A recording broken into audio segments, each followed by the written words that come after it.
And a dramatic moment here as Joe Root, the England captain, comes in on a hat-trick.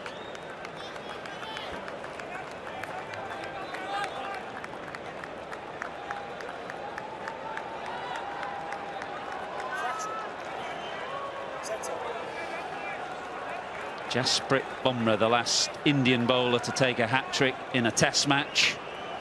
It looks like Siraj wants to bowl straight here because there's a line of 3 fielders catching on the leg side for Joe Root. 2 slips and a gully, and 1, 2, 3 catches in there on the leg side. Siraj on a hat-trick. Well, he was on target, but the England captain's defence is a straight one.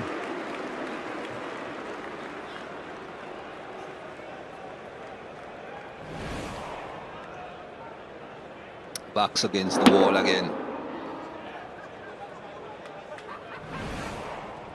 Top 3 just have not been doing a great job for England. So Joe Root finds himself always coming out pretty much in a defensive mode, trying to repair. He is off the mark.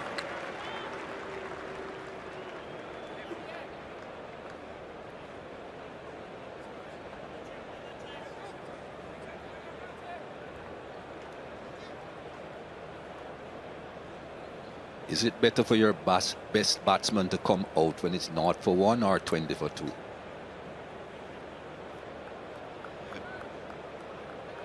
Just thinking through your question, I take it you want to see Joe Root at number 3, Mikey. For years. I keep on hearing he doesn't like batting at number 3. It's not what you like, it's what's best for your team.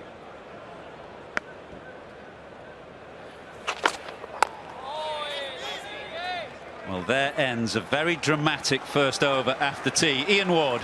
Jumped in the third-man chair just to see about the Hasib Hamid dismissal. I thought you were absolutely right. There's bound to be some nerves. Sometimes your feet don't move. Did the ball deviate? Well, let's have a look. That's it real time. 85 miles an hour, quick enough, but it's not the 90-odd that we've seen from Mark Wood. But if we track it with Hawkeye, it's done absolutely nothing. As you also said, the bat is just coming slightly across the line of the ball, but he's gone absolutely nowhere with his footwork, and it is just a straight delivery. I think that is just a nervous back in the big time, having been away for so long. As you rightly said, it's been a long road back for him. He just got lead-footed because of the nerves. Yep. Absolutely fair analysis. Just a full straight ball.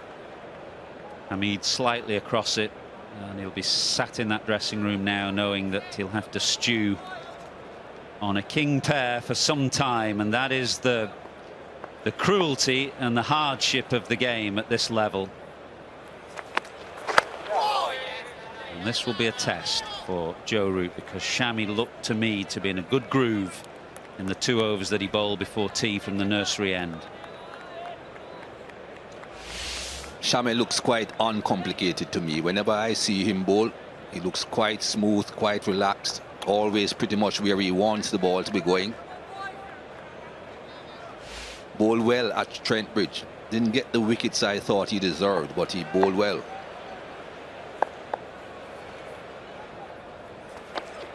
Wait, no.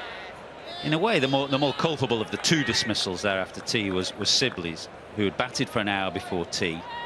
The threat was obvious. There were a couple of catches there, and he'd got out in that way in the first test match. So to get out again in exactly the same fashion, you'd have to say is poor batting. Anybody can get out first ball. This is the end of Hamid, who was slightly across a full ball.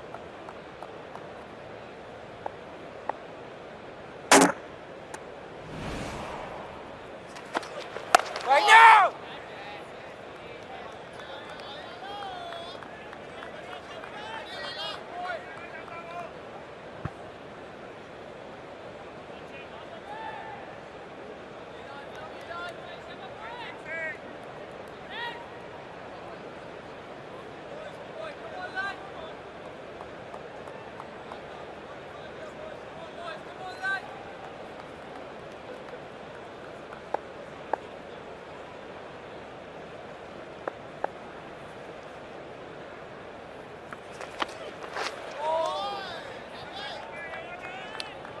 I wouldn't try to pretend that I was a good batsman.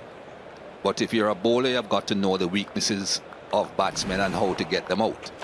And when you look at the way Sibley plays, you've got to think to yourself, as a batsman, I cannot continue to play with my bat so far away from my body. Look at where his body is and where the bat is striking the ball.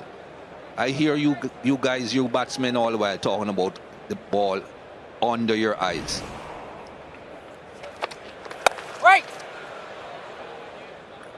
If you continue to play the ball that far away from your body, whether it's off stump or leg stump, you'll continuously get yourself into trouble. Have another good look at this. His body, look where the ball is, look where the bat ends up hitting the ball. No, that ain't it.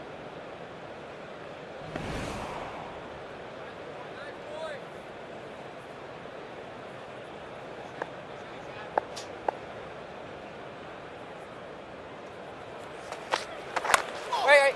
No. Good fielding. They're trying to protect that area behind square for Root. 24 for 2 off 16.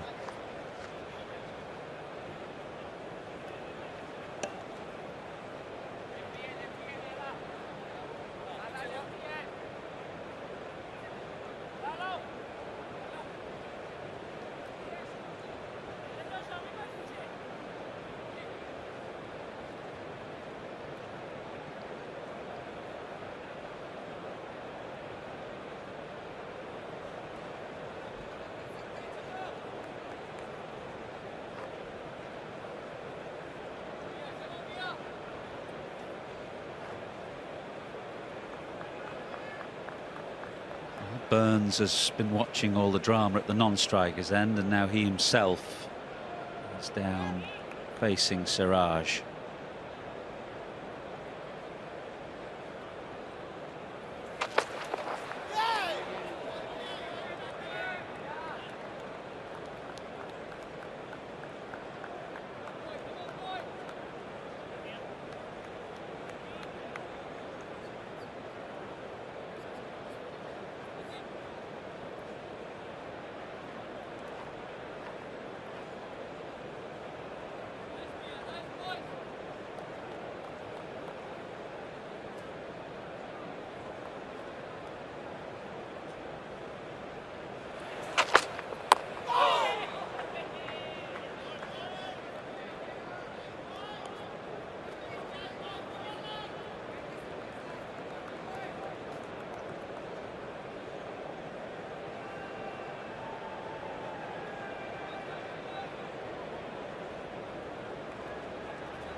Well, in order to give himself a better chance of making Rory Burns play, Siraj has changed the angle now. Will come round the wicket. Burns has lined him up pretty well for those 4 balls from over the wicket.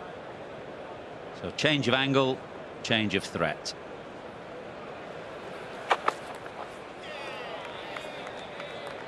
Same result.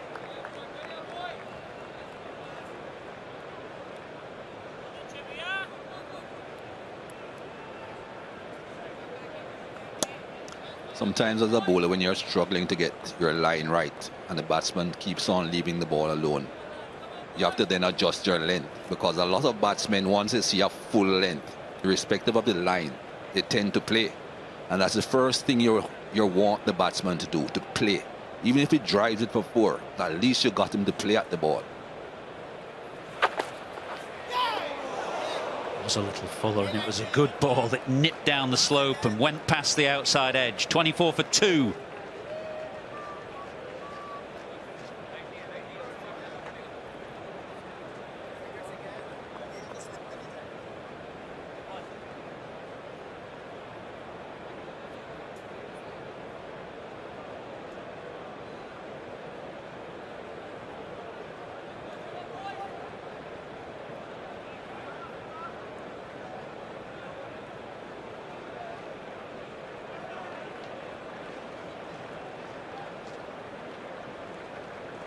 Good start to the final session of the second day for India. Couple of wickets for Mohammad Siraj. Right. Mohammad Shami trying to get the key wicket now. Root is so far head and shoulders above any other England batsman in terms of performances and results. This is the big wicket. Kohli has set a field to keep Root on strike. He's got a man hovering backward of point by about 10 yards. That's the key man, just bottom right of screen there, and Root's picked him out twice. Scores a lot of runs down there.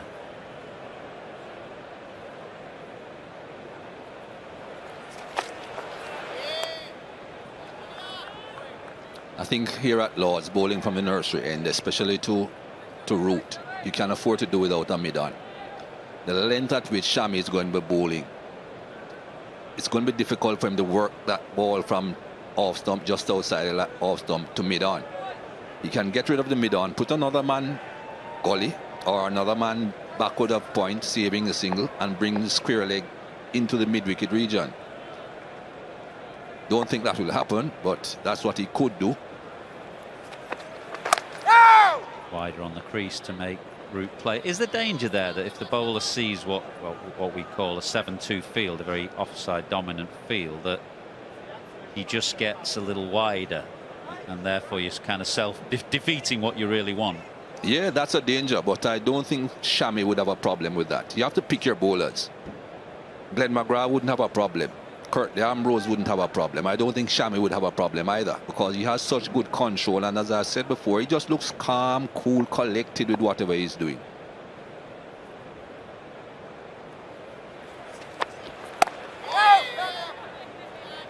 Once again, Root picks out that man, and it's not just any old man. Kohli has got the right man in that position, Ravindra Jadeja.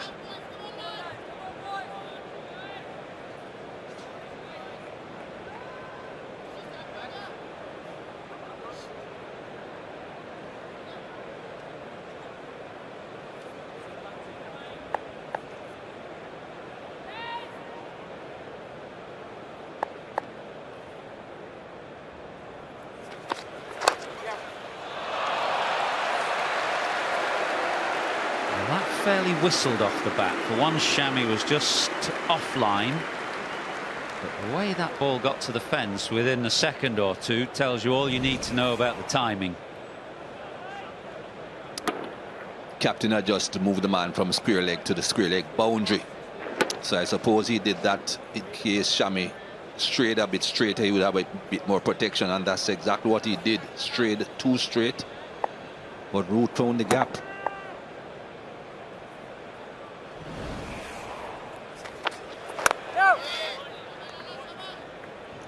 18 gone, 28 for 2.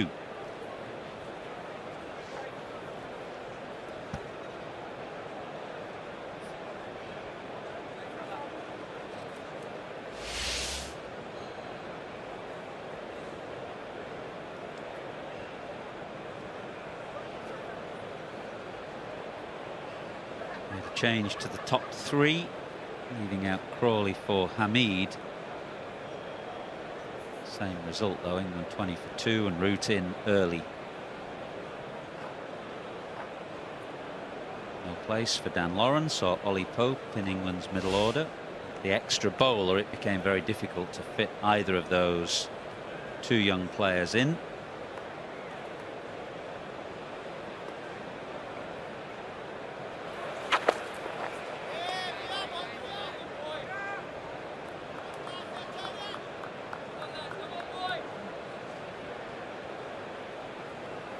I thought when I saw Ollie Pope initially, first time I saw him, I thought he would cement himself into this England team quite quickly. Of course, we know he has had an injury earlier on this summer. I expected him to get a lot more runs than he has really made.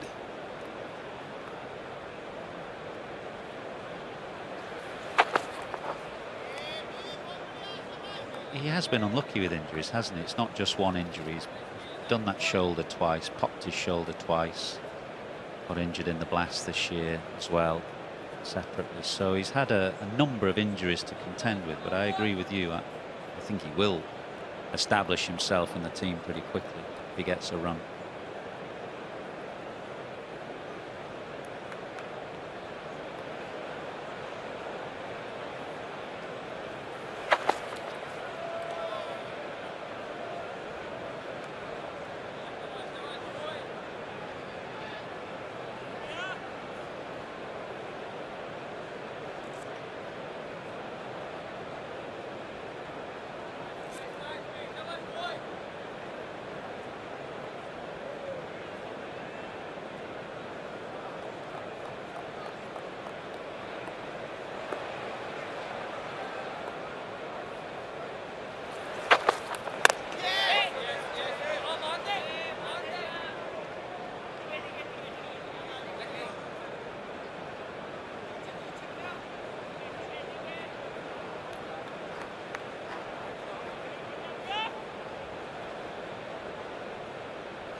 Just saw a shot of Ishant Sharma there, and of course he's the senior man in this team.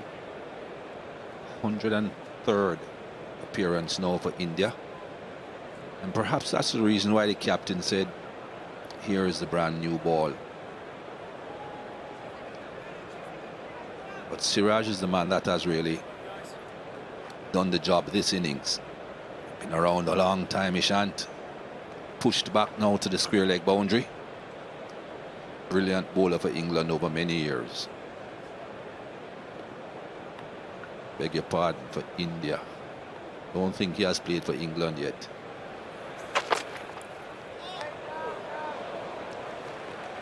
Good stop from Rishabh Pant, 28 for 2.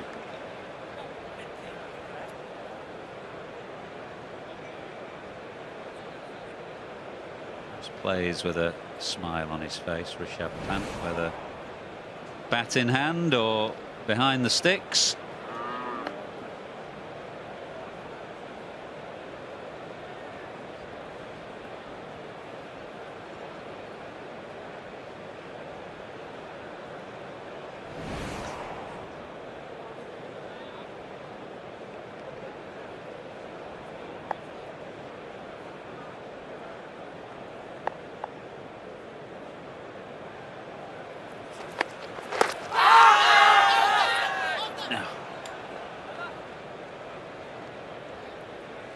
Combination of an inside edge, and I think the line was a little straight in any case. Oh no, leg by given. Correction, I thought there was an inside edge.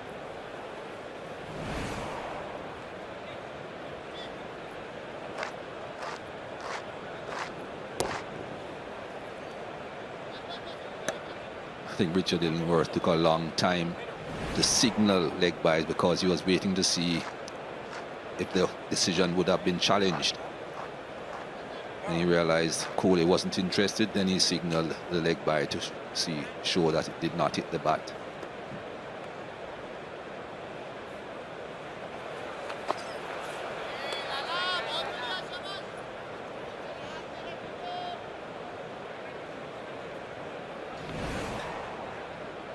Let's see what Hawkeye makes of it. Missing.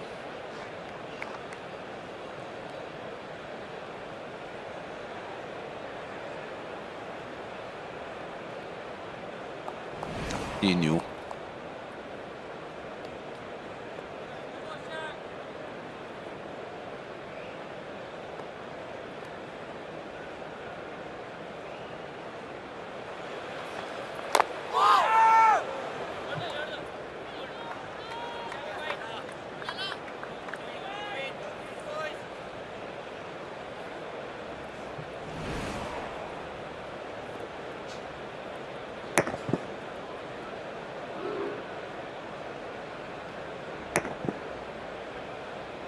Five and a half overs since tea. 2 wickets have fallen. Only 6 runs scored. Both Siraj and Shami building a good deal of pressure on England's batsmen.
.29 for 2, 20 overs bowled.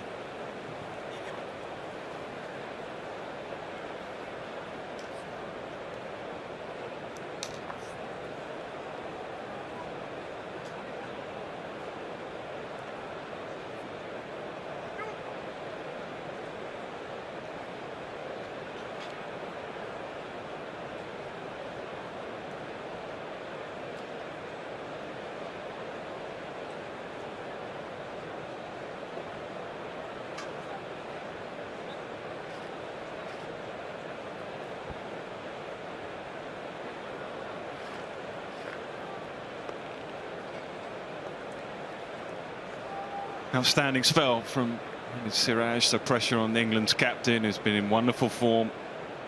Kohli sets an inventive field, as he has done throughout this innings. So a couple of catches leg side.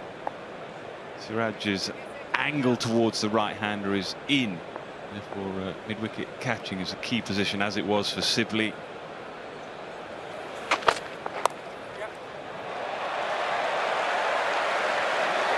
Just helped on its way. Bit of a gift for Joe Root.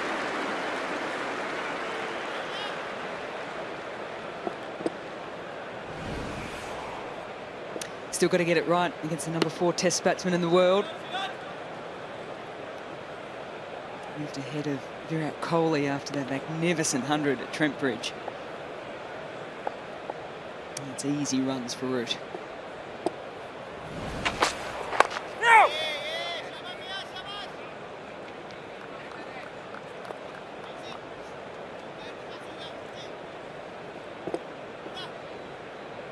Wardy, I know you were on the merry-go-round of 100 for the first test, but when I watched Joe Root in the first test in that 100, there was this enjoyment factor about the way in which he was batting.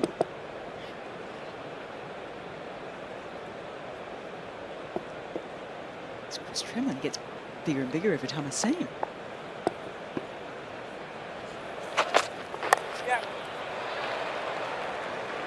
It's either that or he's buying smaller shirts. Incredible Hulk.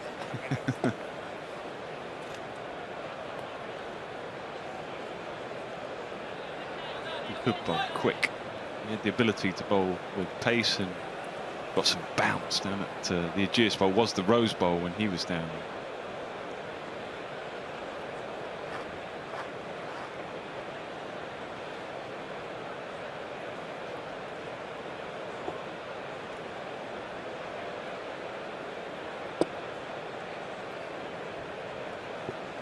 Right, man on the hook or the pull, so deep square just behind.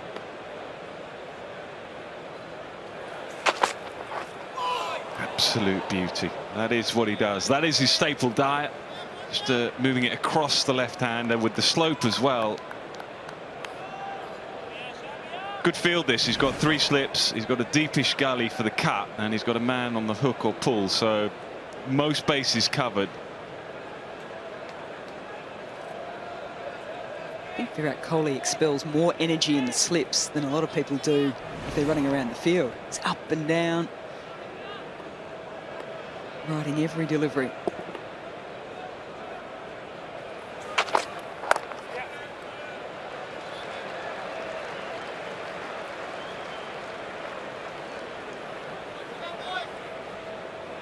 I'll get back to Joe Root now that he's back on strike as well. There was an enjoyment factor, just like this. He even mentioned it in the post-match presentation about it. It was like he was 7 years old again and just playing the game, just absolutely loving every single moment of it.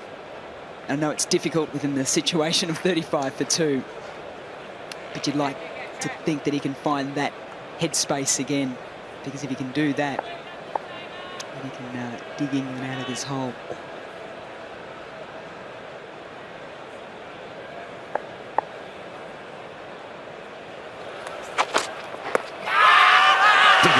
Big appeal, very big appeal from Siraj. Now then, skipper, what are you going to do here?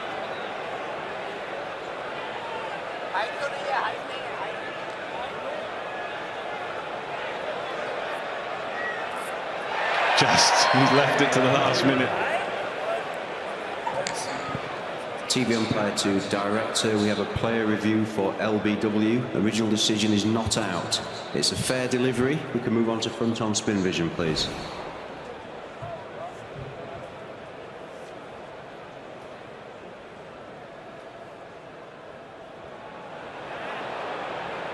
Okay, it doesn't look like any bat involved there, but if we can confirm that with ultra edge, please. Okay, flat line as the ball goes past the bat. Keep it rolling through, please. Keep it rolling through. There's no bat involved. We'll go to ball tracking when ready.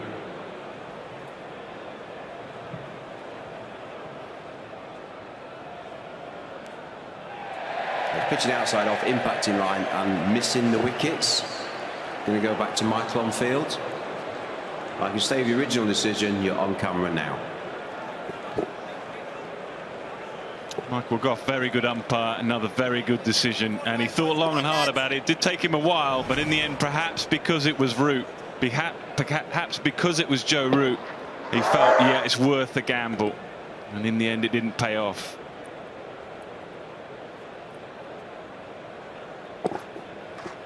Because the angle he bowls at, and because he bowls slightly wide of the crease, he needs to be perhaps just a little fuller. You can just see that was just sliding down. Spelly's bowled here. Terrific.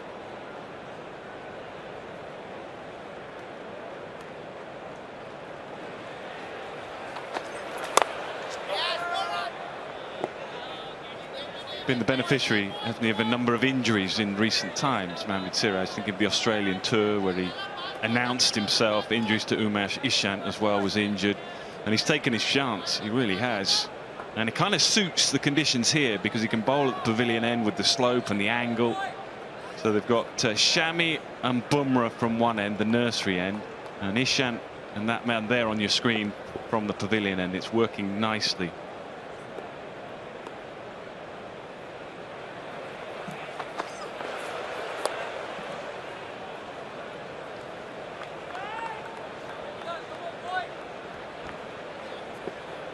He's had a roller coaster introduction to Test match cricket too, and you can only think back to November when he arrived in Australia. His father passed away and he had the option of going back home, and he decided to stay. He played in the A game against Australia A, the India, in terms of the warm-ups for that series. Bowled exceptionally well on a pretty non-responsive flat deck at Drummoyne.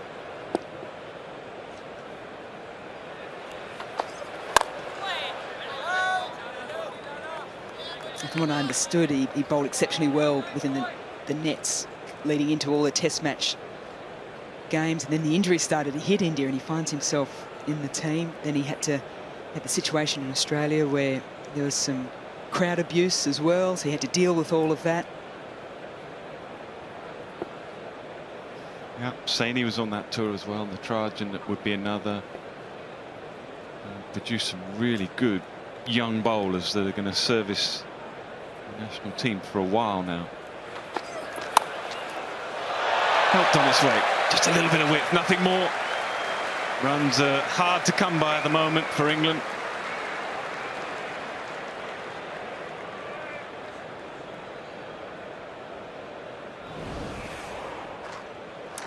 The game plan from all the stats that say that Rory Burns struggles a little bit more when the bowler comes around the wicket to him. It's quite effortless though, wasn't it?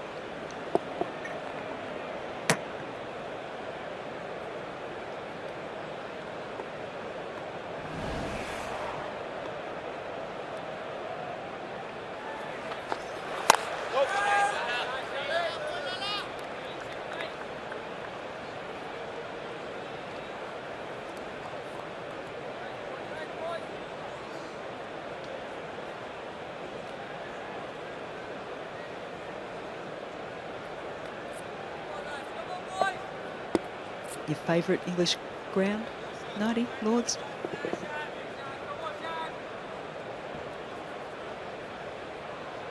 Got the edge best, hasn't it? I mean, come on, Mel. Although, that having been said, 39 for 2.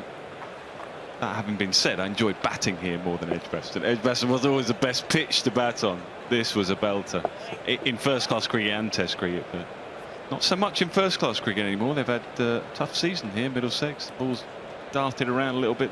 Nothing wrong with the Test pitch. Domestic pitches have not been straightforward.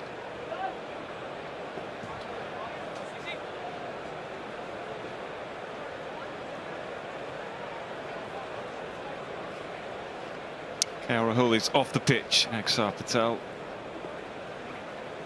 summoned.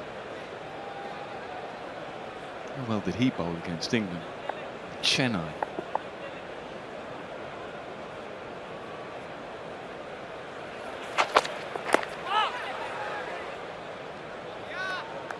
He didn't play in the test match in Trent Bridge, and it's the worst thing about not getting selected is the amount of fitness work you have to do. And every break he was doing this, it's called fartlek, so basically you walk and then sprint on a timer, and he did a lot of laps.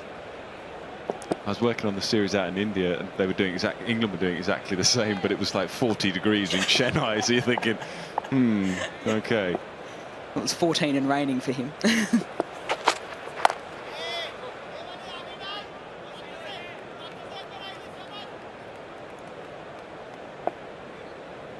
The one area that you would say that India haven't got right this series so far, I'm interested in your take on that series over in India too, is the reviews. They've got 2 from 7 in terms of bowling. And we spoke to Rishabh Pant at the start of the test match, and he actually said, we actually don't get the system yet. We don't understand it. So it becomes a little bit more difficult, I guess, if you're not too sure. Because the one against Root was the obvious one whereby it hasn't been given. So then you've got to be absolutely certain it's clattering into the stumps, because even if it's just clipping, it's still umpire's call. And he's such a key man, isn't he, Rishabh? I mean, you rightly so. I listened to the interview and he said they didn't quite understand it, but he's really the key man for the captain, because sometimes the bowler can get emotional about it and persuade the captain, but I think he plays the key role.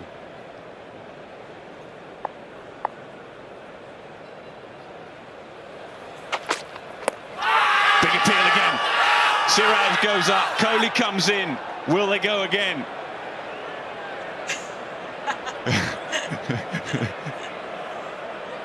There's a lot of chat.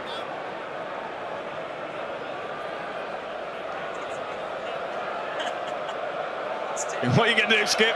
Yes, I thought so. Last minute again. TV umpire to director, we have a player review for LBW. Original decision is not out. It's a fair delivery. We can move on to front on spin vision, please.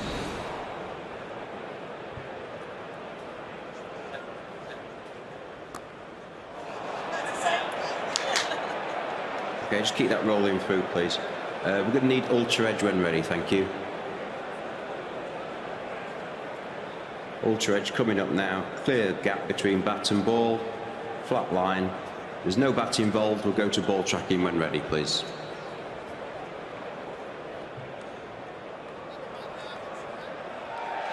Pitching outside off, impacting line and missing the wickets.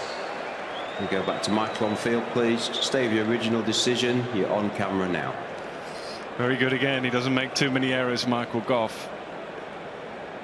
That's the point that we were just debating, really. Rishabh Pant's role in this is crucial because Siraj, you can understand, it's Joe Root, it's a test match, he's got a couple of wickets already. You can understand he thinks that's out.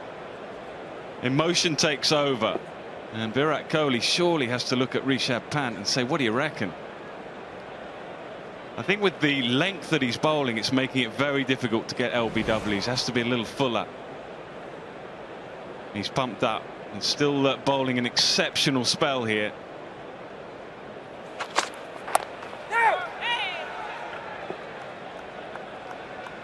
Just the one review left now. You just feel, because it's Joe Root again, that they're just gambling a little bit, aren't they? Yeah, the other key person for me is whoever's sort of square of the wicket. So that's the height decision. So I know Nathan Lyon's usually a point for Australia, so a lot of the eyes go to him for that. I suppose the other one to come into play is Goff himself, the umpire. He's made some really good decisions on LBWs, so there's got to be at some stage you go, he's usually getting them pretty right. He's zoning in on those pads. Another exceptional over. 39 for 2. Yeah, there's a wry smile as he walks away. Terrific spell of bowling. Using the slope and the angles well. Great control. Enough pace, a little bit of nip.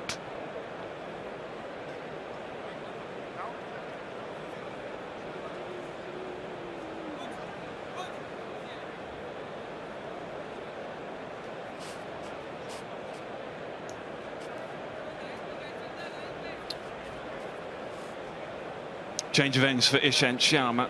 He's coming on now. That is unbelievably good spell. 2 for 7.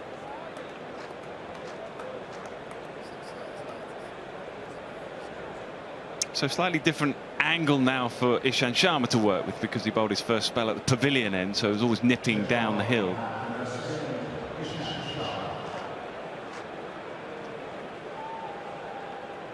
So it looks like he's going to start round the wicket to the left hand.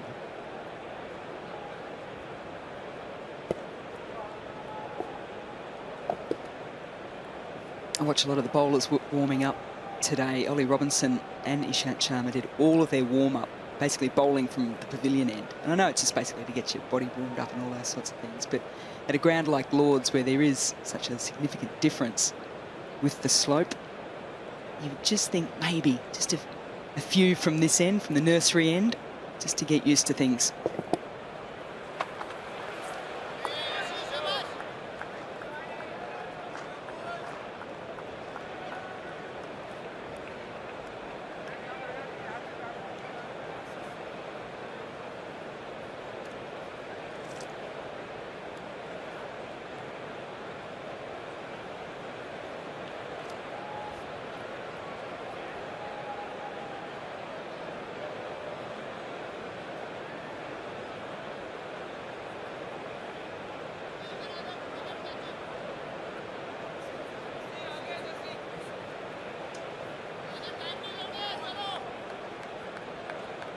I was a square on the offside, now catching it mid-wicket. So 2 slips at Gayle.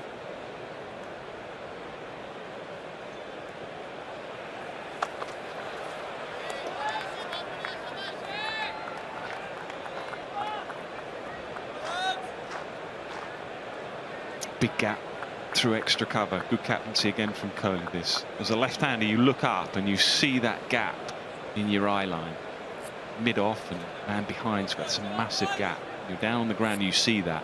That is very tempting, and the ball mainly is going away from him here to feed the slips. So Kohli's saying to him, yeah, you can have a go, and I want to bring in the slips and gully.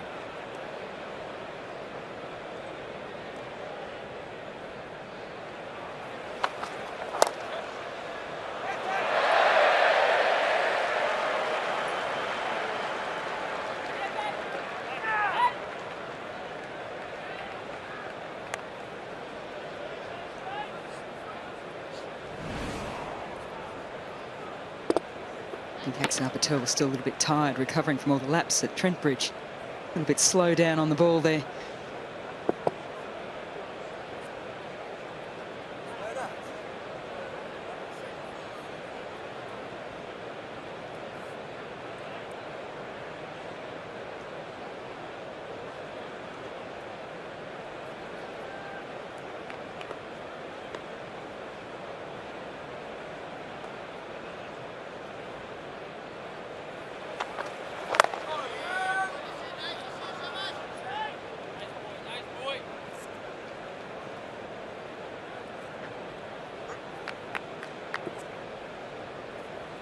A noticeable thing has been just how proactive Virat Kohli has been with his field placements. He's been quite, someone might think, experimental with, you know, an in-out but close onside catching field. You know, one ball might be bowled as is the case for Ishant Sharma, then a change across to mid-wicket, now a change again to deep square.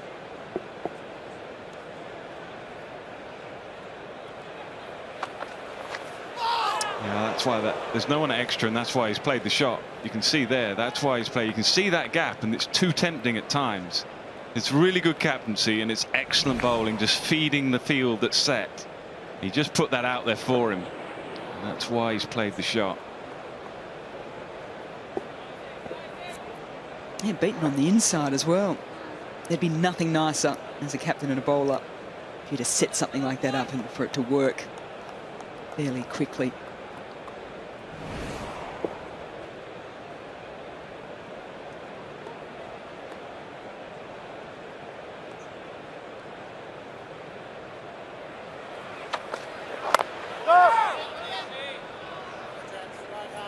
Testing over, 24 overs have gone now, 41 for 2.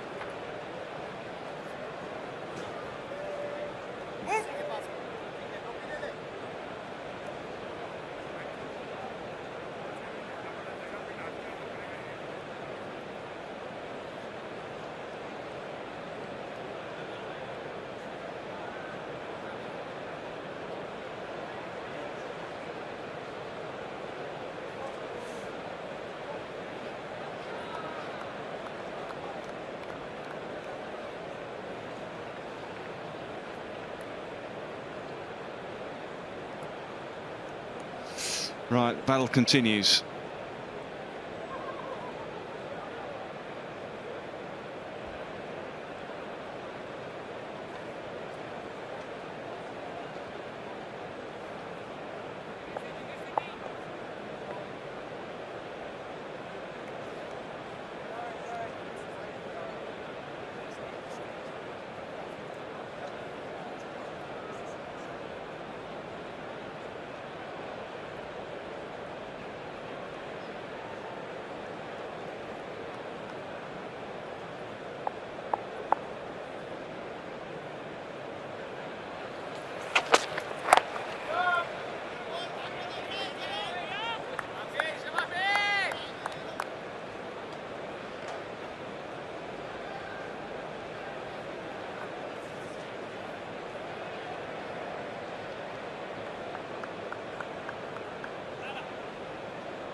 And the only thing you'd say, line is excellent as it has been throughout. Just can he get it a little fuller?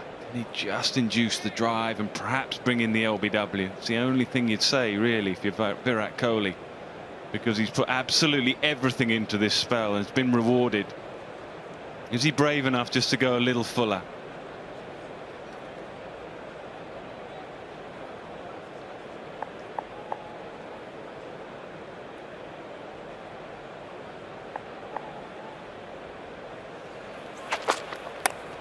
Yeah, that's a much better length. There, he is brave enough.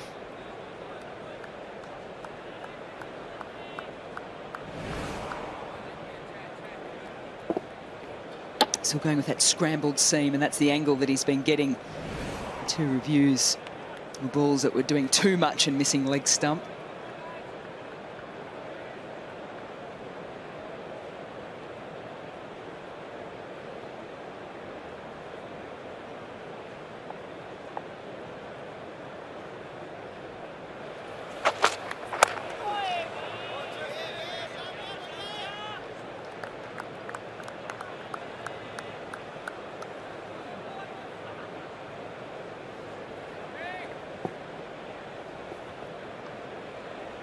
Looks too comfortable, doesn't he, Joe Root, when you get that kind of length? He's got time. It's not a quick pitch by any stretch.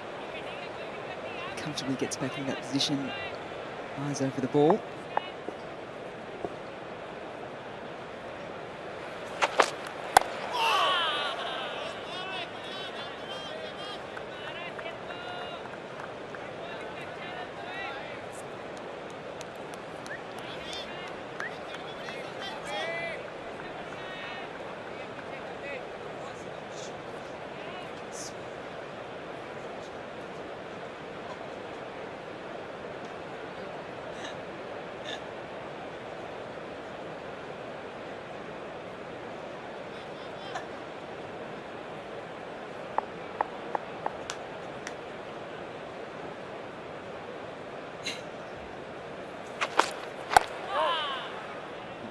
Another testing over. 41 for 2.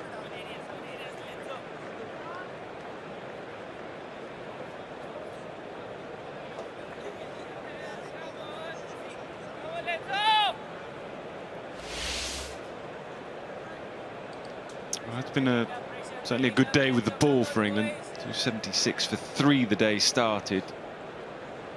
Jimmy Anderson. Unbelievably good again. 5 for 62.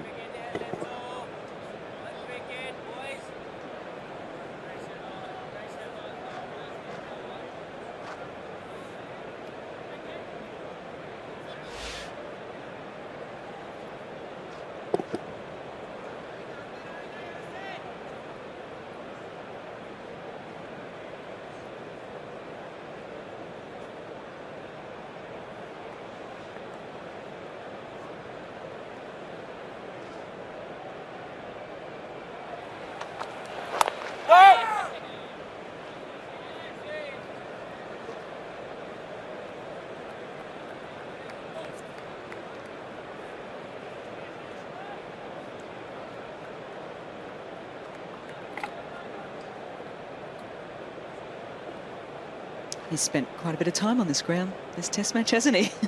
Running up and down 22 yards to begin with, now around in the field. KL Rahul.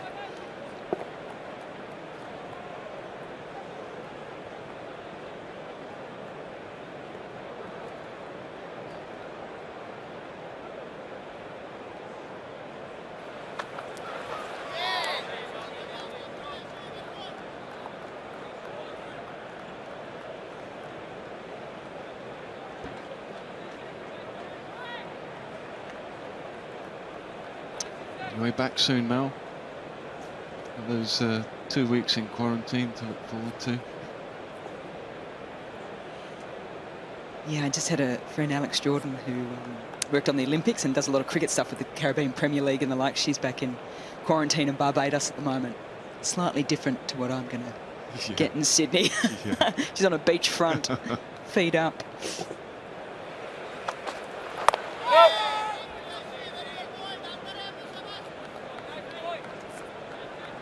I need to get a few little challenges. I saw a wonderful clip of Jemima Rodriguez and Mark Butcher playing the guitar together. That's probably going to be most of me in quarantine, most likely. And I said to her, I said, oh, do you need someone else to join your band? And I said, oh, I can spend the 2 weeks in quarantine learning an instrument or working on my singing. And she smartly put back, yeah, you can play the triangle. That's very good. Well, thanks. Harsh. High expectation of you. Well, and quite gutsy for someone who I commentate on quite a bit, so she might.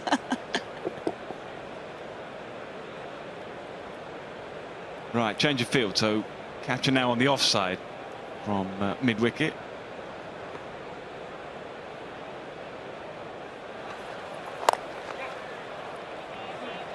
Nicely played. Balance has been pretty good from Rory Burns. Testing early overs, but his balance, a ball round the wicket mainly to him.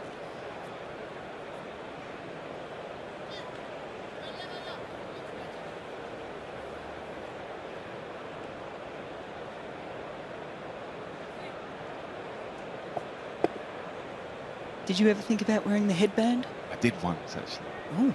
And the mid-90s had the mullet. So I had to sort of cover it somehow. Well, you could cut it. Yeah. That would probably been the best way. Mm. So, yeah, a year of it.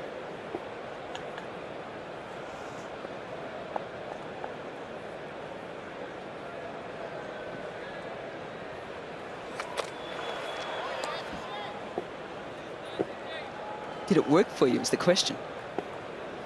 Yeah. Yeah, a few runs with it. So did you get felt superstitious then and kept wearing it? Well, I just felt too embarrassed to take my helmet off. So what happened when you got the 100? I did have Yeah, to. there we go.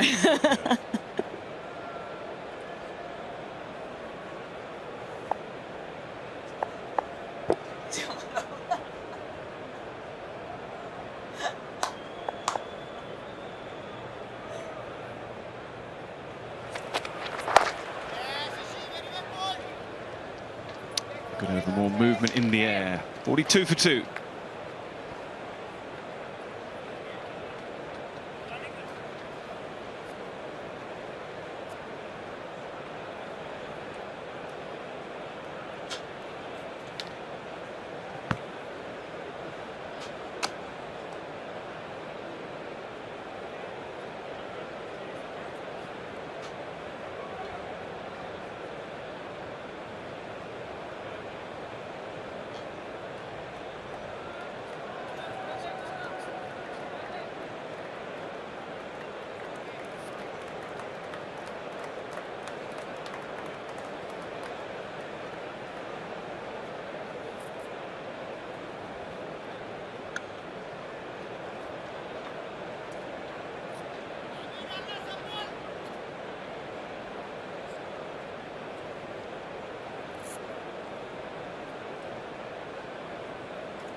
Hamid Siraj will start his 8th over. Excellent figures.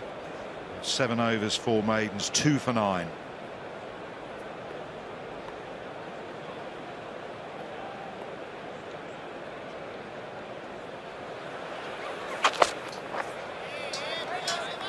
Ooh, that's got Rishabh Pant right on the end of the finger. That's hurt. Dealt with a wobble ball very well at Trent Bridge, but watch this one dip. Ooh, horrible.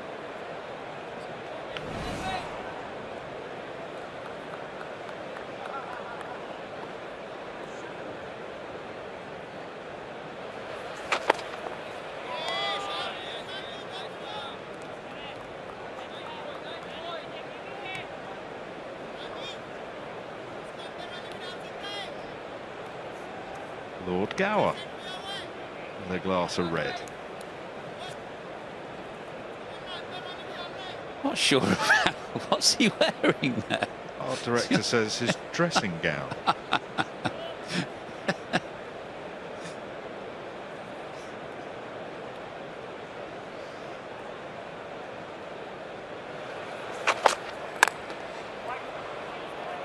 Nicely done from Rory Burns. To push through mid-off, but it's going to definitely bring him 3. In fact, they might have brought him a boundary.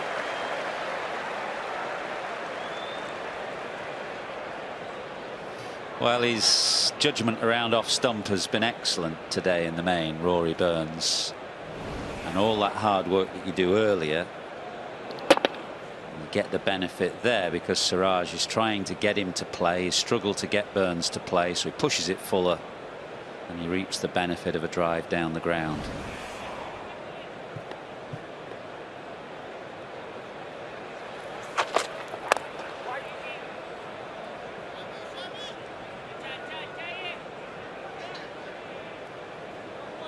The predictable thing about that outfit is the glass of red wine in his hand. Would he have moved on from the champers then at this point? Red wine and canapes.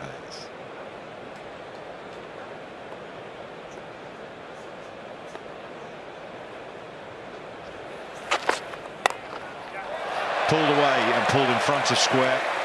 Up the hill. It's a teaser. Ball wins.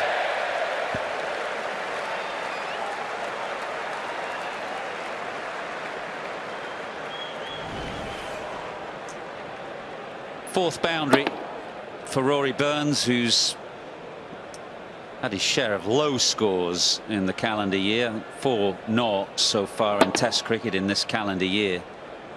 He'll be eager to get himself in, get set and get a score.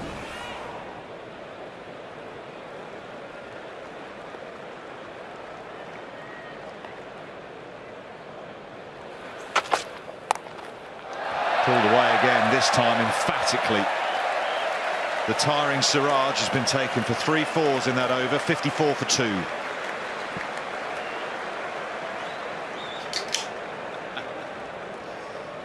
Well, he was almost taken out of the attack, wasn't he? And then was given another over, and Burns has taken him for a drive and 2 firm pulls up to the grandstand side. Good batting. He moves into the 30s and was very much appreciated by the Lord's crowd.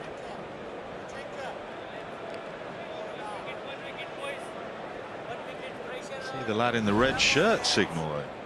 That's the replay we want to see.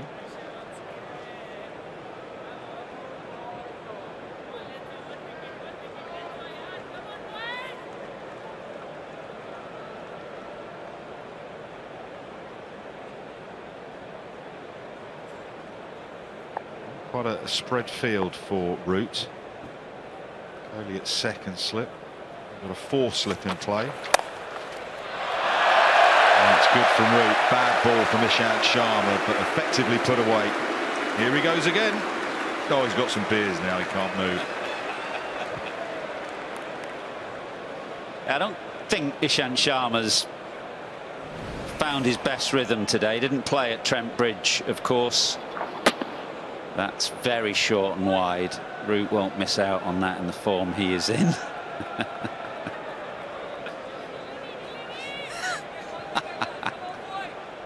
It's the hips. What's the story with the hips?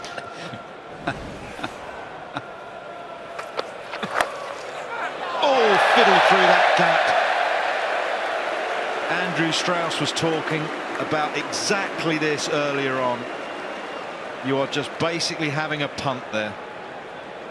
That's a flurry of boundaries all of a sudden. 3 to Burns off Siraj, now 2 to Root off Ishant. Root has gone past Graham Gooch now, as the previous 4 actually, the cut 4 to the point boundary took him past Graham Gooch. List of leading run scorers for England. Only Alistair Cook ahead of him now.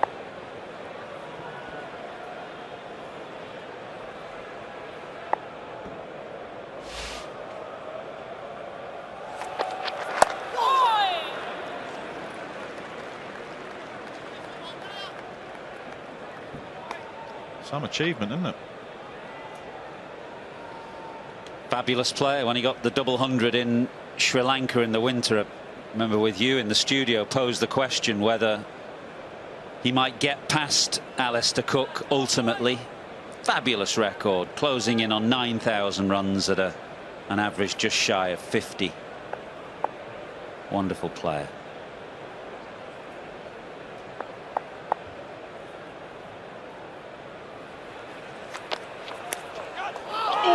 just didn't carry. Was there an edge? Well, there was an edge, and not for the first time. It fell short. Both Burns and Sibley early on in their innings, when the ball was new, edged short of the slips. Maybe a combination of Sharma's pace, slowness of the pitch, Root's soft hands, all contributing to this falling short of Rishabh Pant.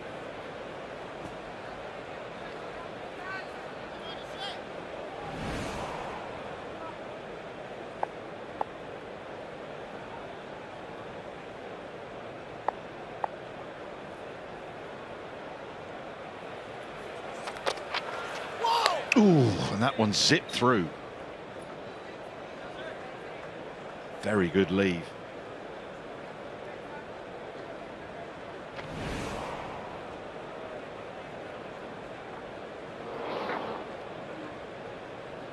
I think the pitch may have dented and it's reacting off the dents.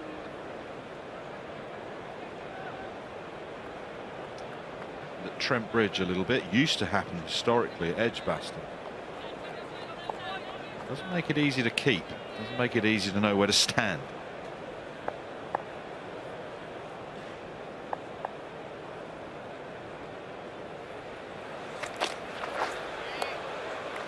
.62 for 2. Burns is 31 and Joe Root is 18. Worth having a look at the leading run scorers for England in Test matches again. Past Graham Gooch. Only Alistair Cook ahead of him. Some distance ahead of him.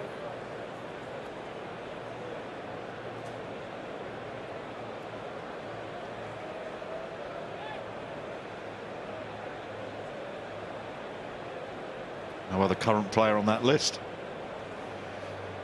No, he could well get there. Just thinking it's quite interesting that he's gone past Graham Gooch. Just watching Joe Root play in recent Test matches, that back foot movement that he makes, it just goes straight back now rather than back and across. That's very reminiscent of Gooch, actually, who of course famously here in 1990 got 300 against India.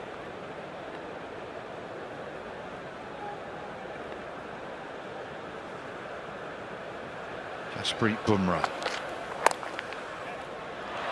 Nicely worked away up the hill again. Lovely timing from Burns.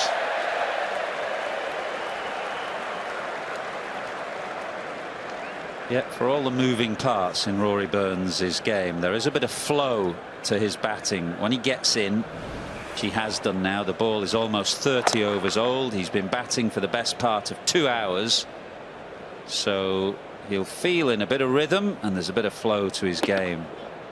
It's the 4th boundary now that's come in quick succession for him.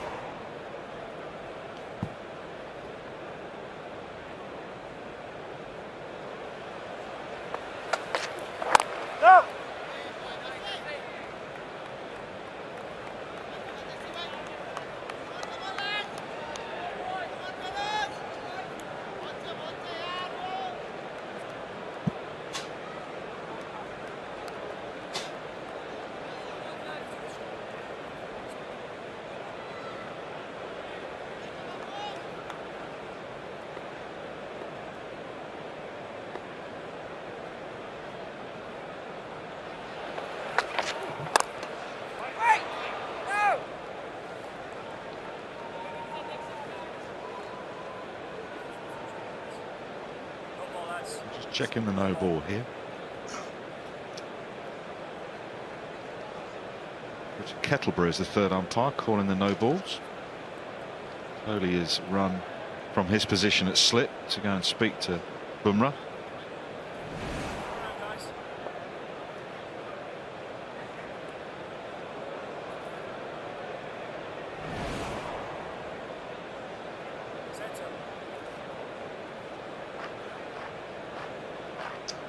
Change of angle. Bumrah now around the wicket. Saw him do this earlier to Burns, despite the success he had at Trent Bridge over the wicket. Perhaps that's what the conversation with the captain was about.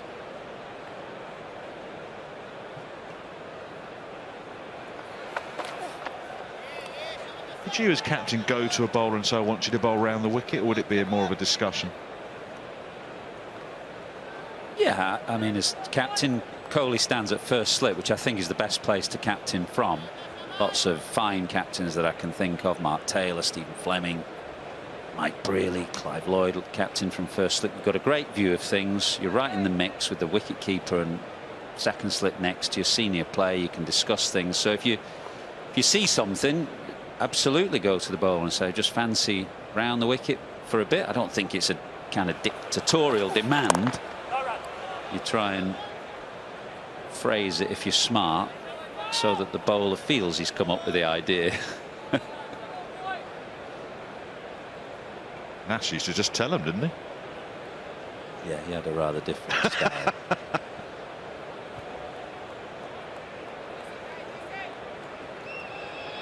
It's a great place to captain from, first slip, where Kohli is. You've got a brilliant view of everything, actually.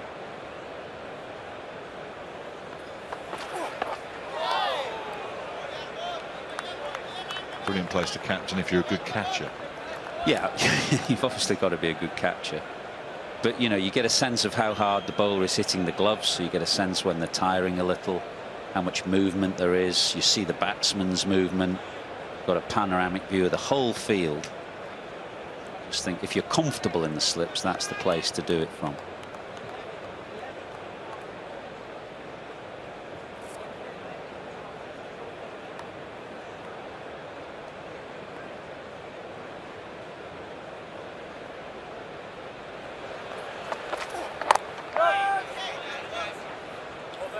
Guys. 29 overs of England's innings have been bowled. 67 for 2.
Glorious sunshine here at the home of cricket.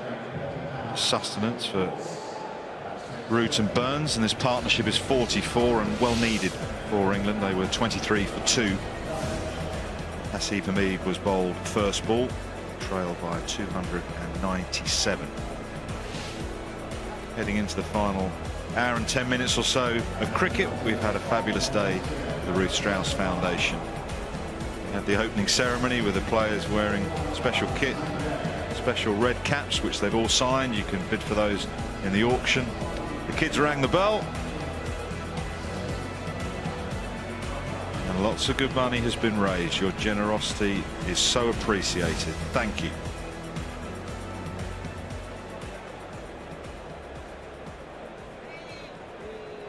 If you'd like to help, please do so. You can do that via the website or via text. If you'd like to donate, say £30, text 30 to 70600. It's 20 to the same number. Thank you very much for everyone who's contributed so far.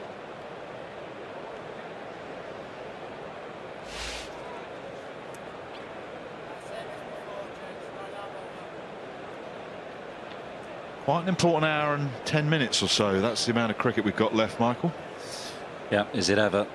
You sense a lot hanging on the man about to take strike, Joe Root. England's two big cricketers, Anderson and Root, standing between India and a strong position, really, which has been the story of the last few Test matches.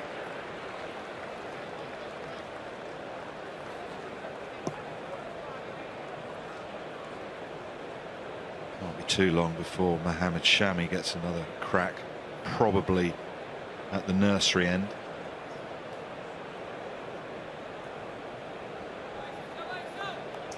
The other option is Jadeja, who's got a little bit of rough to work with outside Rory Burns' off stump. Shami's only bowled 6 overs and he looked very, very effective. Oh, beautifully played. Deliberately guided into that gap. It's going to race away down the hill.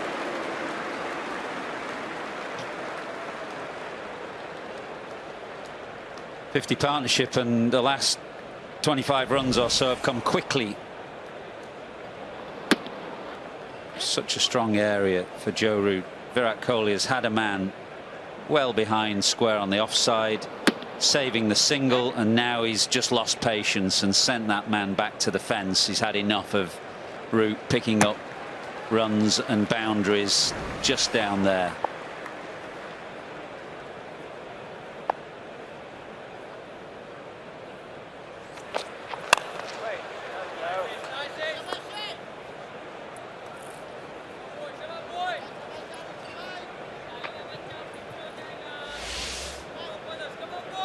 Much needed partnership.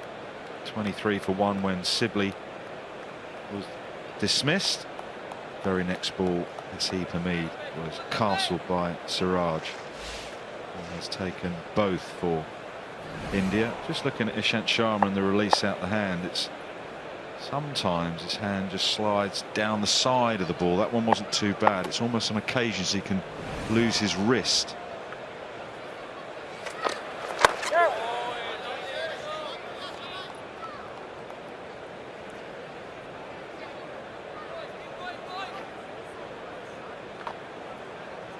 Yeah, I'm not sure he's been at his best yet. Ishant Sharma didn't play in Nottingham. Looks to me like his arm is a little low. Started up at the pavilion end, now down to the nursery end. He's just searching for a bit of rhythm.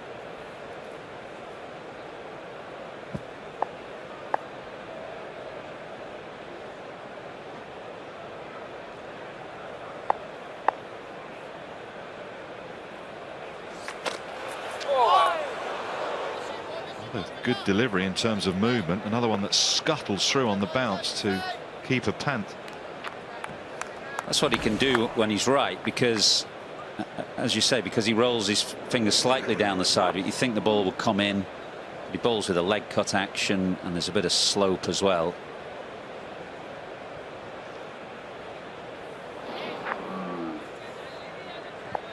So many balls have fallen short of Rishabh Pant.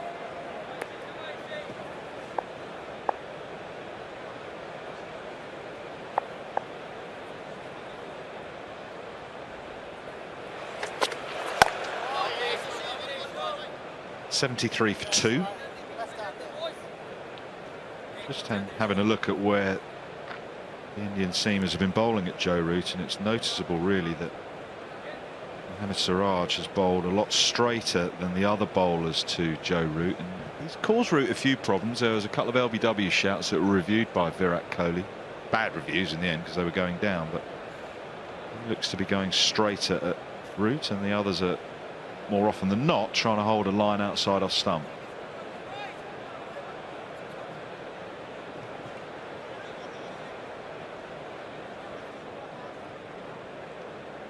If Shami could bowl a straighter line at Root, as and when he gets given the ball, that is.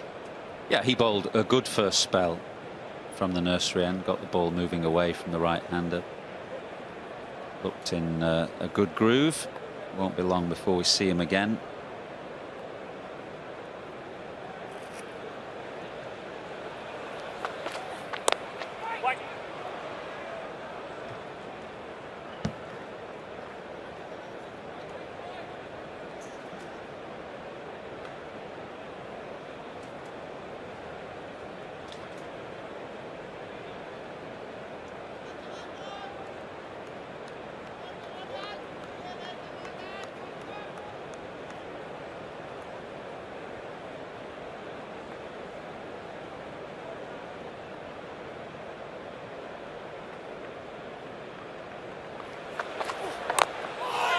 Oh, watch it.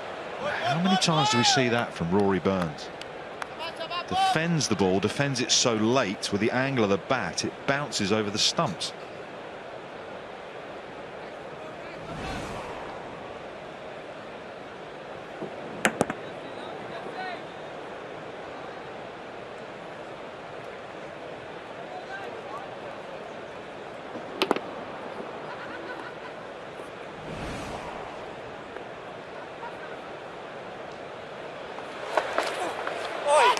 Oh, beauty.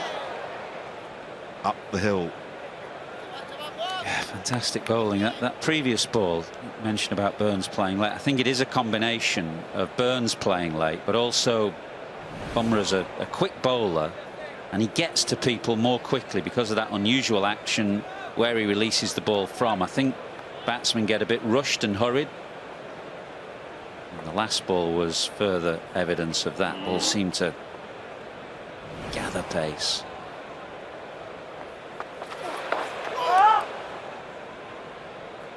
He's found a groove.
No! 74 for 2.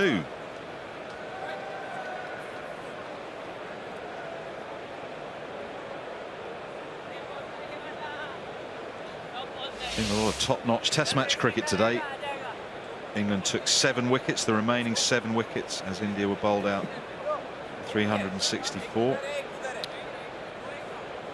Conceding 78 runs. Anderson up on the honours board again. Couple for Robinson, couple for Mark Wood.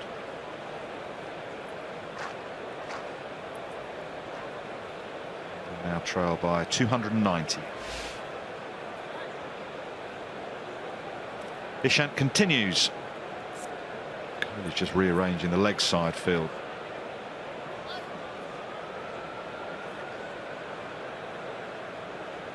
There's the gap at extra cover offered to Burns that Nick Knight was talking about earlier. A little tempter if Ishant can throw one up there outside off stump. No!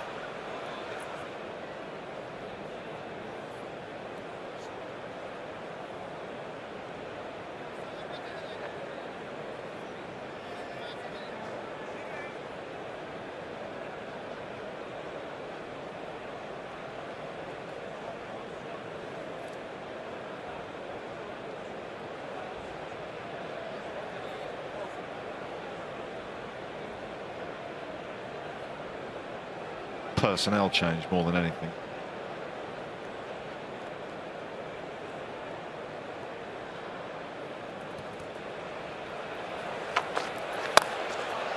There is that gap at extra cover. There is the tempter. Burns up to it. That's a gorgeous shot. Yeah, I mentioned that flow with Rory Burns when he gets himself in. Unlike his opening partner Dom Sibley, he can raise the tempo of his game.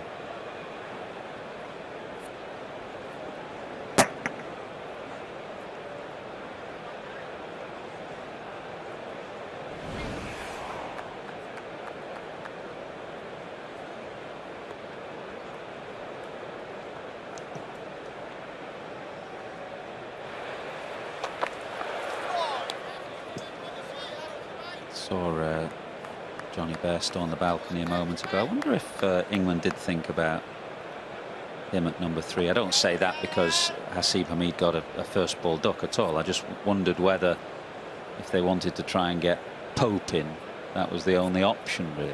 One of Pope or Bairstow would have had to bat 3.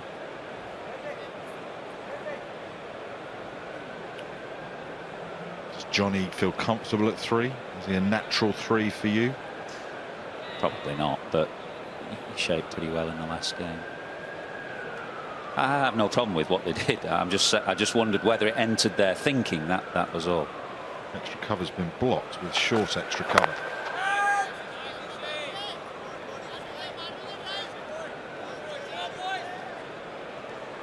Well, Tote was declared fully fit, wasn't he? No problem about him being fixed. He's gone off to play cricket. Yeah, he's gone off to play Royal London cricket, actually, 50-over cricket for Surrey. He's not played much since getting injured in the blast.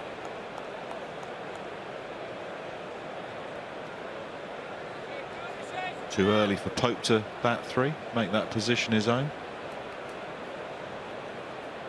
I think he'll establish himself before long. I've been saying that for a while. He's getting injured. He does.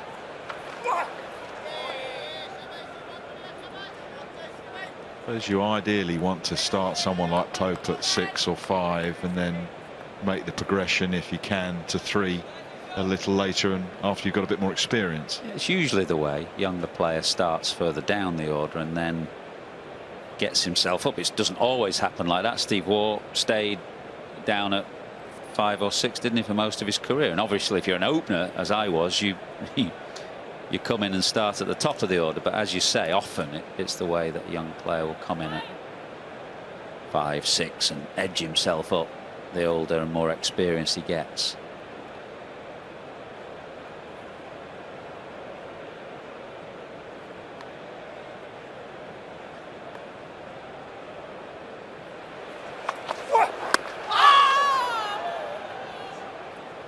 Strauss and Jones for you next. It's 78 for 2.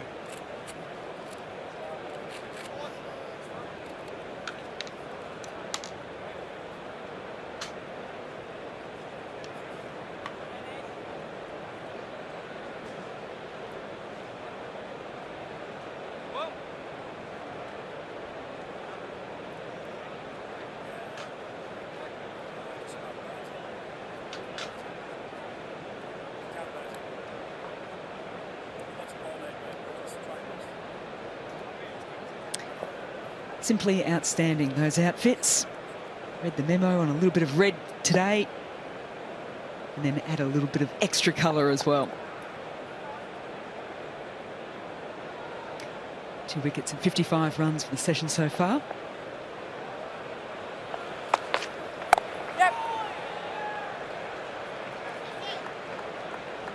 Andrew Strauss, you've walked off this ground many a time, probably being absolutely physically exhausted. A day like today, though, it must be quite draining, isn't it? You've been up and down and around all the functions. It has been, yeah, a lot of hobnobbing, I suppose. Walking around boxes, obviously talking to lots of people and lots of media as well. So, you know, big day for me, but an even bigger day for the foundation. And so far, it's been tremendous, the support we've received.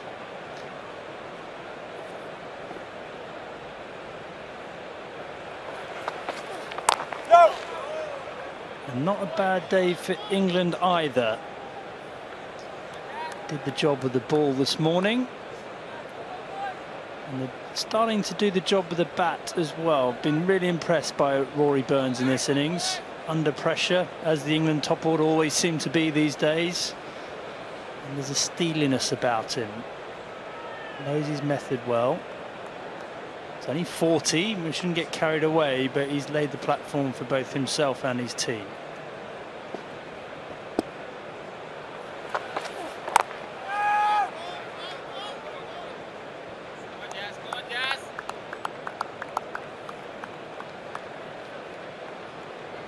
Virat Kohli went with a very quite obvious plan of really opening up the cover region for the left-hander and almost saying, well, off you go. And a little bit of a play and miss.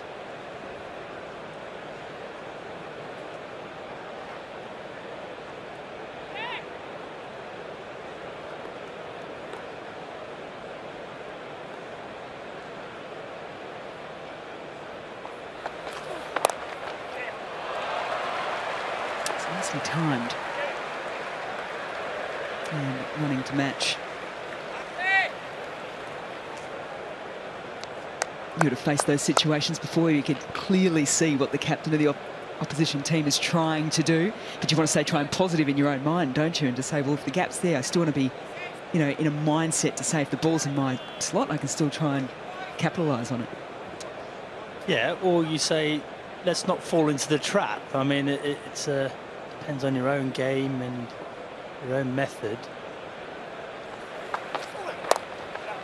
I've always felt as a left-hander, most left-handers, if they leave the offside open early against a new ball, you'd be a fool to try and take advantage of that. Let it go and realise you're playing the long game. This is Test cricket. Batting gets a lot easier once you've got yourself in. And I think that's one of the things, we've talked a lot about England's top orders fallibility. It's okay getting the odd low score at the top of the order. Like, that happens against a new ball. The key, though, is if you get in like Rory Burns right now, 43 of 106 balls, you have to make it count. Turn that 40 into 100 and turn that 100 into a big 100. Make it a match-winning contribution.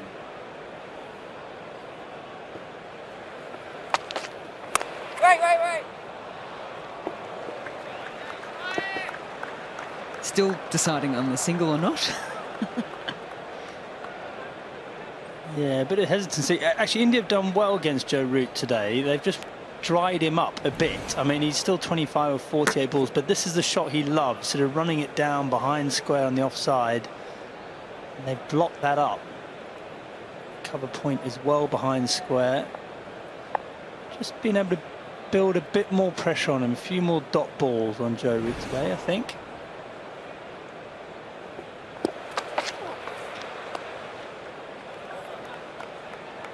.83 for 2 after 33 overs.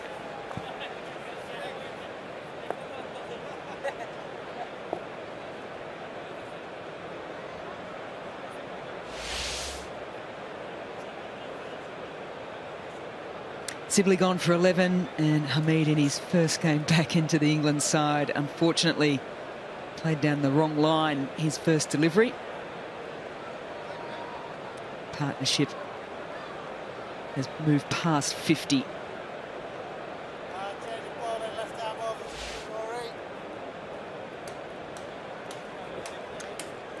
First time we're going to see spin for India today. Jadeja coming on from the nursery end, which is exactly the same end that he bowled the majority of his overs.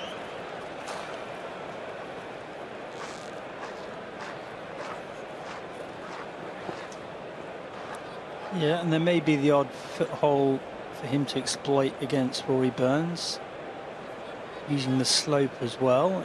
And Mo Ali managed to get a bit of turn, so it's not surprising India going with him here. We did talk before the test about how unproductive a ground Lords has been for spinners over the last 5 years. I think the least in England. Tends to, if anything, spin less as the game goes on. It tends to get a little bit flatter and skiddier. You can see there, not very much spin for Jadeja at all so far. So Rory Burns right to look to be positive against him. I wouldn't be surprised if he looks to try and Hit him down the ground, over mid-on perhaps. Looks to go for the sweep. I think it hit him outside the line. So trying to come down, nullify the spin, then played from the crease, Rory Burns. Yeah, that's the one you've got to be careful of here, because it does skid on.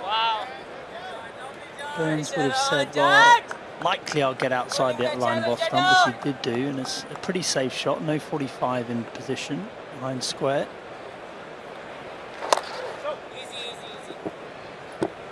Maiden to start with. The score stays 83 for 2. We've been talking about, you know, the big name players that have never scored 100 at this ground. It's the same for spinners, isn't it? When you look at those that haven't taken a fifer. Warne, Murali, Kumble.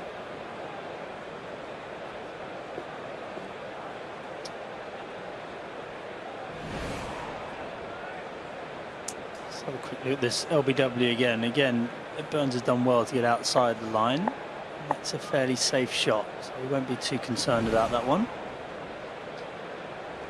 Yeah, you're right. I mean, Shane Warne, I think back to the Ashes series in 2005, Shane Warne didn't take a 5-wicket haul there, but we were 20 for 5. Glenn McGrath was 20 for 5, so Warne didn't have a lot of bowling to do.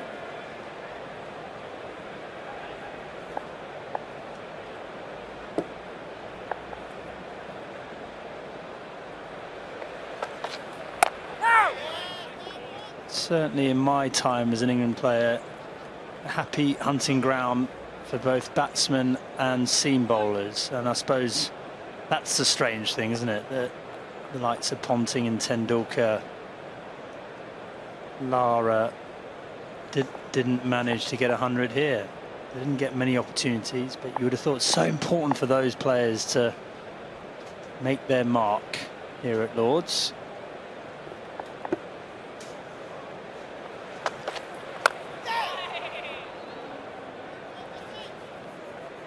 It's that slightly fuller length that's probably troubled Joe Root more than most today. It's probably a metre or so back from that, and he looks comfortable on the sort of slower wicket. It's got into position well, but still hasn't quite found the middle of the bat. Yeah, he played the shot brilliantly at Trent Bridge. He hit so many through the covers, and I suppose it's a slightly different pace here. Maybe it's the slope.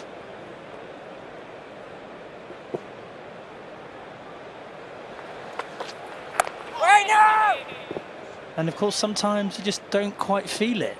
You know, for whatever reason, your just feet aren't moving quite the same way. Always felt that was the case with Alistair Cook. There were often times where it just didn't look like he quite had his sequence right, and he was having to do the hard yards, but he always found a way of getting runs, even when he was batting really, I was going to say ugly batting, that's probably a bit harsh, but he'd still get a 30 or a 40.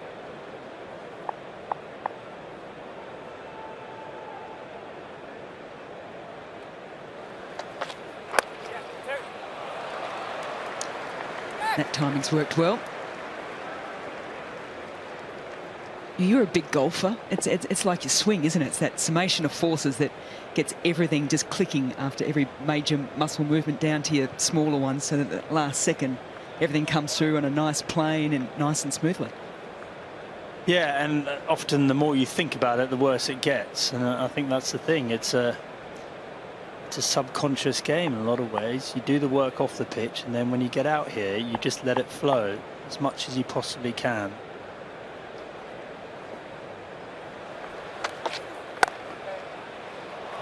There it is. That's what we were used to at Trent Bridge, and it's just come out to play here at Lord's. Yeah, well, we talk about letting it flow. This is Joe Root in full flow. He's strong all round the wicket, but particularly through the offside, and just watch him open the face into the gap. So little power put into that, but it flew off for 4, and that's the benefit of timing.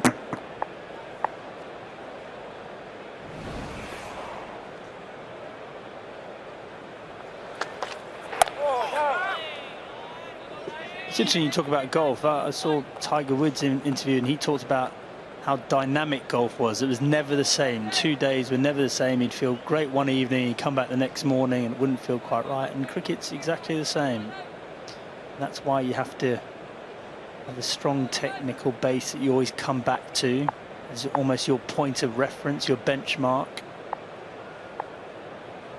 And then you've got to react to the conditions and the circumstances and the bowlers.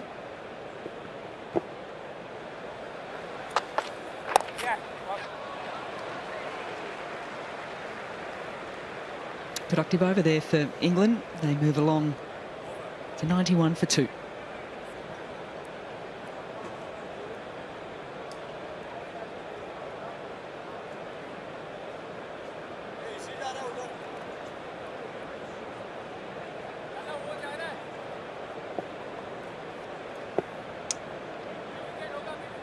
Did you ever play here at Lord's, Mel?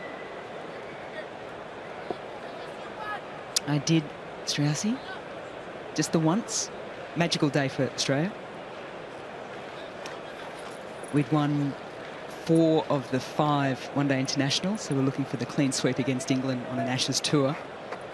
And Catherine Fitzpatrick got the first ever fifer by a woman on the ground. Lisa Keightley got the first ever 100 on the ground for Australia. I didn't get to bat. I was hoping, first time ever I cheered on a wicket for an Australian. Yeah, just wanted to walk down the stairs, walk out onto the ground. Didn't get that, but walked out on the ground to field. Chased the ball down the slope. Pulled my hamstring, was out for the next three games. Yeah, thanks for bringing that up. I'm sorry I mentioned it. Yeah. Left, run, You know, I know I was a bit slow on your coffee order before, but you didn't. That was low. Well, a bit slow. It was about 2 hours it took for that coffee to arrive. But now I understand you've got a dodgy hamstring. But I suppose, you know, talking about all those great players that struggled here, I mean, for you, that was the one and only time you had the opportunity to play here. Everyone would have been very nervous, no doubt. Unbelievably so.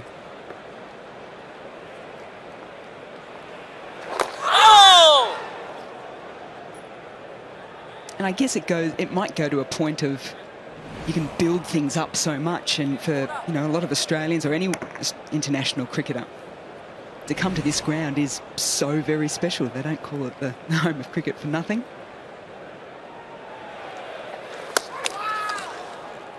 And that's where I'd like to pick up on that point about flow. And that's such a mental game, isn't it, cricket? So you've got to be able to, you want to get into flow as quickly as you possibly can.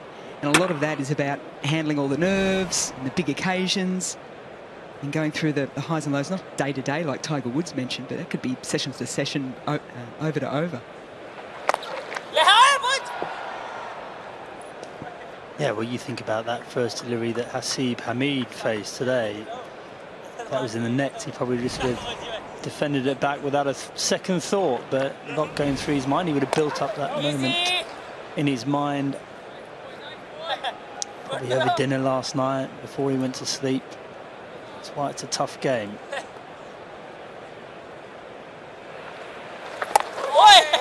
Oh, bit of turn there for Jadeja on his last delivery. 92 for 2.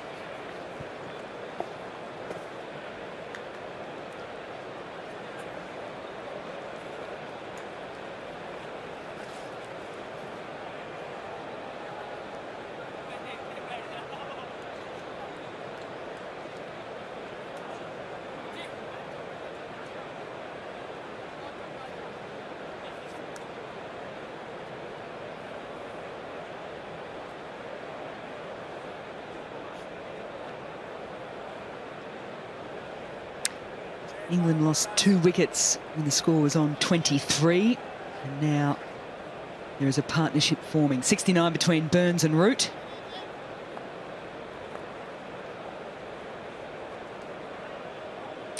And those 2 wickets, where did this man right here, Mohammad Siraj, 2 for 21 to his name.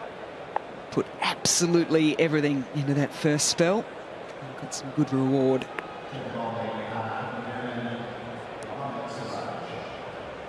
Virat Kohli, it's a very spread 2 slips in play.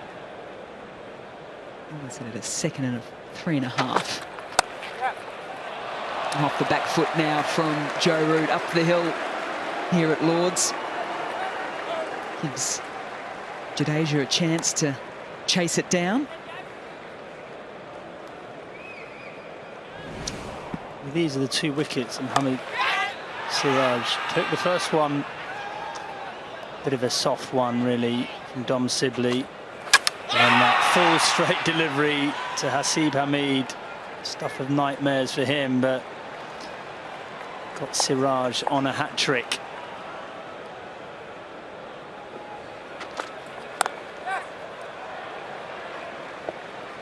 Almost a carbon copy of the shot there from Joe Root, just not as well timed. He gets the single.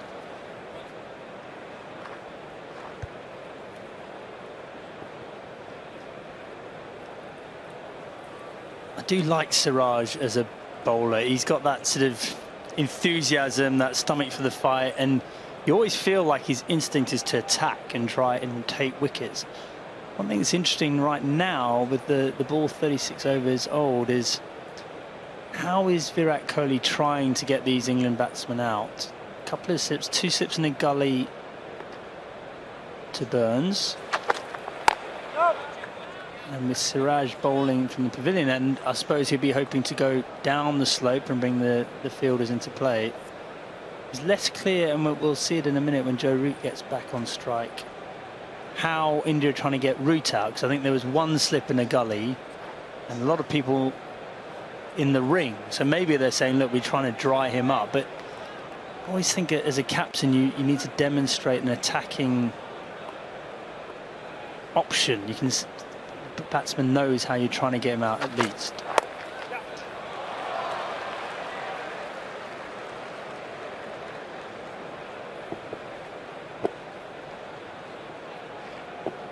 What you don't want to do is let the game drift as a captain, and sometimes it's absolutely all right to say, look, a big ring field and we're going to build dots and build pressure. That's an absolutely legitimate way of getting people out, but you don't want to make it easy for them just to tick over.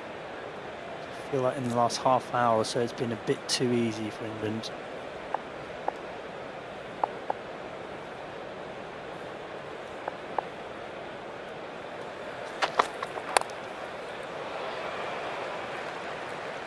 In the last half hour as well, just noticed that even though the clouds are reasonably high here in London at the moment, the lights are on, and you can just see that artificial light just making a little bit of an impact. You can see the shadows around the players on the field.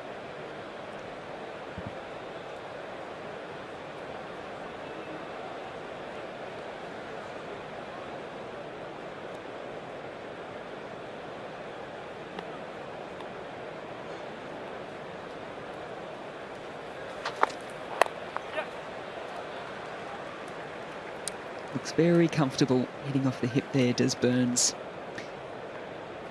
98 for 2, too short of 100. Big night, you got something for us?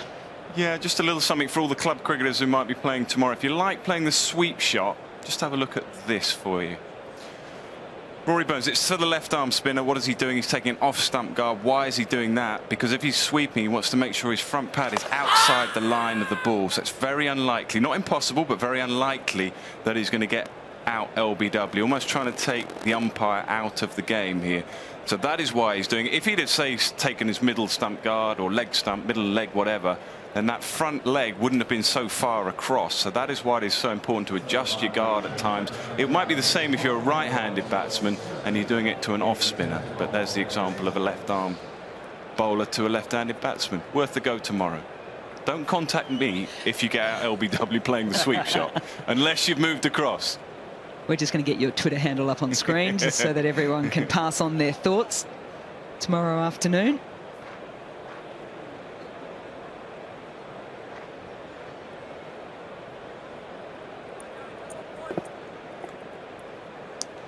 Yeah, it's one of the first things you're taught as a left-handed batsman against a left-arm spinner. And it's not just about the sweep, it's also about contending with that rough outside your off stump. If you can get outside the line, you can almost pad it away. I know in this age of DRS that's more dangerous than previously. And you can also do that, and that is your get out of jail shot, your way of rotating the strike. So you need a release shot, which is your single to get up the other end, and then you need sort of a more of a scoring shot, boundary shot.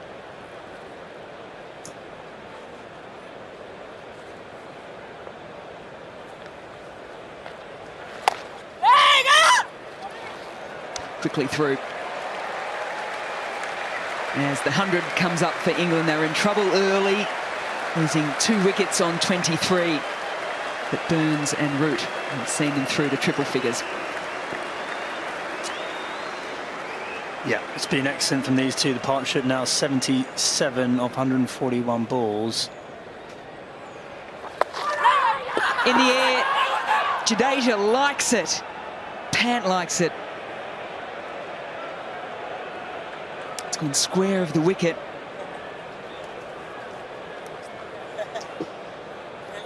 Yeah, and that's the one you have to be careful of when you get a long way across, is just getting a bit lackadaisical about trying to hit it into the leg side. That's what that man's there for. I don't think there was bat on it. Almost certainly not.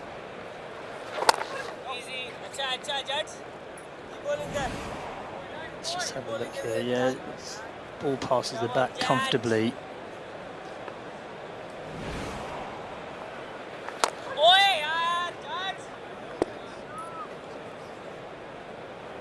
A 100 for 2.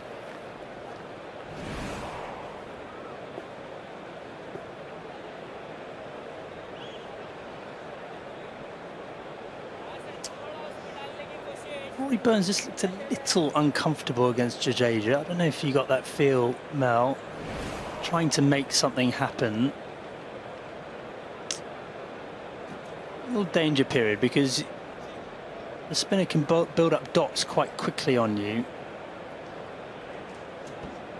And so Burns just needs to think about, yes, rotate the strike, and your point about the boundary option.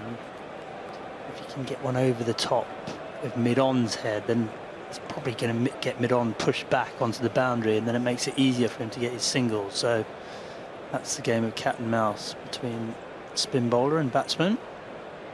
I think England probably also thinking that the spinner's not being that impactful here at Lord's.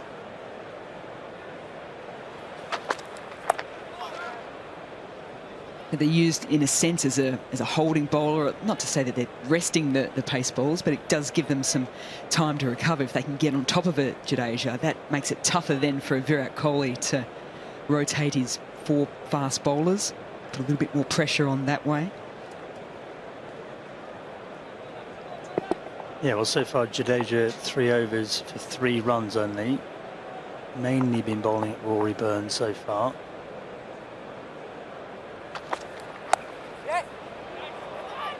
And called yes straight away. Joe Root off the bat.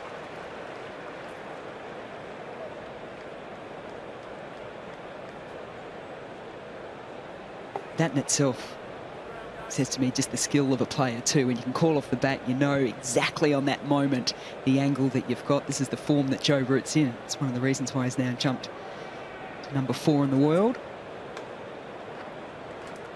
Jumped ahead of that guy there, Virat Kohli.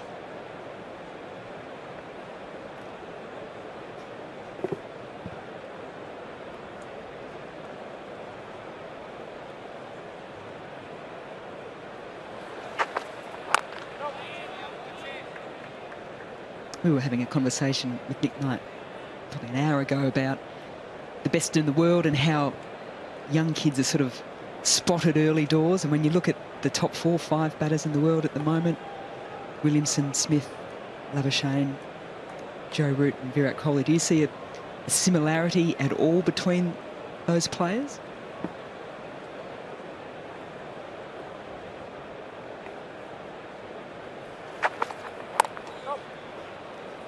Yeah, I do. I mean, the truth is they've all got their own unique methods. From a technical point of view, they're all balanced at the point of release, as you expect from a high-quality Test match batsman. But I think it's mindset. I think it's their mentality, their temperament, their hunger for runs. You look at Virat Kohli being the great demonstration of that. He is just so intense every time he goes out there and bats. Never going to take his foot off the pedal.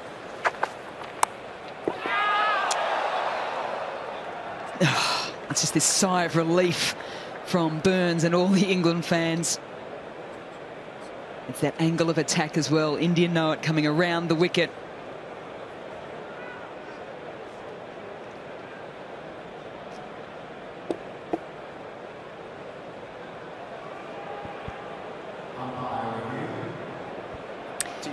To director, go upstairs for umpire review. for a clean catch. Soft signal is not out. It's a fair delivery. Soft Just signal, move on to not front out. on spin vision, please.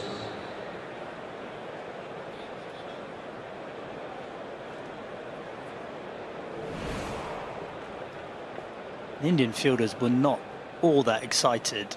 Yeah, thank you. If you could just keep that running Let's have a through, look please. at Keep that this. running through. Keep it running through.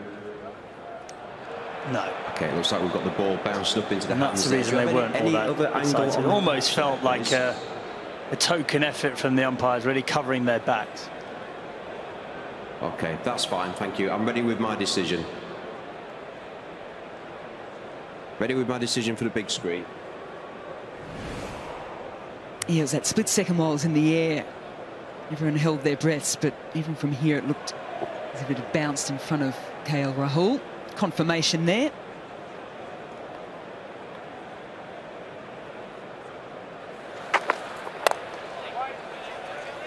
Full face of the bat to finish off the over. A single coming from it. 39 overs gone.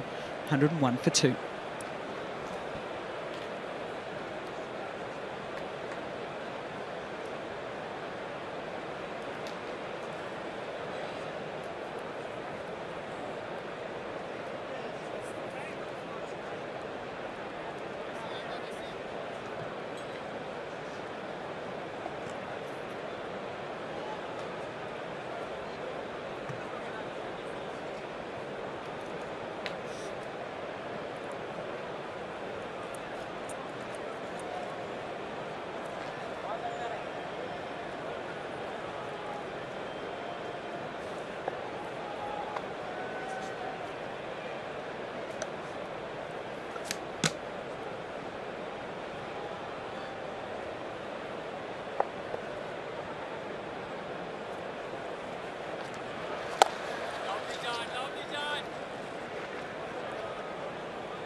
Now with the spin operating, there shouldn't be any problems with the light, but just get the impression that the umpires are starting to look around.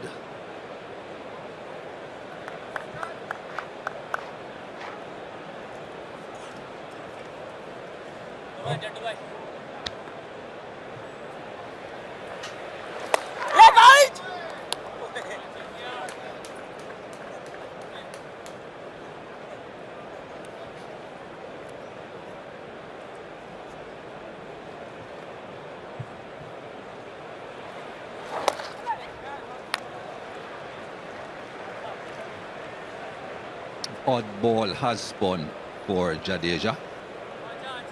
Nothing too threatening though.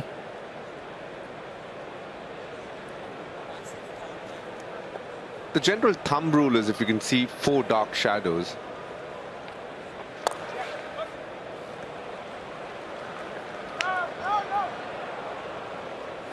See the floodlights are on, and the umpire will be having a close look now. As you can see, the shadows getting slightly darker as the game has gone on.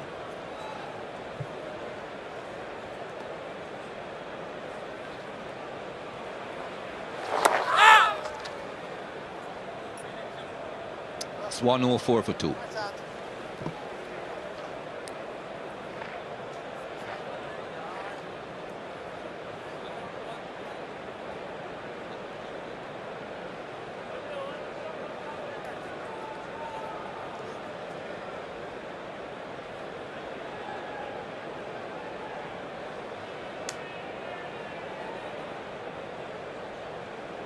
Just after 6 p.m. here.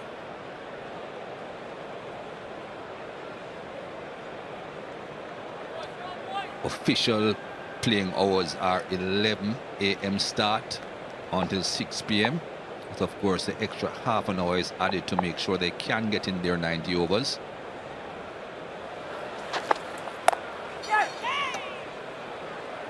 Always a single. pretty deep out there, Adeja.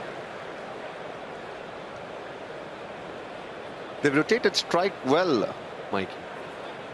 Kept hitting a lot towards the left and right of point and found ways to run it. It's been a very enterprising partnership, and a rather important one. They lost 2 quick wickets.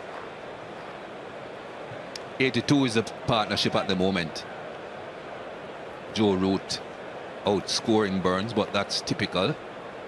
Nothing new there.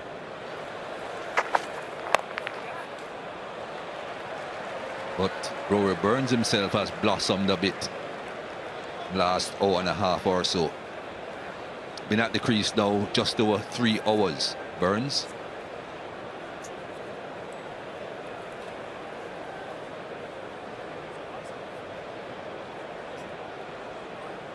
As the sun is setting down on us, Mikey, it's been a great day.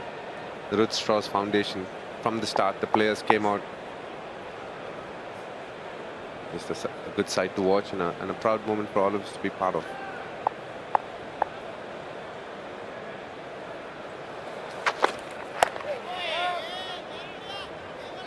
And of course the contributions climbing towards £500,000.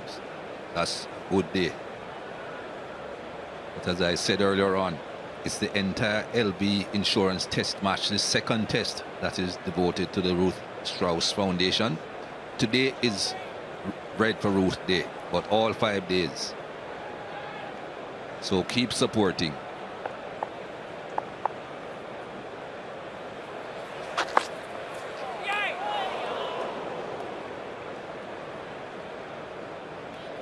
Need a bit of luck sometimes.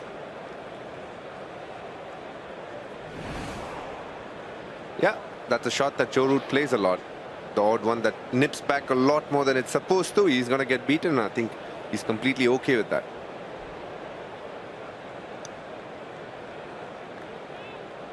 And in many ways, it's been that kind of a day. It's been a day for England more so. They started off with 2 wickets right away, and they've not stopped from there on.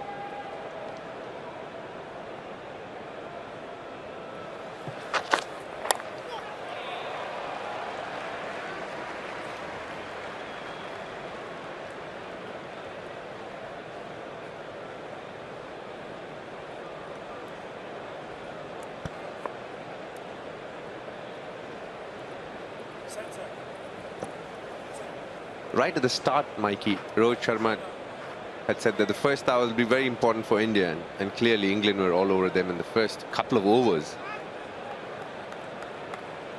They just got 88 runs for the loss of 7 wickets, and they're batting 107 for 2 now.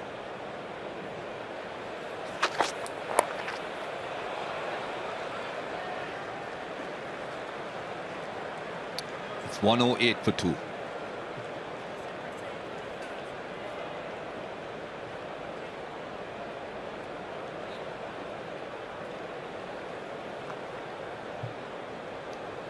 They did not start that promising for England. Just 3 wickets down, India.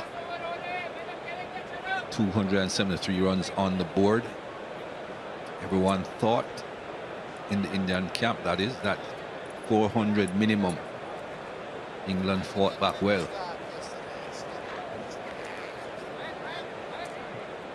So 364 for India, 108 for 2 England. Lost 2 quick wickets. Score was on 23 when both of those wickets went down. Shami is back. Very economical. 6 overs for 13 runs. Going round the wicket to Burns.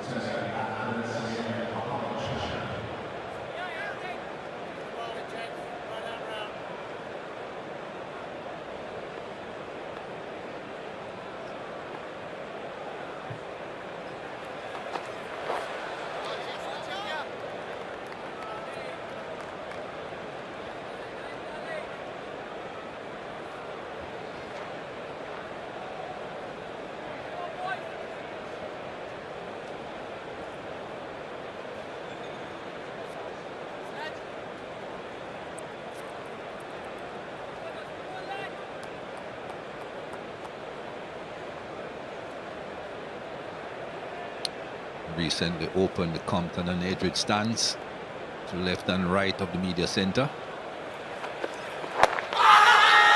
Don't think so. He's giving it. That's interesting. I think he'll send that upstairs, Rory Burns. TV umpire to director. We have a player review for LBW. The original decision is out. It's a fair delivery. Could move on to front on spin vision, please.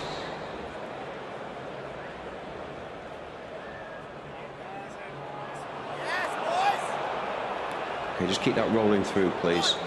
Okay, we're just going to need to see Ultra Edge when available. Thank you. Ultra Edge coming through now. Keep that rolling through. Flat lines, it goes past the bat. Okay, there's no bat involved. We'll go to ball tracking when ready, please.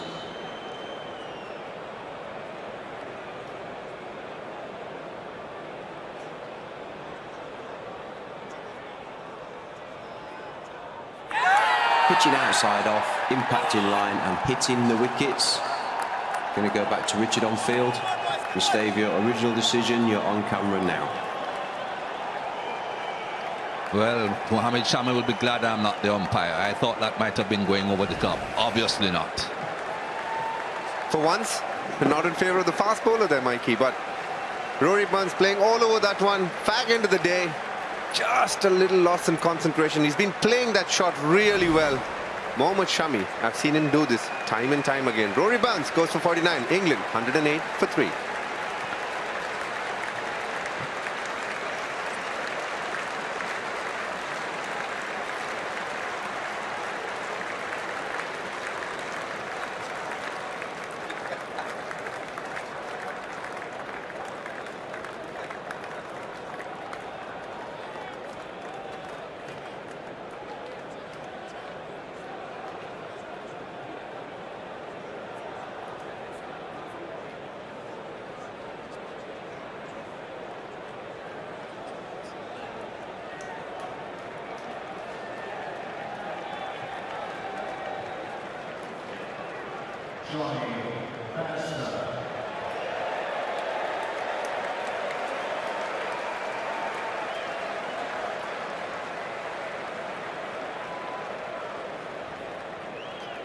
Johnny Bairstow, he would have been hoping that he wouldn't have to come out this evening, coming close to the end of the day's play, and he has to walk out in not the best conditions as far as the lighting is concerned. Here's why he's there.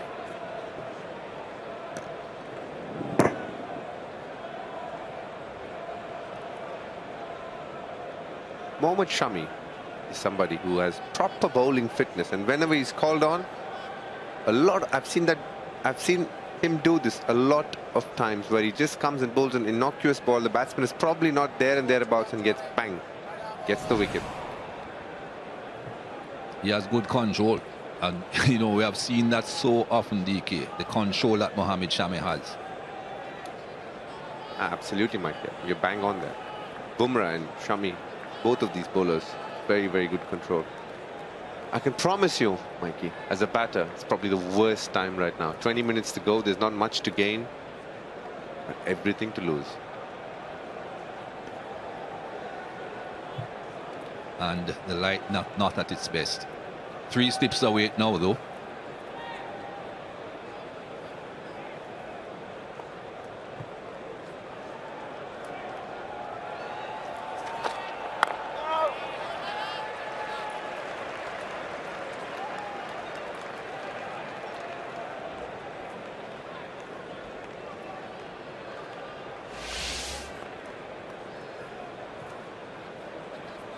You're never set when the ball is doing anything at all. Once the ball is moving around, you're never set. And Shami proved that.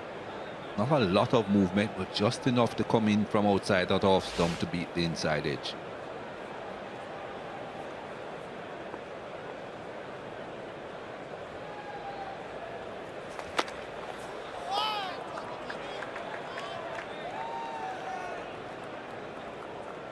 Covers is open. He bowls a full wide one, tempting the batter to go at it. Late in the day, the light's not great. Well left that by Johnny Bairstow.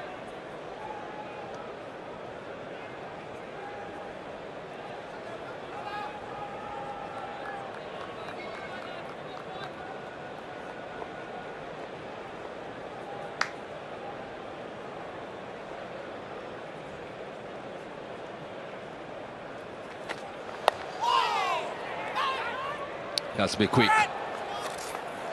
More runs. That will go all the way. That will be 5 for Bairstow.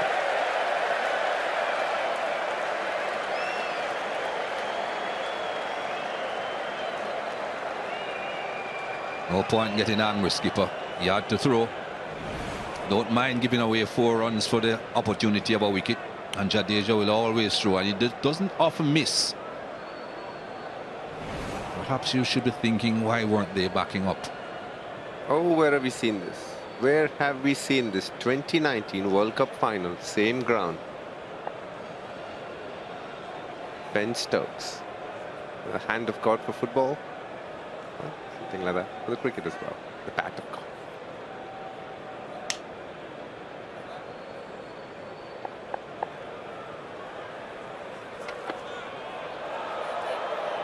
Pulled away quite early, so no problems there.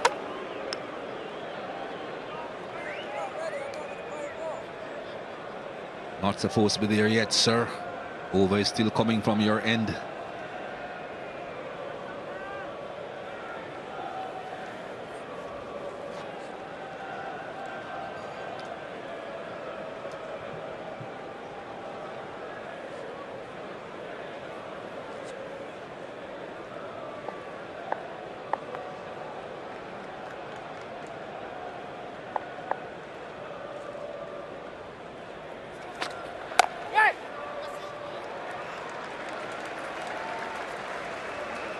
Six runs on the wicket in that over. 114 for 3.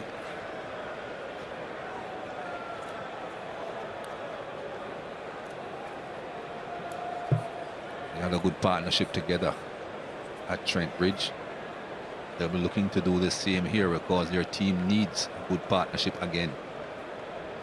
80-odd run partnership with Burns.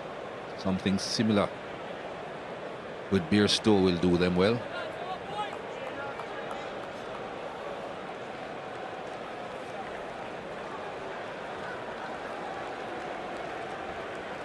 They'll be thinking to themselves they have to wait a long time to get another opportunity. England will have to be bowled out. India will have to be bowled out again before they get a chance.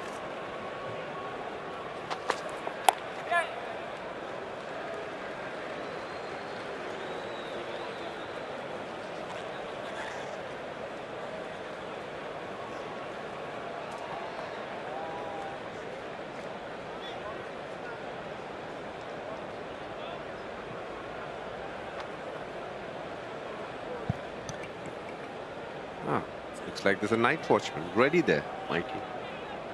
Mark Wood. Who was the nominated night watchman those days for West Indies? I was the night watchman for the West Indies in my very first test match. Brisbane, Lilly, Thompson, Max Walker, Gary Gilmore. Wasn't happy.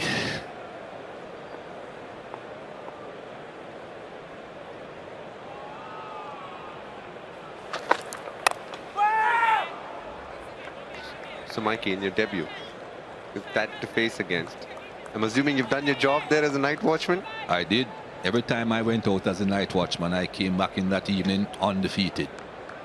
Went back out the next morning. I'm assuming that didn't last too long. The next day morning. I don't think I got in a half century against Australia, put it that way. Not in Test cricket anyway. I've won in an ODI. But these guys have to make sure that the night watchman isn't required. He usually does a good job, Mark Wood, but they certainly have to make sure that he just pads up in the evening and can take the pads off a bit later on. Don't need him out there. But if India see him in the window, they should be anxious to try and get him out there.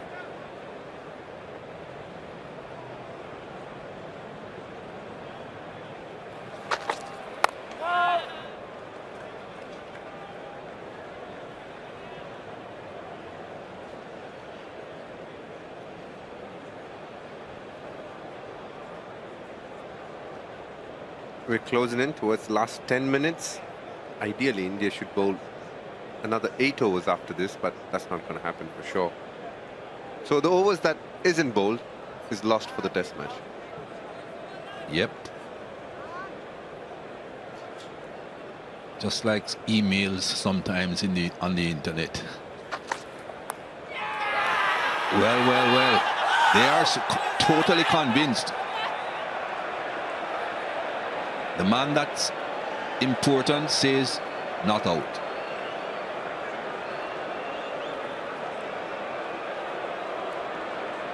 You do get the feeling that they're not going to go for the DRS. Generally, this is the time.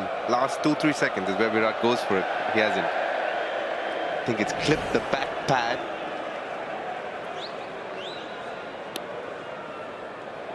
Has clipped the back pad. It's very interesting in many ways. I think they know it because they're not going for the DRS. So they're appealing with the hope that maybe the umpire would give that out. Great decision by Richard Illingworth. Michael Goff, rather, sorry. Correction, Michael Goff. They've had a really good test match, both these umpires. He loves that celebration, doesn't he, Mikey?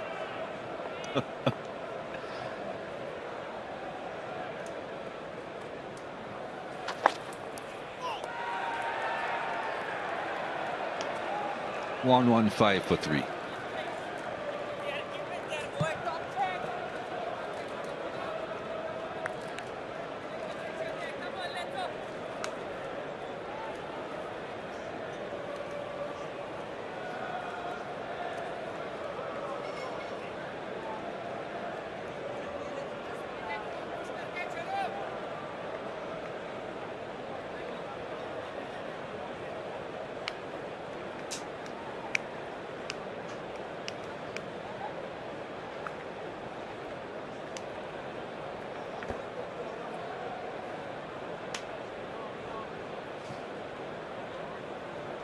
Slight change in the field again. Another man comes onto the offside. Backward point goes right back towards the boundary.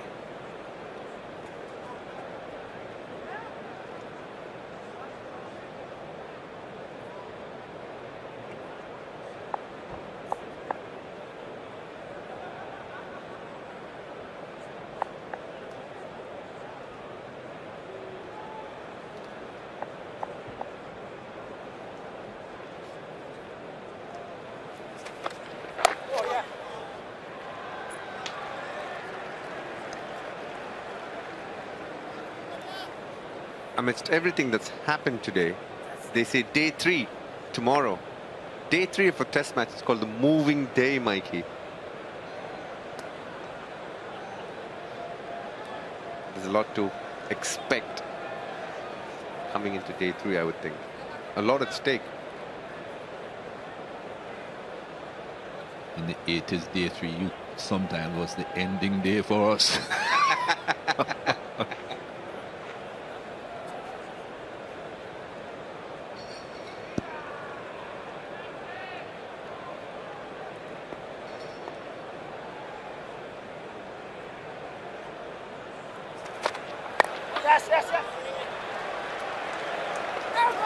Looking for a second, but it's not on, and no point in taking any risks at this time.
Not troubling the coach this test match at all. Okay. Letting the coach rest on the balcony.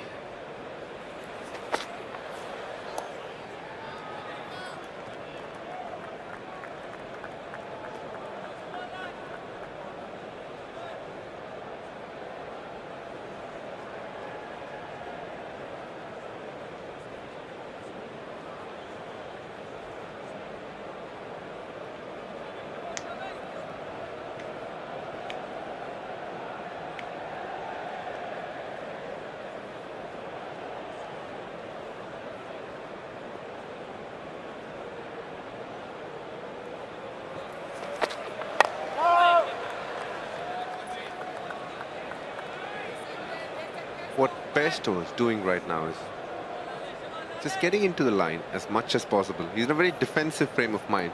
So all he wants to do is bring down the bat straight down the line and just defend it. He doesn't want the ball to hit the pads. He isn't bothered about scoring runs. All he wants to do is get through the day. It's very evident in the way he's batting right now. He's not looking at any sort of shot whatsoever. He's just getting into line with the trigger movement and just bringing the bat straight down the line.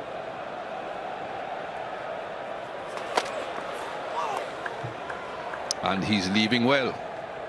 1-1-8 for 3.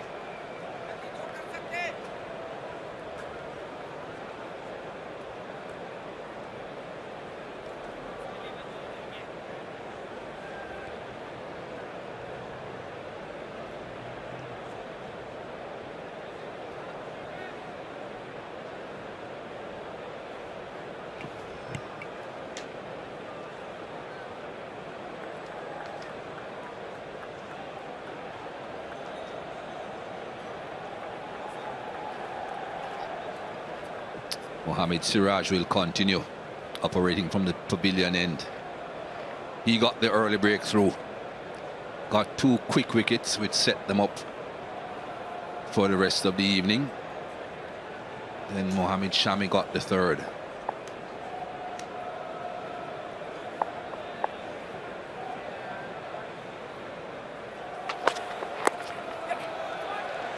Just a single.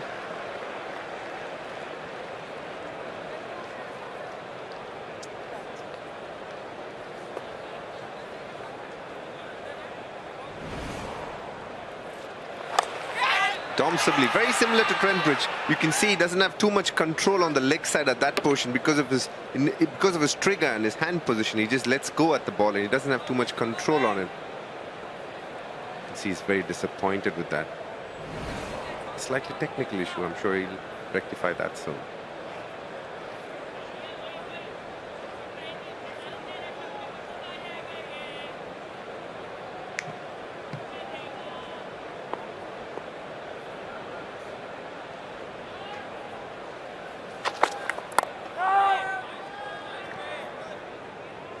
And the next to go, Haseeb Hamid. Full straight, that's just pure nervousness. I do feel if I do go and ask him the next day, he's going to tell me he didn't see the ball at all. And that happens when you're very nervous. You've just thought about this over and over and over again. You just, as Rohit Sharma had put it clearly, there's a small, fine line between overthinking and underthinking. I have a feeling he's been nervous over a period of time. Just a full one, missed it completely. That can happen to any batsman.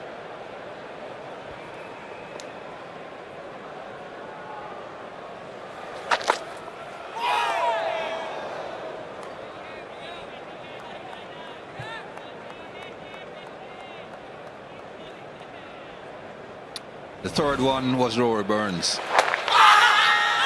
Watching it live, I thought to myself that had every chance of going over the top. Not Mr. Illingworth, the man that matters. Sent upstairs, but it wasn't changed. Hitting the top of Miglan leg rather. Normally you think it hitting above the roll, it's going over the top. Well, Burns isn't really over 6 foot. He's a little bit shorter than that.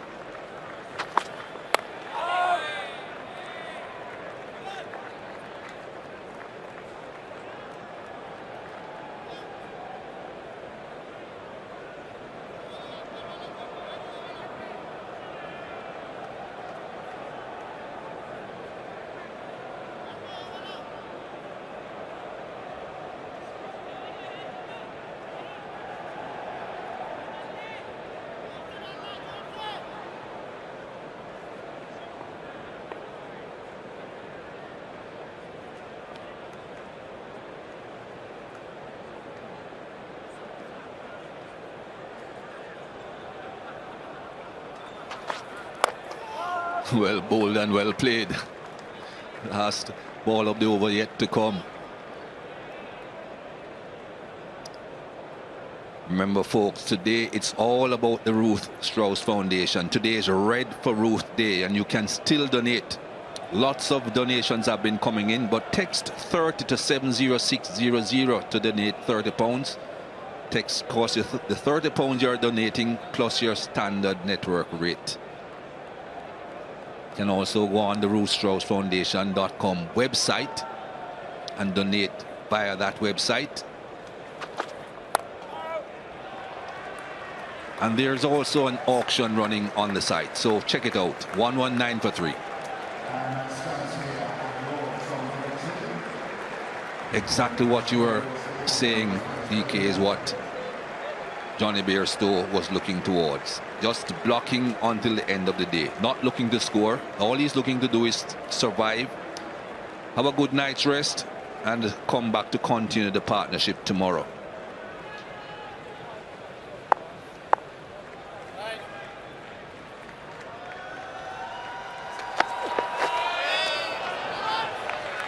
Morning, Michael.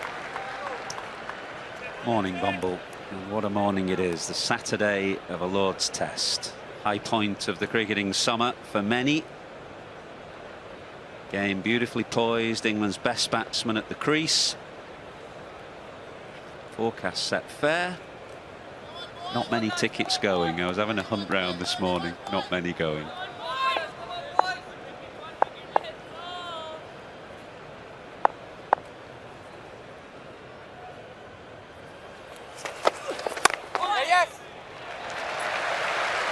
The third man, quite wide, down there on the boundary. Be a full house again today, yes. I think the crowd will still be coming in through the security, COVID regulations. Can't come in yet. Too far, Johnny. In between those two. Off stop.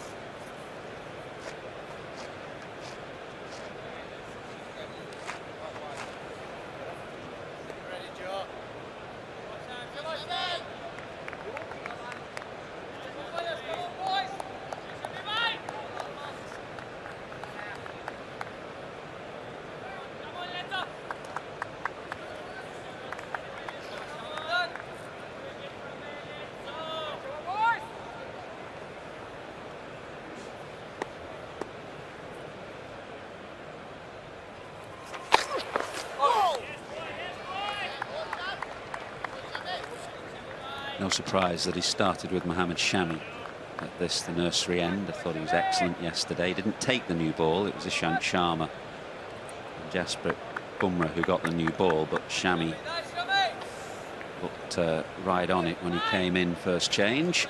I suspect Bumrah might bowl the other end, the pavilion end.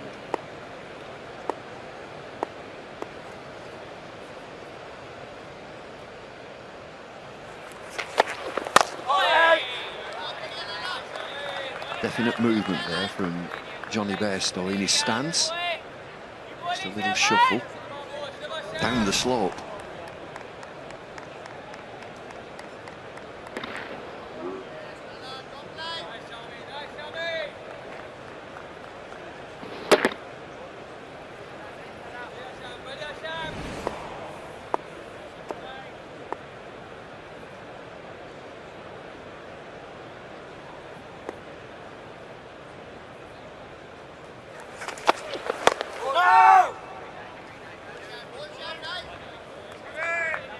Heavy roller for England this morning. I noticed that when India were batting at the resumption, they had a light roller. It was the heavy one for England this morning. It seems more of a batting day today. The clouds are high. You'd think this would be the best day for batting. Not the wear and tear yet that you see on day 4 or 5, and all that moisture from day 1 and 2 has gone. And with the clouds high and the sun out, I agree, it feels like a decent day to bat.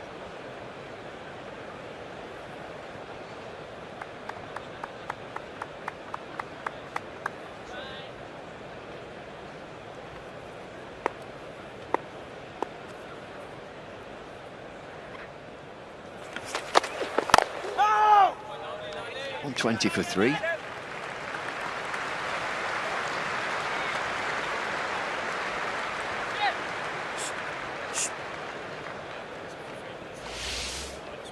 England losing the first wicket at 23. Hamid out first ball, so 2 for 23. Last wicket falling at 108.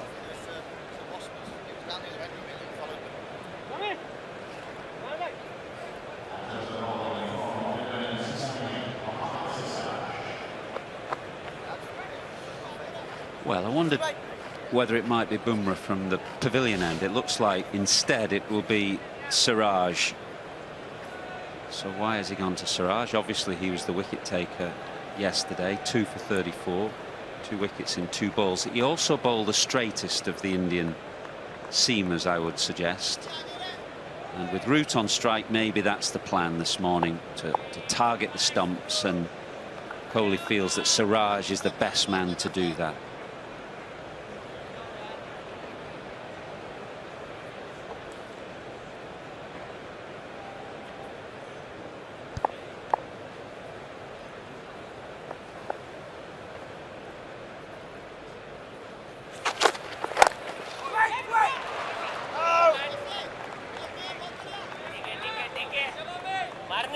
Came in on a hat-trick, of course, the England captain yesterday. It was a very dramatic moment when he came in, and he was in on a hat-trick because Siraj picked up 2 in 2. Sibley first of all, caught at mid-wicket, and then Hamid bowled first ball on his comeback.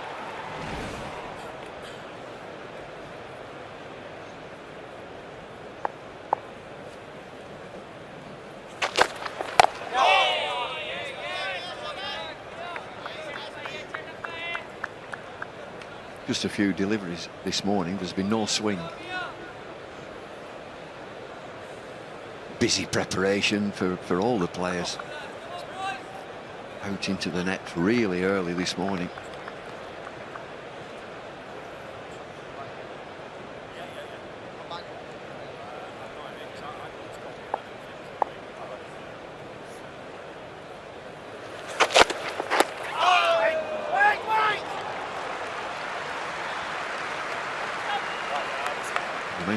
No tickets. I'm sure it's a full house today on Saturday at Lord's, but there's still plenty of room. Late comers, just a bit of a difficulty getting into the ground with all the security and the protocols. It'll fill.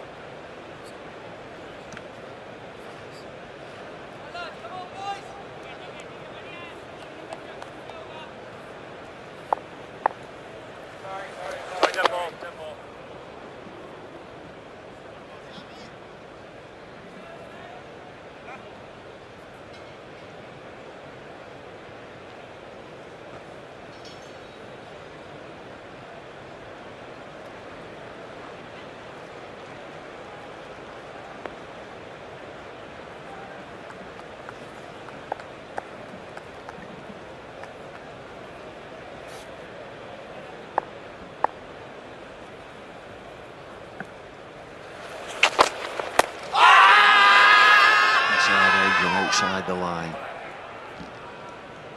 Virat Kohli unmoved at first slip. He's only got 1 to play with, 1 review. Remember that India burned 2 reviews yesterday, both against Root, which was a measure of the importance of the wicket of Joe Root, the fact that India called for 2 reviews that really didn't look that good to the naked eye. And will also make Kohli more reluctant to call for his final one today. He was outside the line there.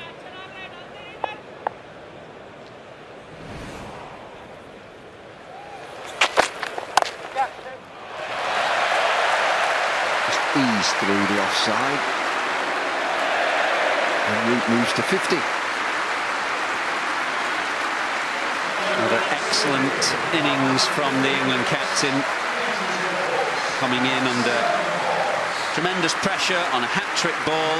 He moved very fluently to his half-century. 82 balls, 7 fours, and looked very strong square on the offside where that 7th boundary went.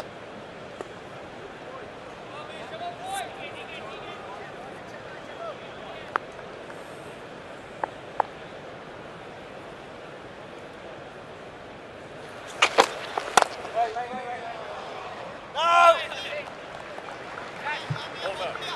124 for 3.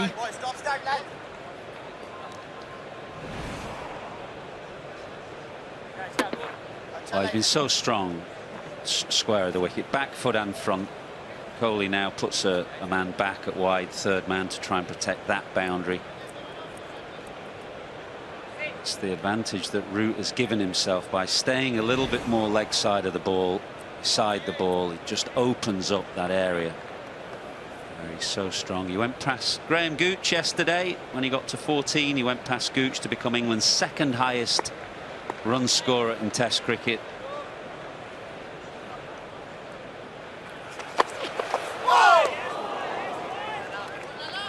And he's only 30 years of age, Joe Root, so he's got plenty of cricket and innings and runs in him.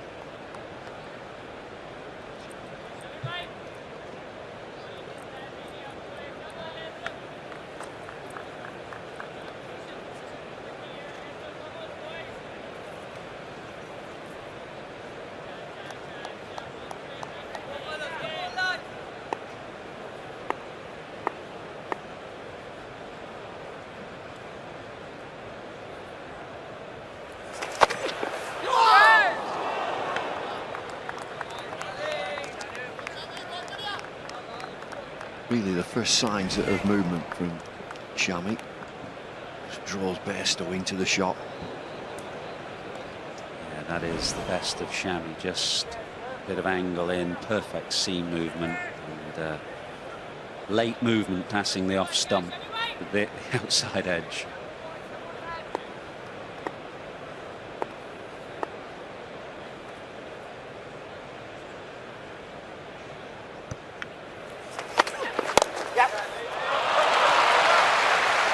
Nicely timed. And it just skips over the fielder for 4. Yeah, made good ground, Siraj, and really should have stopped it having made the ground. Lovely bit of timing from Bairstow. Siraj gets down early and really ought to have stopped it once he did.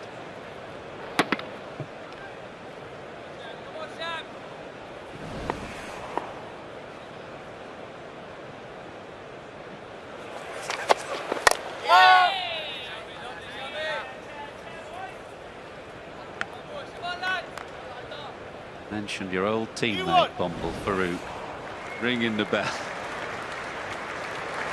He's a real dasher, wasn't he? Did you open with him for Lancs in one-day cricket? Yeah, out of curiosity mainly. You're dead right. He was a dasher. He always wanted to get in early. You'd put him in at 6 and he'd come and bend your ear. I need to go in early.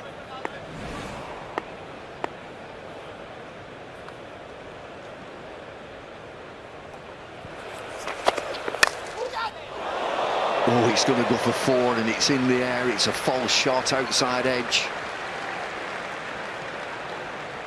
Well, Rahane is the fielder in that, well, what would you call him, about 5th slit. He's so close, but the ball is nowhere near carried, even so. And Bairstow's pushed quite firmly at this, but it's landed a long way short of Rahane.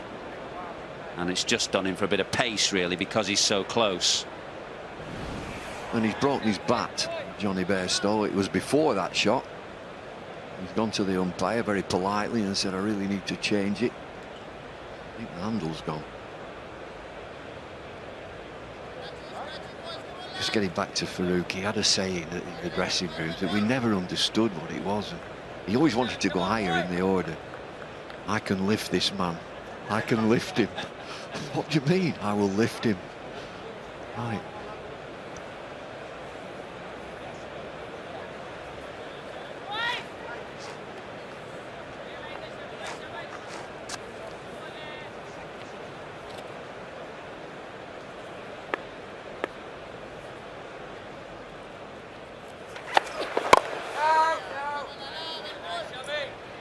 .132 for 3. In control, very fluent. Late last evening, Joe Root got to 48. Let's have a look at some of the best of his shots. What you will see is just a lot there, square on the outside. That was a poor ball and got cut away, but it's in that area down through third man, wide of point, deliberately played again.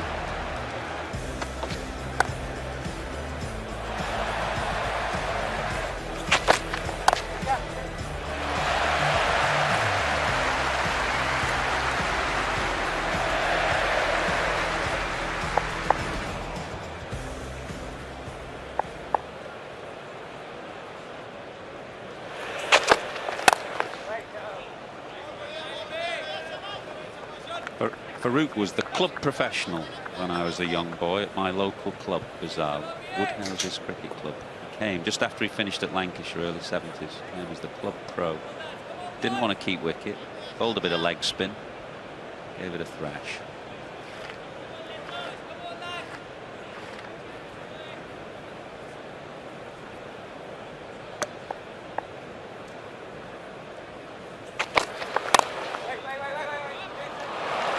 Just gets it through mid-wicket, it won't reach the boundary.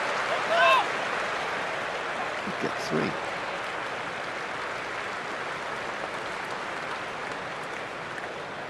As clear as anything, they used to have a benefit day for the club pro at the end of the season. And Woodhouses would play Farouk's team, and one year he brought Clive, Lloyd, Michael Holding. I was about 6 or 7 years of age.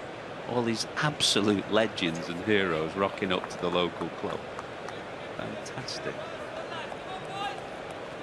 He was a real showman behind the stumps, shimmying the bails. He would shimmy the bails, particularly off the spinners. Have the crowd oohing and ahhing.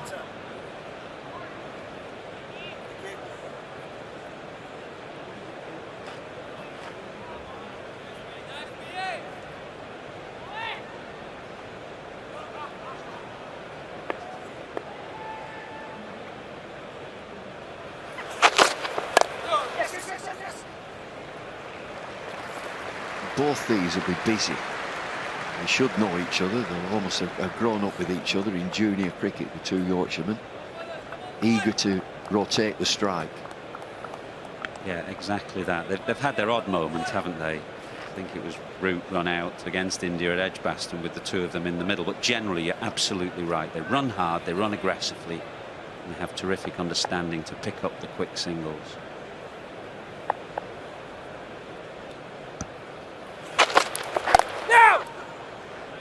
That young man had one of your hats on. Pork pie hat. A few flowers. Well, that's a different one, yeah. We're having a good time.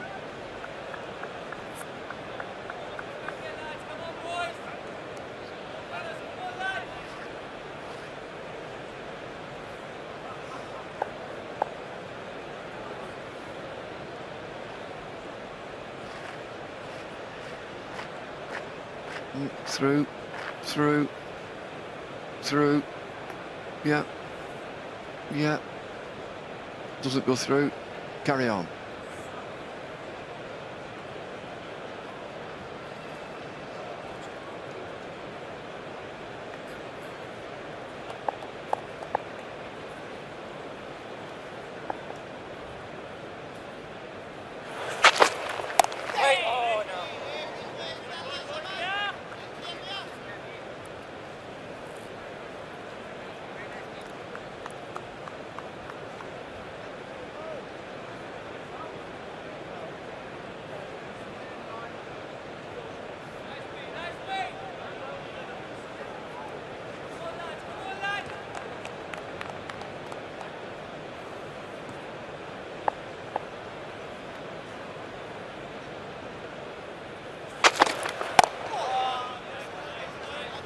.136 for 3.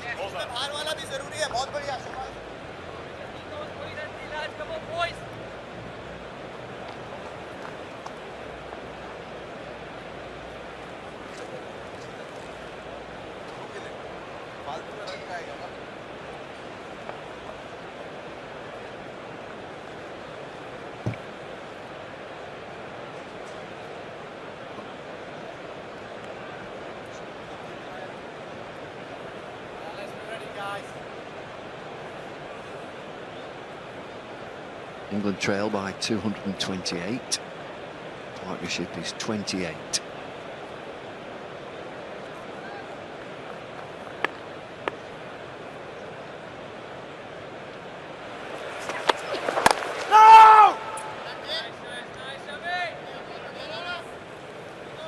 Bit of a change in his style, Johnny Bairstow, this definite movement as he gets into position to play the shot, and he moves across and covers all his stumps.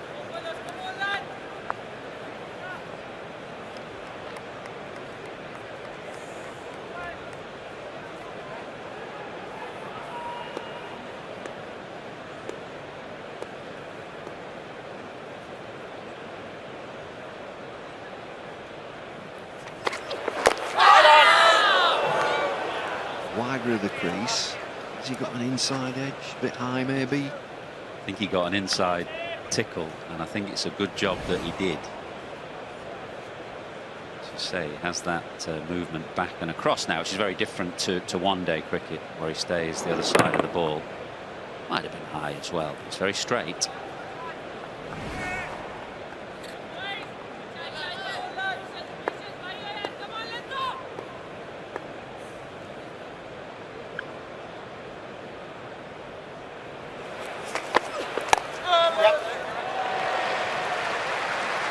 Bigger stride this time for Bairstow.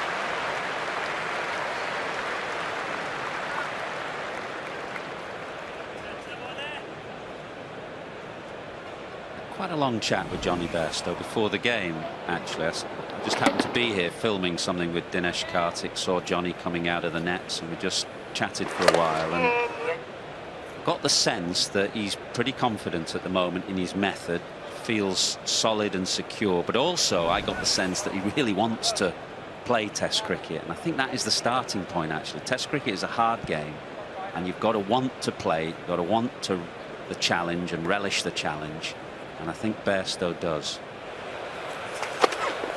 Yes. That's his best shot of the morning.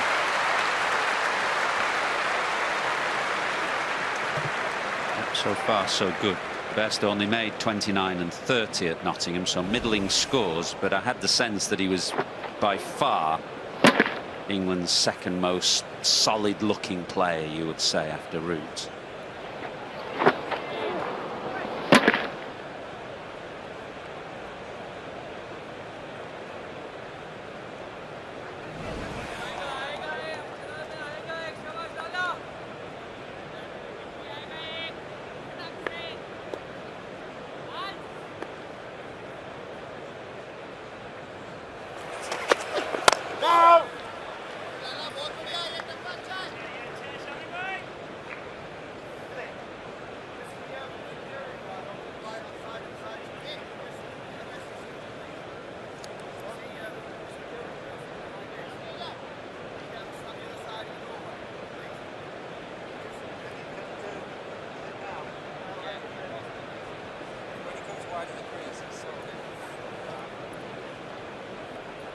The bell ringer.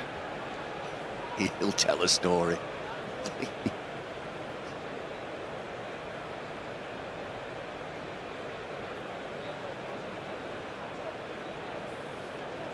What's happening? The person in the high vis just keeps literally like doing laps.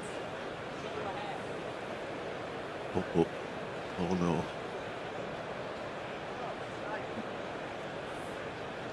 Oh no.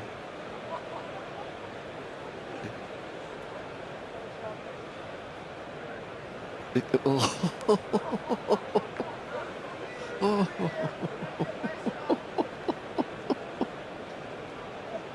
You with the high vis.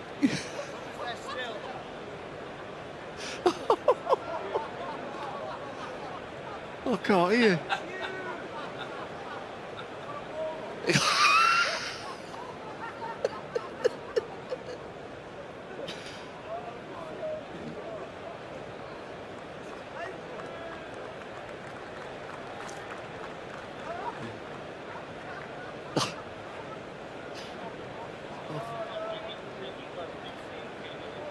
Oh, he's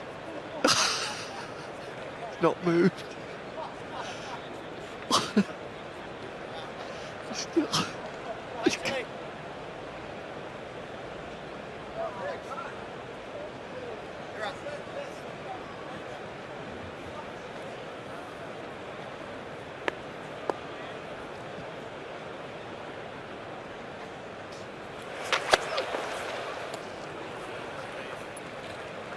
And 44 for 3.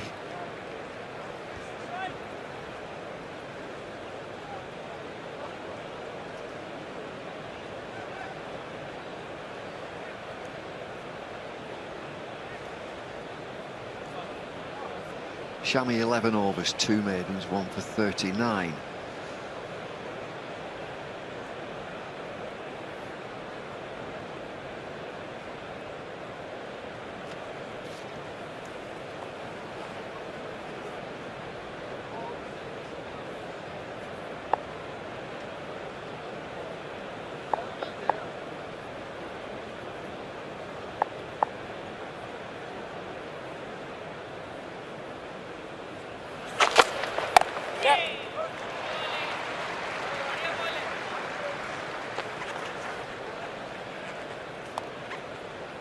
a welcome sight for England. Sunshine. Just looks totally different. Pitch is a good colour when the sun's out, dry. You hear that phrase a lot, don't play in the V. Many different Vs.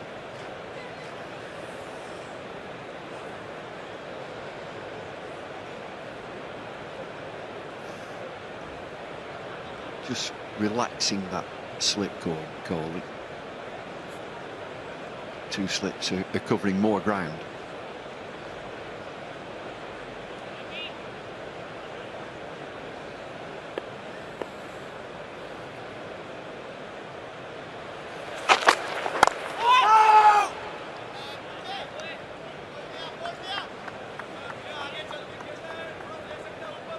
Well, from what we've seen so far, 25 minutes in, I'd say this is a batting day. Ball is 50 overs old now. There's very little swing. Shami has maybe moved 1. Not much seam movement. Even bounce. Easy pace. And 2 batsmen set. I think an opportunity for England.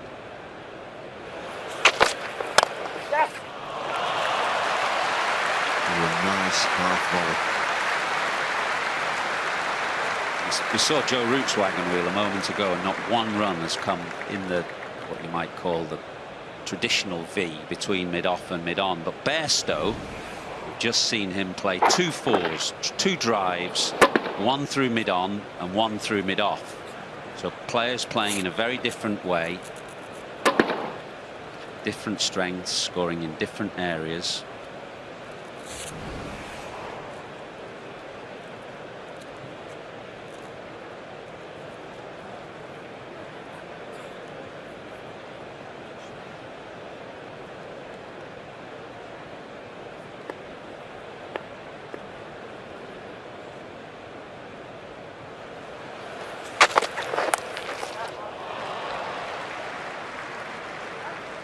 First real short ball. They've been looking for swing, the Indian bowlers. Not seen any swing so far, and that's what Johnny Bairstow's hit 2 lovely drives down the ground. Then a short ball. England moved to 150. There's Bairstow's wagon wheel, so 30% in the traditional V, nothing for Root. As you say, a first short ball, and of course he got out that way at Trent Bridge. He nailed a short ball to deep square leg, but on that occasion he just rolled his wrists and kept it down.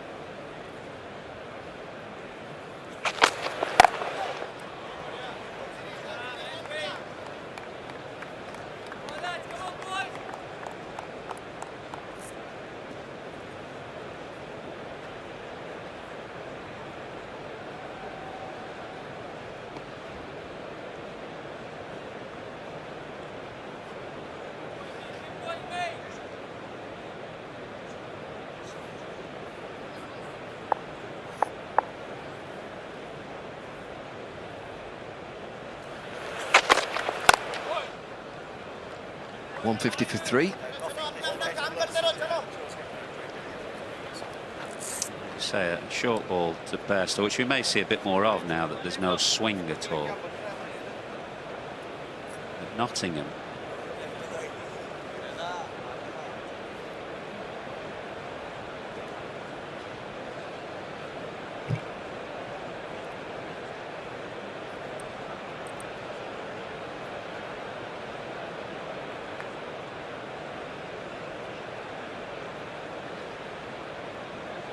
Well, that doesn't help the over 8.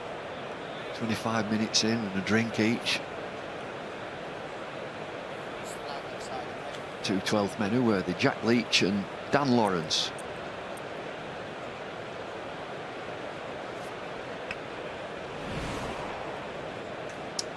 just talking about the way he got out at Nottingham. It was an unbelievable shot. He absolutely nailed it, but went flat straight to deep square leg. And of course, moments ago, just that short ball, look at the difference, just to help round really, and rolling his wrists. Have that in the back of his mind. And again, fielder out there. 2 fielders. 1 on square, 1 quite fine.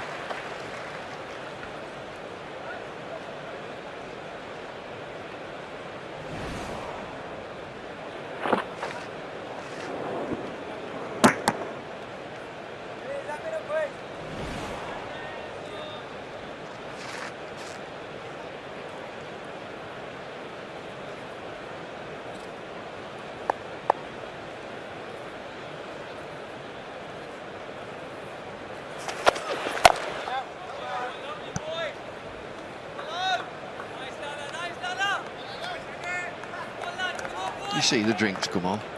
25 minutes. We'll have a drink.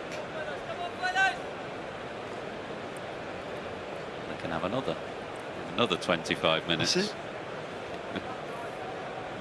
Umpire should just send them off. Off you go.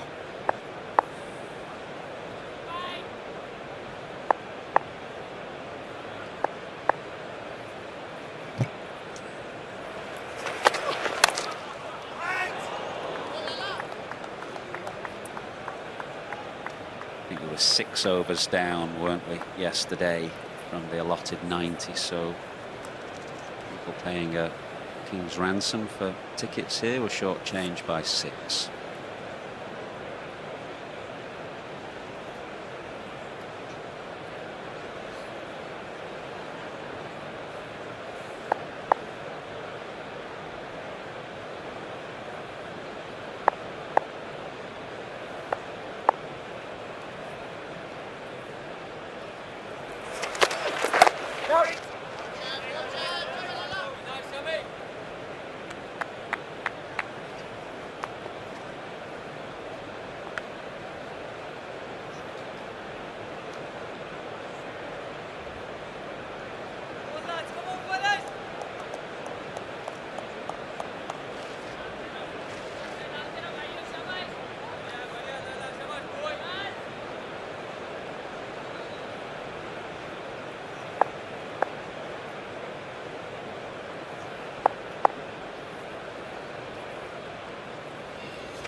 Only one.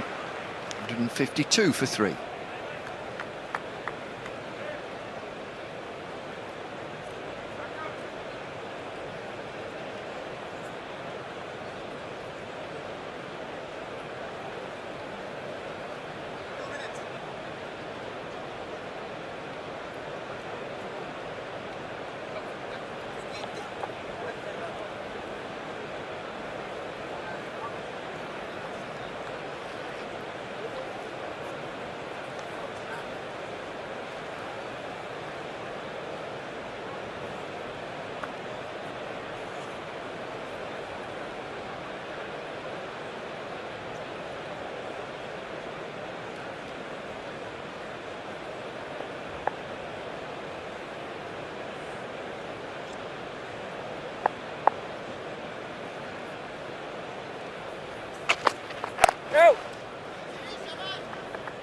This has been a nice quiet start for England. No real tremors. One ball went past the outside edge of Johnny Bairstow's bat from Shami. Of course, we have had an LBW shout, but nothing too serious. Dressing room should be beginning to relax a bit. That's exactly what they wanted.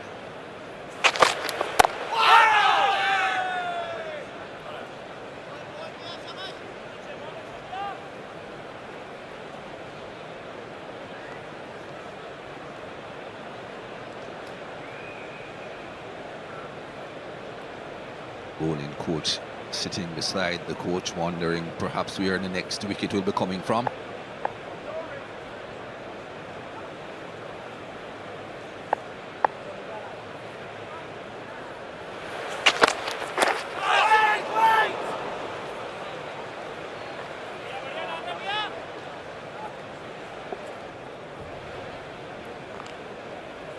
Mikey, yesterday morning I thought it was such a big session, the first session of play for England. Against India, 276 for 3, looking to really capitalise. I think this morning is the same, but for their batting group. But they did so much better than Trent Bridge in terms of just recovering from being 23 for 2.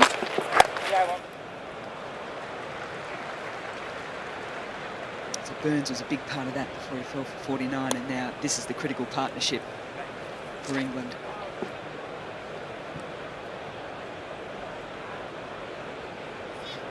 I think Johnny Bairstow wants to cement his place back in this Test 11. So he'll be anxious to get a good score. A bit disappointed when he got out pulling that ball into the deep in Nottingham.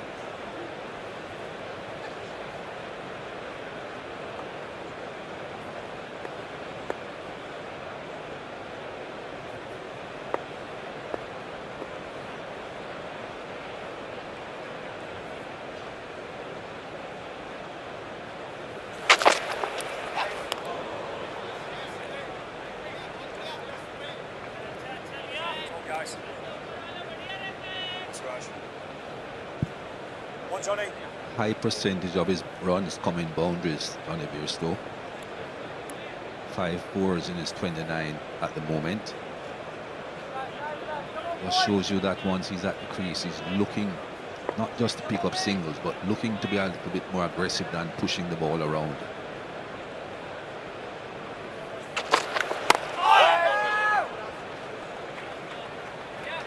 .153 for 3. Yeah, I think a big part of that, Mikey, is the fact that India have been targeting his stumps. They've done their homework and realised that that's a high percentage dismissal rate for him. So he's been really tight in that space, just trying to hit. Already seen a lovely long drive from him. And then he can capitalise on anything that's a little bit looser when they go searching for things.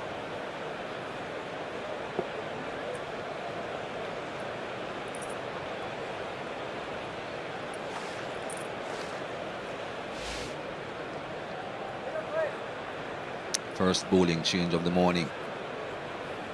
Jasprit Bumrah replaces Shami.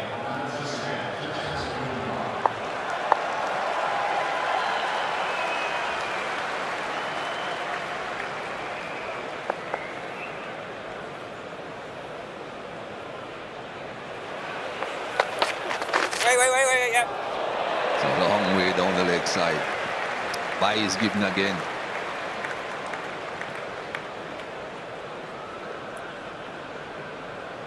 There's some parts of this game that's just not fair, Michael Holding, and this is one of them. Look how far this ball goes. It just keeps tailing away from Rishabh Pant. He's got no chance whatsoever. That comes against his name. So something similar with Josh Butler. There's no way that the batsman could have played a proper cricket shot at that. Should be a wide.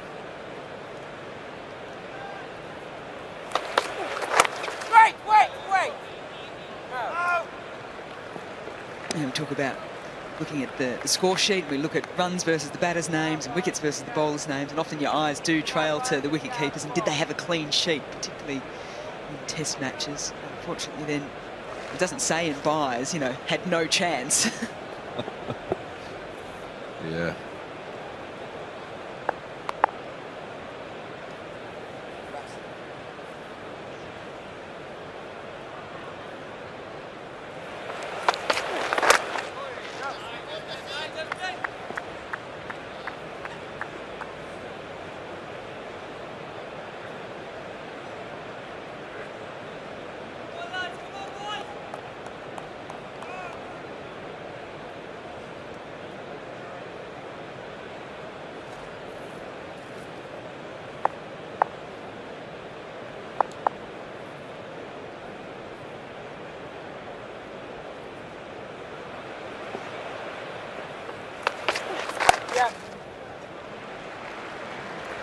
Beautiful weather out there at the moment. Bright, sunny, warm. That single brings up the 50 partnership between these two. Ideal conditions to be batting.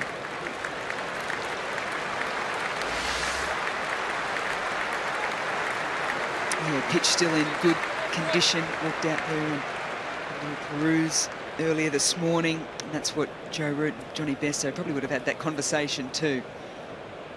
Wonderful batting day. They've reset themselves. We spoke about the importance of that too. KL Rahul, that magnificent 100 day one, second ball. Face was out day 2. allow himself that chance just to reset.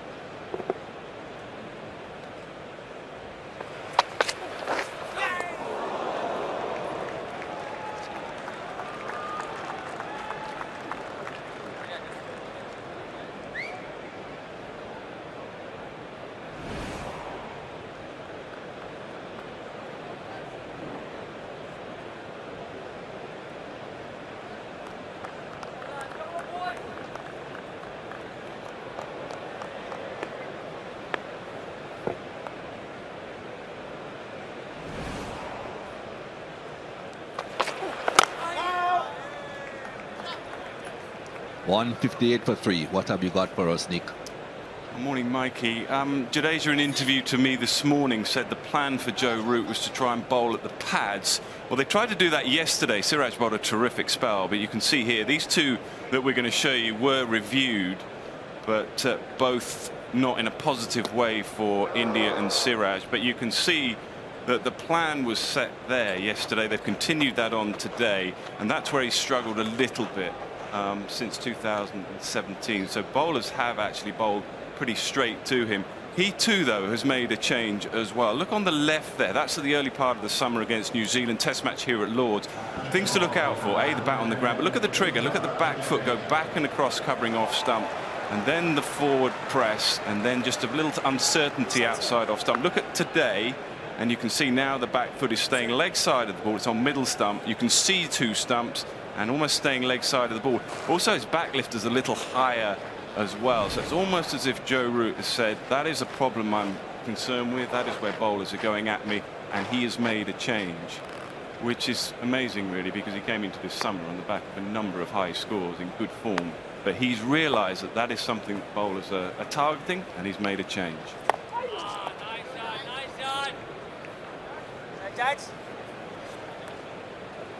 I think the biggest part for that, Mikey, is that, as Nick Knight mentioned, great form.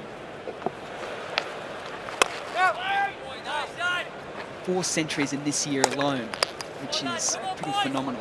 Never scored more than 3 previous to that.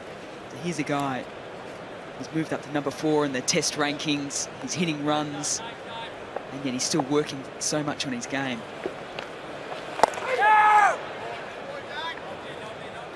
From what I've seen of him this summer, he seems to be caught in no man's land on fewer occasions, if at all. That was his problem with the LBW shot. He was halfway forward, not really getting forward. Fine if you're back. When the ball is short, you're going to be back. But we have seen him on occasions when the ball isn't that short, being caught half forward. That's good running. If you get caught half forward and get wrapped on those pads, you're going to be out. So I'm being wrapped on the pads fully forward, and that way he got outside the line of off stump, back, it was missing leg.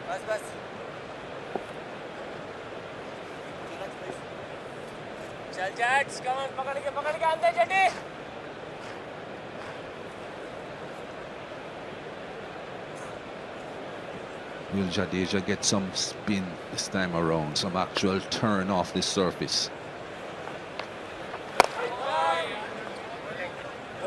159 for 3.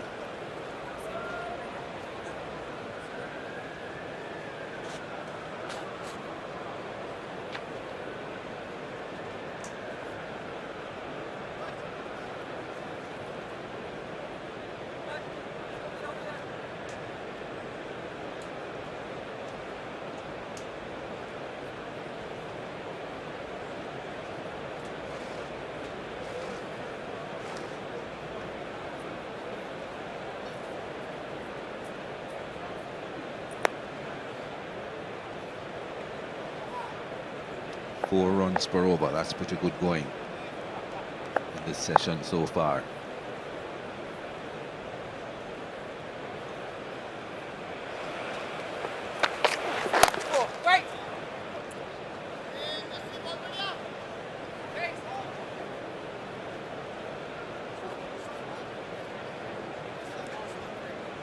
Mike, I'd like your take on Virat Kohli's setup of the slips as well.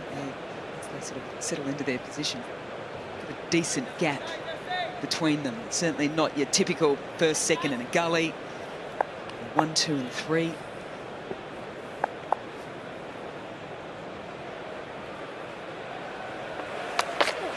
Yeah, well. Good decision, just a single there. I'll tell you, Mel, I'm not a fan. Bit of overthrows.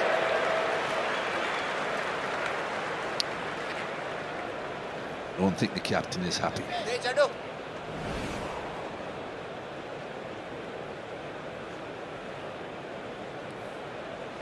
And he gets the ball in his hands to bowler. I think this captain was hoping that he's a bit more accurate than that. Ishant Sharma, the man down there.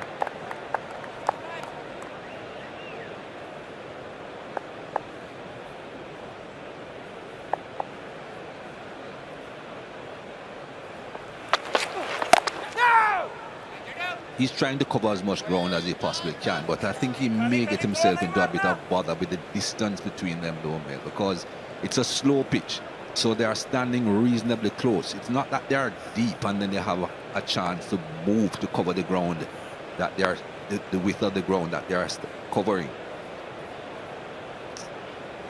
I don't like it. I just don't like it. There are just too many big gaps. You have to be fortunate if get the ball to come directly to one of you.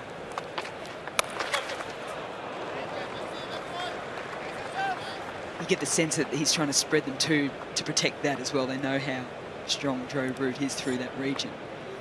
So it's more to cover and stop a run-scoring option rather than to take the catch. Exactly. That's not a very attacking position there. That's more defensive.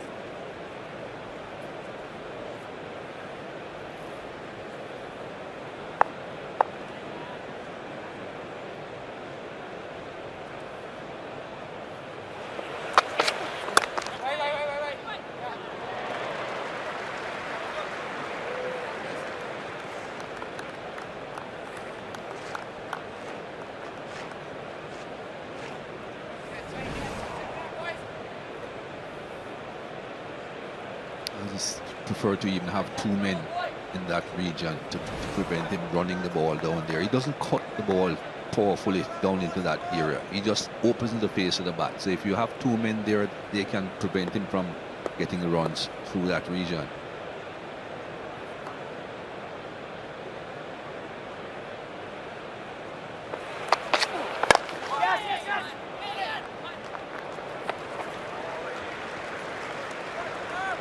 One 63 for 3.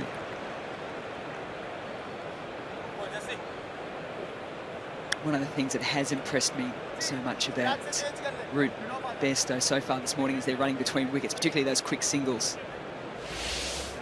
Both of them have the ability to call off the bat straight away. So what looks like a tight single to start with means that they make it comfortably.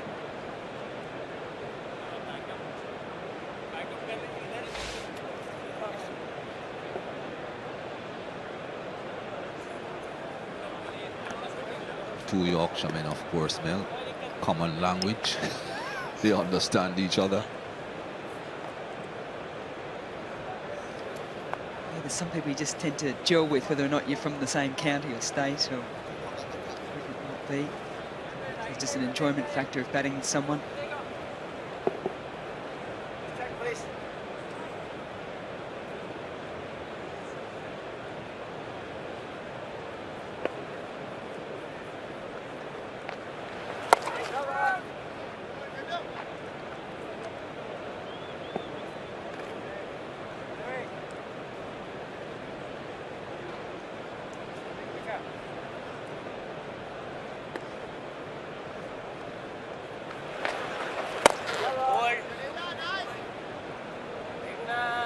Operated from the nursery end previously. Jadeja didn't get a lot of turn. It will be even more difficult operating from the pavilion end to get it to go back up the hill. Just drifting into the pads down the slope.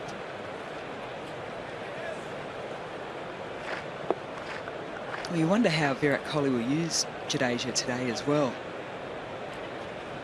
Because at the moment you look at Joe Root, you wonder how they're going to get him out.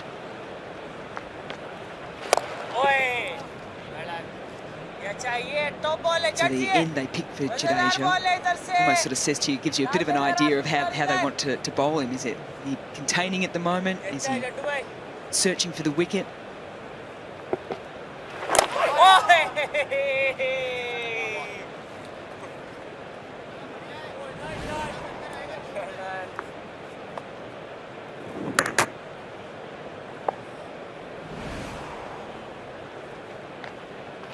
Yeah.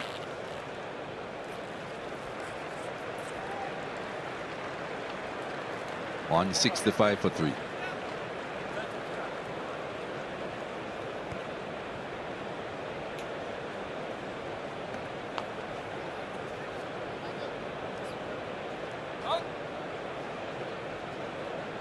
Partnership between Root and Bairstow has moved to 57 and very comfortably.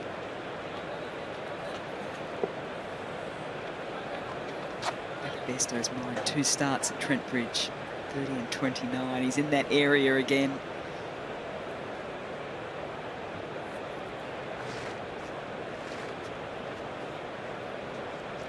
It seems that the captain has left the field. Has he gone off to seek some advice from the coach? I know.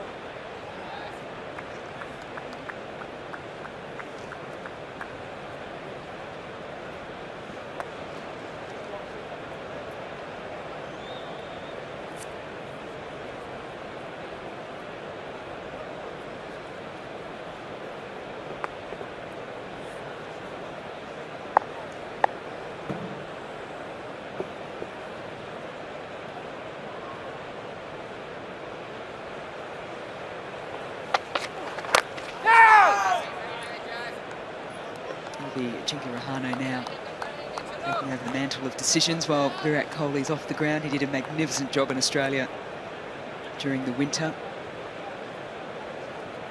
Post that lost at Adelaide in the day-night test match that India would prefer to forget very, very quickly. All out for 36, and there's all this talk about, oh, that's it, the Australians will run through the series now, Virat Kohli and the like.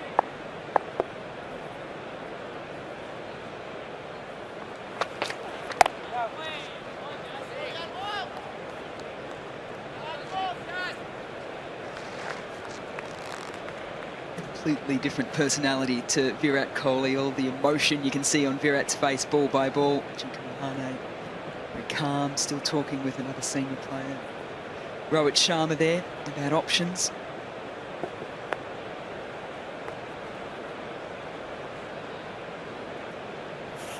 Probably rushing through his brain, thinking, how can I make an impact while the captain is gone?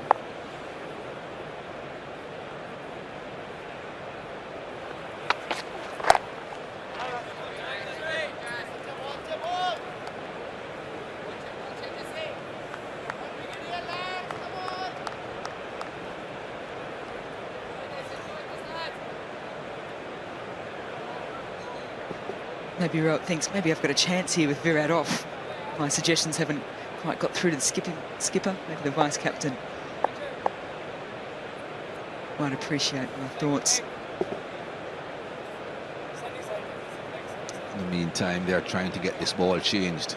We see that on a regular basis, don't we? Whichever team is in the field, and when the ball stops moving around, time to try and get it changed.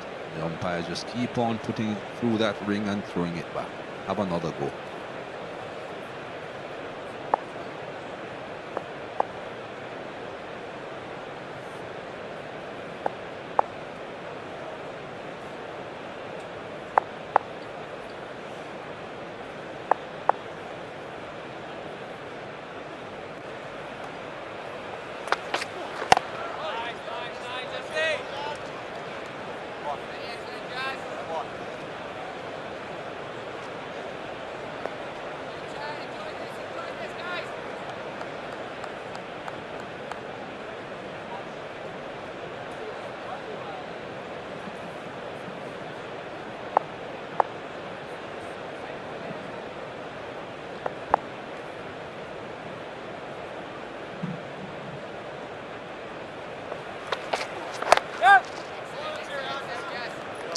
Maiden over from Bumrah.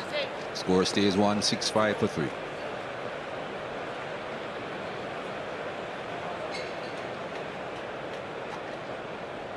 Just 1 over. That's all he went off for. So Ajinkya he can't really do anything about it. No chance to make any changes. No chance to be innovative in any way.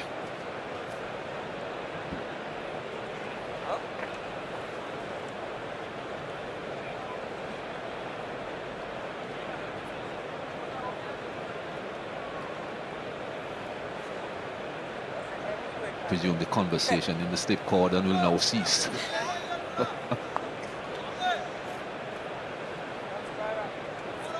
What happens when Virat says, what did you talk about? The boy said, nothing.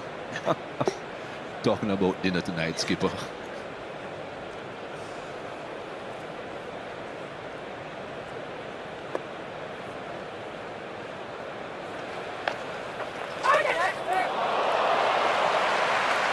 Very delicate. All the way.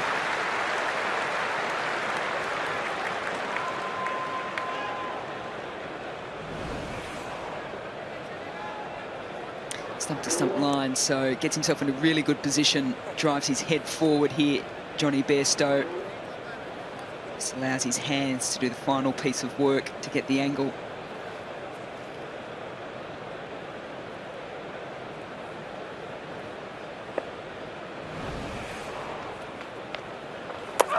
Oh, that's close. He doesn't want to be playing back too often to those arm balls.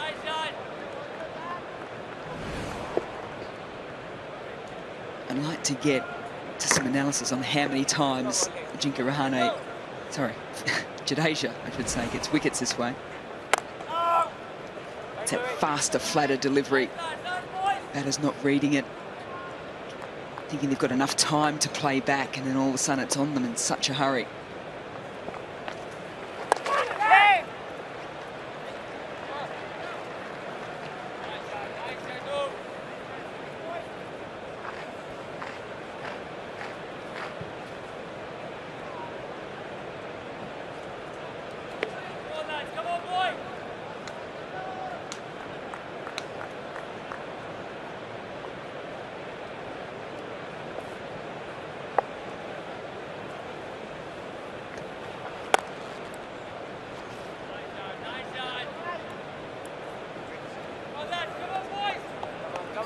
Come on, Jax.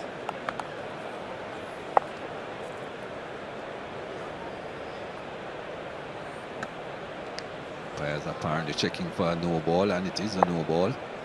Well, I've got to get a message from upstairs.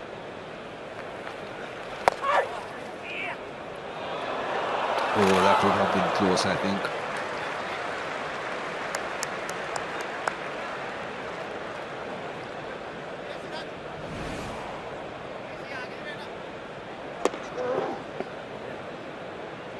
Wasn't too sure, a little goose step at Siraj, the speedster trying to get across the ground quickly.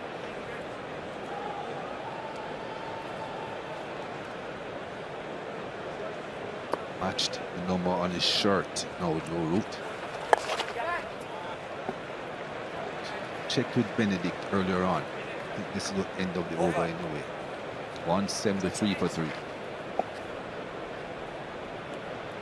I checked with Benedict earlier on, Mel, and I asked him how many times had Joe Root scored 66 and been out in his career. And of course, Benedict can't find anything. He did do it once, right here at Lord, against this same team, India, 2014. And he's on 66 again. Mikey, don't jinx him. What are you doing?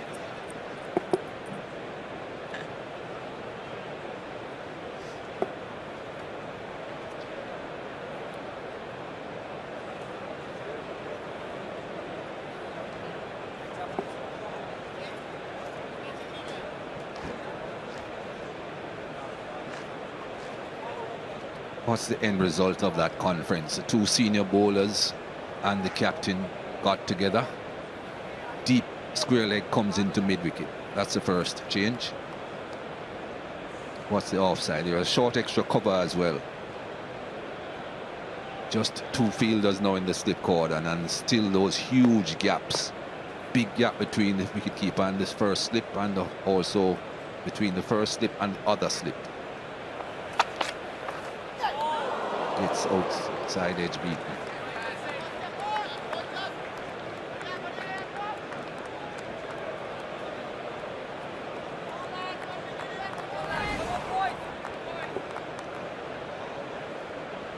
Again, good seam position, the angle coming in to Johnny Bairstow. India searching for that wicket for an early lunch.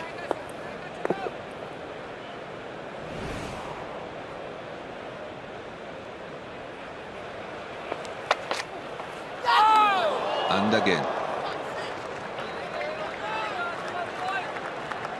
And there's still just the two fielders in the slip cordon. He's been quite proactive, Virat Kohli, with his field placements, mid-over. It doesn't look as if he's going to change anything up here. Also doesn't look like that Jasprit Bumrah's even going to turn to his captain and go, maybe just the one more slip, a little bit tighter.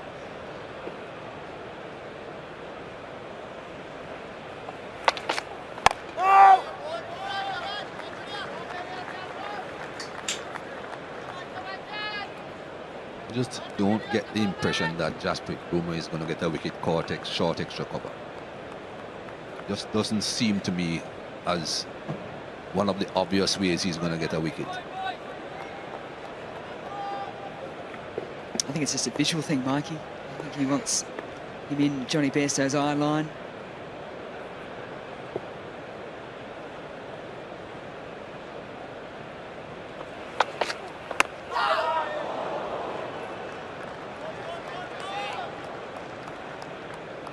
Good little spell here from Bumrah. 4 very good deliveries.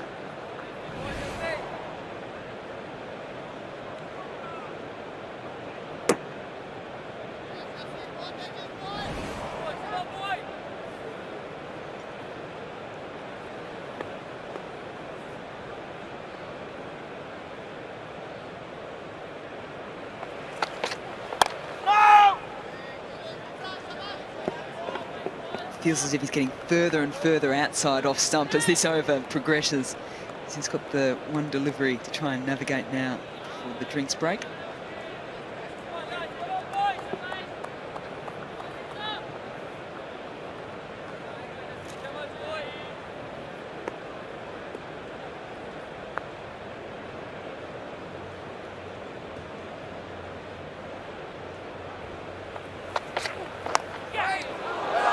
Short of the slip corner again. Slow pitch, not carrying. Excellent over though. 6 dot balls. Good way to end the first session for India.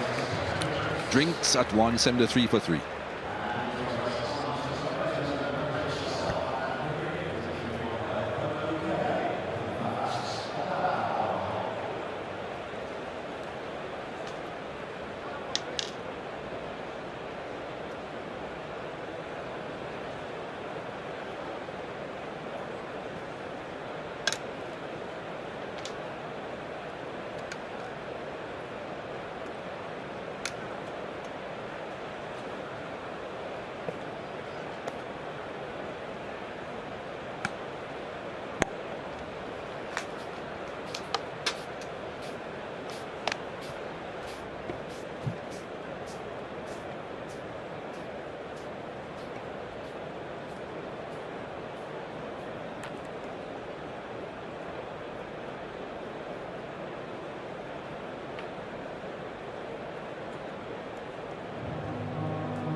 course, it is the Ruth Strauss Foundation Test match. And the generosity so far has been staggering. Thank you, those who have donated. If you'd like to get involved, text your donation. Text 10, 20 or 30 to 17600. Get involved with a thoroughly good cause.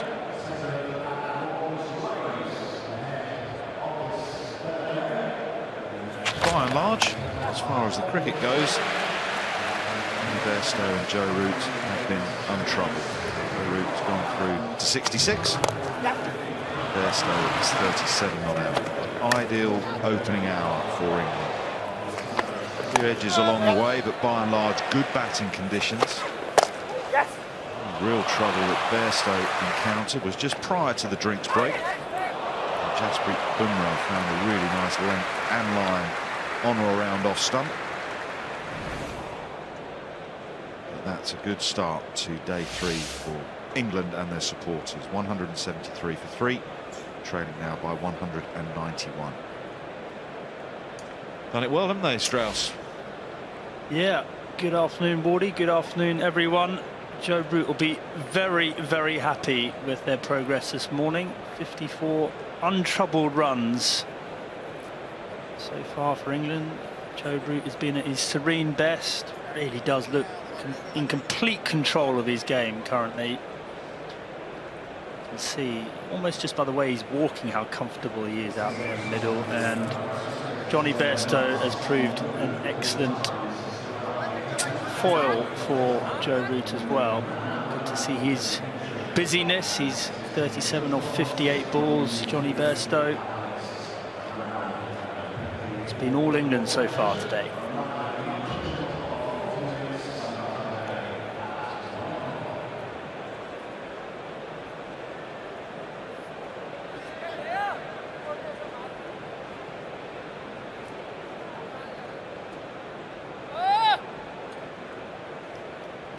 Seems to be a lot of this today. Movement behind the arm. Jadeja to continue.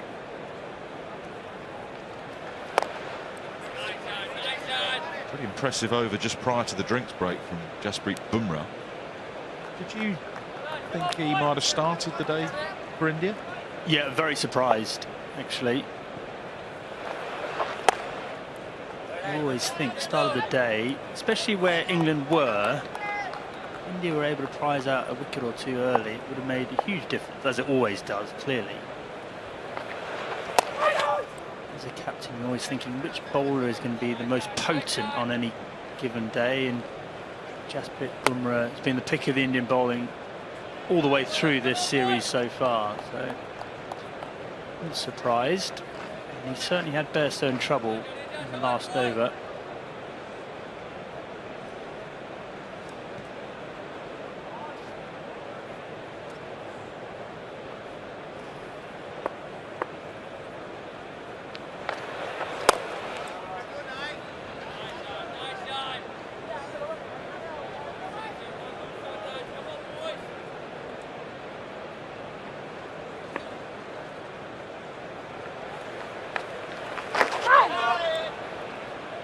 Ravi Jadeja bowling against the slope here, so unlikely to get much turn. I wouldn't be surprised if Bairstow looks to take him downtown at some stage. Really played the fine sweep. Easy. 74 for 3. I mentioned Jasprit Bumrah and the over just prior to the drinks break. Caused problems for Johnny. Yeah, it's just that wide release, that angle into Bairstow, and he gets dragged into playing balls at sort of 5th and 6th stump. That's quite wide of the stumps, and maybe something to do with the slope. But didn't look in control for the first time this morning. Actually, it's been an excellent partnership, full of intent from Root and Bairstow, and very untroubled. But first signs that of any sort of concern for Bairstow. Joe Root, on the other hand, has looked pretty comfortable against Bumrah. Plays him slightly differently. He stays a bit more leg side.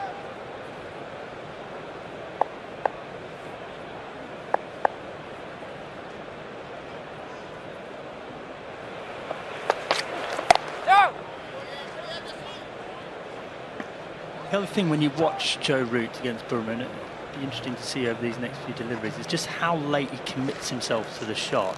You'll see his bat just sort of appears. He often runs it off the face to that cover point or that gully position. Often he manages to get Bumrah down to third man, but really does play the ball exceptionally late.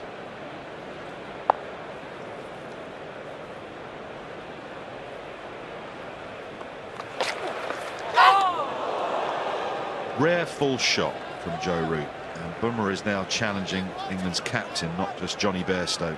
That wideish release, using the slope, challenging the outside edge. Yeah, almost famous last words from me there, but you can see what Root's doing. He is staying leg side. He's looking to hit him through the extra cover region. Good little tussle going on right now.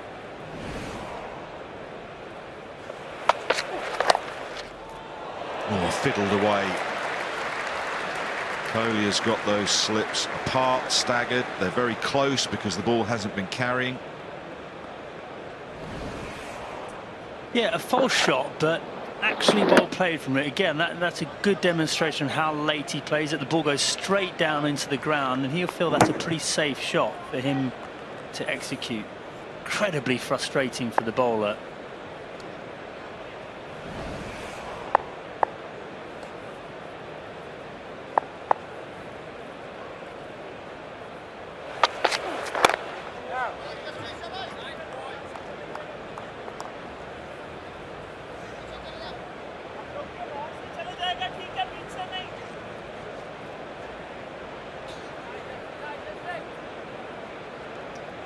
Just talking about Joe Root playing the ball later, well, good demonstration of this. So that is the red ball against New Zealand earlier in the summer, now against India.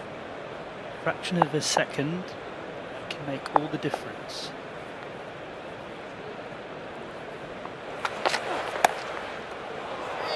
This time Kohli has tightened up that slip cord and there's not so many gaps, but it's another edge that's gone down.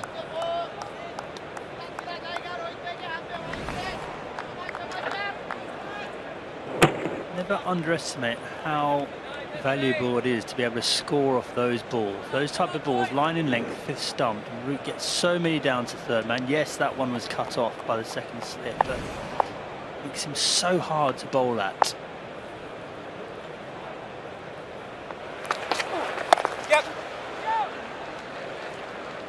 Example of just rotating the strike. 179 for 3.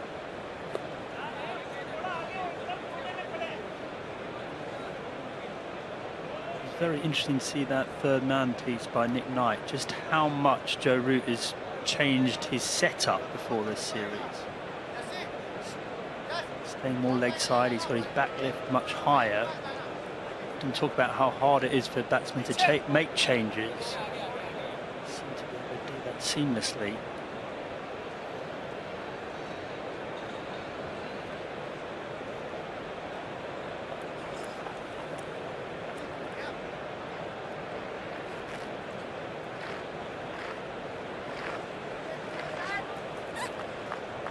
On the tins.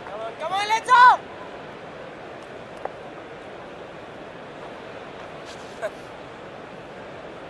No man on the sweep for Root, but there is a man on the fence on the offside. Easy. Sasha, just.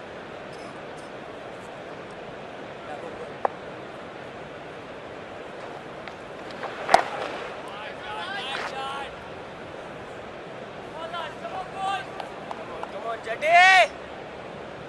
Come on, let's go. Come on, boys.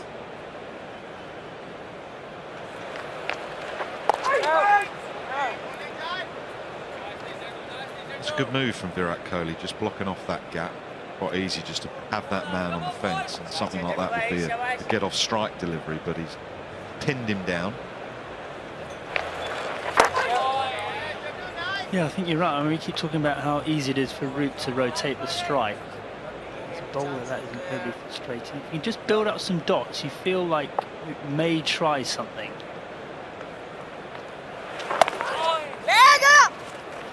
single and picked the right man in Shami.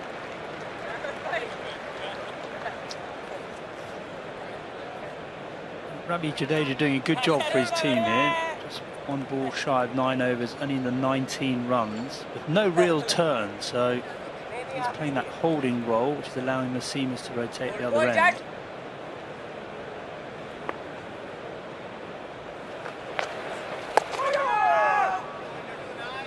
It's up for Bairstow now too, 183.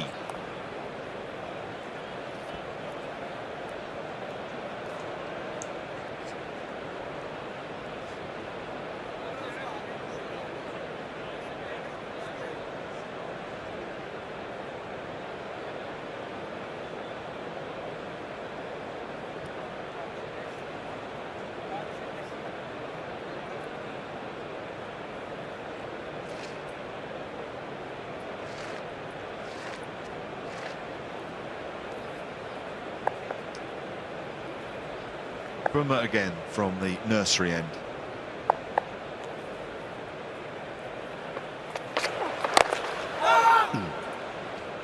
He's causing problems, Jasprit Bumrah. This has been a good little passage of play for India, with Jadeja keeping it tight at the pavilion end, and Bumrah challenging both batsmen from the nursery end.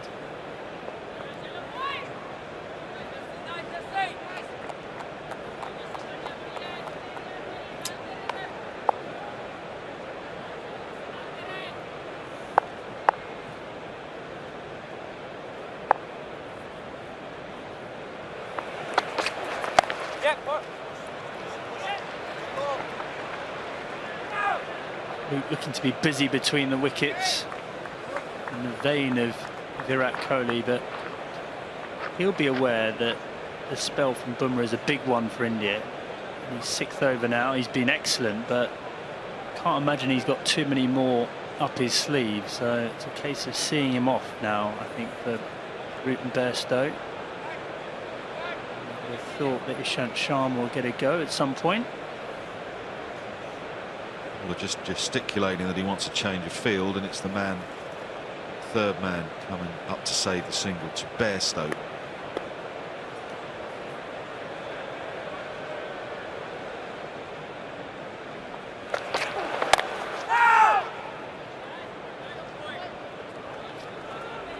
Just get the feeling this is a huge opportunity for Johnny Bairstow, don't you, Wardy? Been out the side, he's such a quality batsman. His white ball cricket has been astoundingly good.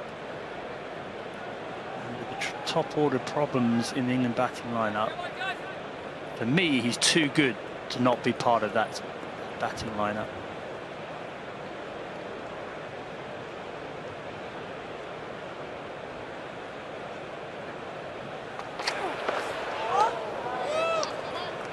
Your point about Bairstow, when we've been discussing things away from the actual game, has always been consistent. When he was out the side, your question to me is he the best top 5 or 6 batsmen that England have? And you've got to answer a yes, haven't you? Yeah, and he's had some spells in Test cricket. I think he had an 18-month spell where he averaged probably 50, 55. So we know he's capable of doing it, that is for sure.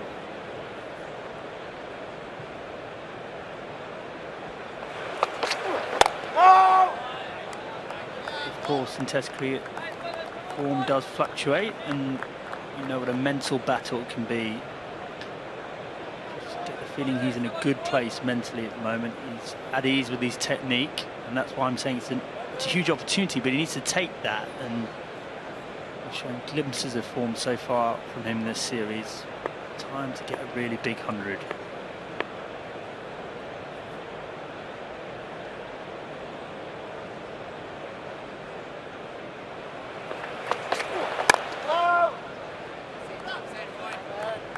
.181.43.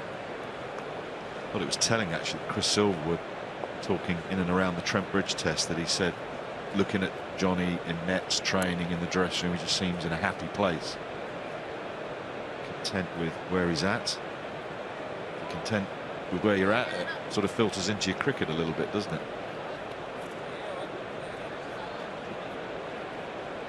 Yeah, never underestimate the value of good form, even if it is in white ball cricket and it's 100. format. Just when you feel like the ball keeps coming off the middle of your bat, it does give you a lot of confidence, doesn't it? It's a different test in Test cricket, but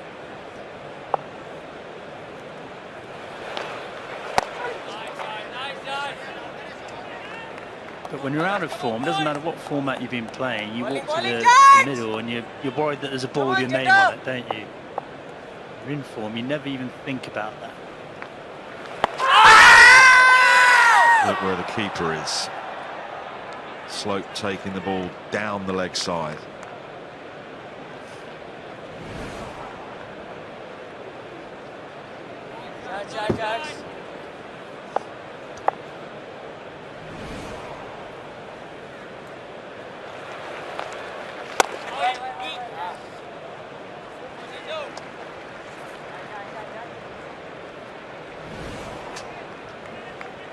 Well, India weren't that interested in this appeal, and you can see why. It's just down the slope. We really need that to straighten quite substantially.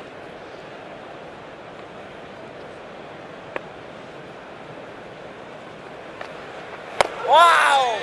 They're absolutely right not to review that one, but their reviews by and large in the series have been pretty average. Well, Virat Kohli just can't help himself, can you? You can see him like going, oh, should I, shouldn't I? And last second, he always takes the option. A couple against Joe Root yesterday, which just couldn't resist. I suppose that feeling of missing one. If you miss one, you'd be gutted, especially with someone like Joe Root.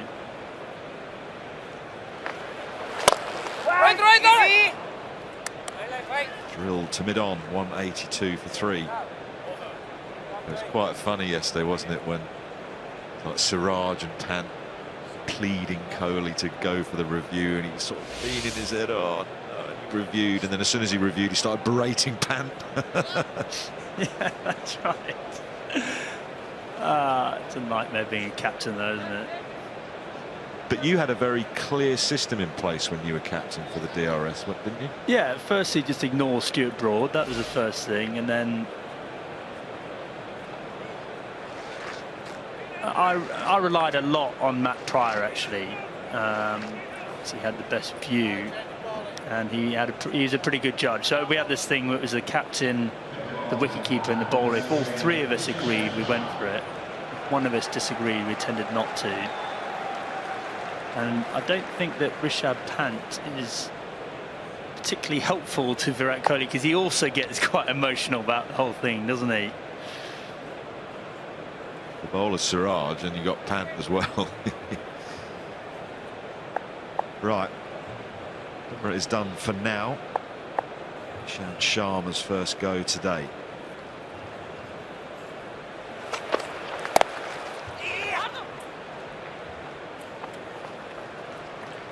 It's quite an important spell for Ishant Sharma. He looked a little out of rhythm, which is understandable yesterday because he hasn't played a lot of cricket. He starts now with a no ball.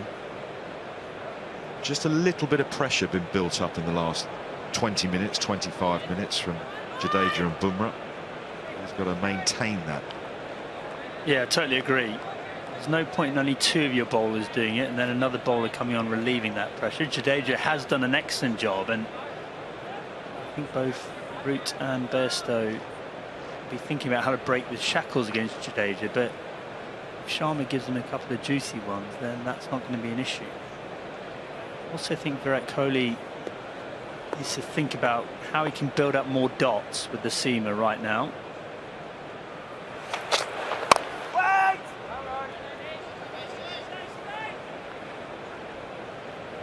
get the feeling that Kohli's sort of trying to hedge his bets. He's got that wide third man, which is a very good position for Joe Root. I can understand why he's got that for Root. Not sure it's necessarily the right ploy for Johnny Bairstow. I think for Johnny Bairstow, you've got to think dots. Just build up dots.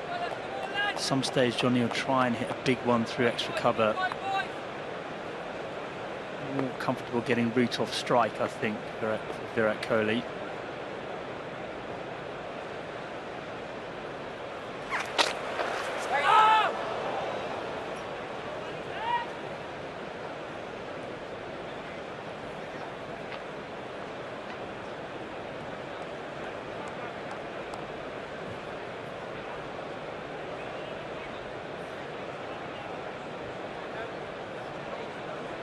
Imagine Stuart Broad's watching at home, listening to you slate him on television for his inability to get the DRS right. Well, he won't agree with me, but I don't think he's ever been wrong in his life, Broady, to be honest. It just feels a bit easy to me. I don't know what you think, Broady. Fine for Root because he opens the face, but that's a thick edge for Bairstow. It's a different thing. So, some issues for Virat Kohli. 65 overs gone with this ball, so another 15 to the new ball. India might find it tough. I almost feel like they're sort of relying on England making a mistake right now. He's got 3 catches now next to the keeper, himself included, and that man on the 3rd man boundary for Joe Root. My phone's just flashed up. Text S Broad. I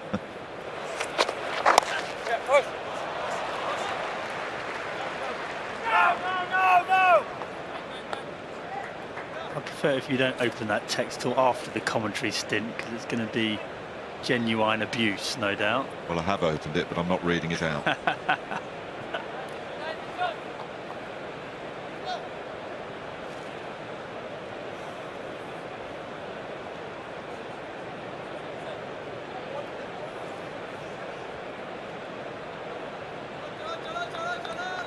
Joe Root is trying to get the attention of the dressing room. Either wants a pair of gloves or a drink or something. Gloves. 2 catches on the drive offside now for Bairstow. Yeah, so you just get the feeling Virat Kohli's saying, I need to ask some questions. It all feels a bit comfortable for Root and Bairstow. 2 catching extra covers, so let's have a think about that for a moment. I suppose the slope is going to take the ball away from Bairstow a bit, but Ishant Sharma tends to just angle it in, which means that, I don't know, it feels unlikely the ball go in the air to those 2, but at least he's asking the question. I think that's right.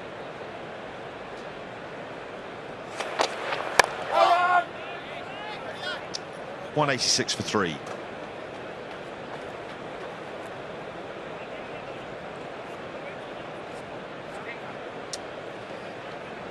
Captain chatting with senior man Rohit Sharma, who has batted beautifully in this Test series so far.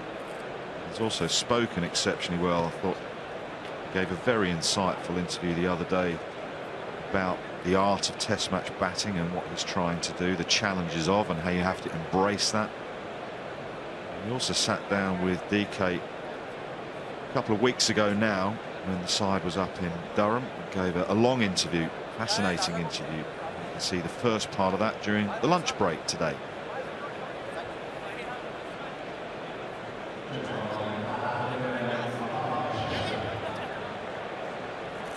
Jadeja is out of the attack. Mohamed Shami is going to replace him at the pavilion end.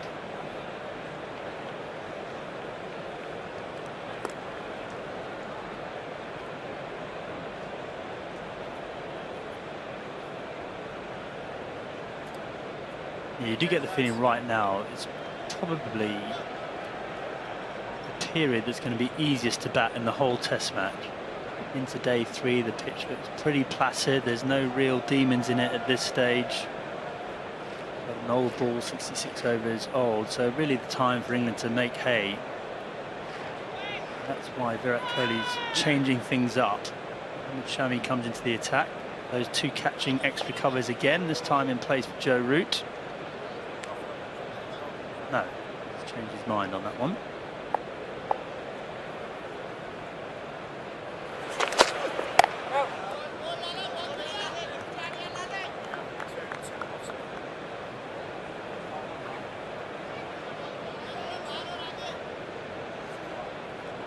Even that defensive shot from Root, it just all looks so simple at the minute, doesn't it?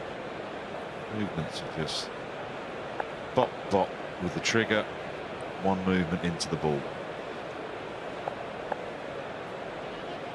Dispense with the back twirl.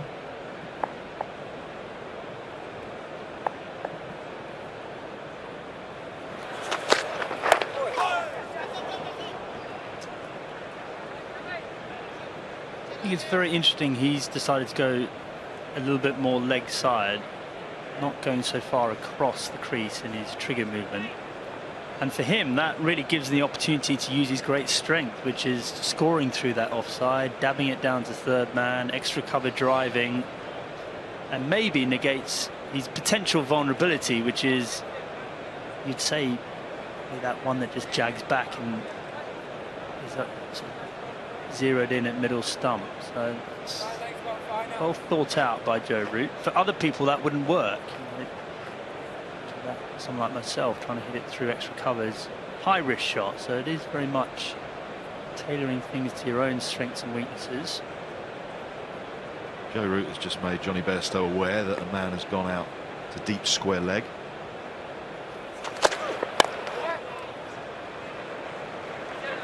He'll try and get for two, and they're both pretty quick, particularly Bairstow. Excellent aggressive running. Yeah, Bairstow is very good at that. Quick between the wickets. And an eagerness to score. I think that's what you see with Bairstow. Right from the start, yep, two, and go.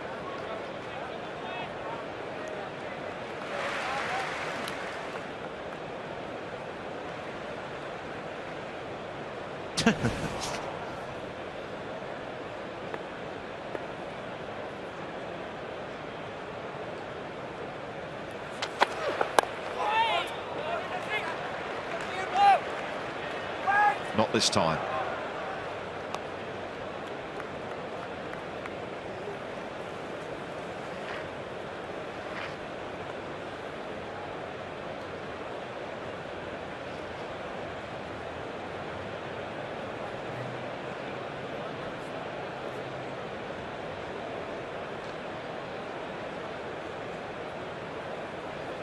Like Wedderburn enjoying the cricket. What's his cricket? Wedders.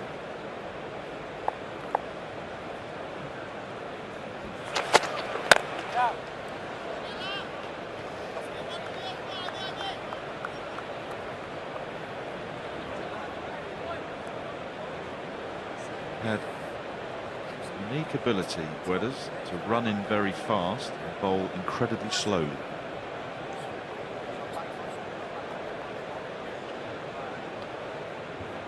Michael McIntyre in front of him, I think it is.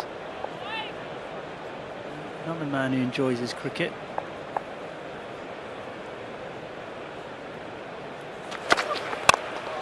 Wait. 190 for three.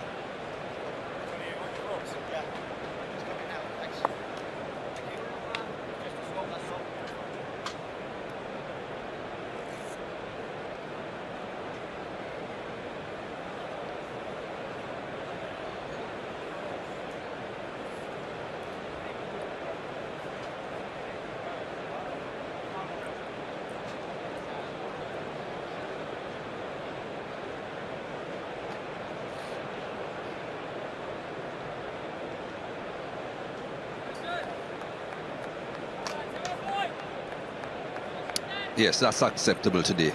Today is not red for Ruth Day.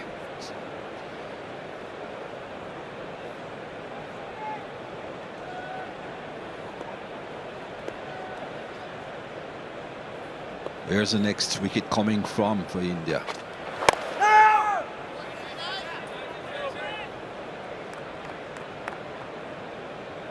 Captain has been ringing the changes, that's for sure. Brought on his spinner. No way Jadeja would be considered a specialist spinner, but he has bowled well at times and taken quite a few wickets. That didn't work. Back to his seamers. He has tried innovative field placings. Can't say he has been idle. He has tried whatever.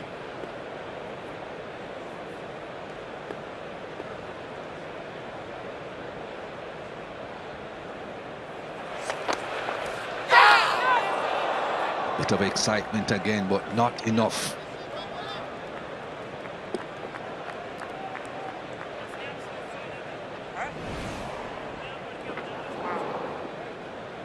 We've seen a few good balls beat the bat. We've seen a few edges not carry.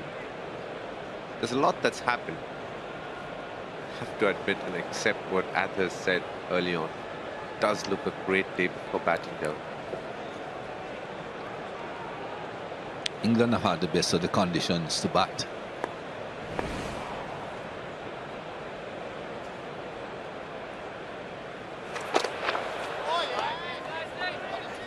Day one, everybody wanted to field the first. Both captains wanted to field first because of the conditions. Day two, it should have improved, and it improved marginally. But today, day three, perfect.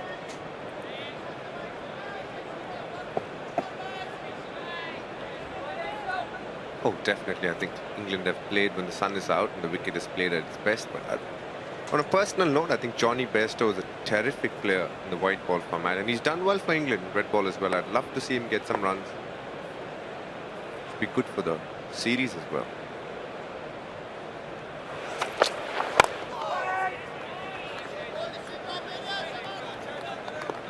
Shuffling a long way across his stumps, and fielders keep on getting a bit excited when they see the ball heading towards his pads.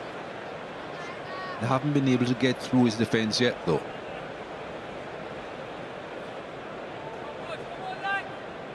Yeah, this technique is completely okay if the ball doesn't swing much, because there wouldn't be too much foot movement.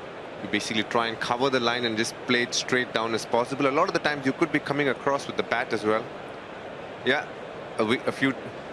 There has been another partnership, and then what does the bowlers do? Try and change the ball. Old three-card trick this, Mike.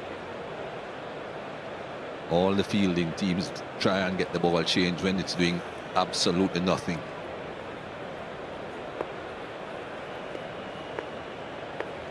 Bowler, long hop and let him hit it out of the ground.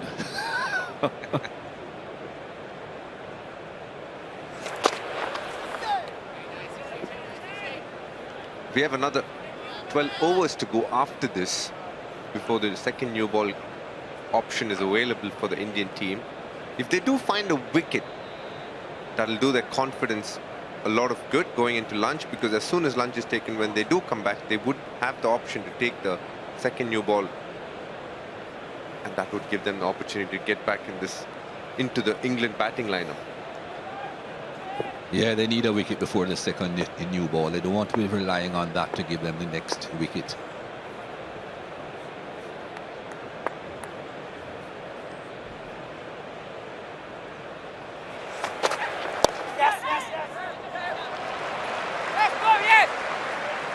Up a slight gradient in that direction, so you usually have a pretty good chance of cutting it off.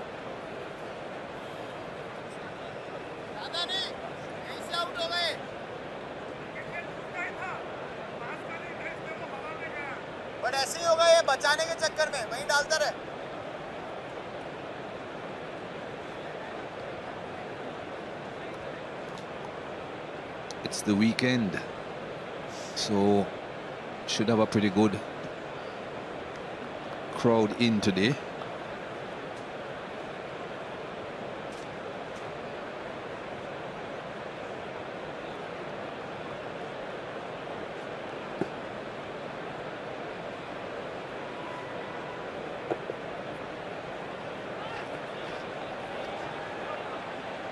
Well, let's not forget this test match is played for a cause, the Ruth Strauss Foundation. Be generous.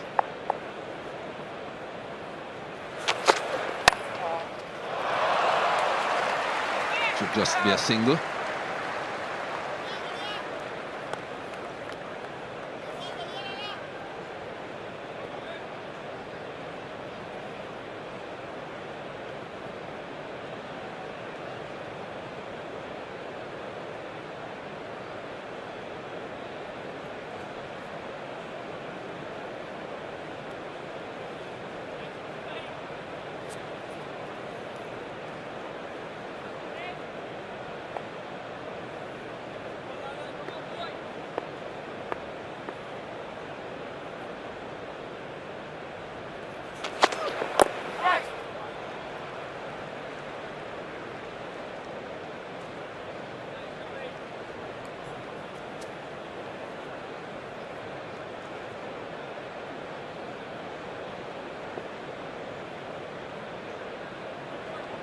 Mikey.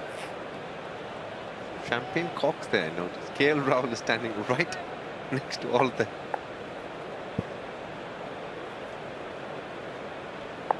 Fortunately, they are behind him. Shouldn't interfere with his fielding.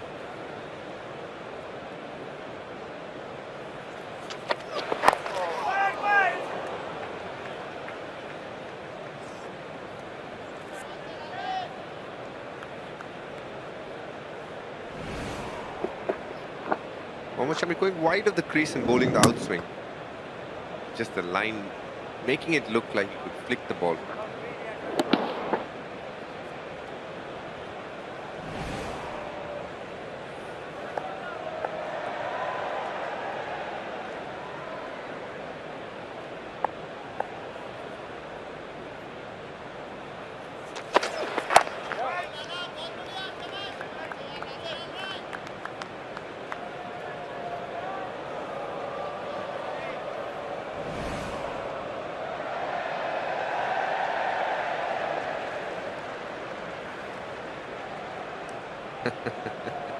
Gayle Rahul not too happy there.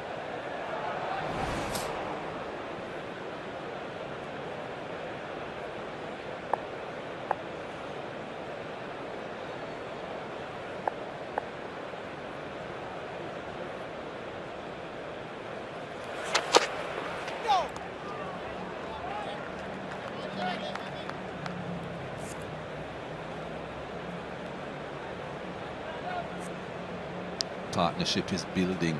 86 runs now, the value of that partnership.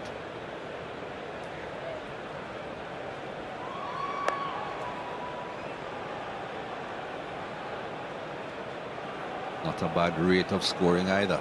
Just over 2 hours this partnership has been together.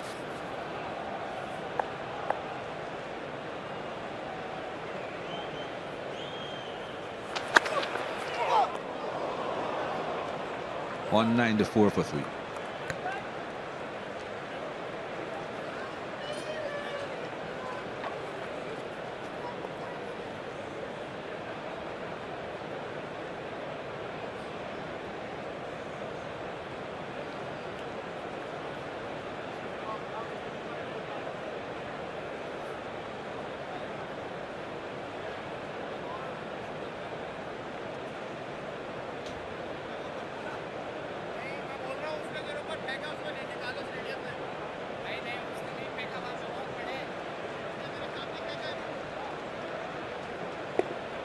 Some very interesting conversations there, like the captain, a few of the senior players, some of the bowlers, a bit of a congregation of sorts.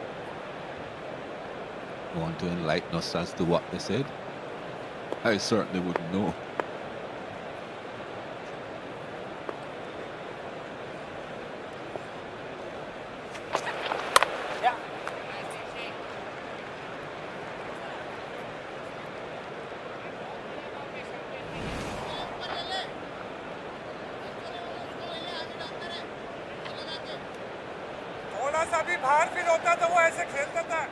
Catching better than some. Again, I wouldn't know what he's saying.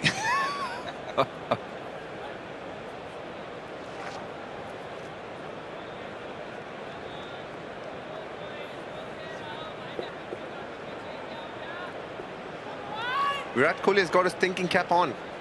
He's made a few changes.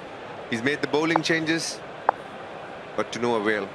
Both Root and Bairstow have looked solid in this partnership so far.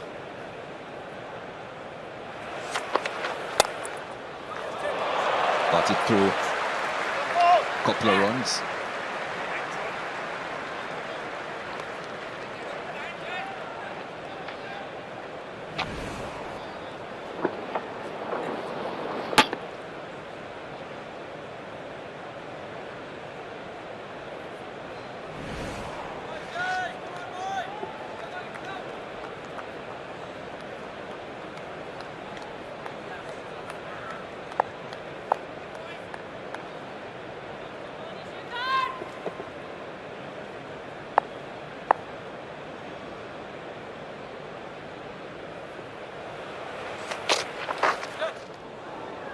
Mikey, do you get the feeling that as the test match progresses, it's going to get lower and slower and maybe tougher to bat towards the end? I think it may get tougher to score runs because it will get slower and, as you said, DK lower. But I don't think the pitch will do that much that it will bother the batsmen as far as getting out is concerned. I don't think you'll find balls creeping along the ground, for instance. A few balls will keep a bit lower than you'd expect. But I don't think it will become a minefield. Batsmen won't enjoy batting last because it will be difficult to score runs. So, you know, play drives through on the rise and that sort of a thing. Yes. Thought the pitch would have had a bit more pace from the beginning, though. You'd have thought that perhaps day 3 it would still be an excellent pitched ball coming onto the bat. Bowlers, batsmen, everyone quite happy with the conditions. It's a bit slow. When New Zealand played at Lord's, there's a lot more bounce, or was it similar to this, you reckon? No, I think the New Zealand pitch offered a bit more.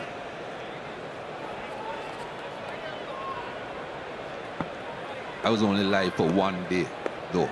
Even that one day that I came, which was the end of the test, it looked a bit better than this.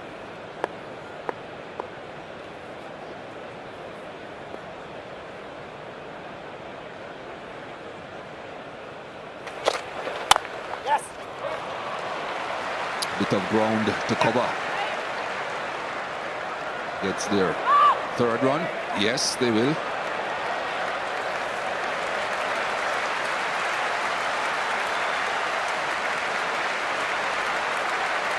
And it brings up the 200 for England.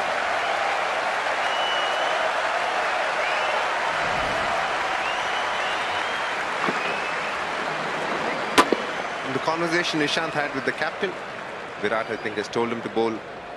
Just roll his arms over and try and get the leg cutter going as much as possible to get the nick off. But Ishant Sharma a touch shorter than what he should be. Slight misfield there by Pujara. They managed to run 3.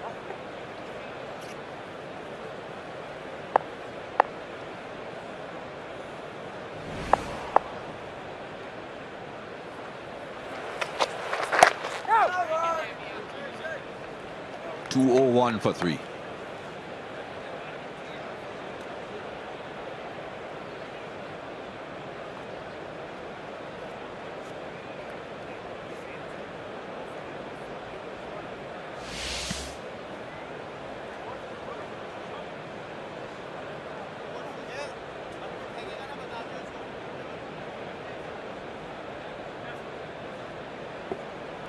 India getting 364. England in a very, very comfortable position.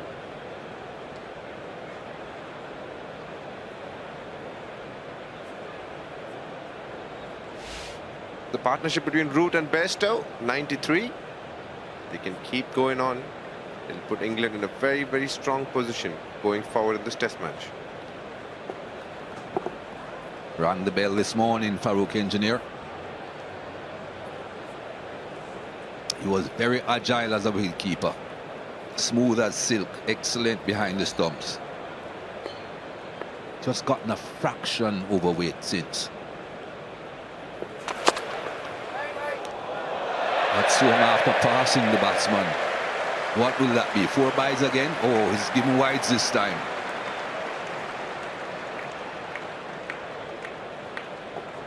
That's good on Michael Goff, though. As a keeper, these are impossible to take. And ideally, India would like the amount of swing that happens post the stumps to happen before the stumps. But for the moment, yeah. Good try to Rishabh Pant. Just wish he was a few inches taller, though.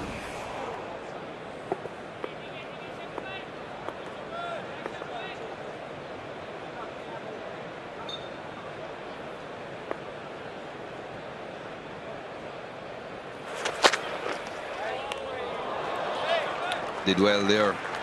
That was quick.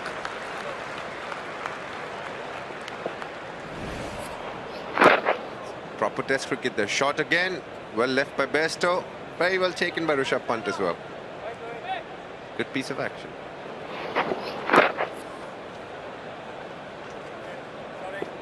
what makes Shami's bouncer very deceptive is the fact that he looks to get it into the batsman a lot of the times. He keeps the shine in such a way that it's an in-swinger, so the ball follows you a lot some of the times. Hence, he gets quite a few wickets with the short ball.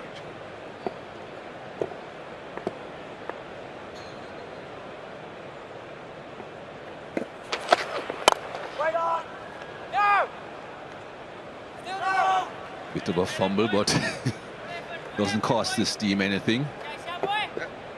Mohammad Siraj there, very excited. Shardul Thakur and Ashwin going to have a light hit, I would think. They're all padded up. The nursery just behind us.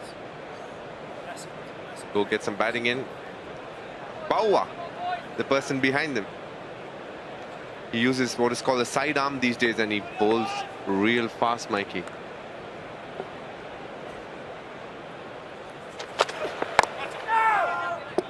He's from Sri Lanka. His name is Nuwan. Very strong. He can bowl a sharp ball, Mikey.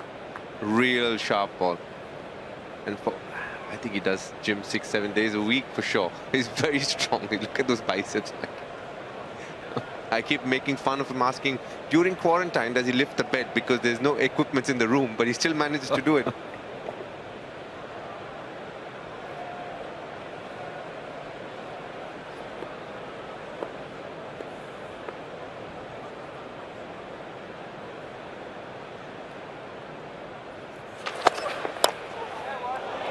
Thick outer edge, but very safe. Okay, I've always wanted to ask this. Is deep point a fielder that you'll employed much at all, or was it a proper third man that you'll preferred? When the partnership was going on, basically. I know you like six slips, but in case. No, we didn't use a deep point too often. We used a third man if we had someone in that region. But more times than not, would have at least 3 fielders in the slip cordon, and that those occasions wouldn't really need a third man.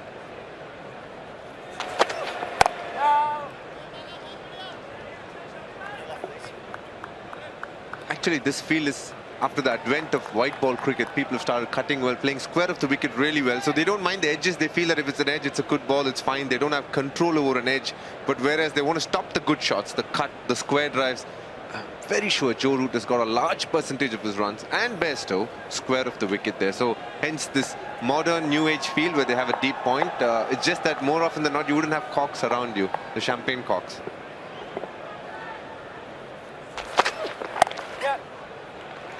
Another easy single. Joe Root gets so many runs down there. Single brings up the 100 partnership as well. They are going very well. Nick, what have you got for us?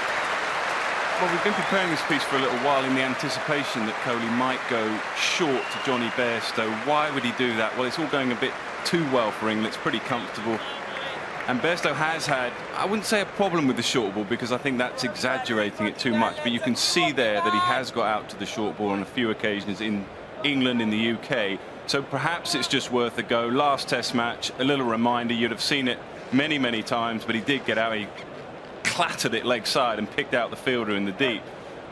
But it might just be worth the go, because, as I say, England are very, very comfortable at the moment. It might just be worth a little go just before lunch. So Kohli has gone to that last over. It looked like that is the plan to Bairstow. Not to Root, but to Bairstow.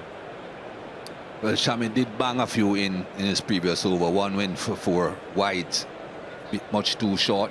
The other one was slipping down the leg side, so Johnny Bairstow just came inside the line and allowed it to go down. Let's see now. 3 short catches on the offside.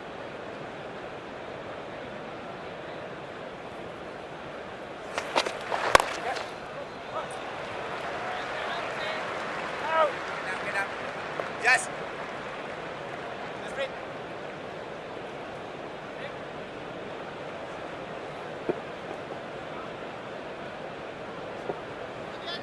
Any changes? Not yet. Yes, one deep fielder on his way back in from deep mid-wicket.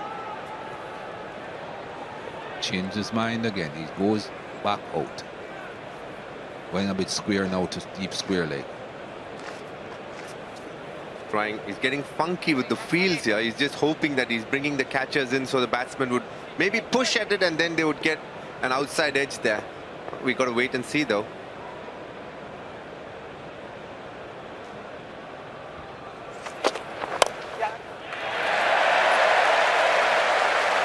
Another half century for Johnny Bairstow.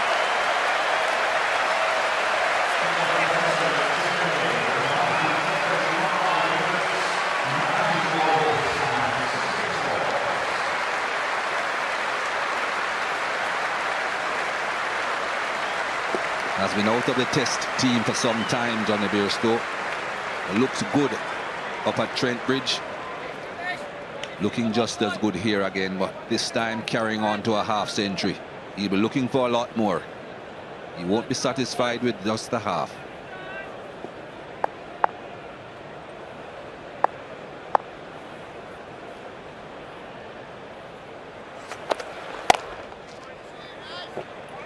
I don't think there's ever been a question of his talent. It's his conversion rate, it's his consistency.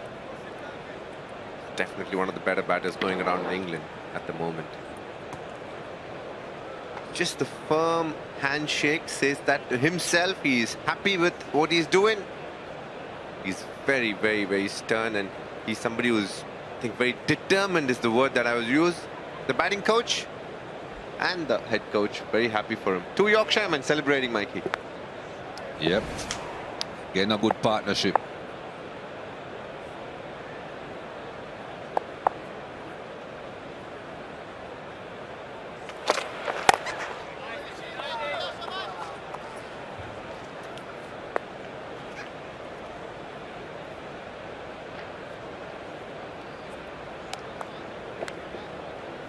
Those 600s though, in 134 innings, I think if I know Bairstow well, he wouldn't be happy with that. He knows he's better than that.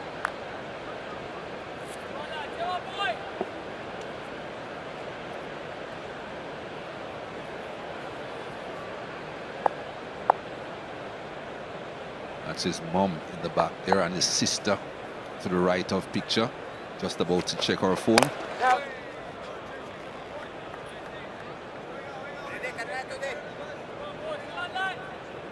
We did see Johnny Bairstow point his bat towards the stands. I am assuming that he knows where they are sitting and pointing the bat towards them. And then he pointed towards the dressing room.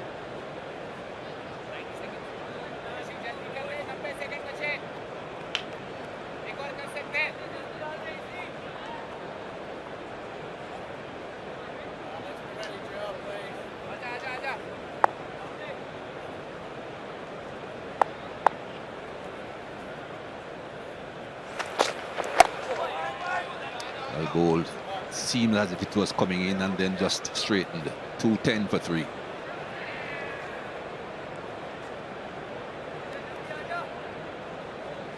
Once the umpire gets to his position before that clock says 1 p.m, they will get another over, irrespective of whether the batsmen stand in the middle of the pitch or not.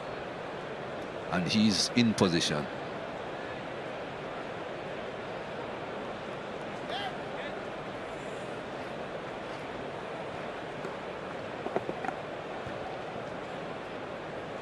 Shami bowling the last over before lunch, and I'm very, very sure a short ball is round the corner. You do get the feeling that's probably one of the opportunities, as Nick Knight said, to get him out, so I would be very surprised if he doesn't bowl one.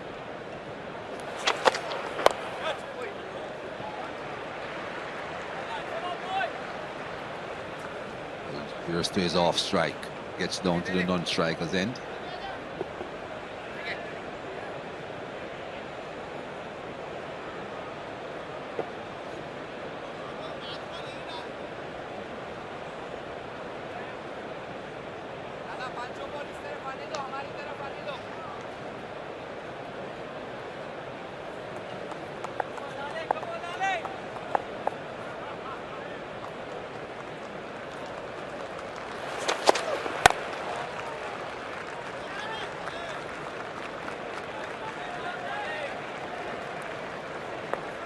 If England does manage to go to lunch without the loss of any wicket, I think wholly most definitely. I think this is the first session that they've completely won. They've not lost a wicket. They've batted themselves to a very good position. The good thing that India has done is bowl 28 overs. Generally, they'd be much shorter than that.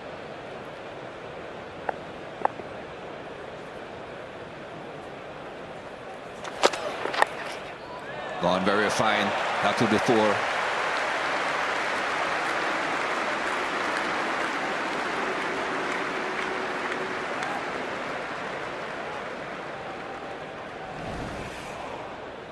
Well, I'm very sure that wasn't the plan. Bowl an in swing, but not too far in. Virat Kohli a little disappointed, but more than him, I think Shami himself was pretty disappointed bowling that. He's kept a very wide, fine leg. Oh, you can see the reaction. He knows it.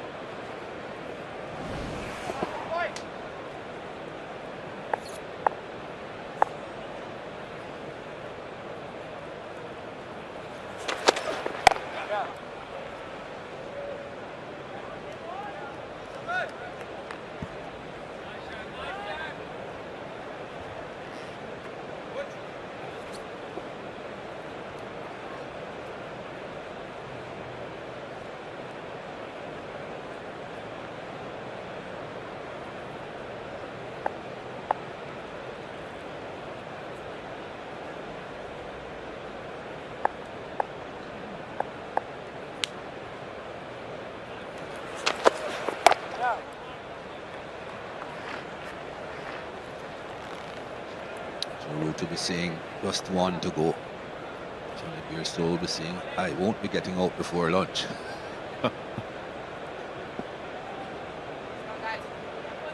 Very true. Sometimes as a batter, you're happy standing at the non-strikers end just before a break.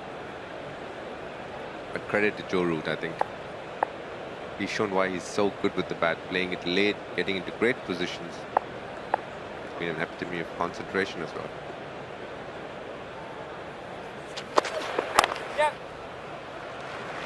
Many times have we seen that. Another single to end the over, to end the session, and a very good session for England.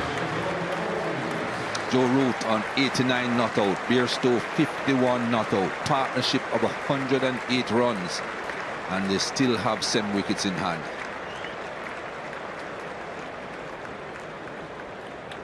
Joe Root and Johnny Bairstow, right from the outset, they've looked solid, they look comfortable. There's no demons in the wicket. They put England definitely in the driver's seat. This session completely belongs to England.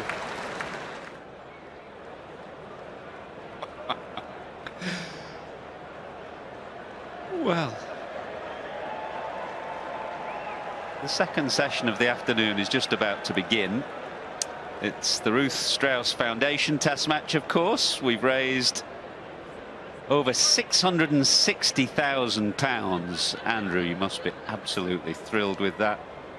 Yeah, we're blown away. It's the support we got yesterday, everyone wearing red, and of course plenty of ways for people to keep donating, so if they so wish.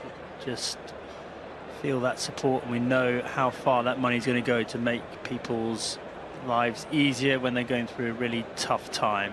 So huge thanks to the public here and all of those who are watching on Sky TV as well.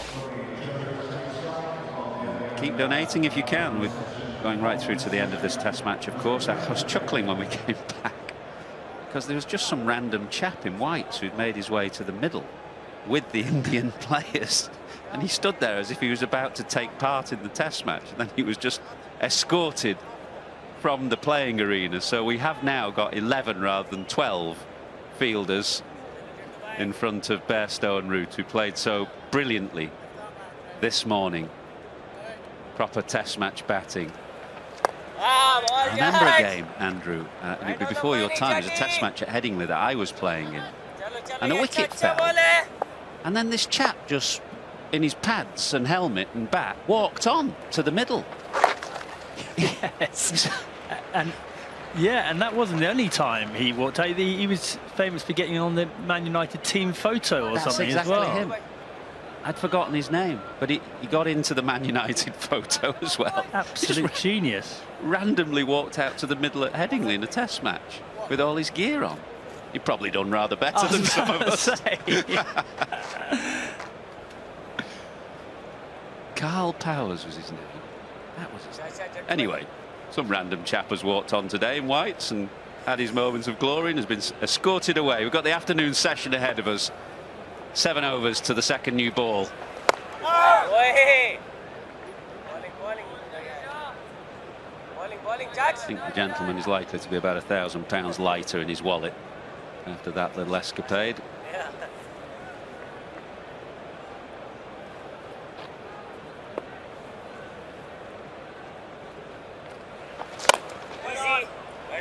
Clearly, Jadeja will operate here, nursery end, to take India to the second new ball. They desperately need to break this partnership.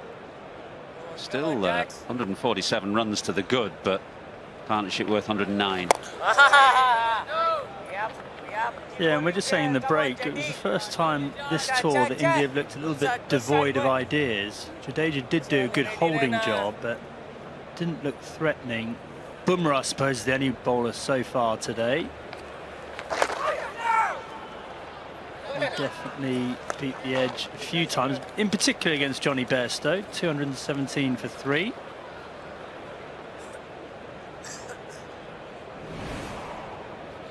This was the gentleman. I'm an India player. What are you talking about? Look at my shirt. Out to give the team talk. Javo.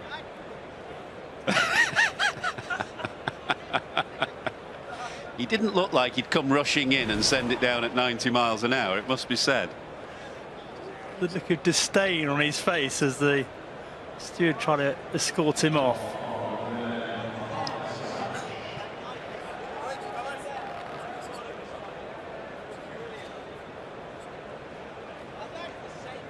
Virat would have had something to say about that gentleman's fitness levels, I'm sure. Mohammad Siraj started things off for India this morning from the pavilion end. Looks as though he'll take the team through to the second new ball. So quite a defensive field now, just the solitary slip.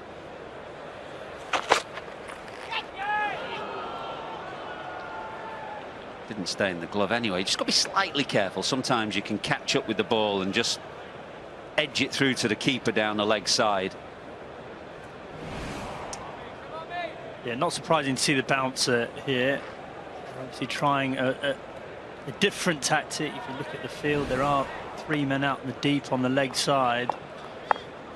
And I don't blame them because Joe Root looked in complete control this morning. Time to try something different.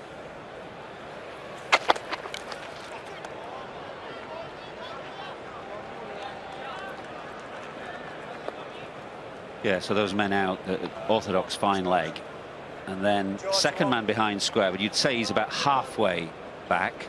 That's Jadeja, one of the best fielders, obviously. You want him in a key position, and then there's another man in front of square. Remember, you're only allowed 2 behind square on the leg side, so the third man out is in front of square, and a square leg.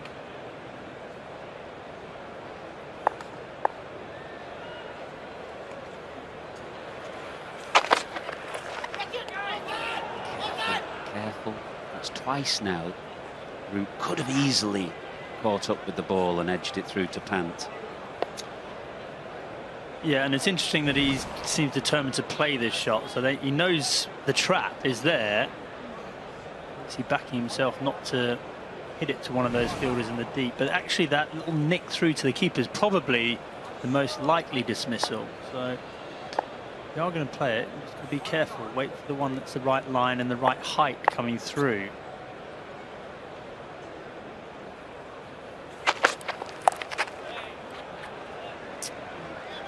Gets it away this time and keeps it down. It's to 91. Playing so beautifully. Guys, Johnny. Johnny 2. I think this is good from India. It's very easy when you're 6 overs away from the new ball just to cruise through. Almost just forget about getting the batsman out for a few overs, but it is worth trying with this. Johnny Bairstow, remember, got out in the first innings. caught deep square leg.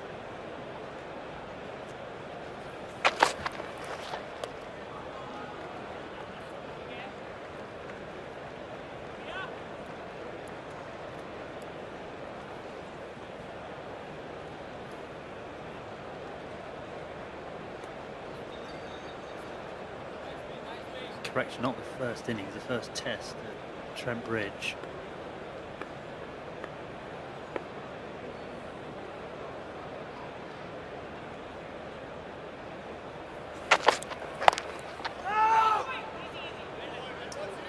Effort in that over from Siraj, 218 for 3.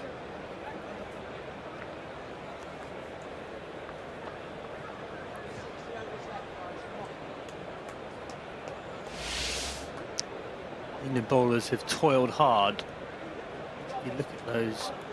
Jasprit Bumrah is definitely in the pick. Sharma looked a little bit short of a gallop to me, and that's not surprising, having not played a lot of cricket. Just wonder, Athers, whether they're missing Ravi Ashwin.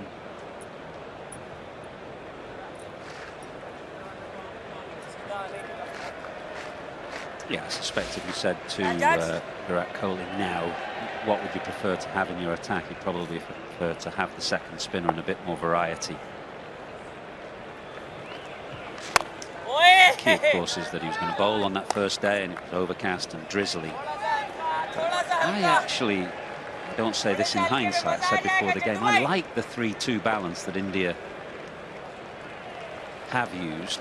In the World Test Championship final. It didn't work for them, but I kind of feel you've got enough seam to take advantage in the first half of the game, and then you've got all the options in the second half of the game with that balance. But Kohli sees it differently.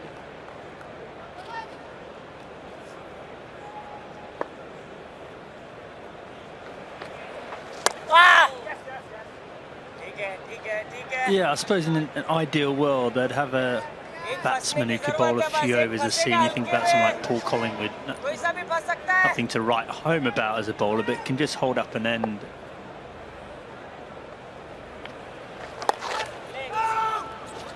That is damning somebody with faint praise, isn't it?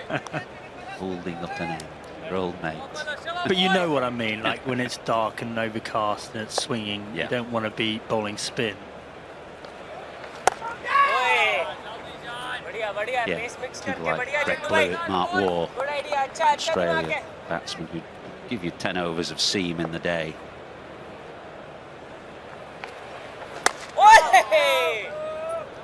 Through his overs quick, Jadeja, 220 for 3.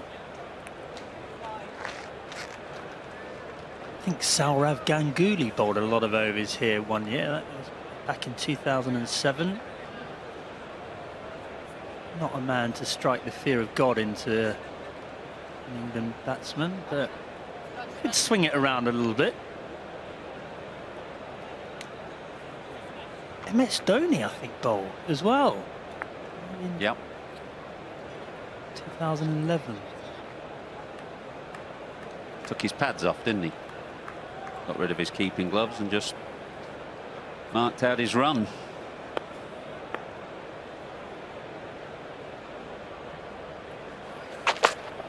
Sarav's just been told by somebody on social media that he didn't strike the fear of God into anybody as a bowler.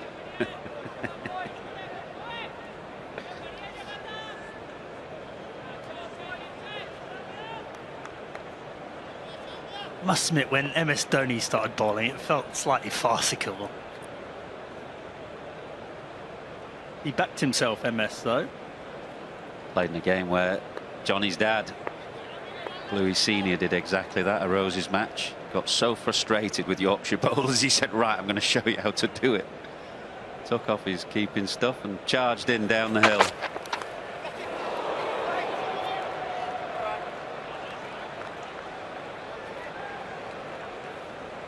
Little uncomfortable for Johnny Bairstow, that one. It almost looked like it didn't get up.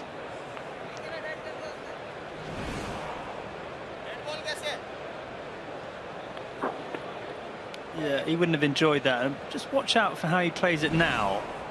So I won't want a repeat of that. He'll probably get to play it now.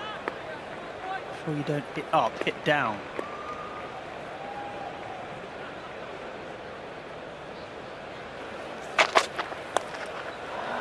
Ooh, he's not far away from Rishabh Pant.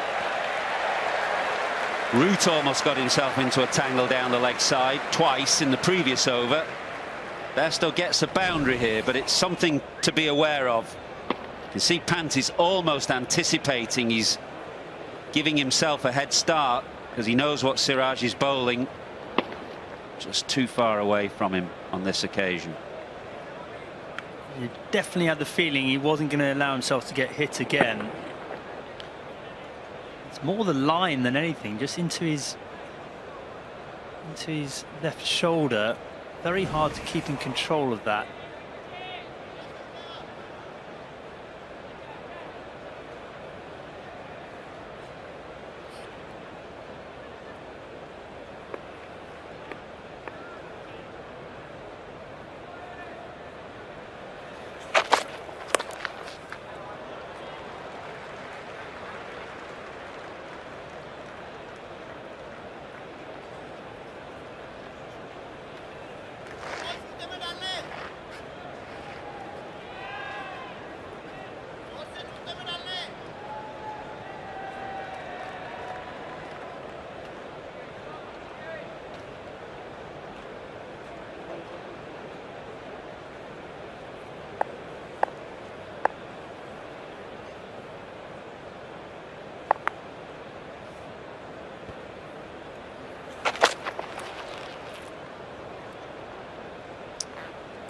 Root there, set himself to play, realised that the line was tricky and then pulled out of the shot. That's the right way to approach it.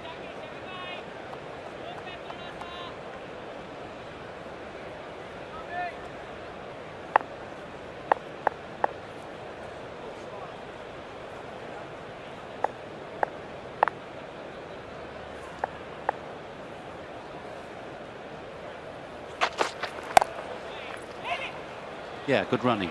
These two are always on the lookout for a quick single, and there was an easy one there as mid-on just dawdled for a second. 226 for 3. We've talked a lot about the fallibility of this England batting lineup, but I'll tell you one thing, Athers, when you get this sort of platform between Root and Bairstow, you suddenly look at who's to come, the likes of Buttler and Mo Ali and Sam Curran, and really they'll have much more of a licence than they've had for quite a long time to go and play in an expressive manner. That's why the top order, their contributions are always so important.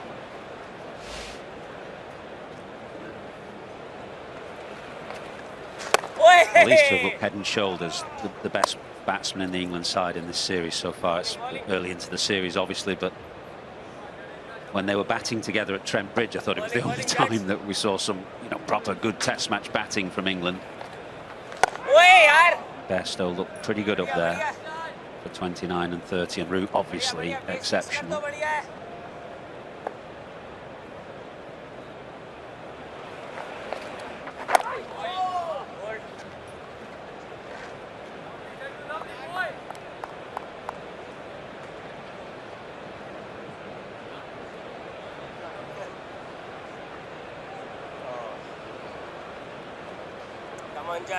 Come on, Jetto. Lady! Well done. Yeah. Oi. Come on, well done, me. Good energy, let's go. Come on. Where's the girl? Oh.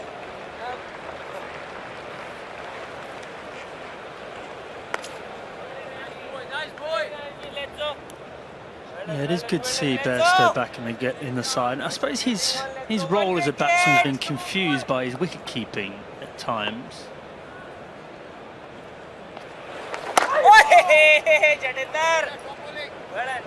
227 for 3.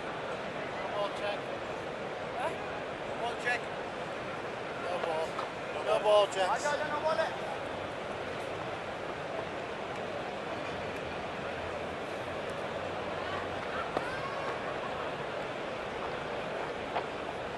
We've had a belated no ball call as we went for a break there.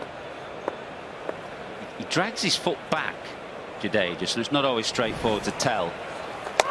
And that extra ball just straightens off the surface. Not much there for him, but that one just went a little. 228 for 3.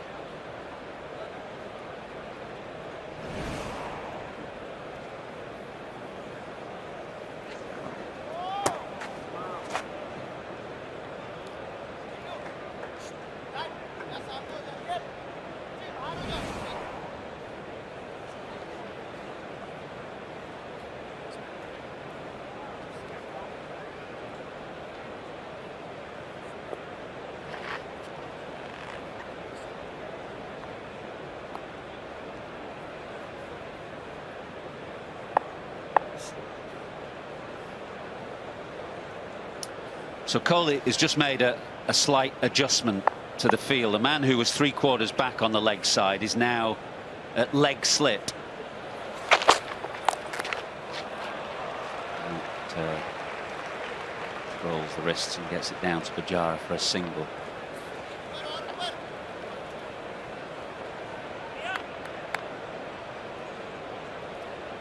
I think it's Rahane who has come into a leg slit position, which is exactly where the ball went in the previous over from Bairstow.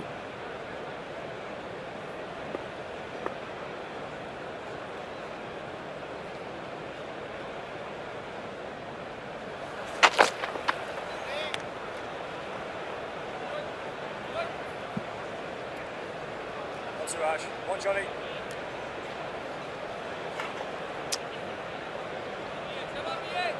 Pretty clear what the India tactics are right here. And actually, he's looked reasonably threatening bowling like this. Both England batsmen have been willing to play the shot, so it's been enough to encourage him to keep doing it.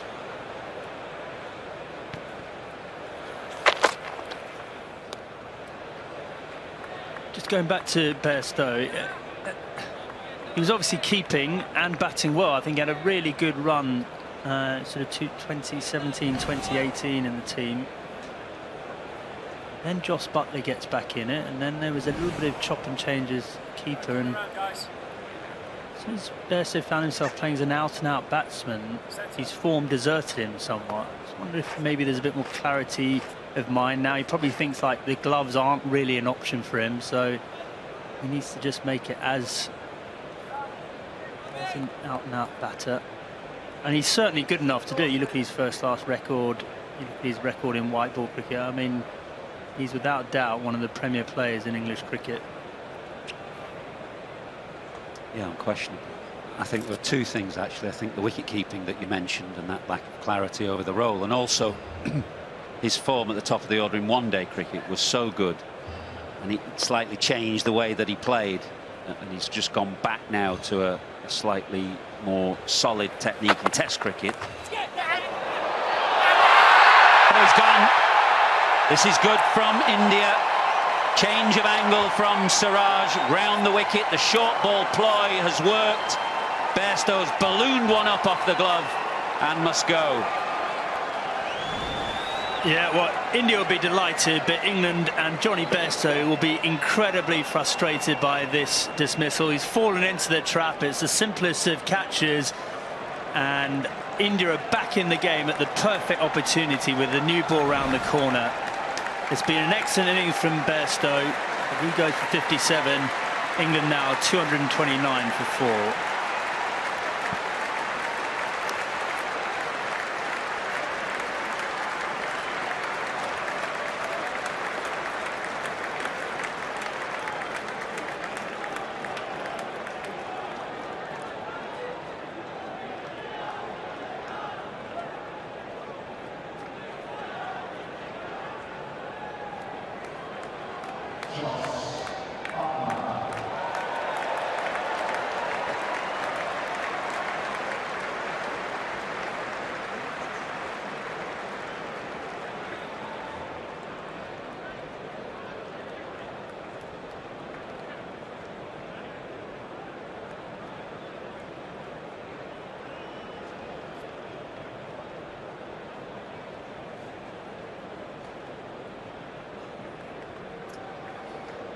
terrific and important moment in the game. India have broken the Root-Bairstow partnership with some good hostile bowling from Mohammad Siraj, some good tactics, a change of tactic from Virat Kohli after lunch. It's worked for them, and they've got Buttler in at a good time now. This is the end of Bairstow. It looked like it was coming, didn't it, Andrew? Yeah, it did. Both batsmen getting drawn into playing the shot. He was trying to control it, but that change of angle from round the wicket did him. He'll be bitterly disappointed. Done all the hard work, set that platform for himself and England, and now the new ball's just round the corner. Yeah, and Buttler looked out of touch up at Nottingham, particularly against Bumrah, who got him in the first innings there. We may see Bumrah in an over or so's time with the second new ball, so this is a really key and important part of the day.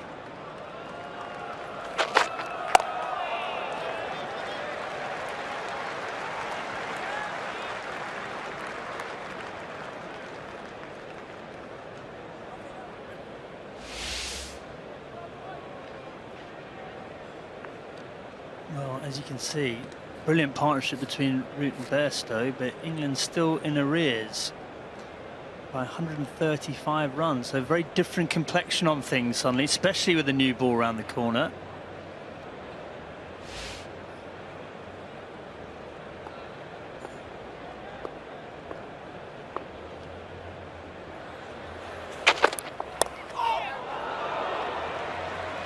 Buttler gets himself off the mark at the end of a very good and hostile over from Mohammad Siraj. 230 for 4.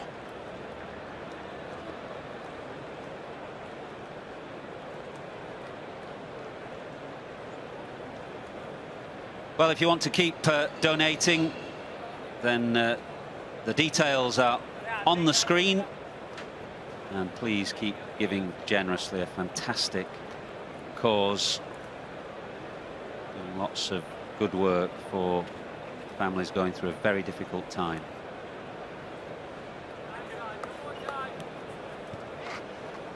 Yeah, and I should say plenty of auction items up for grabs as well if you go to the Reece Strauss Foundation website. Golf with Shane Warne, Kumar Sangakkara masterclass here at Lord's with the net and lunch, tickets to Coldplay. Appeal, but to little leg side. India have one review left. Jadeja is very, very insistent that this is worthy of a review.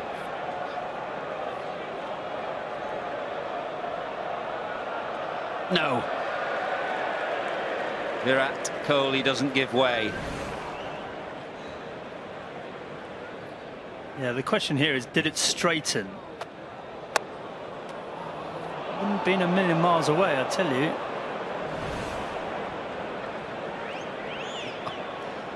Get another look at this, I'm sure, in a minute. I don't think there was a scratch on it. I think bat flick pad, if anything. We'll confirm that he didn't hit it. That's the confirmation there. Now we'll show you the line after this ball. I thought leg side first of all. It's tight.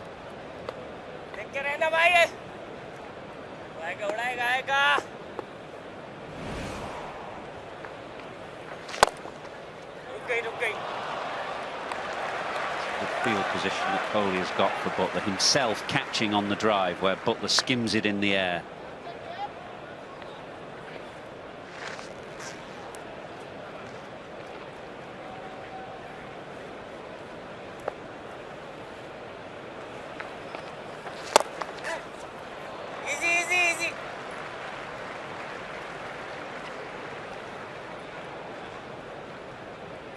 Batsman.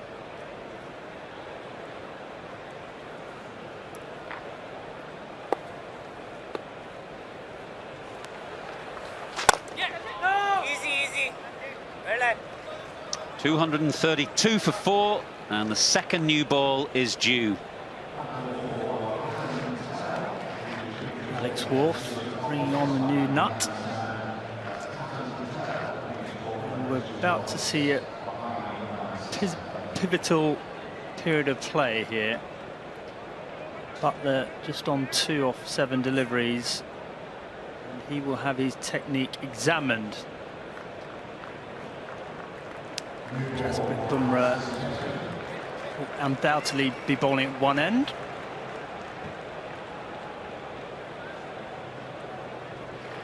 And the question is, who's at the other end? It looks like it's Mohammad Siraj.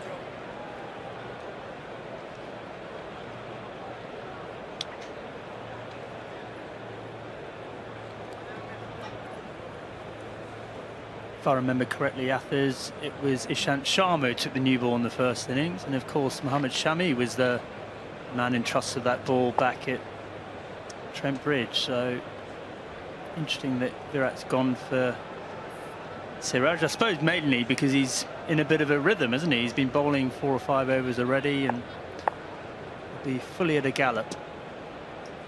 Yeah, might just give him 1, maybe 2. He's got 3 for, feeling confident. Just swung that a little as well.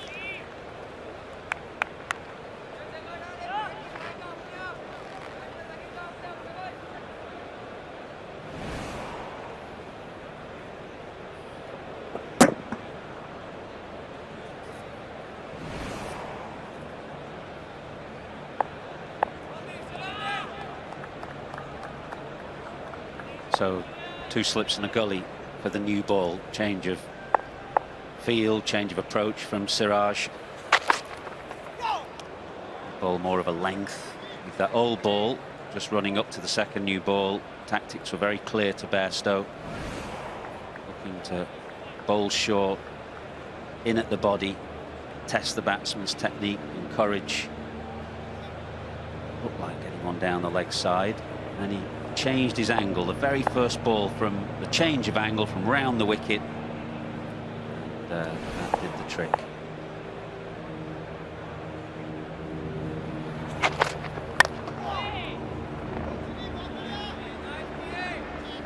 Definitely a bit of swing here for Siraj, which is not unexpected.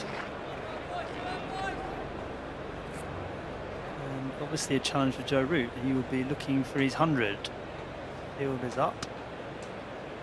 There's that opportunity for him to hit it through the offside, especially between mid-off and extra cover, but he knows that's a dangerous shot right at the moment.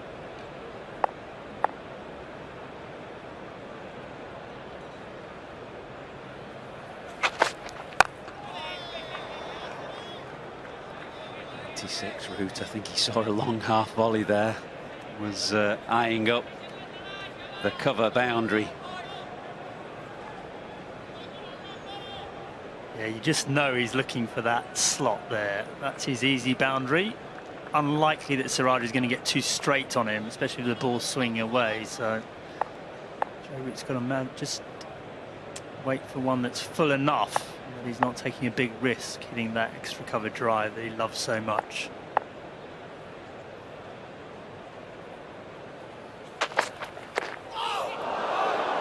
Well, there's a bit of movement here. We didn't see too much swing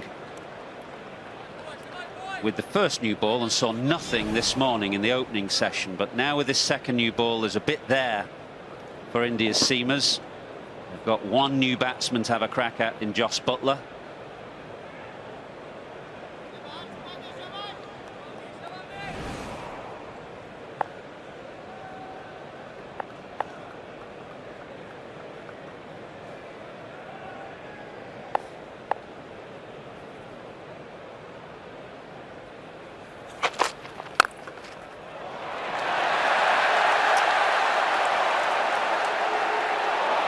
Won't get there, I don't think. It's 3. He goes to 99. For a moment I thought he'd hit it well enough to get up to the grandstand boundary and get him to his 100, but it was a good bit of fielding, and Root ends the 81st over unbeaten on 99.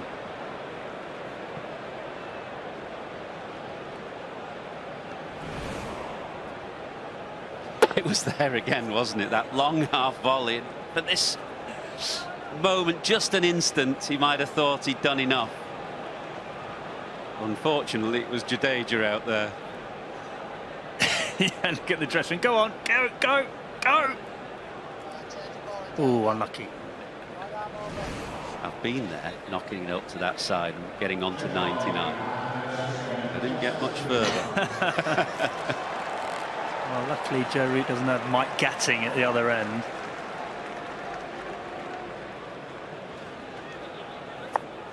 Jasprit Bumrah from the nursery end, the England captain on 99.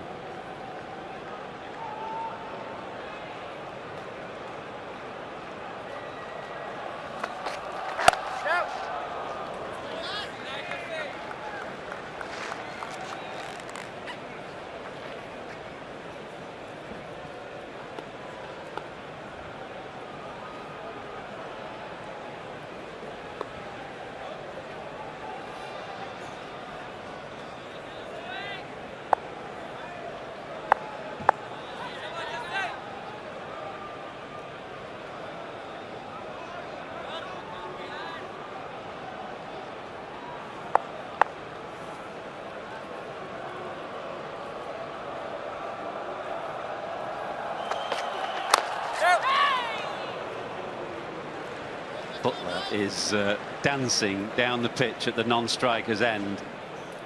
He was down about 4 yards there. He knows Root will be looking for this single.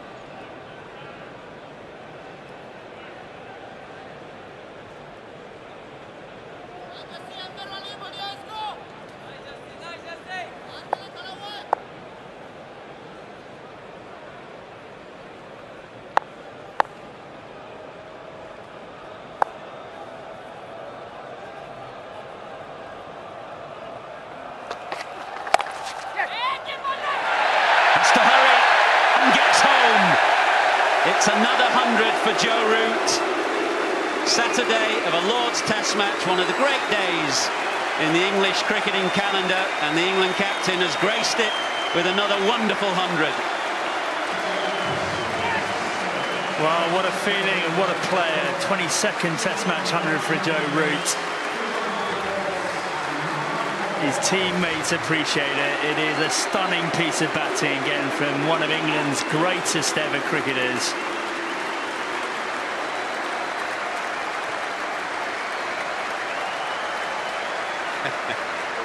Wonderful moment this, as Lords stands to a fine player. Test 100 number 22. It's a very good job that Jos Buttler, it was alert there and recognised the situation, because it was a really tight single. But he was happy to go, and Root can take a deep breath knowing that it's another 100 notched up, and what a day to do it.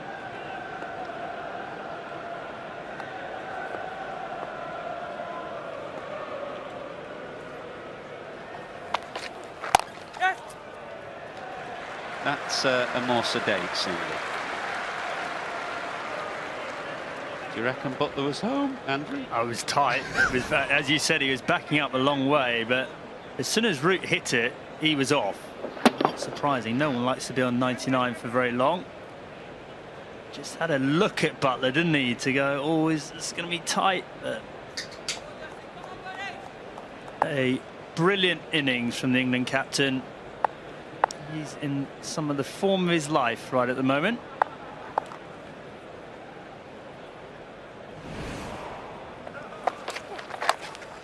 Edged and wide of second slip, just 2 slips in and a wide 5th slip. And this one beat Rohit Sharma to his right. It wasn't that far away. Root can just settle here. He's got 100. England still trail by 123. They could do with a few more from him.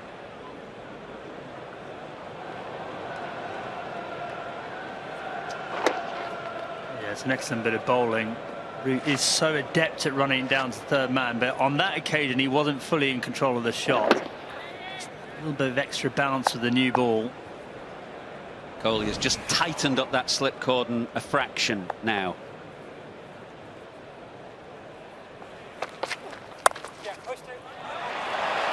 Guided that one gorgeously down to third man. Gets a couple, and that ends a fantastic over. The end of the 82nd. 2:43 for 4. Worth looking at the best of Joe Root. He's looked in command from the moment he came to the crease, which was on a hat-trick, remember, after the dismissals of Sibley and Hamid.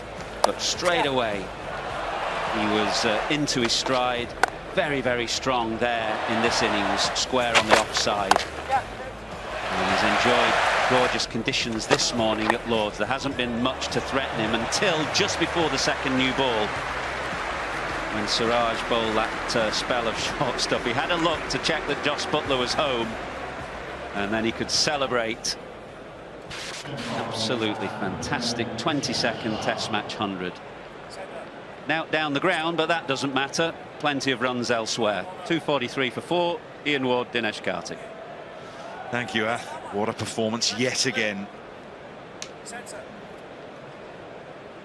Stunning numbers, and he's still taking a couple of deep breaths. Really is the absolute key to England's batting at the minute. But he's got the personal milestone. India have the second new ball, and it's doing a bit. Here's Ishant Sharma.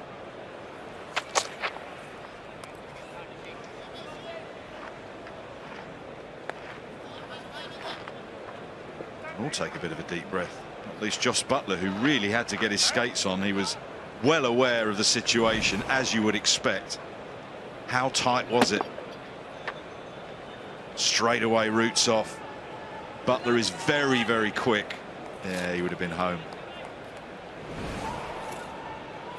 Credit to Jos Buttler, the awareness and the athleticism to get there comfortably. Most importantly, Body, selflessness. I think he wanted Joe Root to get to his 100. That's why he has a lot of respect in the dressing room. Good point. Right, how are India best going to make use of this new ball?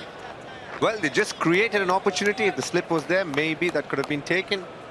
But that's what happens when somebody scores 100 and they're doing well. It's hard to attack them too much. You don't want to give away the easy boundaries. You want to attack the new batter. Jasprit Bumrah bowled a brilliant ball to Root. The last time as well, after 100, he got him out at Trent, so I'm sure. And he's hoping to do the same for India as well. I just wonder why Kohli didn't have a few more catches in. He saw the new ball was going. I know he's got runs to consider, but he's still got a lead of well over 100. Time to strike. Chipped and over the top just. Butler breaking his wrist as he does when he drives to the offside. He drives powerfully. That hit a funny part of the bat, ballooned over the fielder's head. The moment Butler played the shot, you got the feeling that he kind of gave up. He thought he was going for a catch. Just over mid-off. Mohammad Shami trying his best there. Just not tall enough. It'd been better if Ishant Sharma bowled and Ishant Sharma stood at mid-off there. There was a chance then. That would be quite tricky. You could see how that bounced, though. Just a bit of extra bounce with the second new ball. It's hit the splice. With the change in field, it's very obvious they want to bowl as little as possible to Rooty and try and go hard at Butler. Just 2 catches for Root.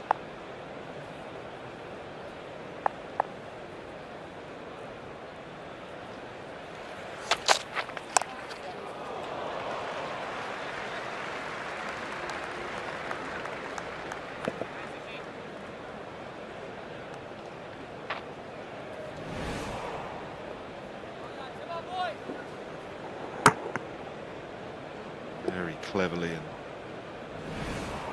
delicately controlled.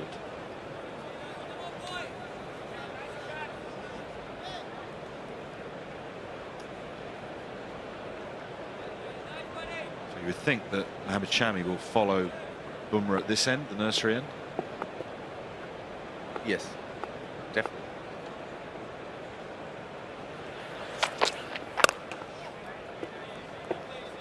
I do think it is.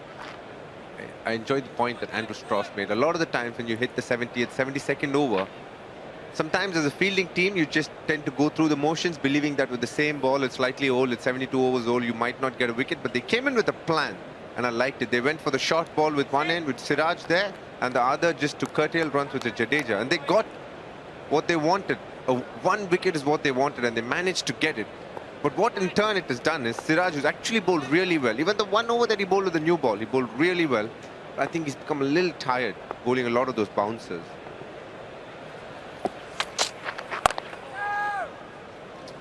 .247 for 4.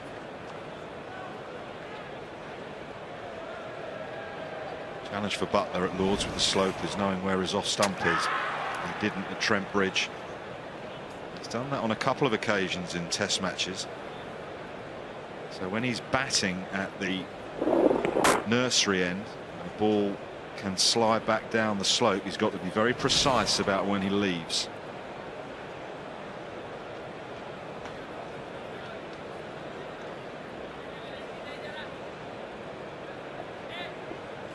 At any point in time during his 52 test matches that Butler's played, do you think he's played recklessly or he's just been over positive at times?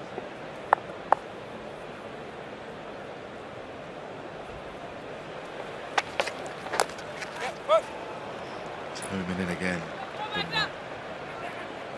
No, I wouldn't say he's ever played recklessly. He's played positively. He's played some. He's played well with the tail at times. I think people would like to see Josh be as positive as he possibly could be. It's easier said than done, though, in this country with the Duke's ball. This is a new Duke's ball.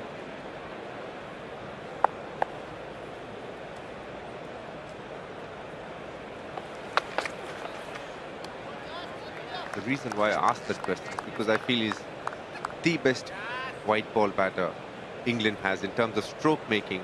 And can he transfer a little bit of that into the red ball format? But you're absolutely right that the Duke's ball, and when you play in England, it's not easy a lot of the time to play the shots that you play.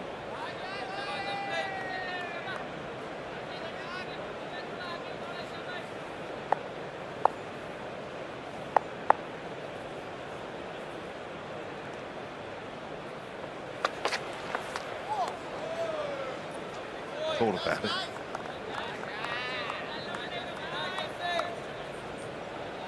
Checking the no ball. Third umpire is Richard Kettleborough. Signalled by Richard Illingworth.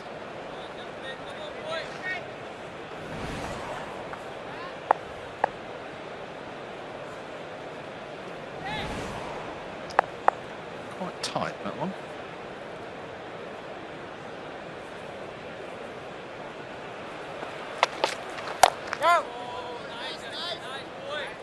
That's where Root's been excellent. The footwork has been just so precise. One move, boom, into the ball. Perfect balance. He's looked the most comfortable batsman amongst both teams. Both these test matches. It's fair to say he's dominated it.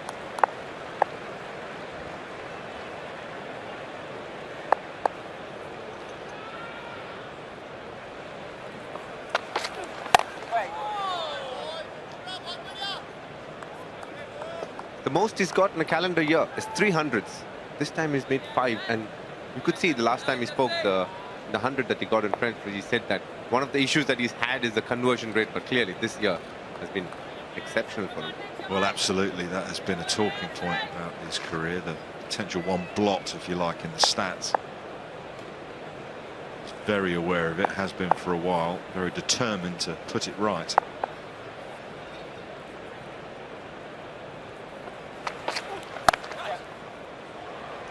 It's a clever shot and a very skillful shot.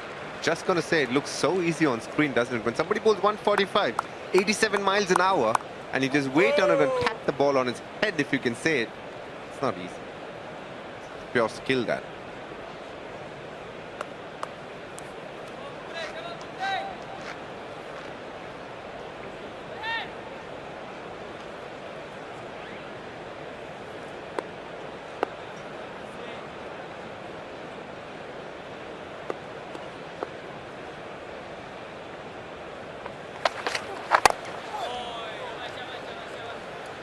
check the shot. 251 for 4.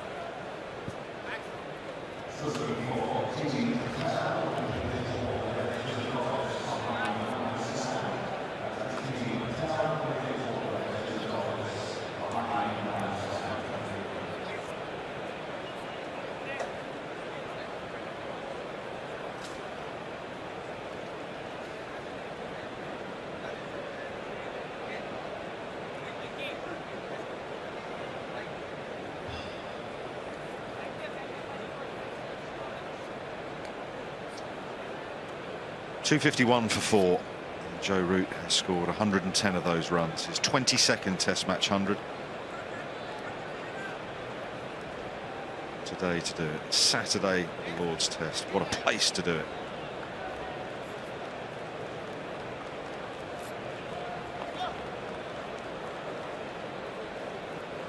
This is a key part of the game, though. Second new ball has been claimed. It's only 4 overs old.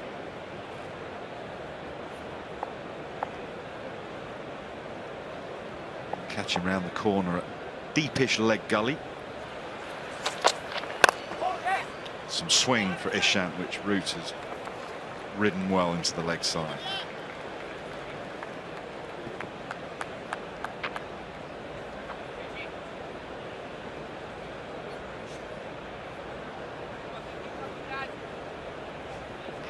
Oh, Akshar Patel comes in. A drinks for Siraj. Siraj, bowler, very good spell. A lot of bounces in that spell. When you bowl a lot of bounces as a fast bowler, you generally tend to bowl a lot lesser than normally you would because of the amount of energy you need to put in every ball to get a good bouncer in.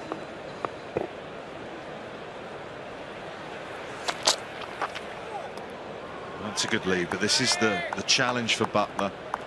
Knowing where his off stump is, knowing where his off stump is when batting at the nursery end, with the slope taking the ball back to him.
Outside the line for the LBW. Was there a little nick? Did it carry?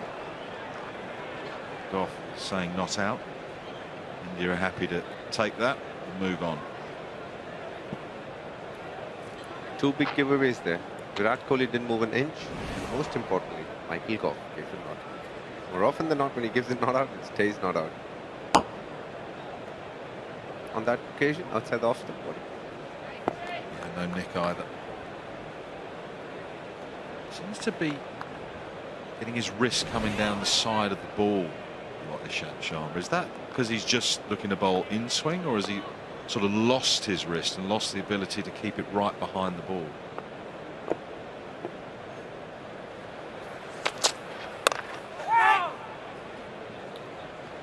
I mean, interestingly, as a bowler, a lot of the times when you actually get your wrist across the ball, 252 for 4. When you do get your wrist across the ball, it basically you're looking to bowl the leg cutter. That's what it means. So for me, if his wrist is behind the ball will swing a lot later than it normally would if you just release it. So I do think this is something that he must be very aware of. Very surprised because this happened a little bit in the World Test Championship final as well.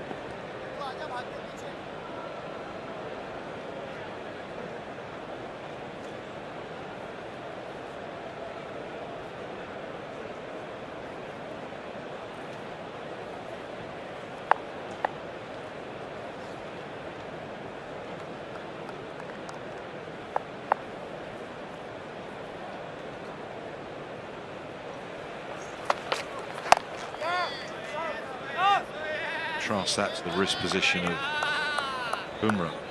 So skillful, he can go both ways. Just with Ishant, Stuart Broad went through a period where he was losing his wrist down the side of the ball, and it took him a long time and a lot of practice, a lot of drills, and walking through his action. Just get the feel of the wrist staying behind the ball.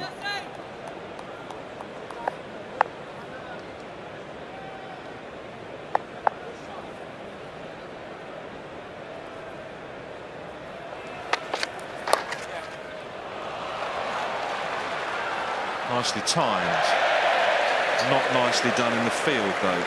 It's a little bit old school from Ishant Sharma. It's a big milestone again though for Joe Root.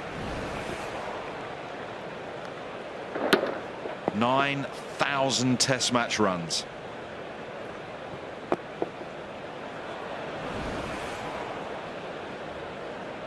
Well, Joe Root reaches another milestone. He's reached a few during the series, and this one, the most special one of them all. 9,000 runs. It's just appeared on the big screen, so the crowd are all aware.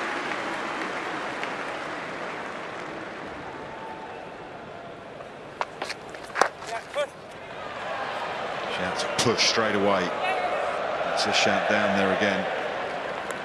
Very good running.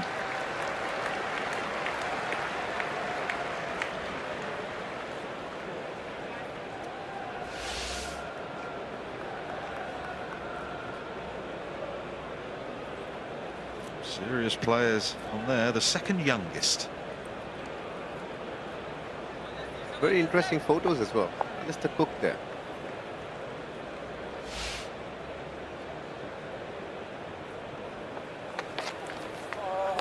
Ooh. Well, he hasn't misjudged too many in this innings. That was just a little tentative outside off stump. Very similar to the dismissal that he had in Trent Bridge. Just after his 100, he got an absolute peach of a ball from Bumrah there. This one very similar, pitched and straight in. Well, this time he didn't manage to get the nick. Bumrah must be happy with that. You're absolutely right. That was nearly a carbon copy.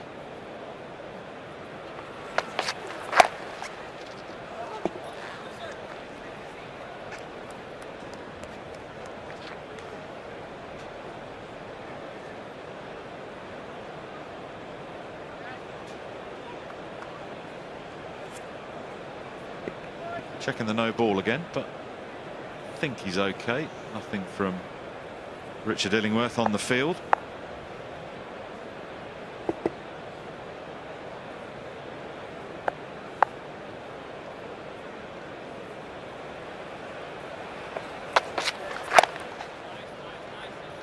.258 for 4.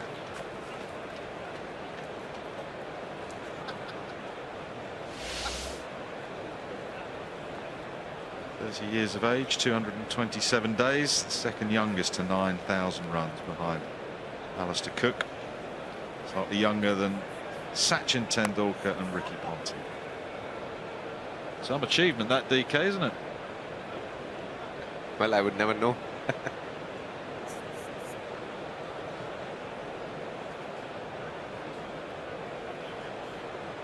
What an elite group to be part of. 3 of the world's greatest ever batsmen of the modern era. Alistair Cook, Sachin Tendulkar, Ricky Ponting. Who joins them? Joe Root does one better than Tendulkar. Well, Mohammad Shami is not going to follow Bumrah at the nursery end, he's going to have a crack at the pavilion end. It's good that Kohli has given him a ball that's still relatively new. Shad wasn't looking that threatening.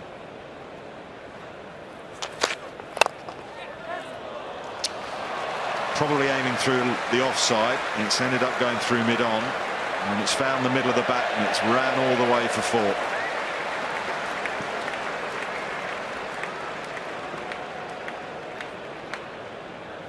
A bit of a loosener from Shami.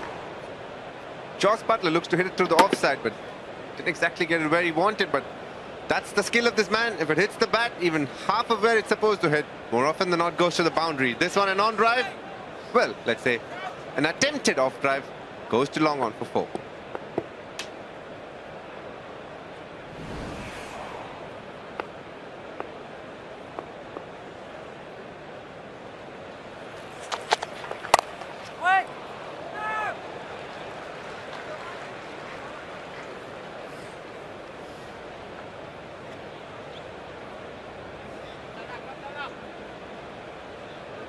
Clive Lloyd, mates David Lloyd.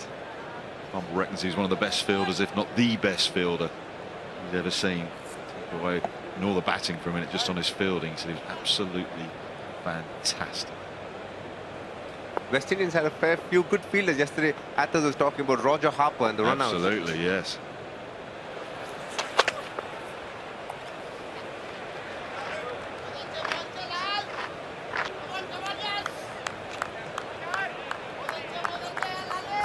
After that conversation, someone posted something on social media of Roger Harper running out Graham Gooch. Phenomenal. Good numbers as well for Clive Lloyd.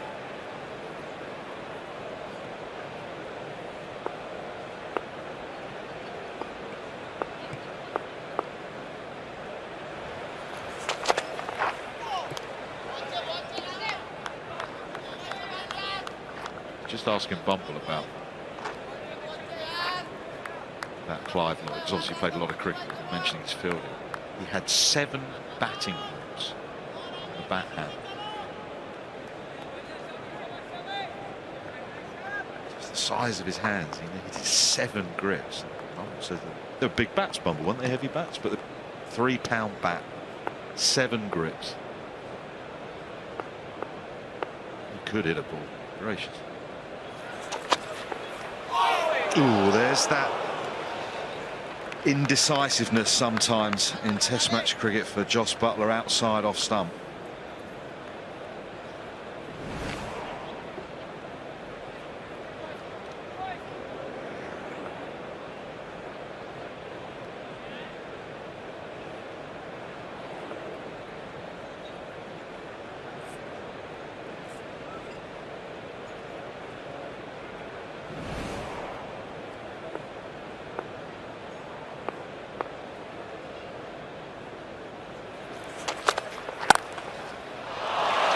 Gorgeous shot. Off the back foot, through extra cover. And it's skated up the hill for a boundary. 266 for 4.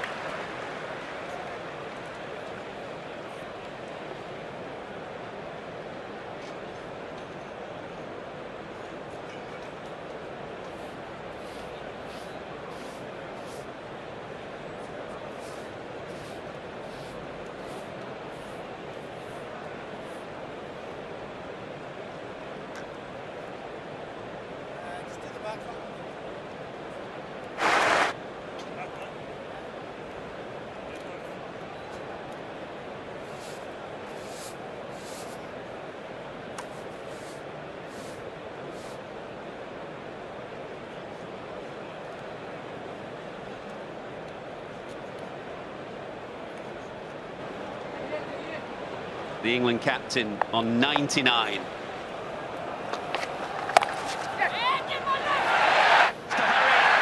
gets home. It's another 100 for Joe Root. Saturday.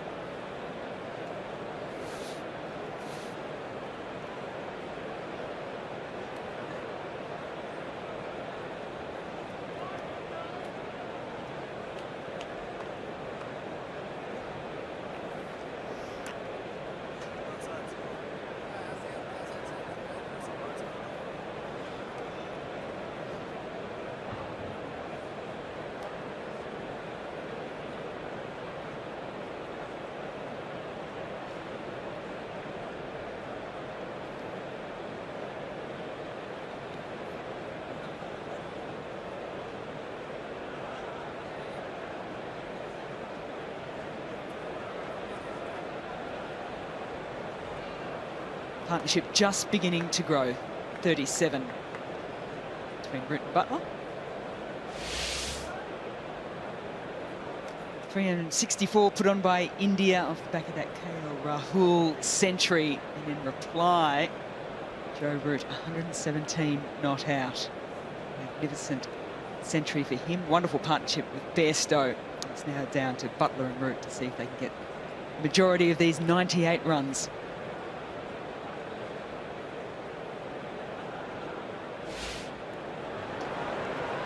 The England captain on 99.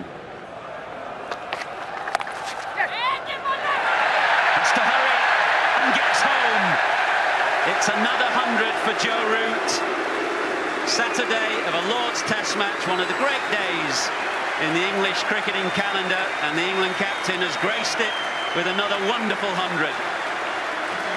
His teammates appreciate it. It is a stunning piece of batting again from one of England's greatest ever cricketers.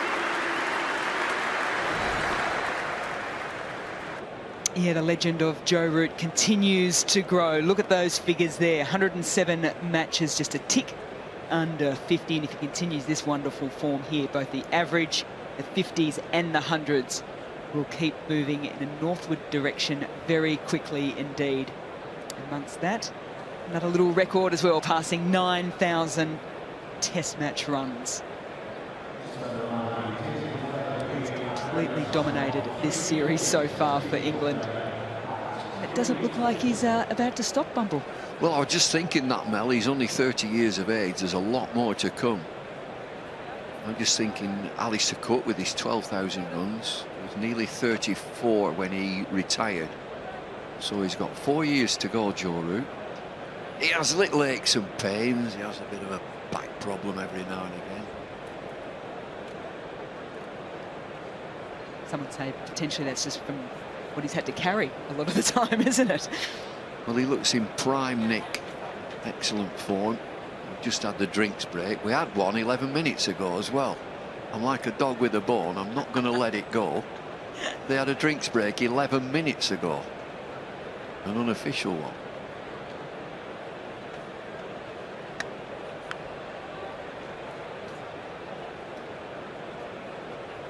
I think what I've liked so much about Joe Root too is he's had all this other expectation and pressures on him around this Test series. And you could see the first session, it almost looked like India was sort of meandering a little bit, and they came back with a game plan. It's gone through breaks. I know I've chatted about this probably ad nauseum as well, but he's just managed to ride the ebbs and flows of the Test match innings. If there are any youngsters out there trying to figure out how to get through in red ball cricket as a bat, sit down and take some notes.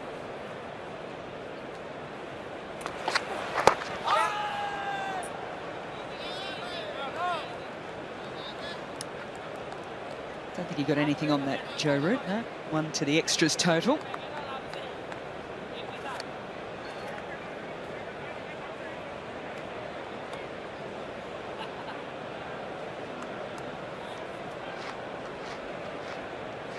While Joss Butler's still fairly new to the crease after the wicket of Johnny Bairstow.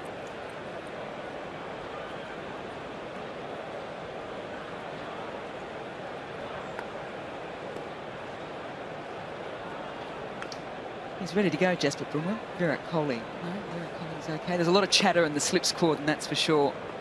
It's Rohit Sharma.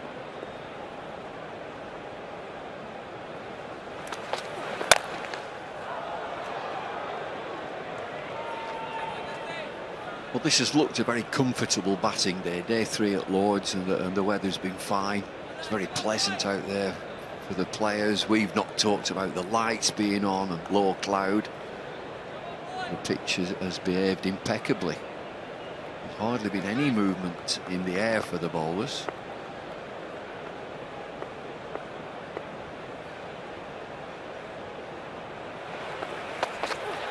I always think that at times like this, when it looks straightforward for batting, and you're into day 3, and one thing that's missing, what are we missing? We're missing a wrist spinner. The wrist spinner that brings a bit of mystery into the game. because it's straightforward from both teams, really. Moeen Ali is the spin option for England, Jadeja for India, and then Seamers.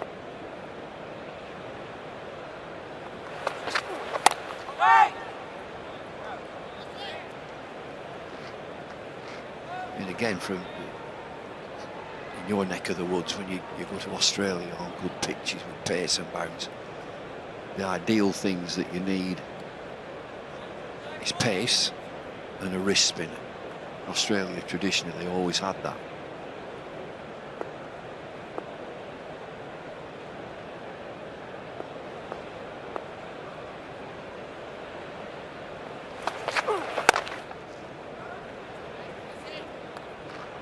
I think particularly these days, Bumble, I think if you go back 20 years ago when you didn't have drop-in pitches, by day 3 you're probably looking at the pitch saying, oh, it's going to offer something as well. Pitches these days, I think, you know, sort of day 3, people are saying they're good batting days. They're reasonably flat. You've got a good sense of the pace and bounce. I know a couple have been keeping a little bit low, but you can pretty much back yourself on it, which makes it more important to have someone who can create something out of nothing. As we see one dive through to Rishabh Pant, 267 for 4. Jasprit Bumrah is very old school in one respect, that once he's delivered, he's off the pitch so quickly.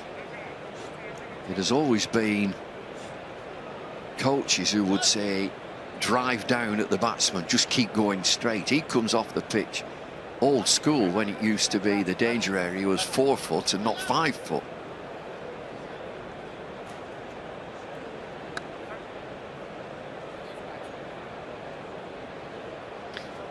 Well, I know in Australian cricket, when you talk about partnerships, sometimes you might think of, you know, a Justin Langer and Matthew Hayden, but I think a Stark and Lyon are the perfect pairing, aren't they? The left arm quick, who's got the big size, I don't even know what size feet he's got, but does some damage on the pitch, and then all of a sudden his mate, the right arm off, he can come in and utilise those marks.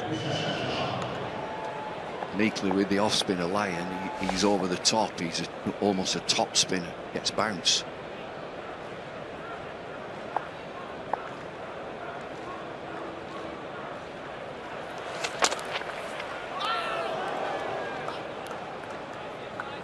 Ishant Sharma into the test team for India, the one change for them.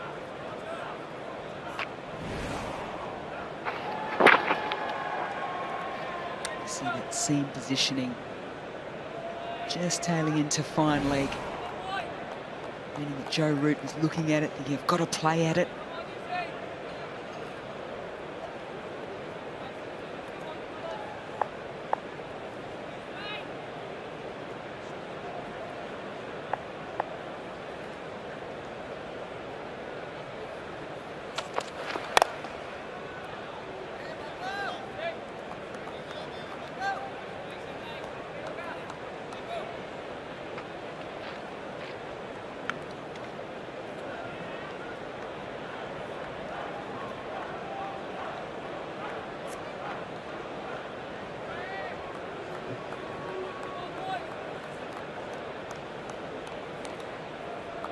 Shahid Thakur with an injury, meaning that Ishant Sharma replaced him for this test match.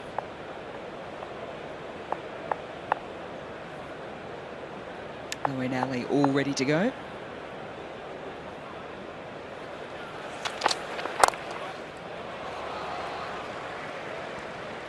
Easily managed to the leg side by Joe Root.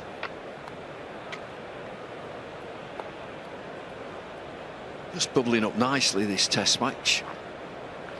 Tickets are available for tomorrow if you fancy him coming down to Lord's. Tickets are available, and for the final day, £20 the final day and £10 for children.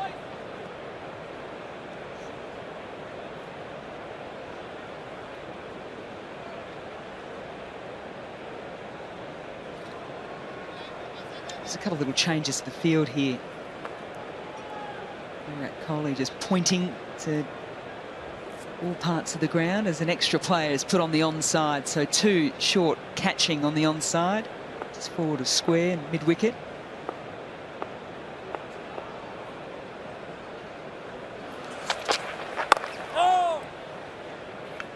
That's exactly where that ball goes. Similar sort of field that was set for Dom Sibley, and he obliged. He chipped it to one of the mid wickets. Just an inspection of the pitch there by umpire Goff, and the follow through from Ishant Sharma. Just making sure that he keeps clear of that danger area, and it might be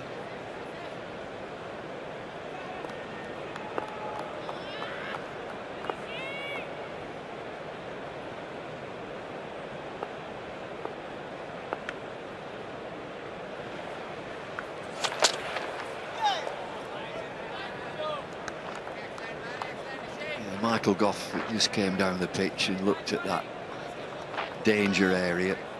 Richard Kettleborough, the third umpire, will be listening. The umpires, they're quick to get on to the bowlers. You've got to get off there. Batters, not so. You see, batters will just come, you just got to come off. Can you move off? I remember when I umpired, I kept doing it repeatedly, and I said, you've got to come off. He said, well, what happens if I don't? I said, you've got to take your shoes off. You didn't. I did. I said, got to be barefoot. Tell the players anything, they don't know the laws of the game. There's some space on the offside. It's going up the hill. Full stretch dive to allow. Butler picks up the boundary, even though Siraj put absolutely everything into it.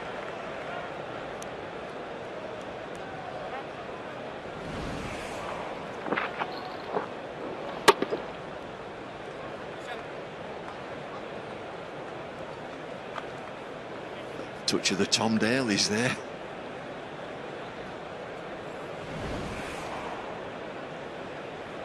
He's never stopping that. Just dived and followed in.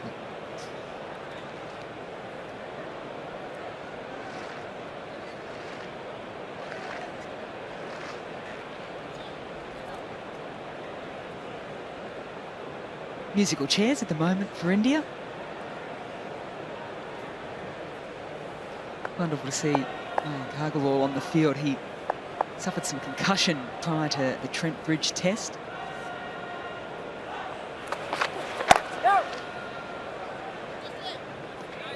Meant that KL Rahul came into the team. And even though it was a forced change, it's one that worked very well for India indeed, as we see another no ball being signalled.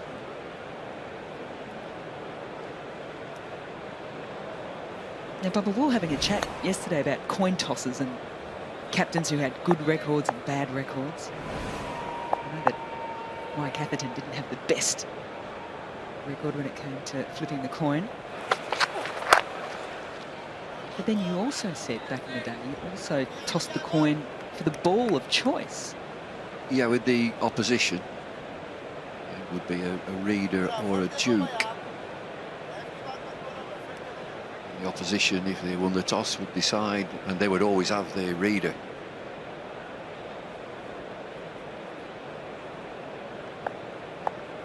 Very accommodating they were. Exceptionally.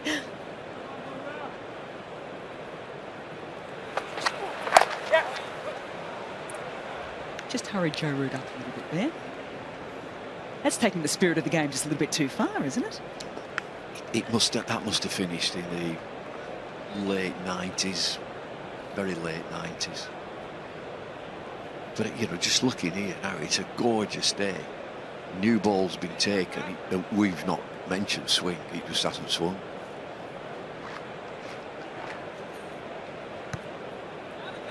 So England always chose the Dukes. Yeah.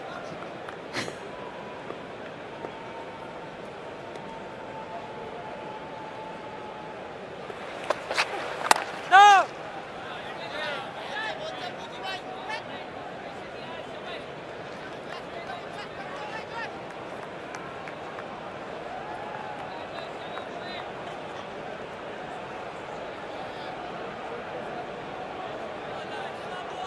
Bit of gardening, chat between Root and Butler.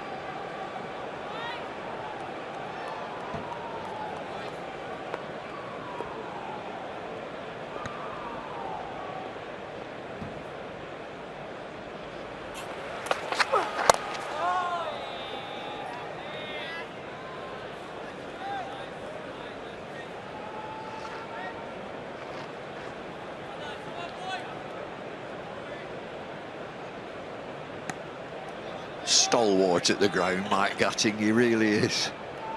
And John Major there. Oh, Gower, my lord.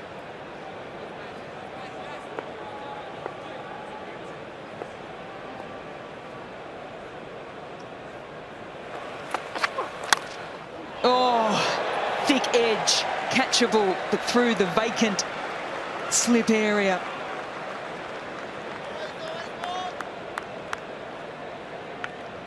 Well, he's not heard the call, has he? He's certainly not heard the no ball call, and it just went perfectly between the catchers.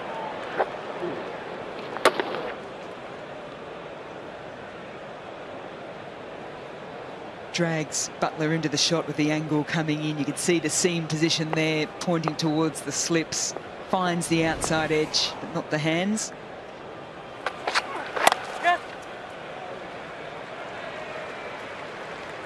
And the safest place to be at the other end, as the 50-run partnership also came up with that boundary.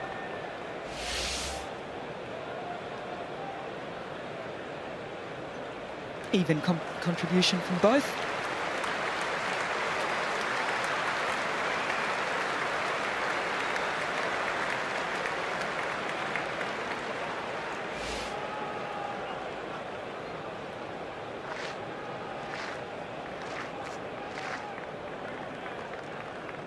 He'll be really confused by that, Joe Root, because he was down taking guard, and Jasprit Bumrah at the top of his mark was ready to come in, had to stop, so he's rolled the ball right along the ground. Well, extraordinary.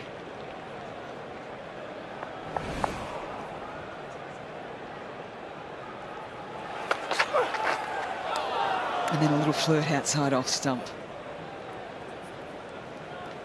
280 for 4. Still one more ball to come because of another no ball. I think Jasprit Bumrah was just a bit frustrated for the fact that he turned at the top of his mark and started to begin his quite unorthodox run-up. Joe Root was miles from being ready.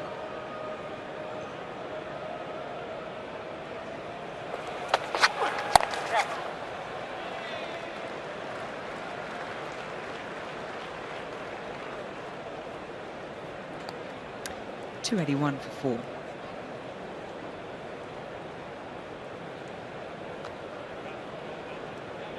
Come on, boys. Keep working hard, let's go, come on.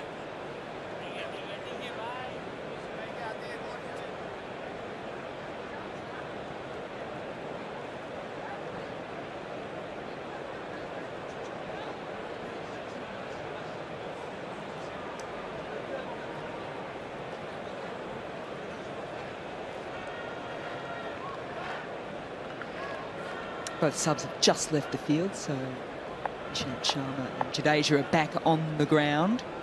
Chipping away here, England, 82 behind.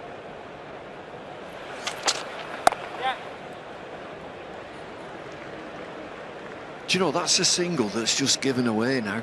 You can have that. The third man is much, much wider than would normally be. But the number of times, particularly Root, will play defensive, semi-defensive, just into backward square on the offside. It's just a single, you can have it. It's interesting, I remember back in the day, Stephen Fleming, captain of New Zealand, used to actually bowl a lot to Australian batter strengths, and I remember one vividly was Damien Martin at the Wacker, one of the best cutters of the game. He grew up on fast, bouncy pitches.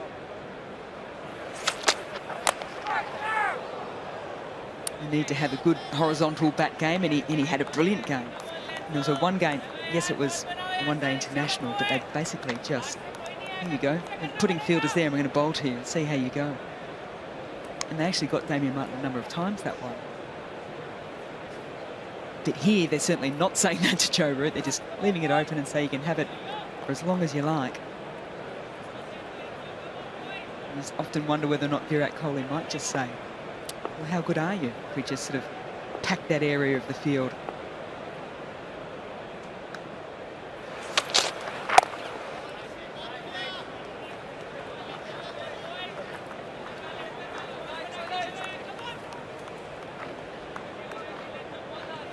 Umpire's down again. Michael Goff.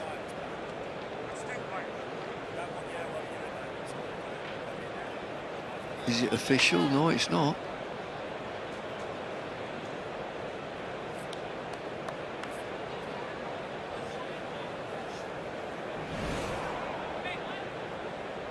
Danger area in the red there, and it's just that right boot, the toe just getting in there. A little bit of a follow through as well. That was the first step in that Michael Goff was concerned about.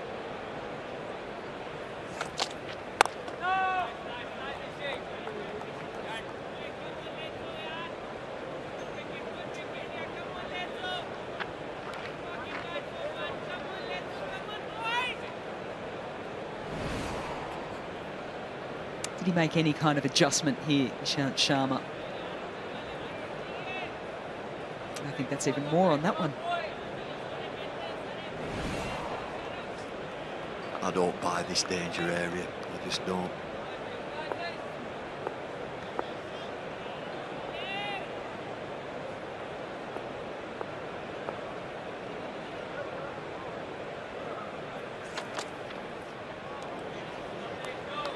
I get where you're coming from, and definitely in white ball cricket, because the pitches are just flat, and the game's done and dusted, and it's not going to make any impact whatsoever. But for Test match cricket as well. Yeah, absolutely. I think that the umpires are obviously there to administer the laws. That's it. We used to have 4 foot, then it was 5 foot. Danger area. They extend it again. I really would. 6 foot. Makes it more interesting as a 5-day game progresses.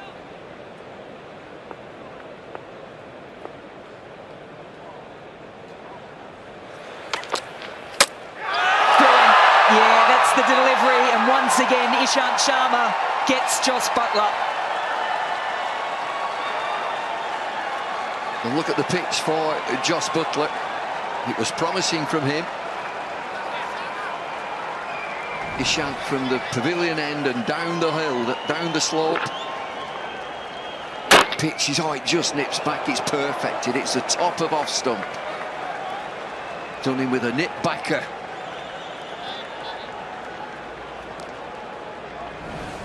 First wicket for Ishant. It's a good one too. Buttler has gone for 23, 283 for 5.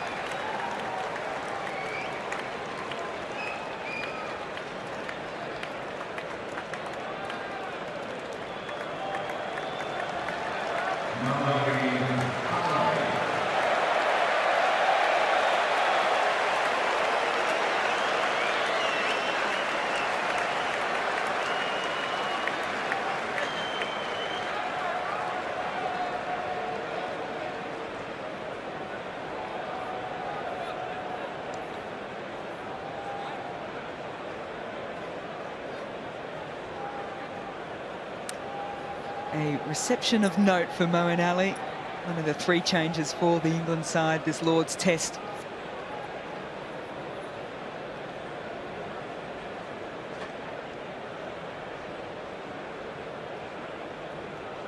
Average in the high 20s, big 100 to his name. This is what the coaches say. I want you to hit the top of off. That's exactly what Ishant Sharma did. Seam position perfect, used the slope through the gate.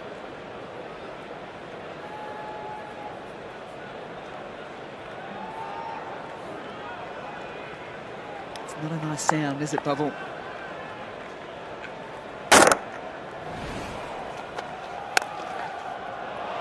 Meanwhile, Joe Root just continues on his merry way of displaying wonderful shape and fantastic results.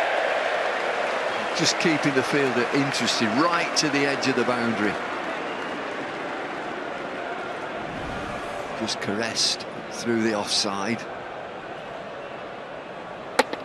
Yes, that rattled the stumps. I remember it well.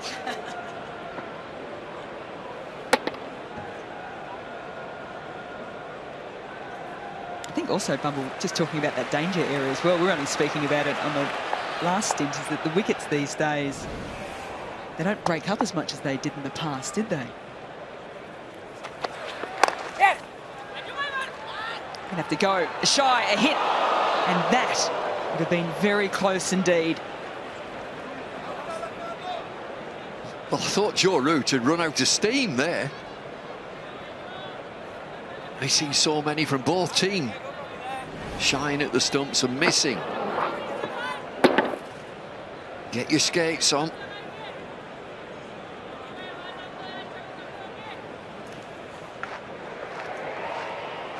Yeah, might have been right. Just.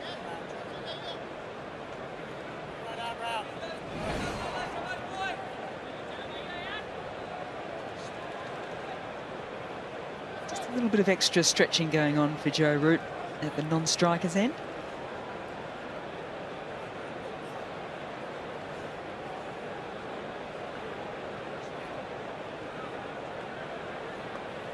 So leg slip coming into play for Shami around the wicket.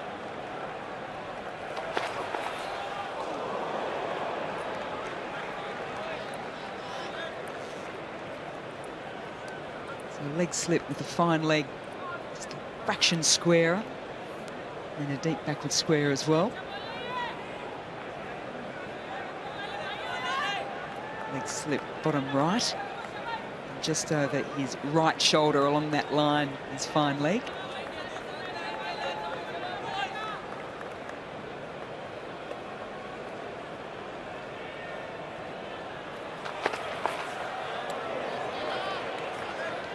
See the easy pace of that pitch allows Moeen Ali just to drop the hands and allow that one to slide by. Got a great reception when he came into bat, Moeen Ali. He's such a crowd favourite. A terrific lad, lovely character. He almost got a standing ovation just walking out there. Yeah, it was like that, wasn't it? Would have thought that he was back in Birmingham. The 100 reception that he got every time he touched the ball, walked out to bat. It's very similar.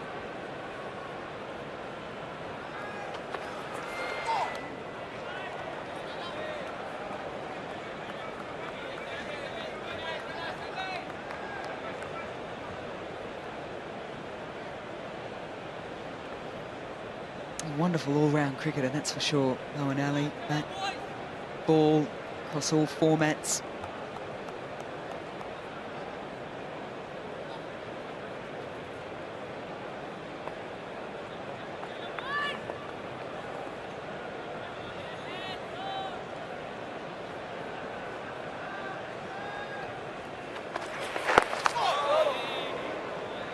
It's caught up a little bit in the last of Shami's deliveries.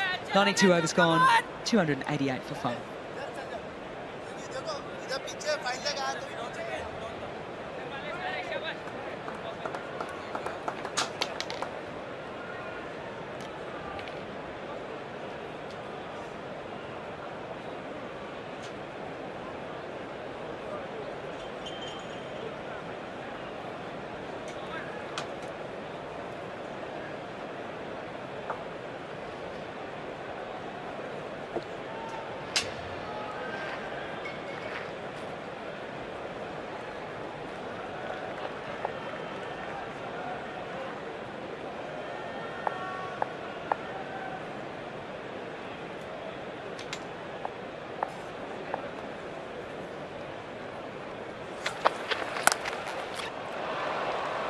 There's a man in the deep, so that will just be a single, but he had total control again there, Joe Root.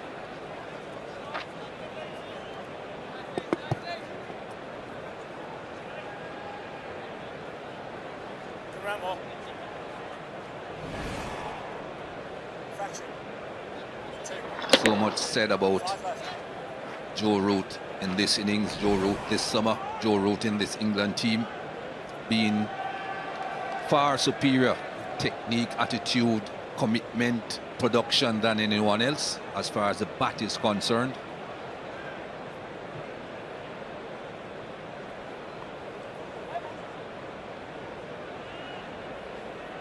Moeen Ali now back into this team, has to get some runs.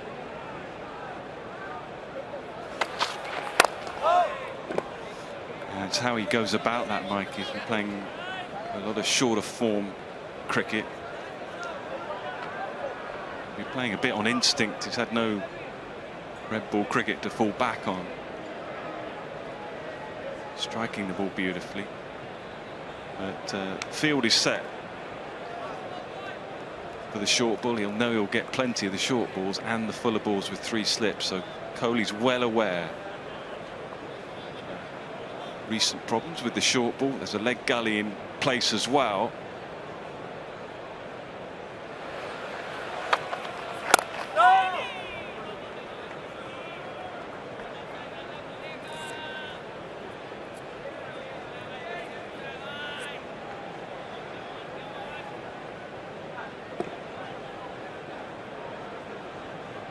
Six deliveries so far for Moeen Ali. Not yet off the mark.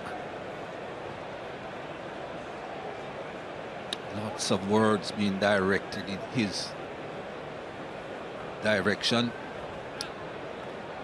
Just ignore.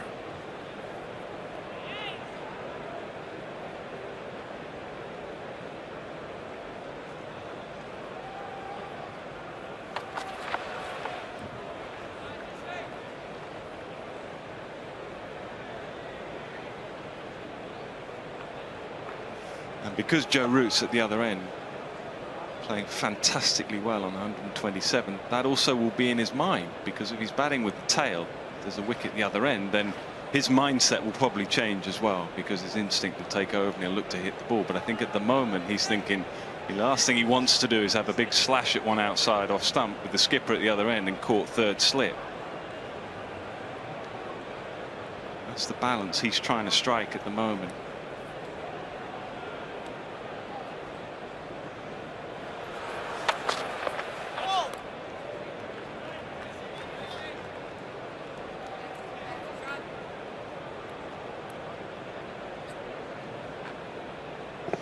Yeah, he's also made an adjustment or two with the way that he sets up Moeen. Watch him against spin, he has the bat on the ground. You watch him against pace, he has the bat up. Maybe something to do with the short ball, that he's set more for the short ball, but in his stance his bat is up, and very different to spin.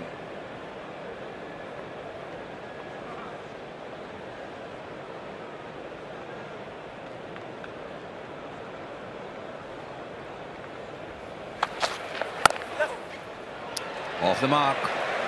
Back on strike for the next over as well. 290 for 5.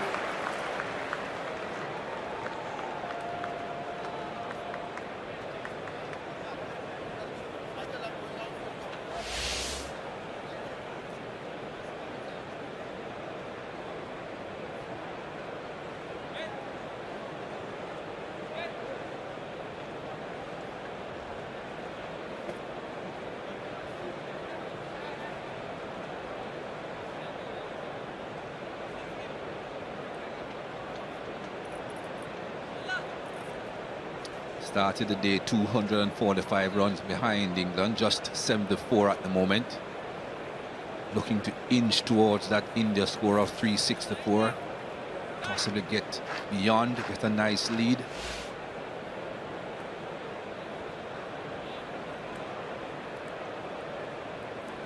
Into his 19th over now, Mohammad Shami.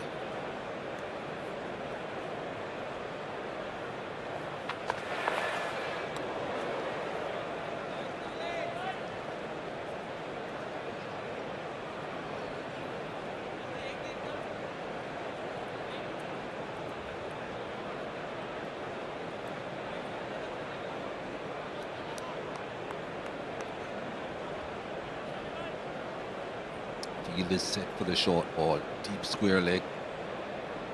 Deep fine leg. Fine leg a bit square to allow the leg slip, leg gully to be fairly fine.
Well bowled.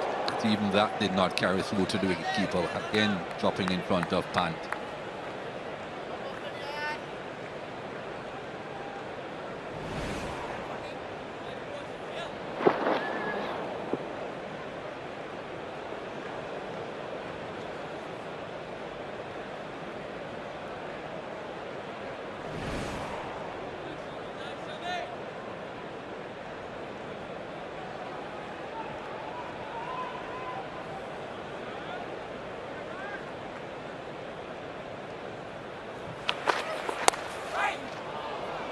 That's why he's there, but hopefully to take a catch as far as India are concerned.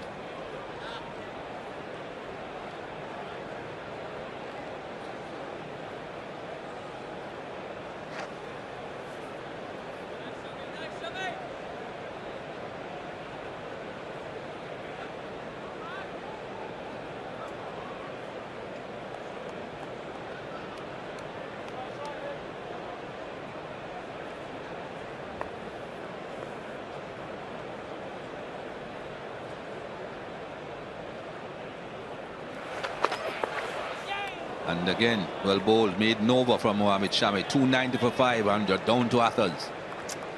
Thank you, Mike. Yeah, just a reflection on the Jos Buttler dismissal by comparing him to Joe Root. Jos Buttler an attempted cover drive and Joe Root a cover drive. If we look on the left of screen there, you can already see that Jos Buttler's head is slightly outside the line of off stump compared to Joe Root. You see a lot more of Jos Buttler's right shoulder. He's a strong bottom-handed player, whereas you described Joe Root as a classical sideways on player. If I run the Buttler dismissal through on the left-hand side, you'll see the head just goes a little bit again. You see a lot of the right side and that bottom hand coming in. And compared to Joe Root, they're different bowlers, of course, Shami and Ishant, but look at Root leading with that front side and left shoulder and driving the ball through cover. It's partly reflection on Buttler, who you describe as a bottom-handed player and a hitter of the ball, and Root, who is a side-on player, controlling it with his top hand and his left side, and is a stroker or a timer of the ball. But I always remember that Ted Dexter said to me, he said, you know, Jeff Boycott was the last of the great English sideways on players. I think Joe Root is his heir, really. There's not many of them left, but Joe Root is one.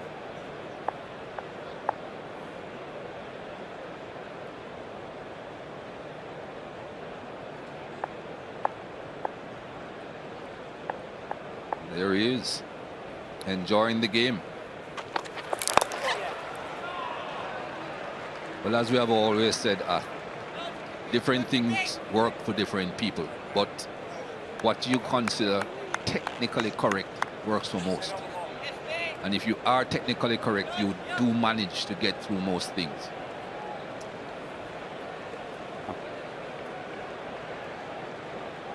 Well, it's been very noticeable, and Knighty, I think, did it on third man in the previous session, how much more beside the ball Joe Root has been since the New Zealand series. Just gone a little leg side of the ball and stayed beside it.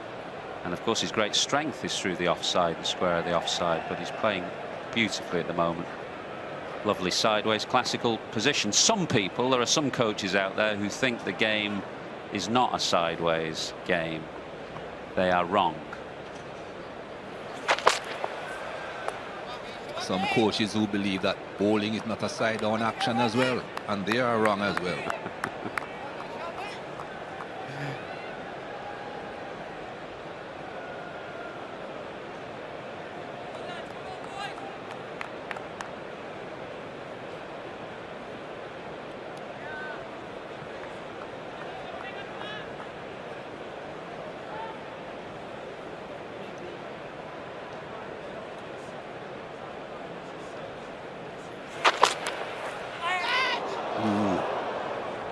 Just a bit of excitement. Don't think there was any bat involved.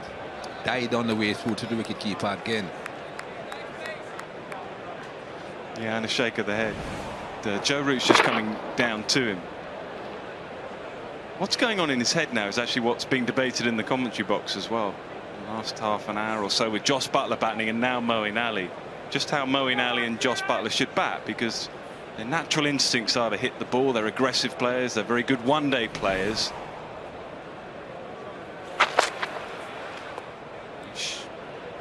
Andrew Strauss and DK are saying pretty much that Moeen Ali and Jos Buttler should just go and play like they're doing one-day cricket. Go at the ball, try and hit boundaries, put bowlers under pressure. That argument. There's also, you've got a bloke who's playing fantastically well. He's on 128 at the other end, and he'll probably feel just for now play for him as well. So that's what's going through his mind. I think sometimes in a test match you've got to play the situation.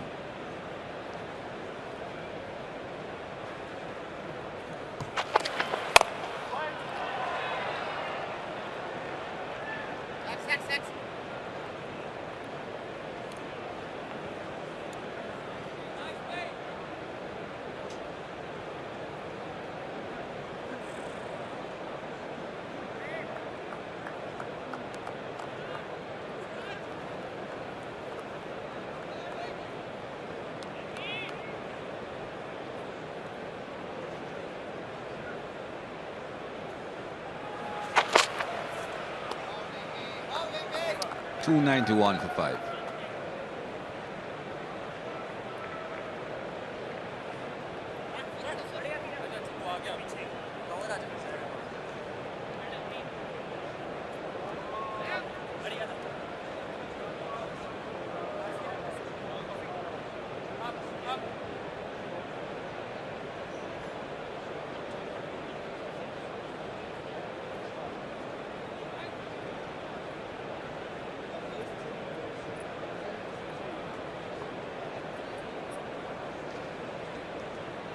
.291 for 5. Joe Root holding things together. 128 to his name.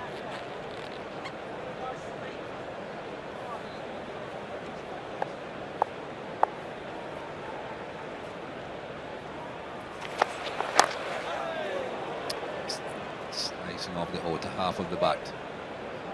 On that point, Nick, about batsmen going out and playing as if they were playing in a one-day game because they are aggressive batsmen. I think it's all about your mindset. Not enough movement to miss the edge. I think if you're a good striker of the ball, aggressive striker of the ball, like Buttler for instance, I don't think you can go and bat as if you're batting in a one-day game. I think the mindset should be, if the ball is going to be here, is there to be hit, I'm not going to inhibit myself, I'm going to hit it.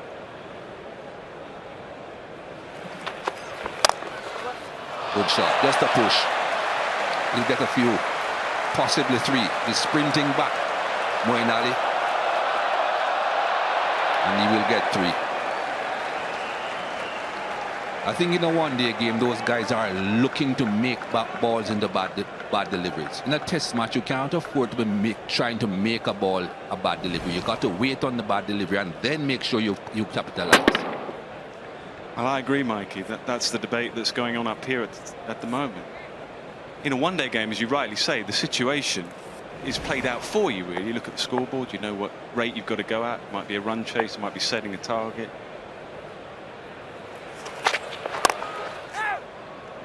But in a test match, obviously, situations change. And that may well be the case for Moeen here. At the moment, he's got England captain playing out of his skin at the other end.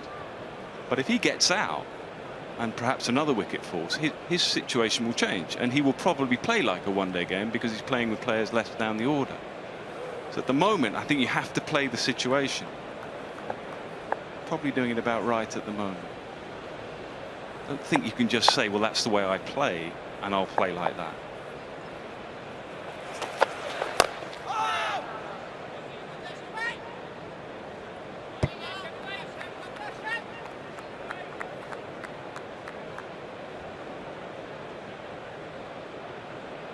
I think it's a similar situation with Josh Buttler.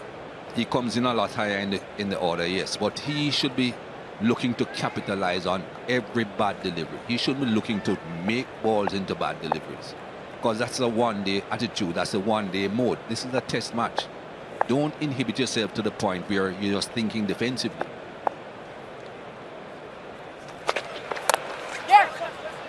How many runs does he get down there? Millions. But if you go out there and you are then trying to make balls into bad deliveries in a test match, you're going to get yourself into trouble. Like it's also not made easy for these players because they're not playing a lot of red ball cricket, so they're not getting into the rhythm and the tempo of the longer format of the game. They often come into a test match, or some of them, from one-day cricket, so you're kind of playing on the hoof a little bit.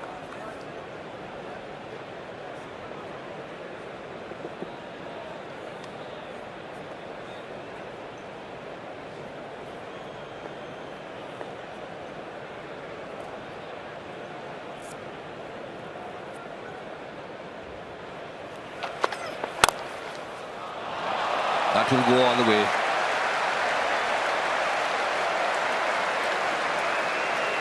That brings up 300 for England as well. 300 for 5.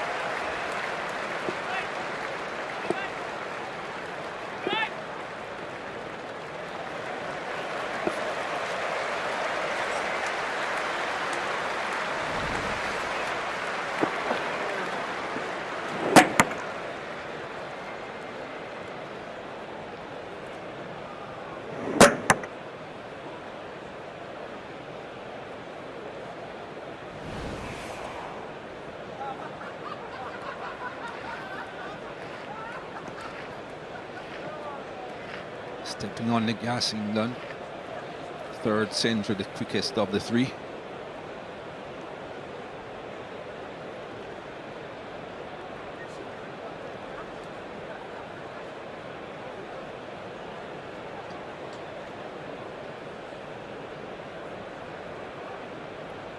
There are 2 doors to either side, or 1 to either side. 2 doors by the side screen, continuously being left open. Close the door, boss. You don't live in a tent.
You'll be thinking about tea time now, Joe Root.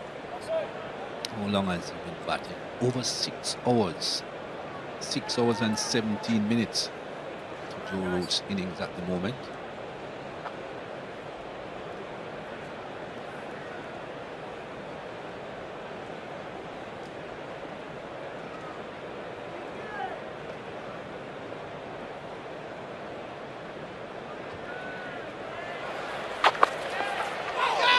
That's a good delivery. It's an absolute beauty. Bit with the slope, going away from the left-hander. The angle initially, Moeen plays at it.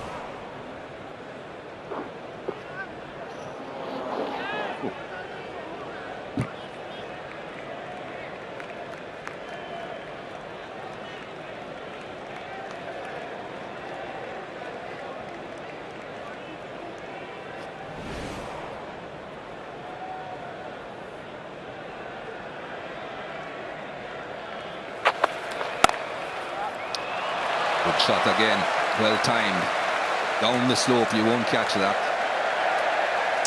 Yeah, it's the best of Moeen. It's exactly what your point was, Mikey. If it's there to hit it, otherwise leave it. And that's exactly what he's done in the last couple of overs. Just a little bit short. Moeen Ali with his class has just found the gap.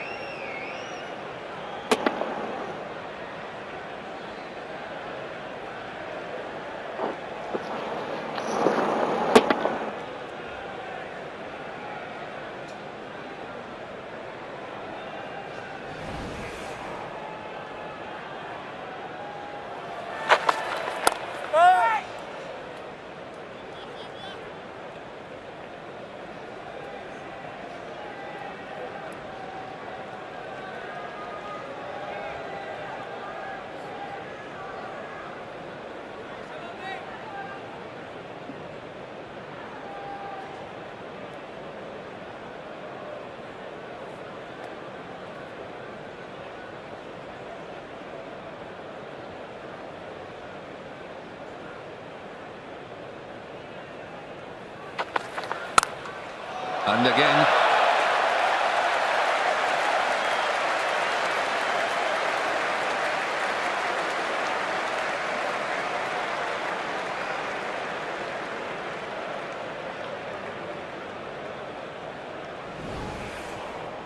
One-day game or test match, he's not going to miss out on that. That was a bit of a gift for someone like Moeen Ali, who loves to play through the offside. Just short, wide, help yourself.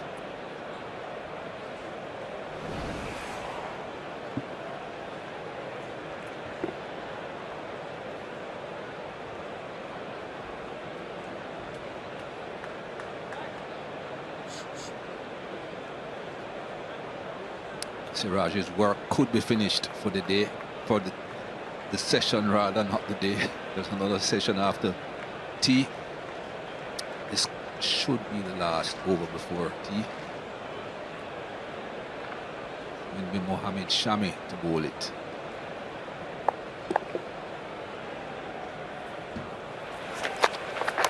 Edge, but again well short of the slip cord, and that's the point I was trying to make this morning, that edge is going to be the second mode of discovery of dismissal because the balls aren't carrying. Yeah, we did that in the pitch report this morning. Looks like they've come up a little bit, perhaps still not quite enough.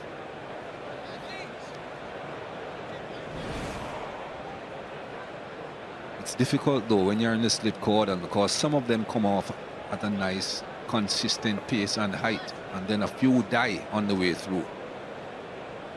And you have got to give yourself a bit of time to see it before it gets to you, because these guys are not that slow.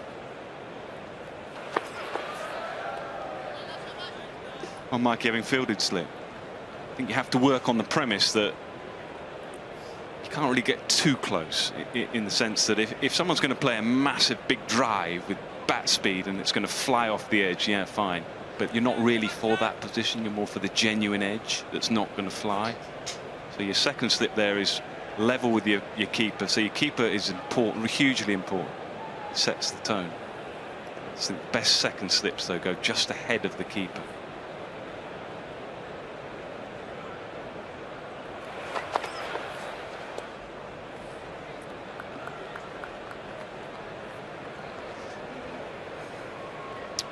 Looking at from a distance, I think they've probably got that about right now. Maybe they've just come up again because of the edge that didn't carry. But Rohit looks like he's way in front of, yeah, way in front of Rishabh Pant. I think that's right.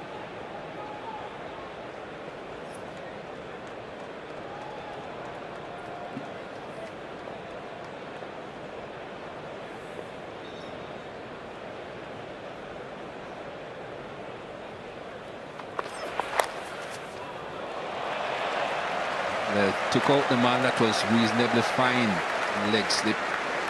That's another boundary.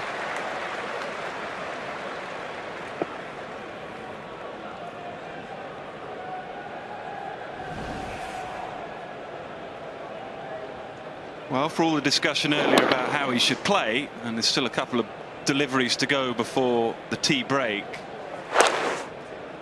I'd say he's got the balance about right.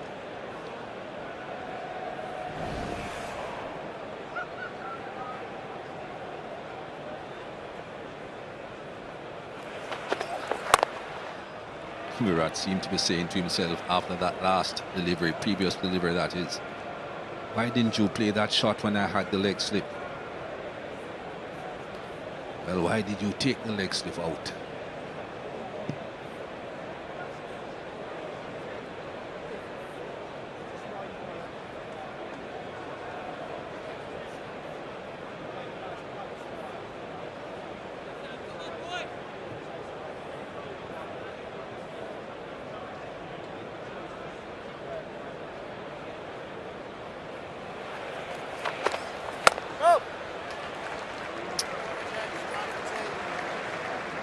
End of the over, end of the session. Illingworth comes in, takes the bails and says that's enough. Tea time and another good session for England. Not as good as the first session. They lost no wickets in that first session, but the runs on the board are so important, and just 2 wickets.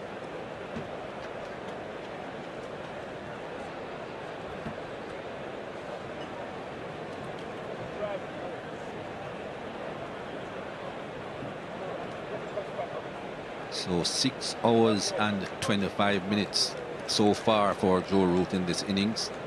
132 runs, and pretty much the man holding the things together for England.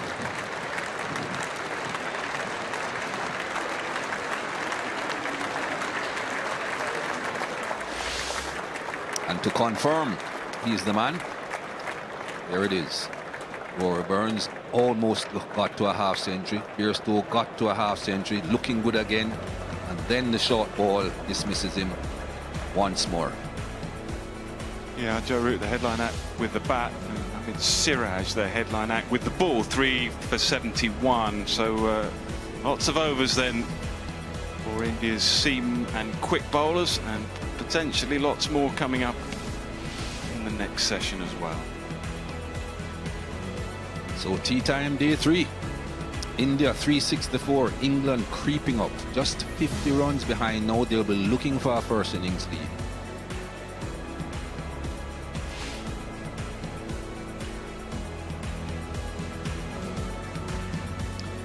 He has been the man all day and a bit of yesterday as well, and there's more to come after tea.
Feels like a decent way to bat. Joe Root is on 48. Just ease through the offside.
Well, the other side of the river, we've got some 100 action to bring you right now from the women's side of the competition. It's Oval Invincibles against London Spirit. That's on Sky Sports Mix, and a little later we'll turn our attention to the men. Jason Roy against Owen Morgan, 6:45 here on Sky Sports 100. Here at Lord's, England's captain is 132 not out. feels like a decent way to bat. Joe Root is on 48. Just ease through the offside. And Root moves to 50.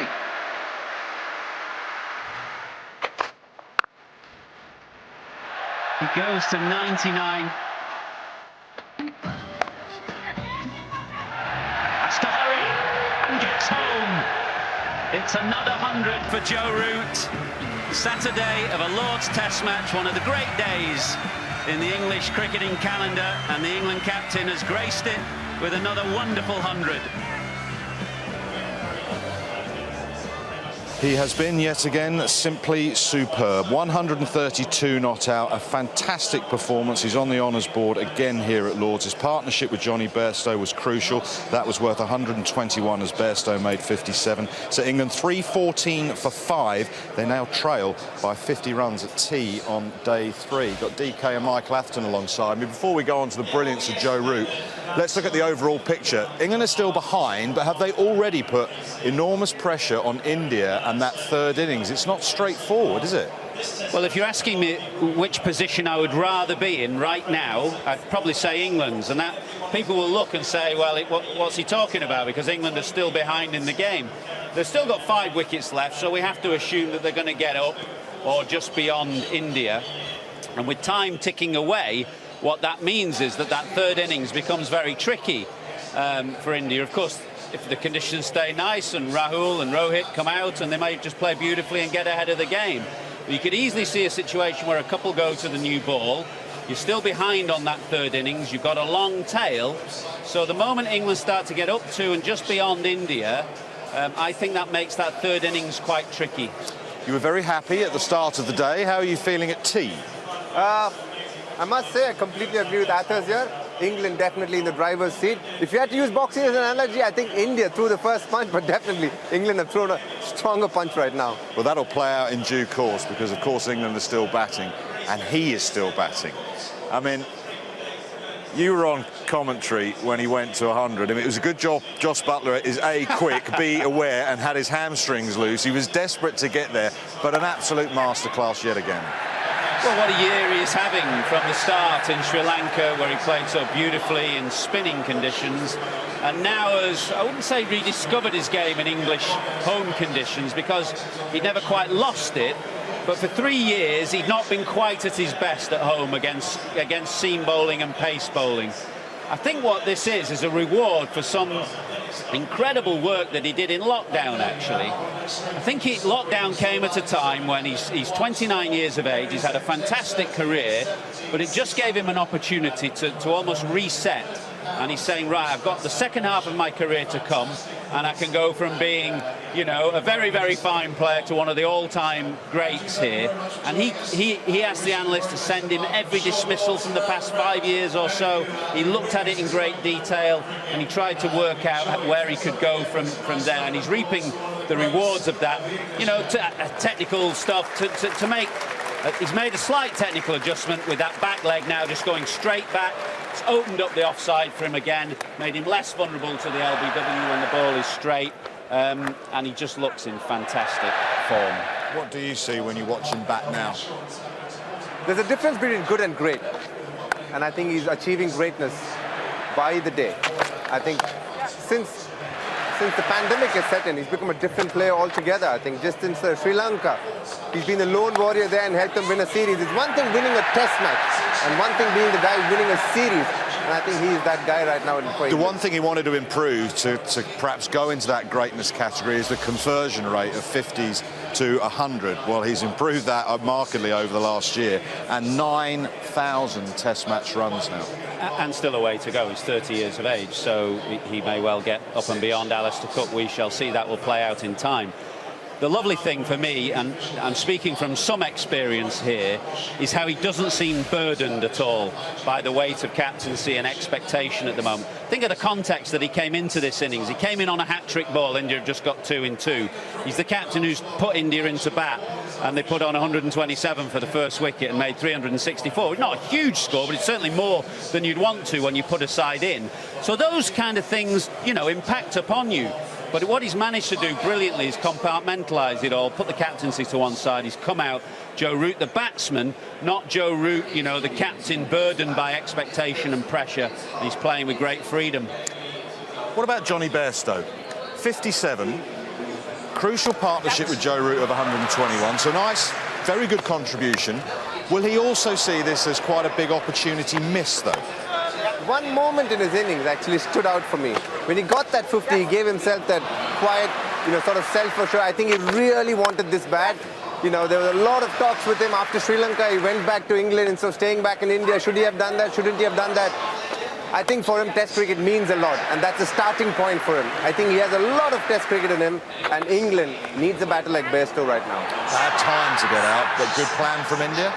Well, it was a bad bit of batting. We talk a lot about the good things about Johnny Bairstow, and I think he's looked the second most solid player behind Joe Root in this series and looks good. That was a bad bit of batting because the second new ball was due. The plan was clear from Siraj. He'd looked like, you know, edging it down the leg side once or twice before, as had Root, to be fair. So it wasn't a good bit of batting, but I agree. I think I like the look of Johnny at the moment. His game looks solid, his defence looks sound, and he looks like he wants to play Test cricket, and that is the starting point because Test cricket is a tough old game. Just quickly, what about Jos Buttler? A bit of a struggle in the innings today, and bowled by a decent one, albeit with his head outside the line. Is with Jos more about the tempo that he wants to bat at in Test cricket? What would you say to him? You know, Nighty and I were discussing. I think he's probably one of the most talented white ball cricketers. Yes, he has a few technical deficiencies when it comes to red ball cricket. But I think the bigger deficiency is in his mind. Which way does he want to go? Does he want to go the orthodox Joe Root, you know, that kind of batting style where he's biding time, playing time, seeing off a spell? Or is he going to go, you know what, I'm going to back my shots. If it is there to be hit, if it's the first ball or the last ball, I'm going to go for it. That's the distinction he needs to make. This is bubbling up into a lovely Test match. 314 for 5, England still trailing by 50. We're also here at Lord's not only to enjoy the cricket, but to raise some much-needed funds.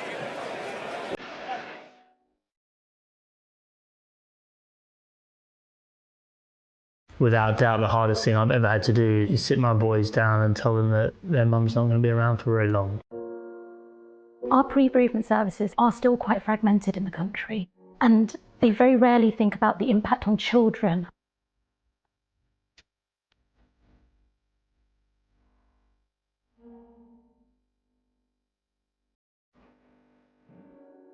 It's a one-way door. Once you've told your children that their mum is going to die, there's no taking that back, and that's going to change their lives forever.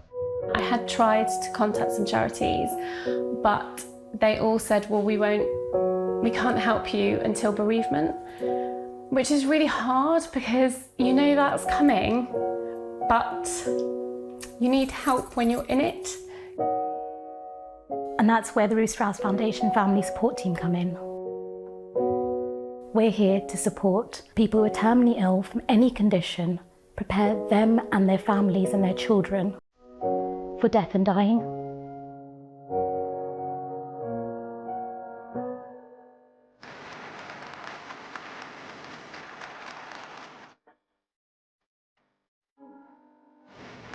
I love cricket. I knew about Ruth Strauss and read for Ruth Day. I'd watched it at Lord's thinking, well, actually this is going to be my situation. I went on the website and sent an email. So it was great when I had an email back just saying, we'd like to help you, Dominic. Your involvement allowed me to care for Rich and my children.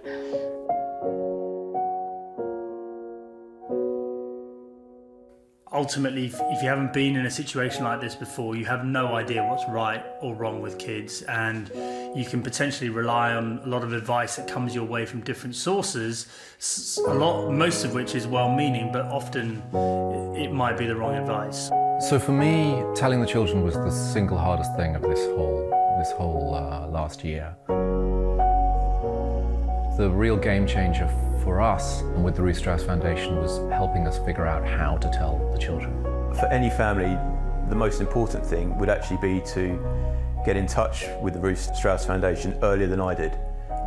The earliest opportunity gives you more time to go about things the right way. I wish I had contacted the foundation earlier.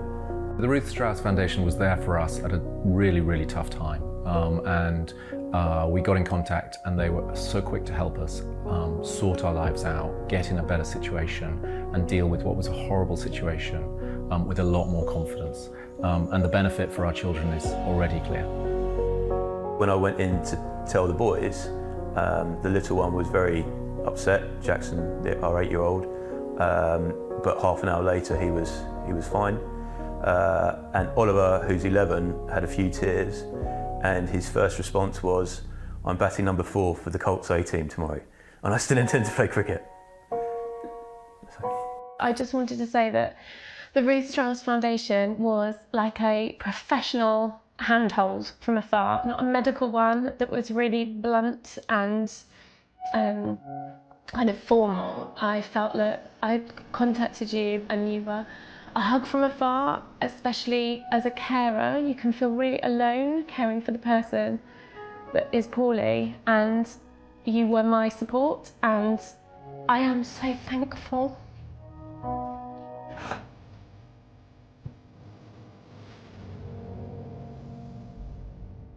Yeah, I'm so grateful that Ruth was courageous enough to allow herself and us to go there.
Lovely day at Lord's, and it's been a lovely day for Joe Root. And if you want to watch highlights of another magnificent 100 from the England captain, you can do so at 10:30 this evening on the 100 channel and from 8 o'clock on our YouTube channel. And believe me, the highlights will be worth watching. A classical exhibition of batsmanship from the England captain. And he's still going. He's 132 not out. England trail by 50. Mel, how do you see it? I think he just might run out of people to bat with. That's the way he's going at the moment, isn't it? He just looks in absolute control. Once again, you can see more of an inwardly enjoyment of it as well. Probably not as emotional in between deliveries as he was at Trent Bridge. Certainly emotional when he chalked up the 3 figures, and so he should be too. What I have loved is Moeen Ali coming to the crease. There has just been an excitement right from the crowd. As soon as he started to walk out, then he started to play some shots. And it's just completely changed the tempo again. Yes, he hit 4 exquisite boundaries just before the tea break with Moeen Ali. So he's 20, but it's Root on strike to face Bumrah.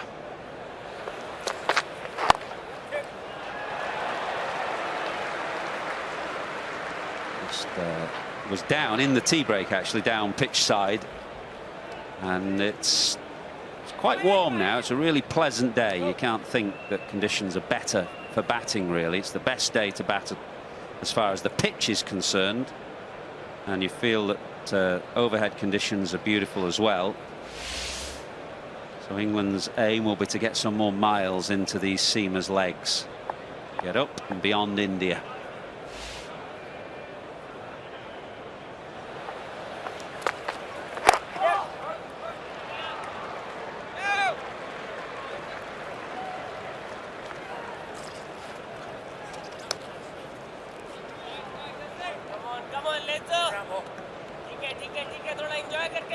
As much as what we've oohed and ahed about Joe Root's cover drives and the position he gets into, it's those clips off the pads that just look so easy for him as well.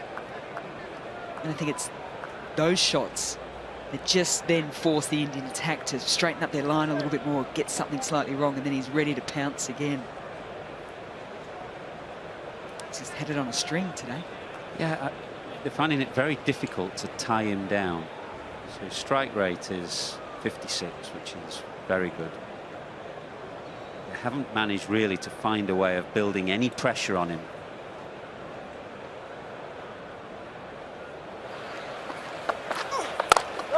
As you say, if they bowl a little straight, he's very strong off his pads, but he's not been prepared to let the ball go outside off stump as well. He's guided it away down behind square, so he's constantly been looking to score, and India have not been able to stop him scoring.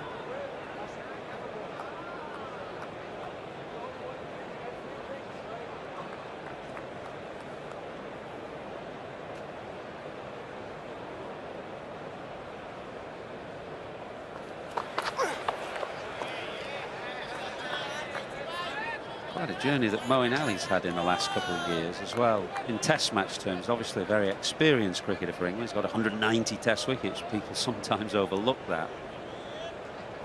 But he was left out after the opening test match of the Ashes in 2019. Played just 1 test match this winter in India. It's almost as if England had started to look beyond him.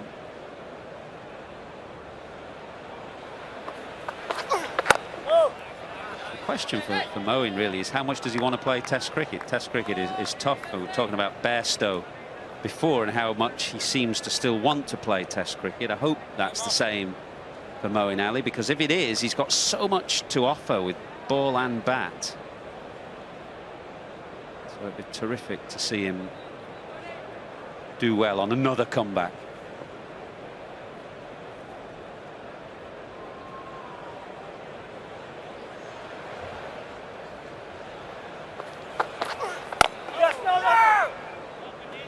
Looking good right now, 317 for 5.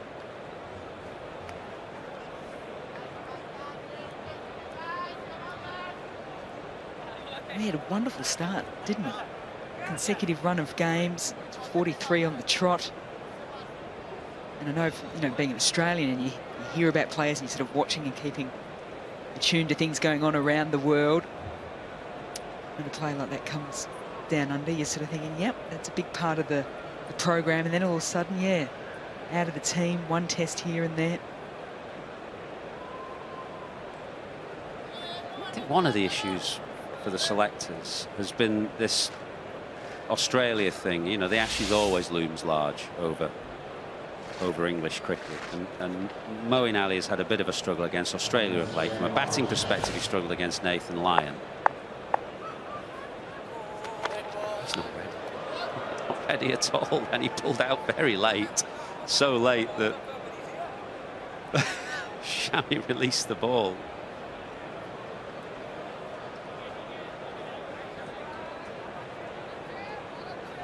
This is the second time today as well. Look at that. Looks up and Shami's on him straight away. The last time was Bumrah, who just at the top of his mark turned around. Joe was still taking his guard, so he's underarmed the ball all the way down the wicket. As if to say, come on, I'm ready.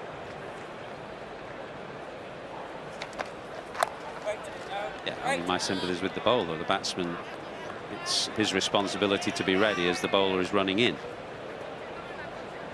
Although the odd bowler in the past has tried to sneak up on a batsman. There was famously a left-arm spinner called Norman Gifford, who I made my first-class debut against. And he was kind of renowned for occasionally just turning around and bowling off a yard when a young player was in, try and catch you unawares.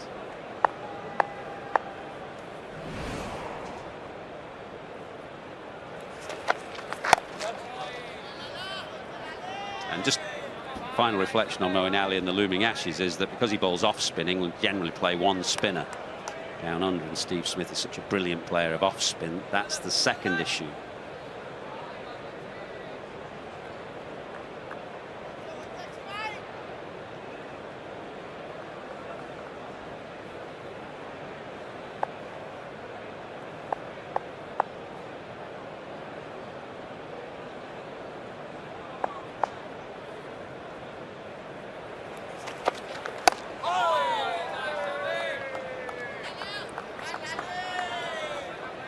That comment in itself is interesting, isn't it, when you're selecting a spinner based off a match-up to one player as well, isn't it? Well, yeah, I don't know whether it's just with the one player, but he does loom large. You know, in the last couple of Ashes series, you get Steve Smith out, it's a big thing. Hope that's not going to cause him any issues. Rohit Sharma as he tucks the drawstring into his pocket.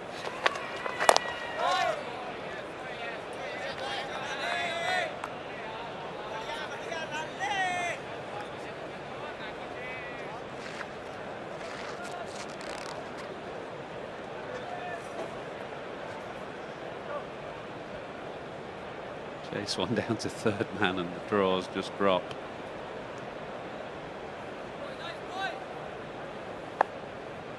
Actually tucked into the tea trolley.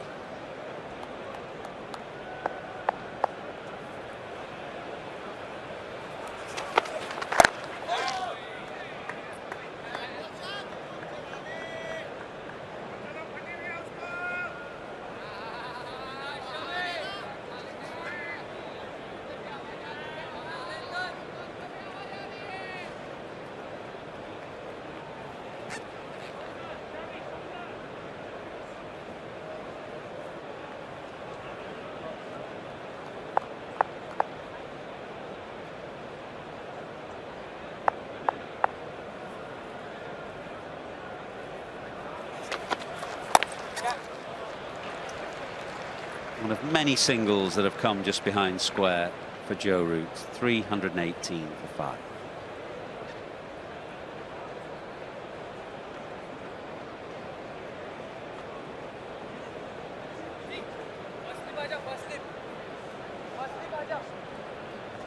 Wise choice there from Rohit Sharma.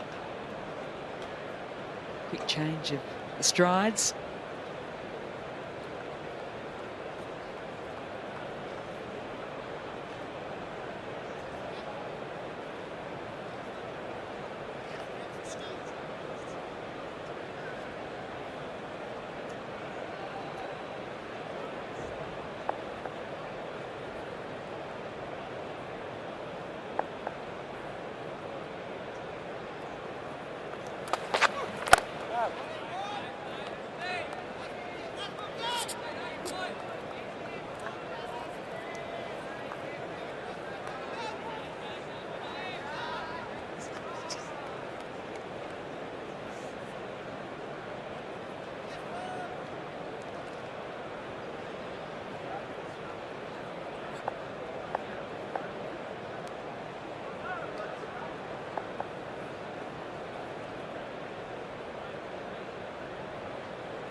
Very good from Moeen. The direct hit came, but Moeen Ali was a long way home.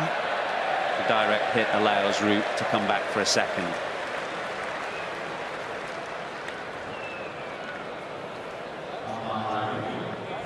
There's Axar Patel, sub-fielder, left-hander, so that's why the run was originally called from Moeen Ali too, I think. Good awareness of the right hand, left hand in the fields. He was appealing from the ground there, Axar.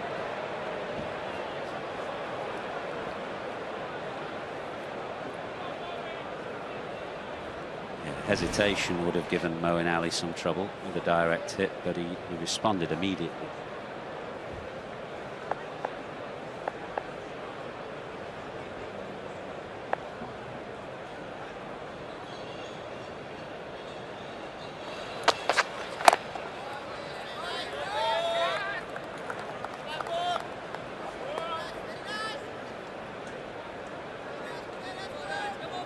I do wonder what the conversation will be between Virat Kohli and Ravi Shastri post-test.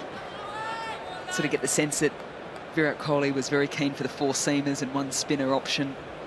Ravi Shastri, I think, pretty keen on having Ashwin in the side.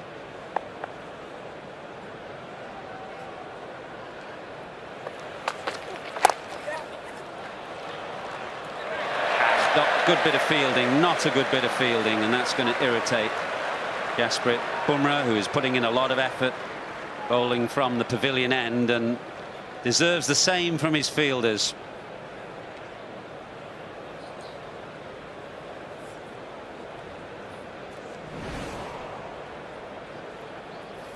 Yeah, just poor.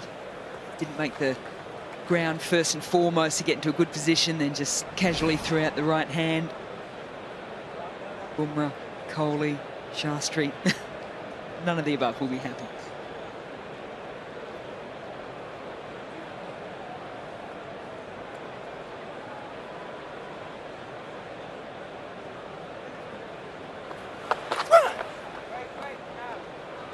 Yeah, on your question about the balance of India's attack, I was quite surprised after the test match in Nottingham. I asked that question of Kohli at the post-match kind of captain's presentation, and he said, yeah, I think we'll go with four seamers and the spinner for the next few tests, which surprised me a little bit,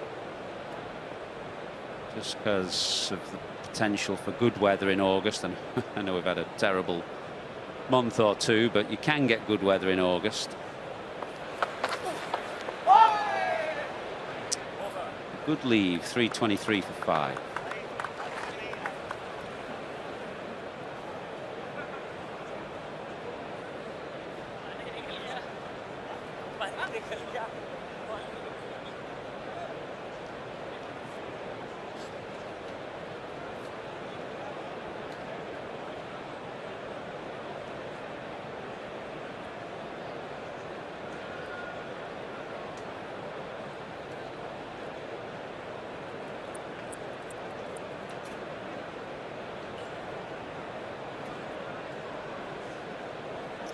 Sun is beating down. England's captain is 141. England trailing by 41. Rohit Sharma's got a new pair of strides. Well, it's not often gone past the outside edge. You can probably count them on the fingers of one hand when Joe Root has been batting.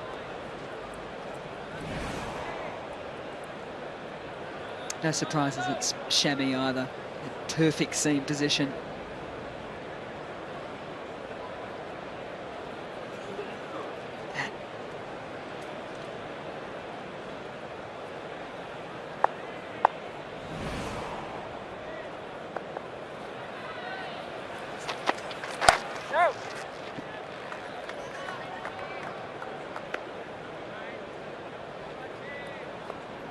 At the start of day two, India were 276-3, looking to really launch. And around that same time, runs-wise, England were, that was their fifth wicket, 283. Now they've moved on with this 40-run partnership, and you're now thinking of 5 wickets in hand. Curran still to come out to bat. He's still trailing by 41.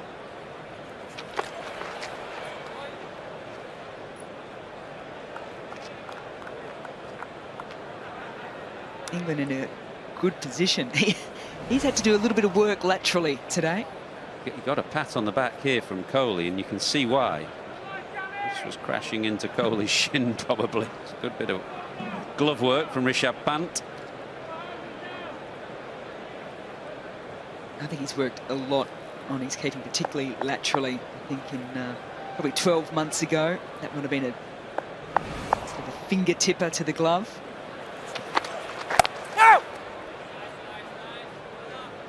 But even his ability to, number one, get it in the middle of the hand, but two, just to sort of extend himself nice and smoothly so it stays in there. Everything just looks either a lot tighter or a lot smoother to his keeping.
.324 for 5.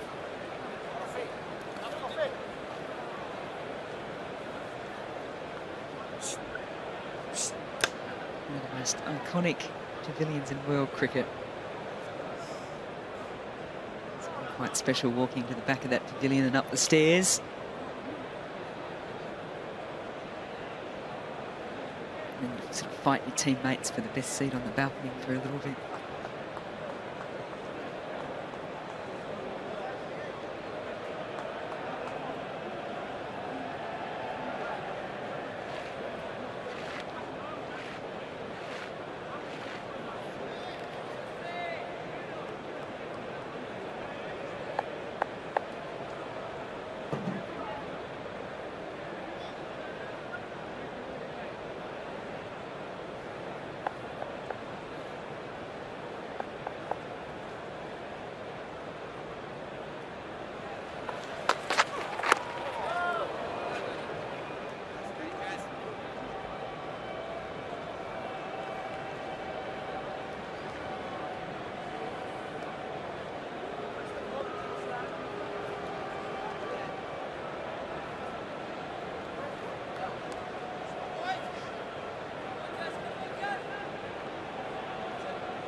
Good leave from Moeen Ali, who's another player who likes to put back to ball.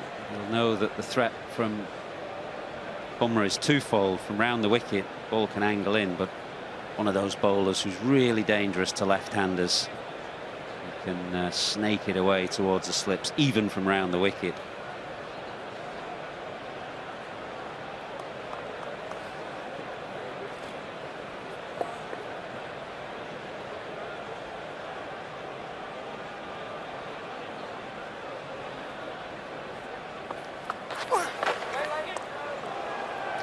And another dive. We're needing the ice bath tonight, I think. I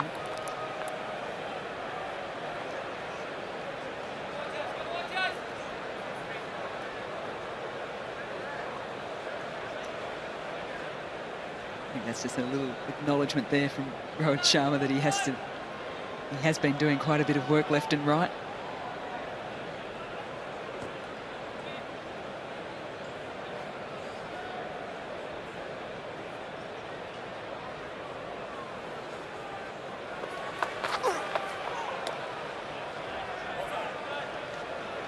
.325 for 5.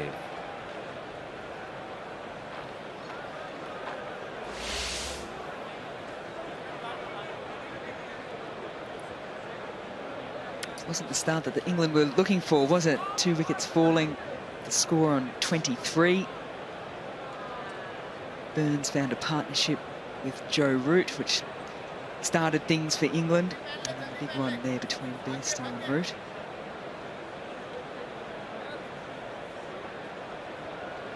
And not a long tail, unlike India. They've still got some batters to come. Yeah, Mark Wood is no mug, and he's at number 10.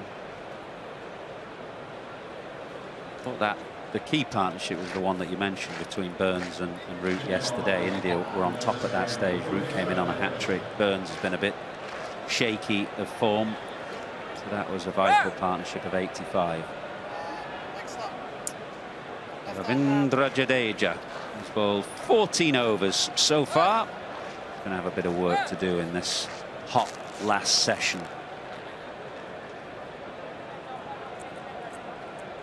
I don't mind this matchup too, not specifically to Joe Root, but with Moeen Ali out there. He himself, Jadeja, has said that his selection is more of a holding bowler. It's not someone come on and get ragging turn and pick up a lot of wickets. But we mentioned before the keenness for Moeen Ali to field bat on ball. This could be a good little challenge.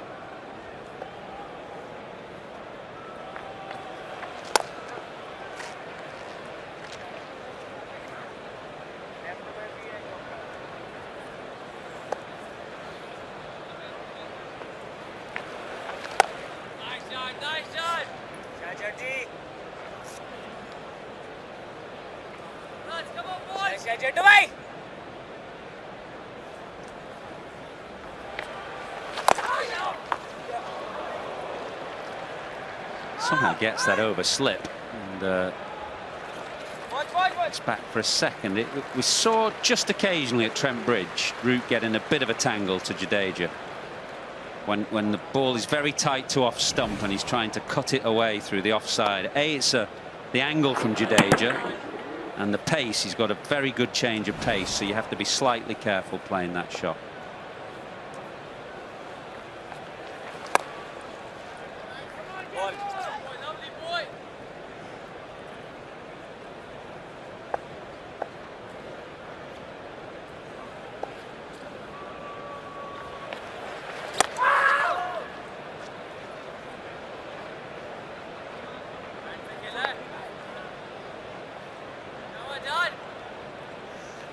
Does tend to change his pace up a little bit, sort of range between 55 and 60 miles an hour this over. But look at the trajectory as well.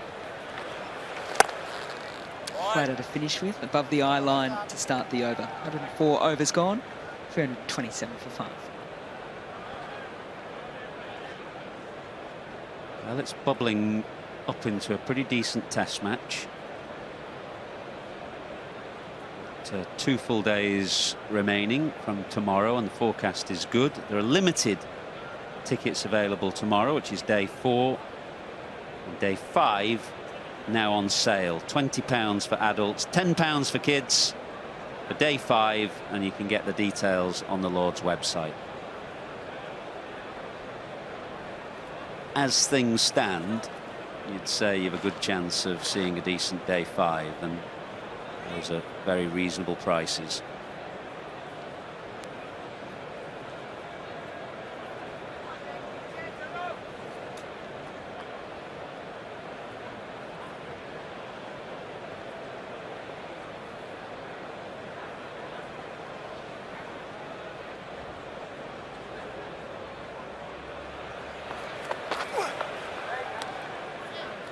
A couple of men out. He's had some problems in the past with the short ball. He played that very easily, just flexed his knees and let it go over his right shoulder.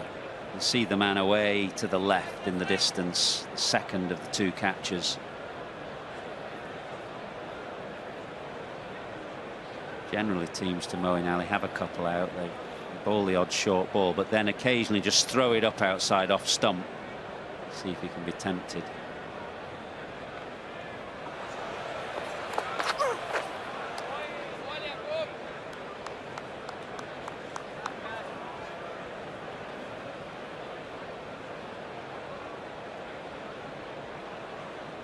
Left the ball really well so far.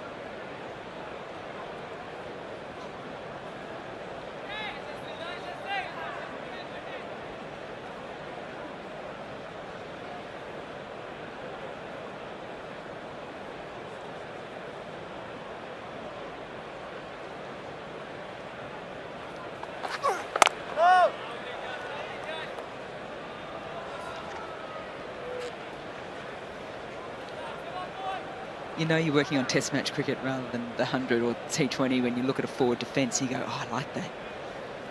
Everything about it just looks fantastic, doesn't it? It looks solid. He's not had any red ball cricket, of course, in the run-up to this game, and seen that Joss Butler is one of those batsmen who looks a little bit out of rhythm and form. Owen hasn't played first-class game since February. And I agree with you. He looks tight and solid, focused here.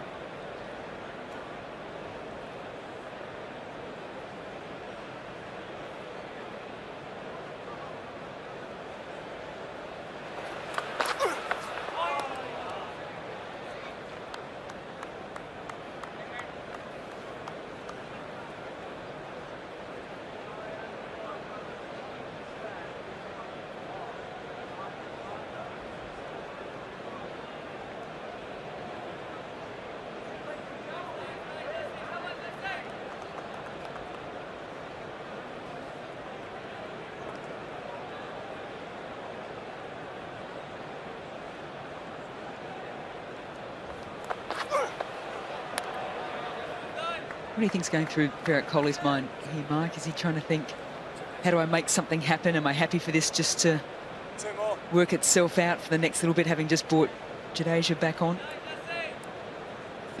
He'll think Bumrah's bowling well at that end and looking challenging. Got to give Jadeja a go now. The seamers just can't do all the work. Not panicking yet, because he knows that you get 1 wicket, easily get a couple in a test match, and it can change very quickly.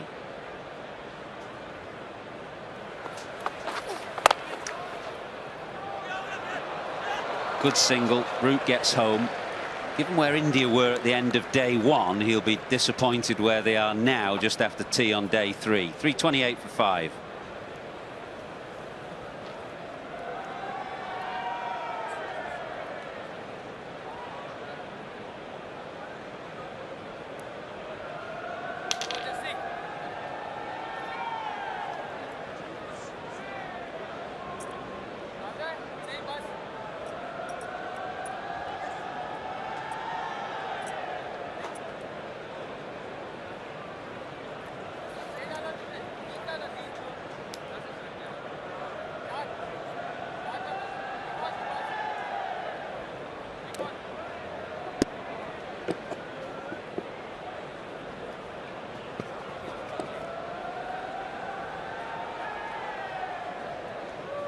Moeen Ali, in an ideal world, Jadeja is holding a white ball, smoked him over deep mid wicket. But this is Test cricket. It's got to start with the defense and then move forward from there. Get the sense you're teeing up a discussion which we've been having off air. A little bit of turn.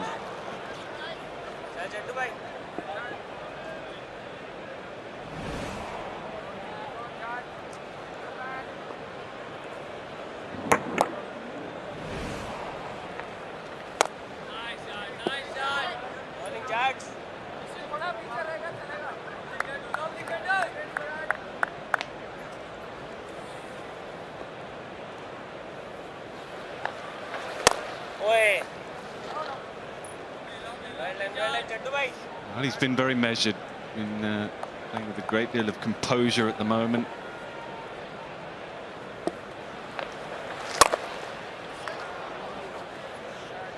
Jadeja gets through his overs so quickly.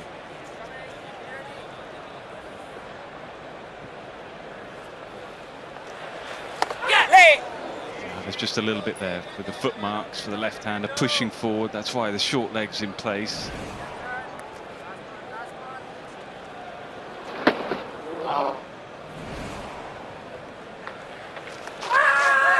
Had to hit it. Had to hit it.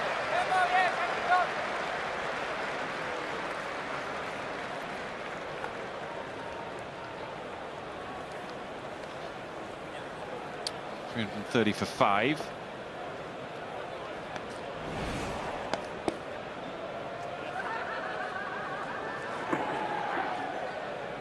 I haven't actually seen Mo play that shot too often. Paddle sweep. White ball cricket generally thonk the ball over deep wicket a lot of the time. Well, Test cricket does different things to you. I think he's just played the field a bit, hasn't he? Knows there's an easy 1 or 2 at least if he just gets a little bit of bat on it.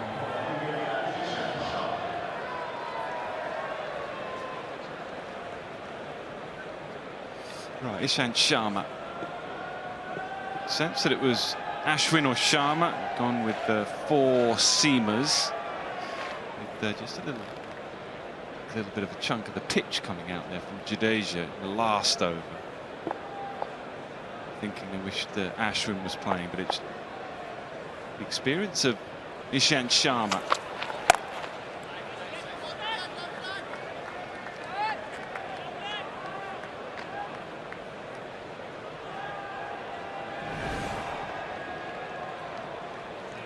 A little piece of the pitch there.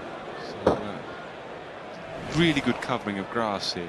Pitch has had a green tinge for the first 3 days, but best of the weather today. It's drying out a little bit. I don't think it's going to turn excessively over the next few days.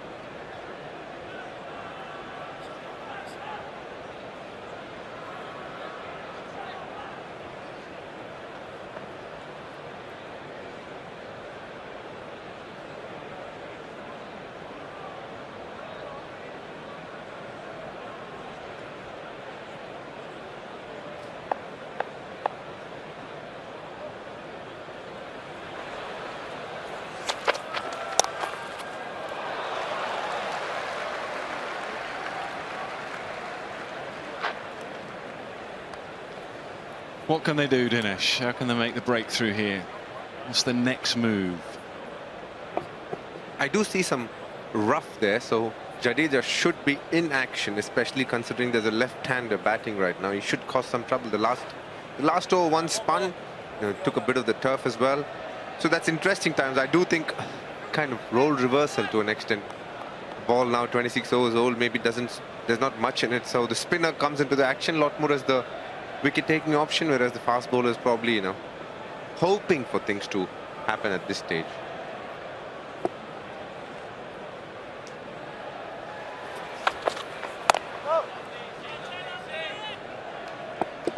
If the ball does swing, then Ishant Sharma is a great matchup to Mo, because to Moeen Ali, he'd be bringing it back in before it kind of leaves him, so it probably get Moeen to drive, which is something that he's used to doing, considering he's played a bit of white ball cricket, but he's played really well today. He's held himself back, kind of taken the reins to say, all right, this is Test cricket, let me take my time. The bad balls he has put away, but in between that, he's got some real good ones, and he's been happy just leaving them, getting beaten at times. Very good batting from Moeen Ali up to now.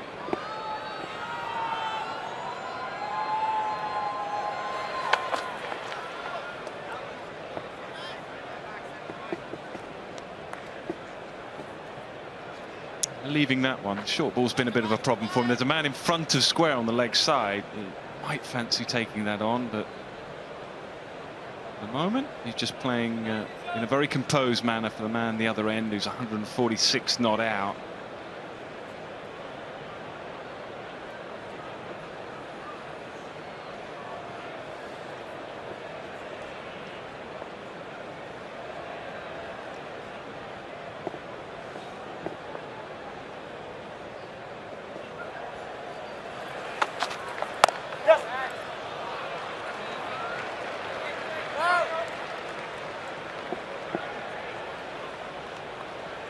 It's been a hard day's cricket. Very enthralling though. Generally come to England and you're so used to seeing the ball swing, seam, teams getting all out for 200, 220. The day started very interestingly with England 119 for 3. Yeah, some of that, DK, is the toss decision actually. There was a lot of debate on the first day with conditions, whether you should bat first or bowl first. But I always felt playing here, most often it was a bowl first because the pitch doesn't deteriorate that much. And actually day 3 going into day 4 is often the best time to bat. Certainly first class games here, sometimes even day 4. No, it was close, but it was hit, well, it came off the edge too quick, and Joe Root goes to 150. Another masterful innings from England's captain. He's got the smile, he's got the Midas touch in many ways. His cut shot being his favorite shot. Again, waiting on it, gliding it to the right of gully. His 11th score of 150 plus. Joe Root, the captain, the family is happy, and so is the whole of England. Standing up and applauding on a Saturday in Lord's Ground. Joe Root, the man.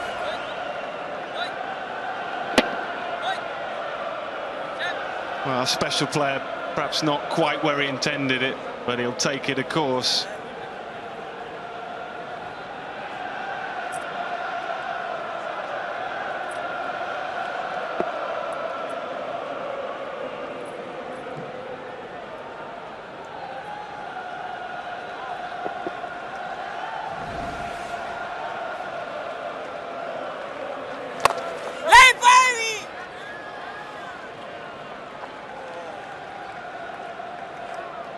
Generally, when Ravindra Jadeja comes on, apart from us two, 90, if you do turn on the stump mic, Rishabh Pant is the commentator himself. He'll give you a lot of action, if you do understand Hindi a bit.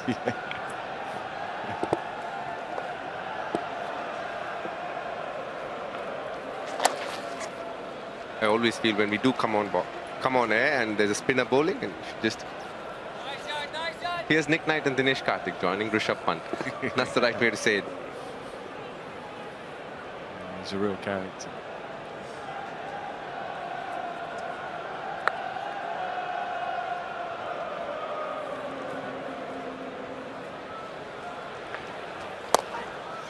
Made that position his own now, hasn't he? I mean, there's a little bit of debate in the last few months as to whether he should be the keeper batter or Saha.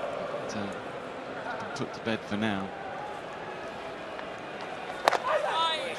Just a little bit more turn outside the off stump. You do get the feeling that Moeen Ali is aware that the rough isn't the easiest place where the ball is turning. Sometimes it could go straight as well. Playing it cleverly for the moment, tucked away for a single. One thing Jadeja just does do is help the over rate. Bowls it at literally a minute and a half and over. It's about as quick as you can bowl. Ishant Sharma probably bowls 1 ball by then.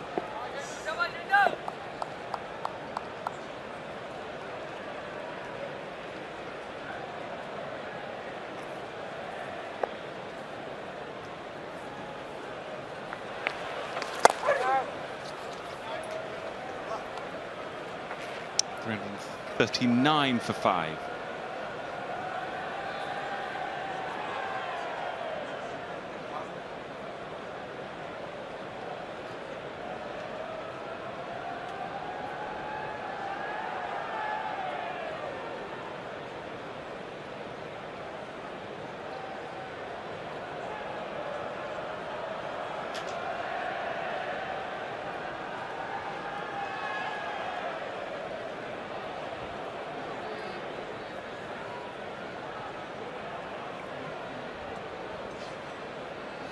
Excellent conditions then to bat in.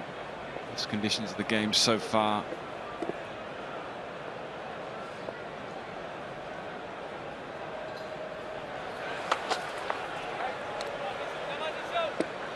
We've been debating, haven't we, next door, about how Butler should play and how perhaps Moeen Ali should play in these situations and in Test match cricket generally. I know you've got some pretty strong views on that. Yes, I heard Mikey also say, my point is not that he should try and play ODI cricket in a Test match. My point is, when he's sitting right now and he's watching the game, he should be at peace with the way he's batted, which is chosen to play Test cricket as it is supposed to be played, leaving balls, playing it late, doing all of that. But when he's sitting there, if he's thinking, oh, did I miss out on that? Could I have scored off that ball? Should I have done this during my time in the middle? Then that does tell me that he is unsure of which way he wants to go. If he has decided, I'm going to be positive, play shots if it is there, maybe leave it if it is necessary. I have a feeling when he does go watch his batting and sees all the balls that he's played today, and he feels, you know what, maybe I should have cut that, maybe I should have flicked that, maybe I could have pulled that, then he needs to sit back and decide, all right, Joss, what am I going to do? If he says, you know, I'm very happy with the way I played, I want to keep playing like this, I'm going to back myself to do this day in and day out, fair enough. I'm completely at peace with that as well. The decision is which way is he going to go when he's sitting right now and watching the game. Well, he's not taking it on for now. Trying him out with the short ball. He has had one or two issues with the short ball over the years, but there's a man out and he said, no, not for now.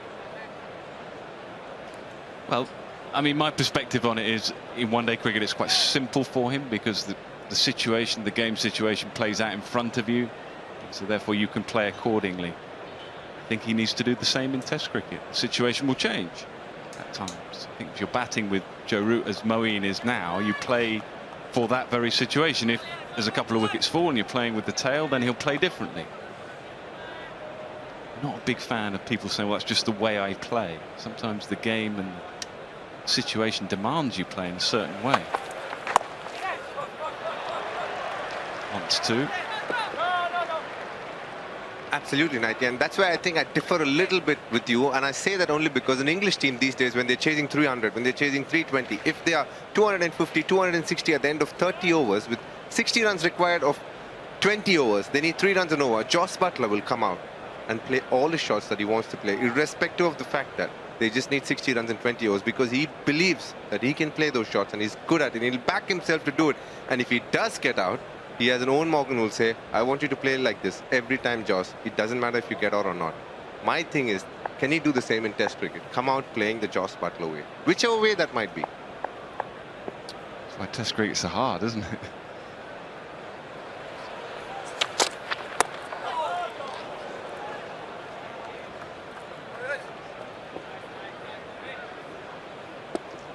I've seen him when he plays with the tail a couple of the times.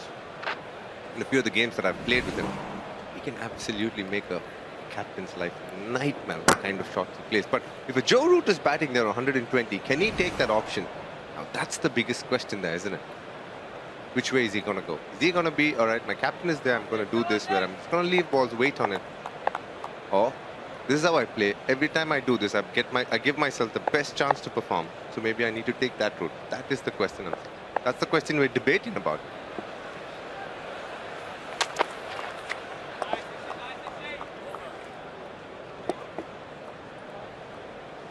340 for 5. Always felt as well, DK, when you're a player, you watch a player like Buttler and Moeen to a certain extent, you've got so many shots, you've got so many options for each delivery. Sometimes it just takes a little while for you to, and that's not in the case of these two because they're way beyond that, but when you're learning to play the game, it takes a while, doesn't it, to put them in the right order. In one-day cricket you can get away with it a bit more because the game demands you do that. Longer form, first-class cricket and Test cricket, I've seen a number of very talented players who play well in one-day cricket but perhaps don't quite do as well in Test cricket. I include myself in that.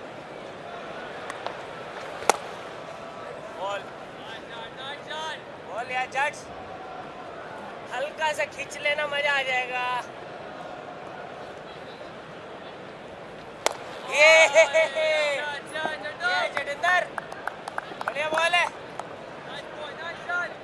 I will continue this discussion after Jadeja's over because we're not going to get much time to speak about it.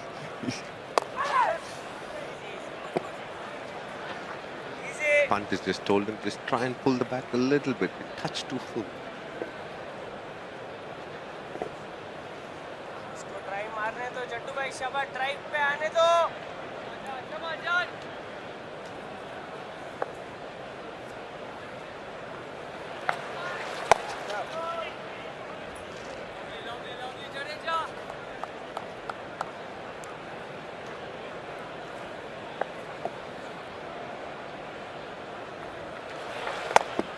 Much as we debate about a Joss Butler and Test cricketer, Joe Root is finding it hard to get into the T20 team. So each man has problems. So let's not, debate that back and forth.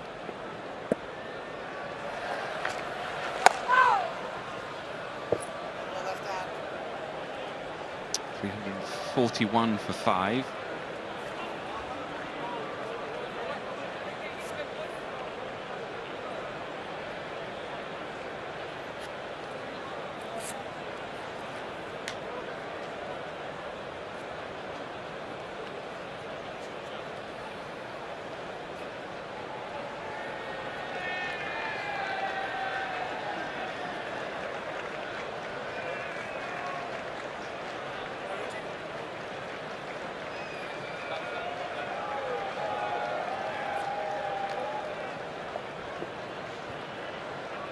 Interesting. 54%. England.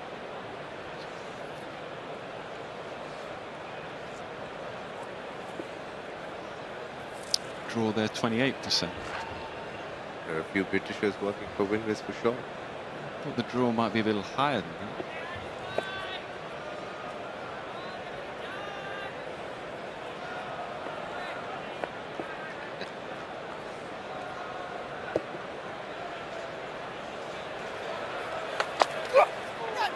Beauty, absolute beauty. Classic Ishant Sharma, just with the release point going away from the left-hander.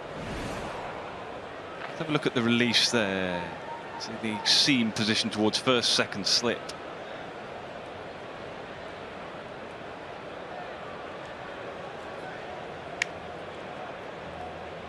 It's where the modern bowlers have got so much more proficient, I would say. Left-handers round the wicket. Back over the years, it wasn't so common.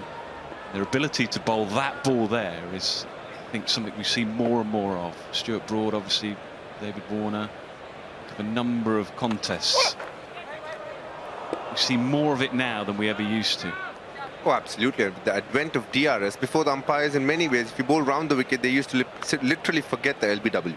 They used to think because of the angle, the ball's never going to hit the stumps. They're either going to go down the leg side and by a big margin at that. With the advent of DRS, round the wicket has become increasingly effective for fast bowlers. And, England are torchbearers for how well to use round the wicket in the Ashes series in 2005.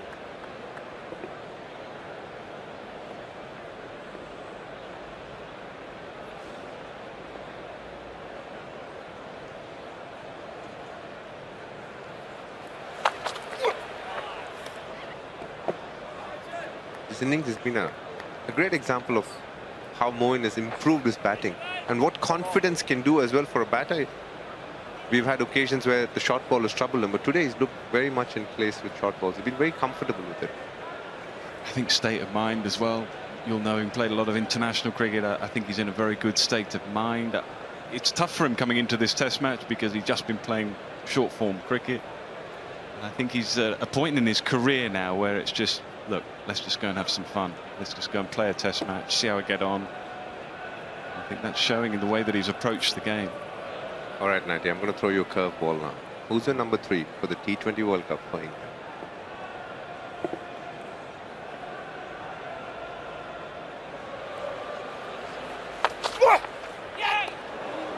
Beauty. I'm guessing that you're throwing the curveball because you're thinking Moeen Ali, you're thinking perhaps IPL and Chennai, and he goes in at number 3 and does a terrific job there. He's an option for sure. I mean, he'll be part of that squad for sure. What they've got to try and work out is, do they want to go Butler at the top, or do they want to go Bairstow and Roy? they'll probably stick with Butler, won't they?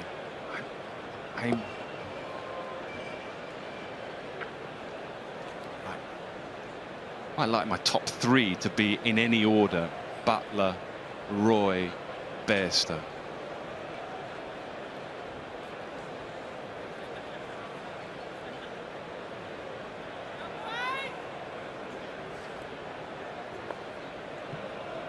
You differ there, clearly. We've differed a lot today.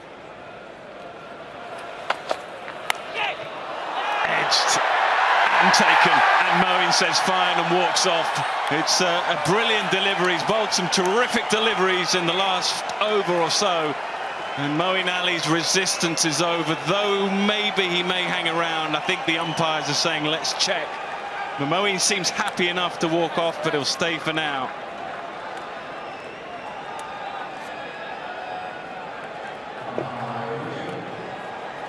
TV umpire to director. We have an umpire review for a clean catch. It's a fair delivery. If we could move on to front on spin vision, please.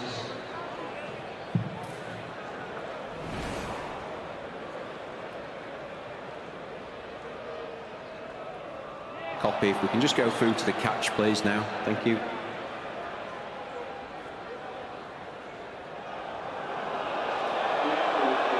Okay, if you have anything from front on, please. Keep that going through, keep that going through. Thank you.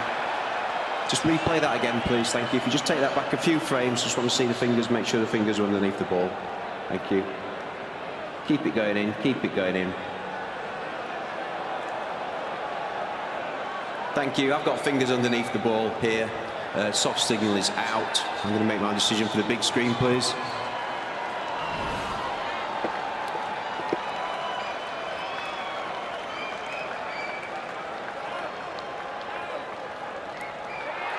Well, here we got the decision. It's out for the moment. Moeen Ali has batted really well, looked very promising. But Ishant Sharma, with all his experience, been very good to left-handers. Moeen Ali goes for 27. England 341 for 6.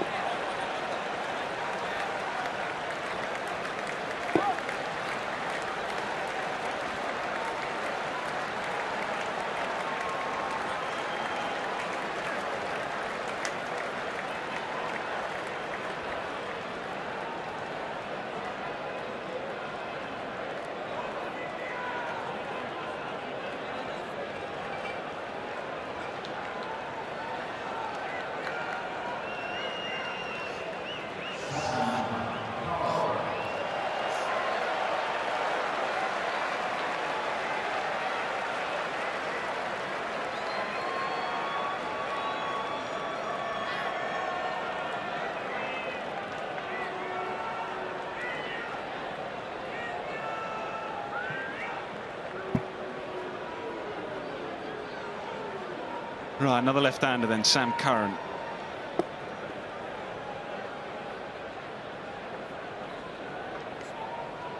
Another look at it.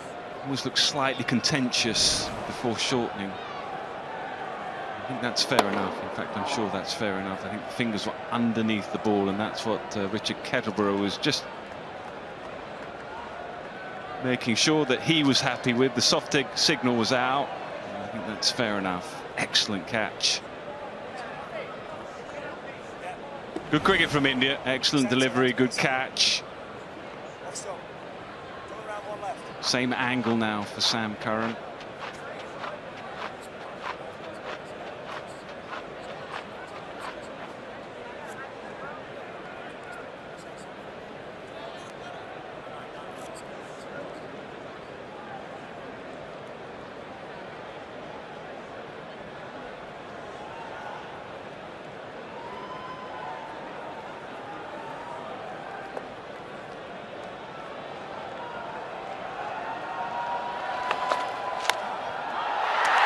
And taken, sharp catch, 2 and 2 for Ishant.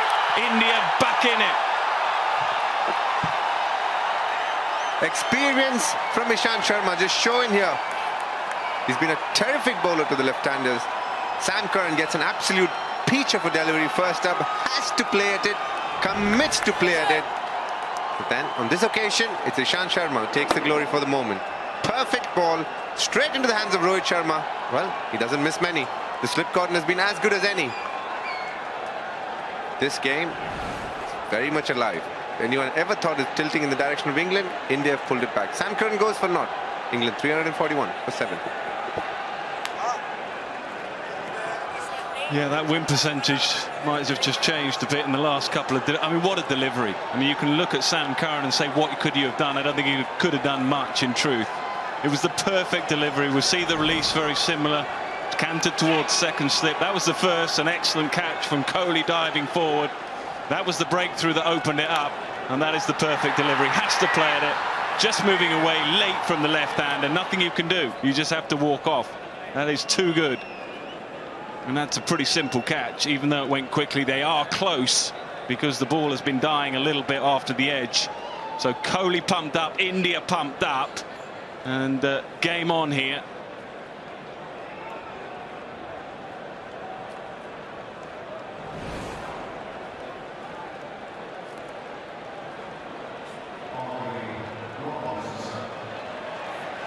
Ollie Robinson then, it's taken a while to get out because of those 2 wickets in 2 balls.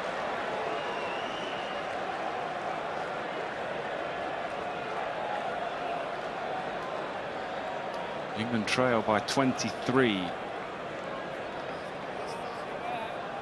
Useful, let's say that, useful with the bat. Wondered if Kohli might go one of his other seamers now, but he's going to stick with Jadeja. There's enough there, he feels.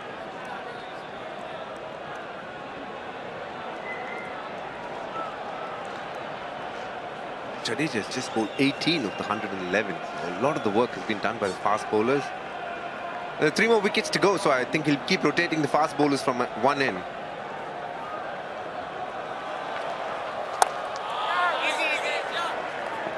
What does the root do here on 90? He'll just keep playing, won't he?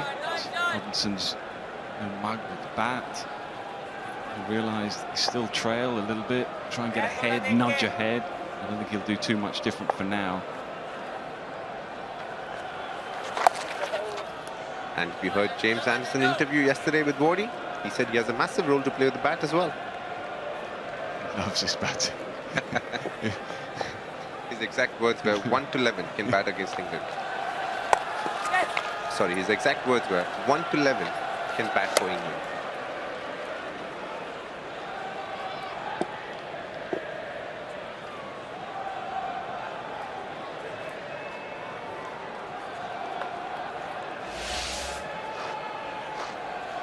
Well, we debated a little earlier, you were talking about it, the role of Buttler and how they should play, Moeen Ali, Curran, etc. It's pretty simple, really, for Robinson, Wood and Anderson, as long as Joe Root's there. Play for the man at the other end, play the situation.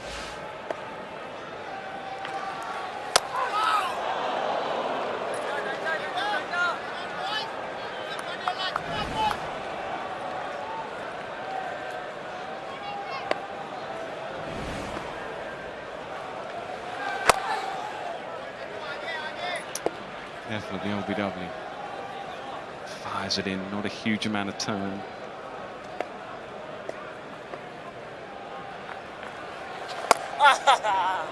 Well played. Testing over, 342 for 7.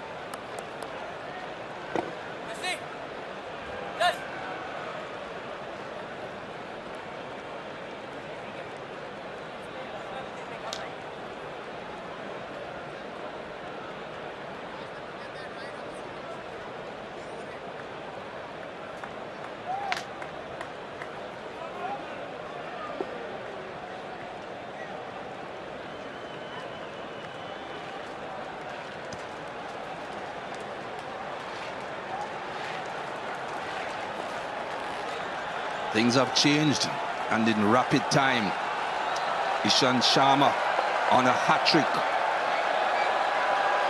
Here we go. Root on strike. Well, I think he would have preferred to have been bowling to the new batsman. Doesn't want to be bowling the hat-trick delivery to Joe Root, who is on 153 now, 152 at the time. He was clever in that previous over, Joe Root, just getting a single to ensure that he was there for that hat-trick delivery.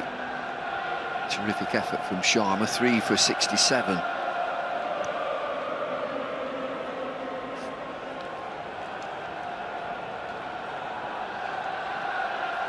This is where Ishant Sharma is good though, with slightly older ball. So I was even more surprised when I saw him giving the new ball at the top of the innings. Give him the slightly older ball when he can get the ball to do quite a bit. 2 slips and a gully, or is it 2 slips and a wider slip to make it 3?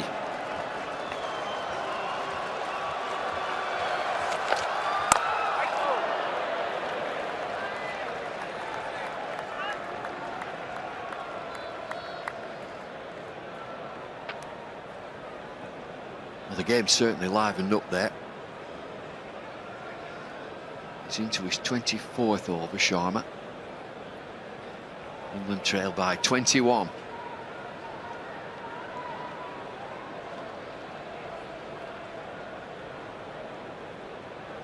Could see where the first innings is pretty much cancelled out.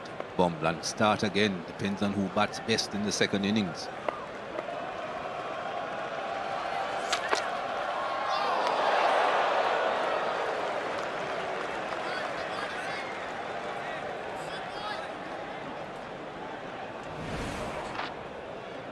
Big push from Ishant Sharma.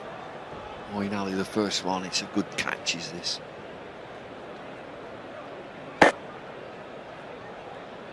Does well to get his fingers under the ball.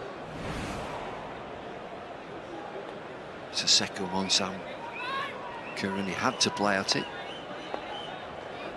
It's that line from around the wicket. It's effective.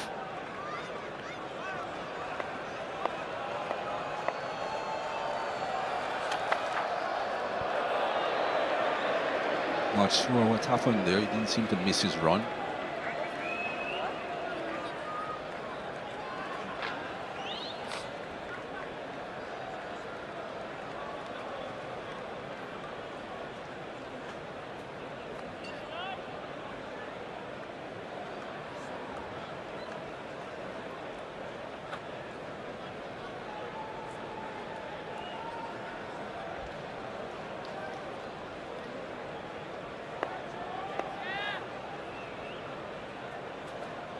England still the favourites.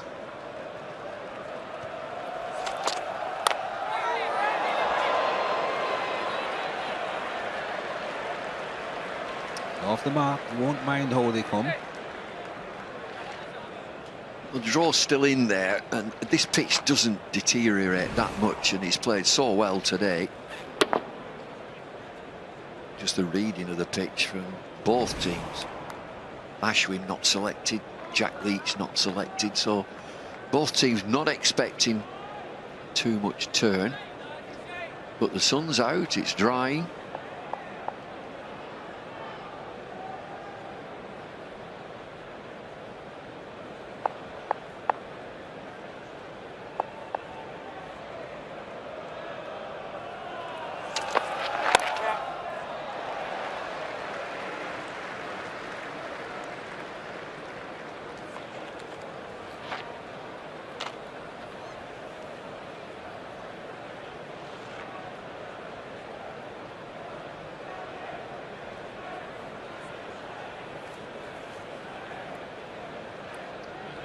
Just checking the state of the pitch in regards to Ishant Sharma's follow through.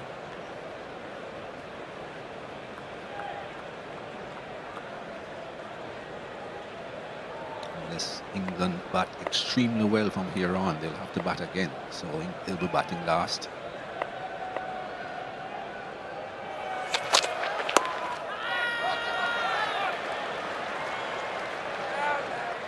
Happy to take the single off the last delivery. 346 for 7.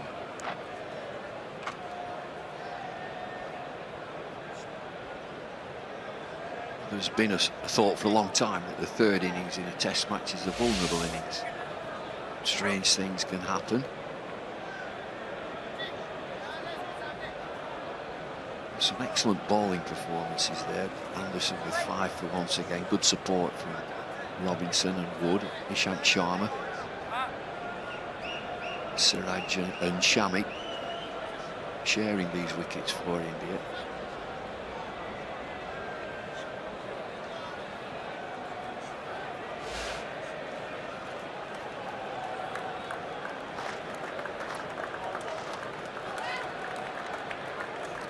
Jadeja from the nursery end.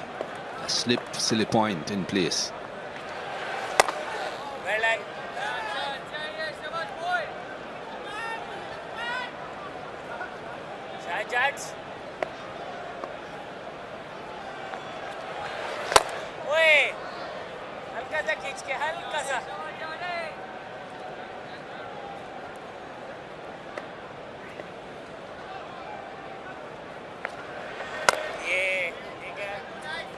Still no appreciable turn there for Jadeja.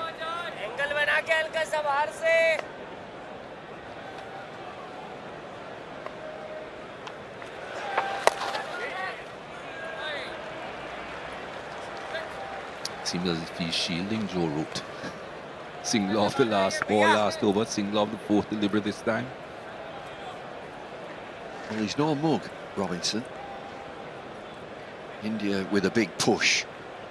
Get one wicket and then it's just the tail enders. Although again, Mark Wood, I've seen him score some decent runs for England.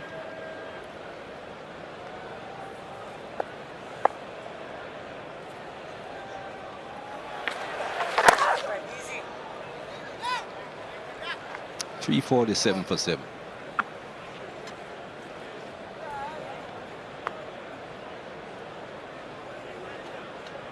That last delivery from Jadeja is invariably a dart, really quick, over 60 miles an hour.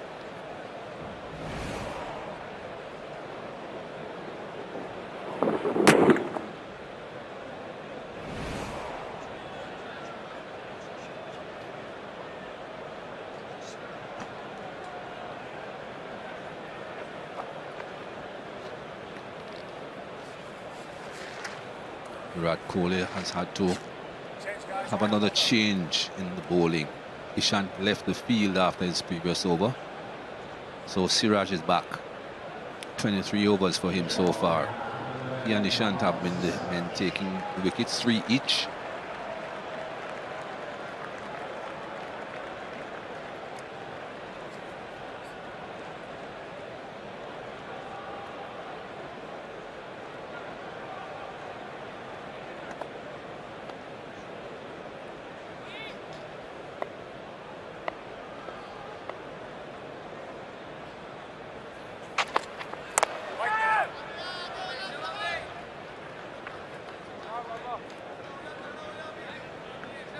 Bustling Siraj.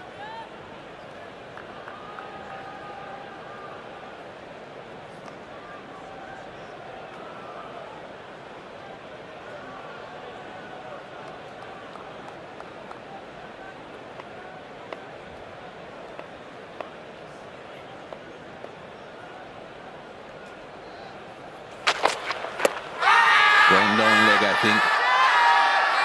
Michael Goff won't give that out.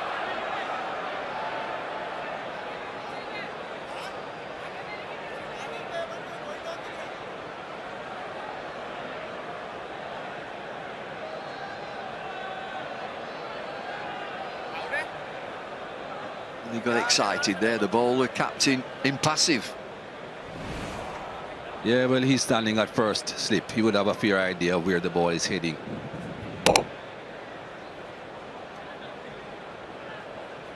Best you could hope for with that is umpire's call, and even that would be asking for a lot.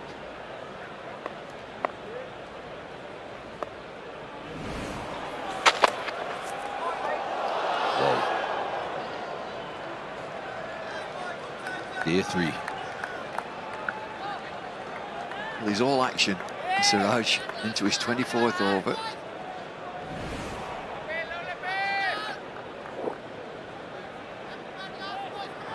Seam all over the place. It pitches, it keeps low, it just passes off stump. Just.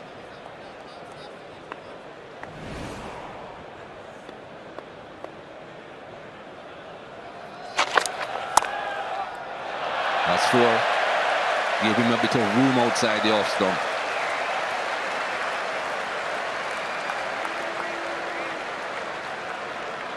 He knew it was wrong as soon as he let that go, Siraj. Usually follows through towards the batsman and looks for a little bit of eye contact. He knew that it was short and wide, and he stopped dead.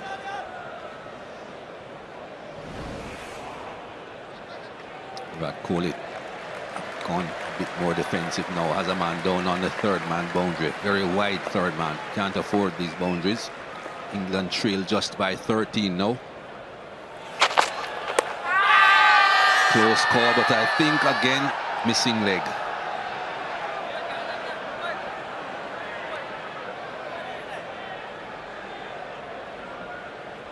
Virat Kohli again not interested. Have 1 referral left. So what is it this time? Again, it's a scrambled seam as it pitches, and again it's going down the hill. The ball pitches, moves extravagantly down towards the leg side. No. Nothing came out of his mouth, just his arms going up. I think he knew.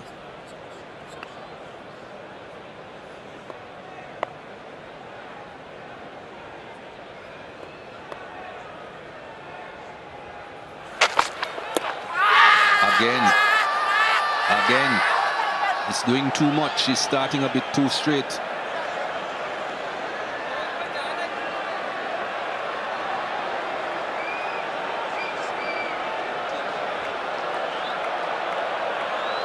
Siraj is trying his best to get Virat Kohli to send it upstairs, and again he says no. And I think again he's right. Oh, I think the captain's right again. Same delivery, it's a scrambled seam, it pitches, jags back. It's going down the leg side, that might be, nah, it's going down leg. Let's have a look at them. This is the very first one. Let's see what Hawkeye says about the very first one. As I thought, best you could ask for is umpire's call, and he already said not out.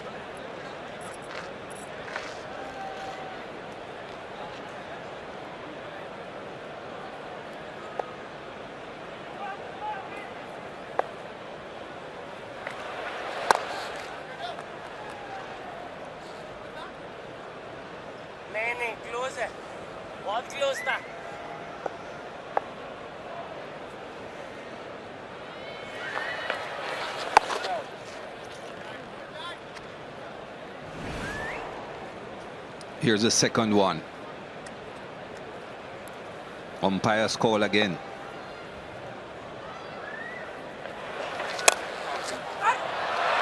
Full toss. Put away as they should be.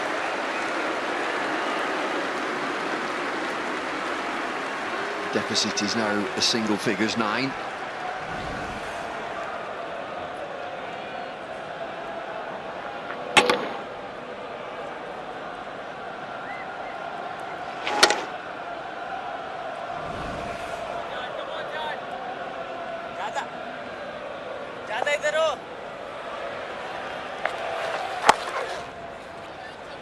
Let's have a look now at the 3rd LBW shout. That one looked a little bit wider of his stumps, but the same thing. Easy, bro. Ek mat dena, bhai. Upar wale ek pe sare. Got them all right. Can't afford to be giving those out.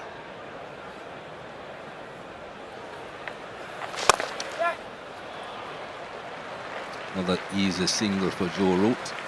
End of over number 116. England 356 for 7. And I think it's time for another drink.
Well, it's been almost 8 hours at the crease for Joe Root. No wonder his back is seizing up.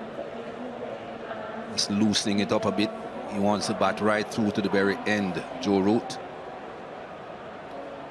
Well, we know what this test match is all about. The Ruth Strauss Foundation. Forget Joe Root's 150. It's all about this.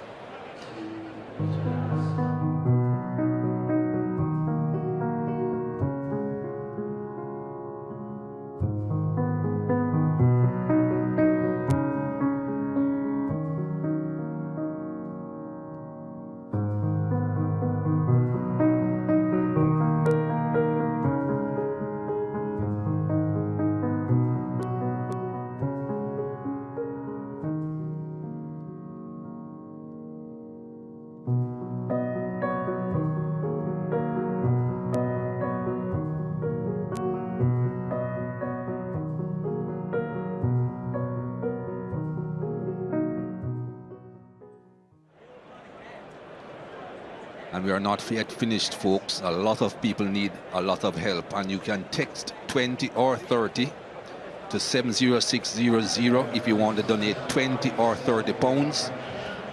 And let's have a look at what the total is. Over 700,000 pounds. Keep going, folks.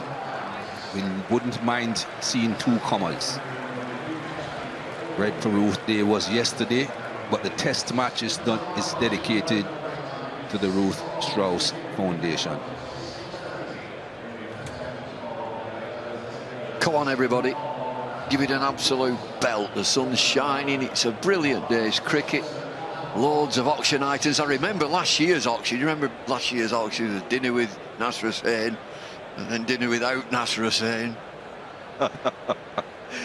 We won't tell folks which one got the highest bid, will we?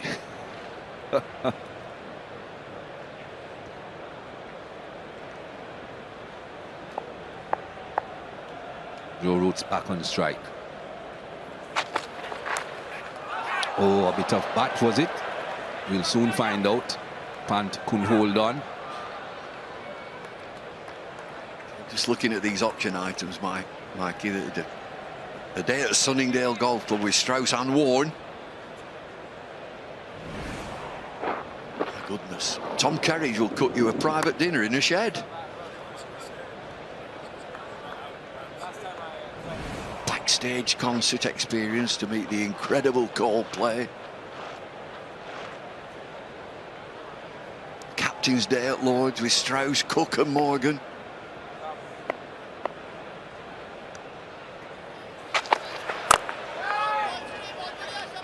Here's one.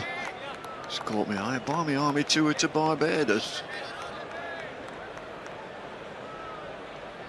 Bid for all the players' hats, which are signed, both teams.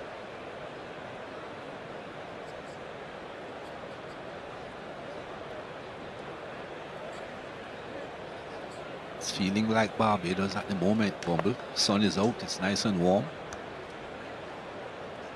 Can't see the palm trees or the beach, but otherwise.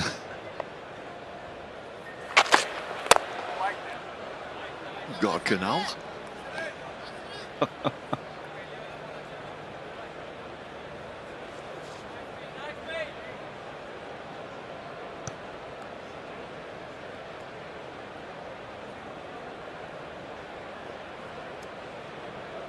That's a yesteryear. That chap looks like Mr. Pastry.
He got 2 quick wickets, Virat.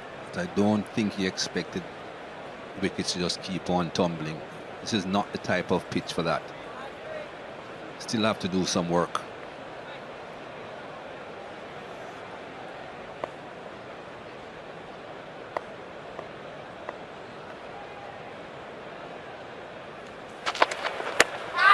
That's a bit straighter. Yes, give him. He may send it upstairs, Ollie Robinson, but that's a lot straighter than the previous ones. TV umpire to director, we have a player review for LBW. Original decision is out. It's a fair delivery. We can move on to front on spin vision, please.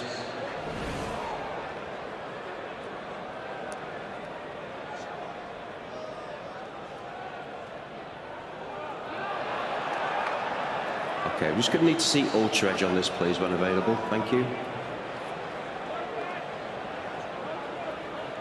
Ultra Edge coming up now. Got a flat line as the ball goes past the bat. Flat line, flat line. Clearly no bat involved. We'll go to ball tracking when ready.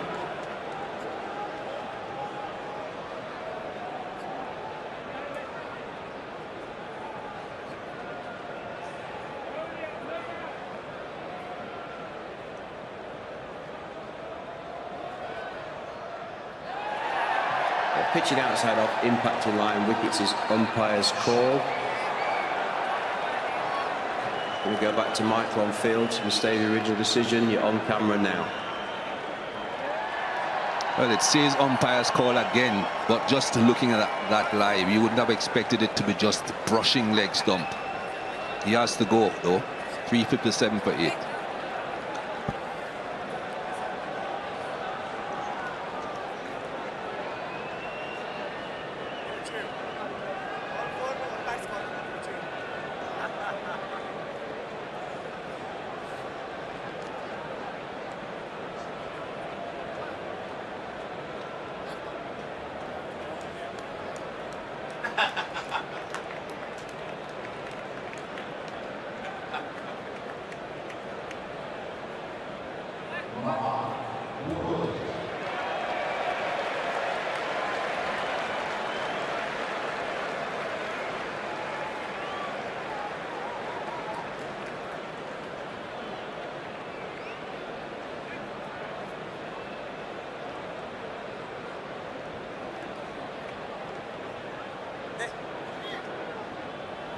Mark Wood, the new man in, and he's no slouch with the bat either.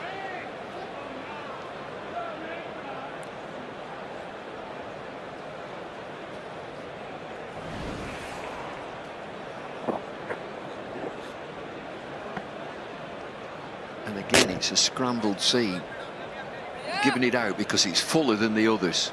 It's a fuller length. I thought that would be banging into leg stump.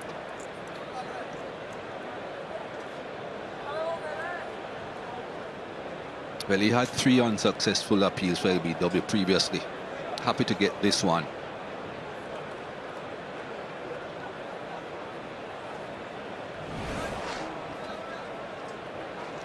Siraj now on 4 wickets. Jadeja will continue from the nursery end. Yeah, that's it.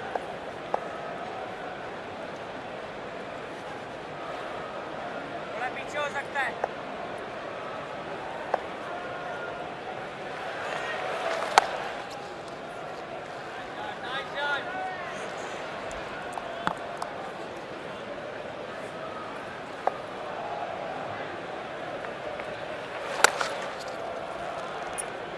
Happy to take the single. Has enough faith in Mark Wood. We have seen him bat before. I think he'll hope to play normally, Joe Root, on 160 with Mark Wood. It might be different when Jimmy Anderson comes in. Don't downplay Jimmy now. So I'm practicing the pull shot this morning. No.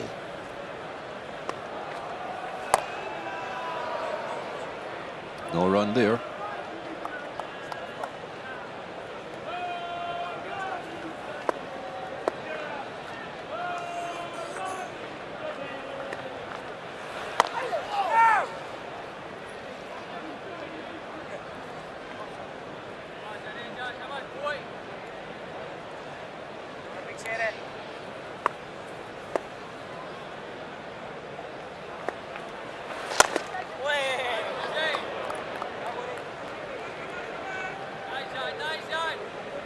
not the safest spot in the world when the bowler is bowling as full as that. See the point? Fielders go deep again. Not interested. Won't be taking the single off the last delivery. 358 for 8.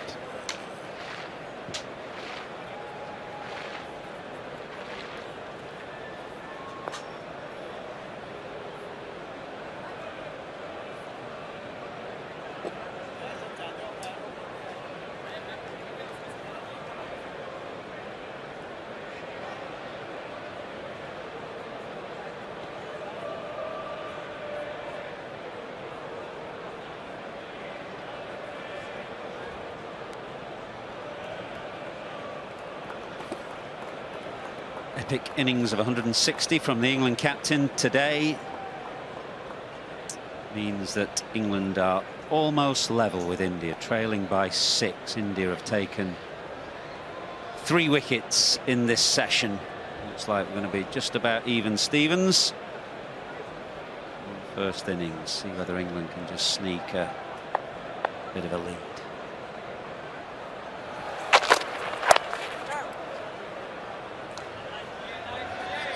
Obviously, Root has been the centrepiece of the action today for England, but he's impressed also by a couple of players who've been messed around a bit in Test cricket in the last couple of years. Bairstow and Moeen Ali, who I thought shaped well as well.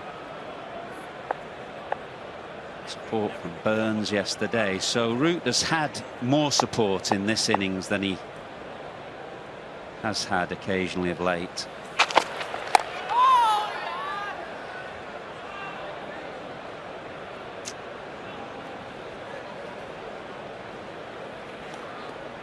Yeah, I think that's a good point you've raised there, Affers.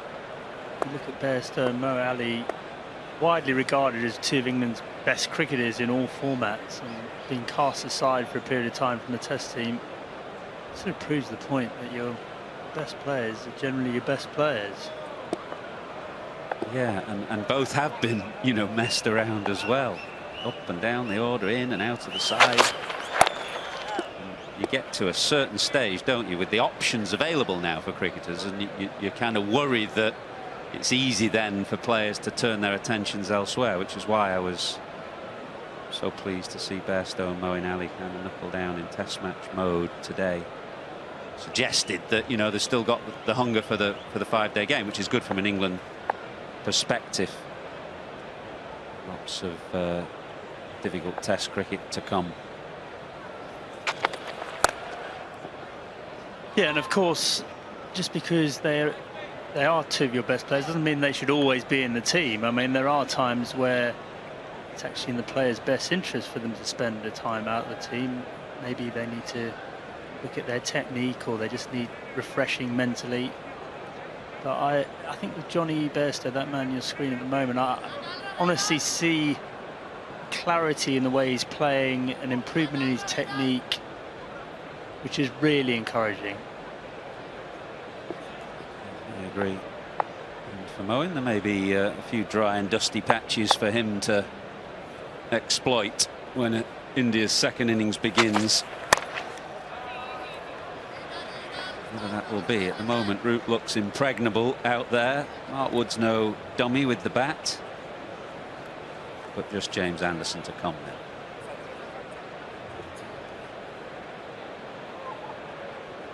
James Anderson was very keen to point out that this England team bat right down to 11 in his interview yesterday. So expectations will be high when he walks to the crease.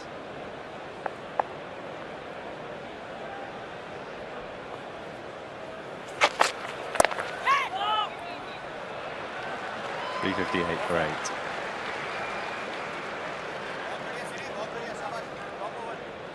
Yeah, we talk about Mo Ali's batting, but his bowling is also perhaps underrated at times.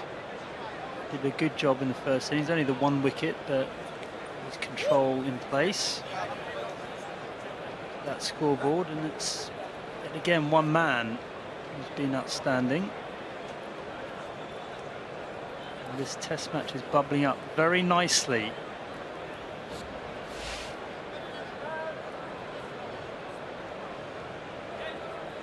Athers, if you had to bet on the outcome of this Test match right now, where would your money go?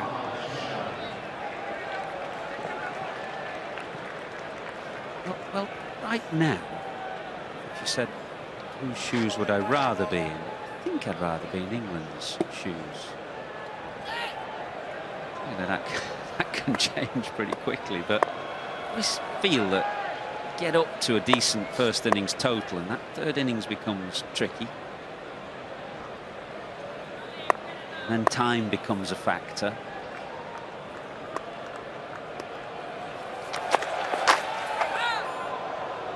So right now I'd be interesting to look at the WinViz. What does it say? I'd say probably England favoured over India. Maybe England the draw, India is how I'd price it up. They've gone in England, India the draw.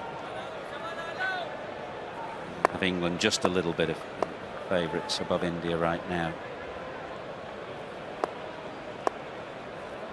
Rob Key will see it differently if he's looking at that. He's had a running argument with WinViz for a long time this season. I think that just fell short as Mark Wood looked to drive through the offside. Well, Rob Key, another man who's very rarely wrong on any subject.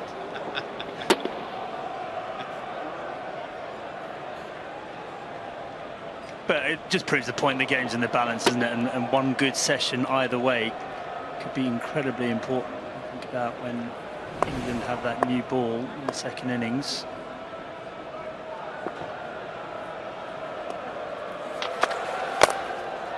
It's always the way in a test match, isn't it? Even the test matches that look destined for a draw, which is certainly not this one, but there are many that we do that look that way, and then a side just has a bad session. One bad session. You can play so well for so long in a test match, have a bad session, it can be completely costly.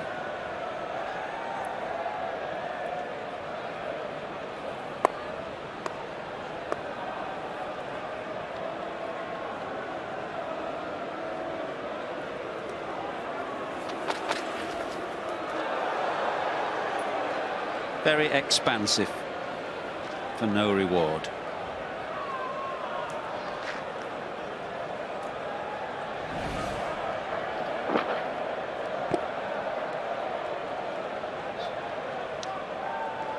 Joe Root's just gone up and had a word with Mark Wood, and I suppose the message is just stick around. I'm going to be here with you. Message is I can play those shots, you can't. Yeah, exactly.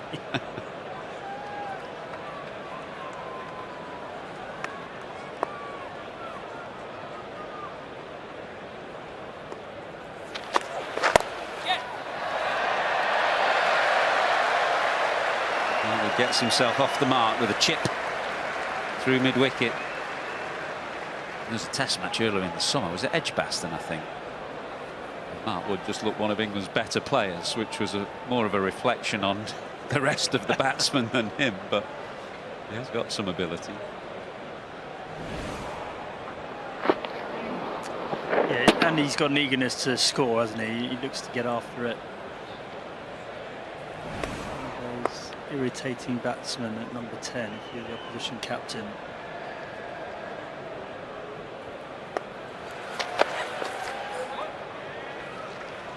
.360 for 8.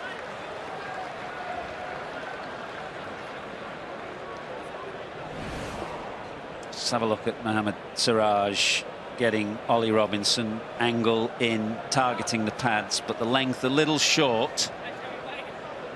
And the umpire, Michael Gough, probably giving this one because it was so much fuller and therefore had less distance to travel. Hawkeye suggesting it would have only just clipped leg stump, but the change of length did it really, along with the angle and the movement.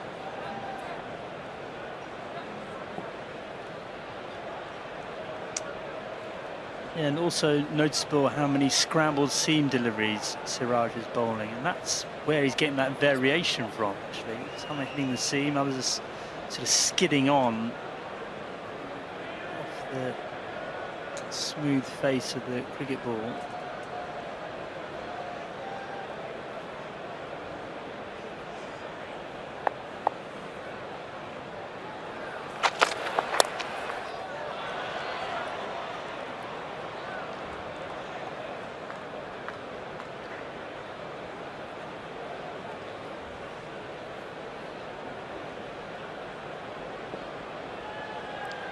Joe Root not taking the run. But what do you think about that, Athers, with Mark Wood at the other end? I can understand it with Jimmy Anderson, despite what he said, but I just wonder whether you should have a bit more faith in Mark Wood.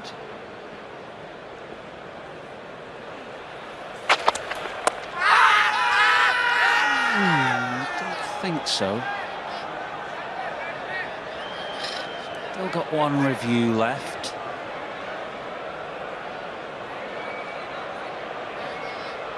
He used 2 reviews up early in Root's innings. And he's going to use his 3rd against the England captain. So huge cheers from the crowd. TV umpire to director. We have a player review for LBW. Original decision is not out. It's a fair delivery. We could move on to front on spin vision, please.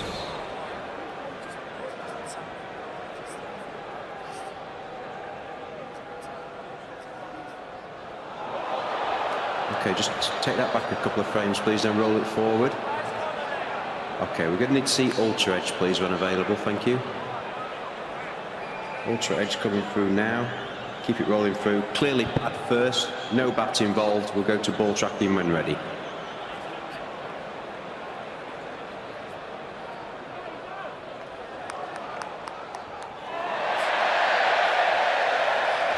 Pitching outside off, impacting line wickets is umpire's call. Going to go back to Mike on field to stay with your original decision. You're on camera now. It is a game of very fine margins. The margins were against Ollie Robinson a short while ago. They are in the England captain's favour on this occasion. It was very tight, both on line and height. Yeah, well, the big question for me was whether he got outside the line. I thought it was likely to be umpire's call on the line as much as anything. Joe Root ends up getting away with it with the height.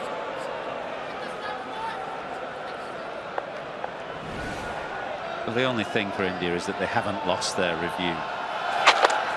Not so sure how much consolation that is for Virat Kohli right now, who looked a bit bemused by that.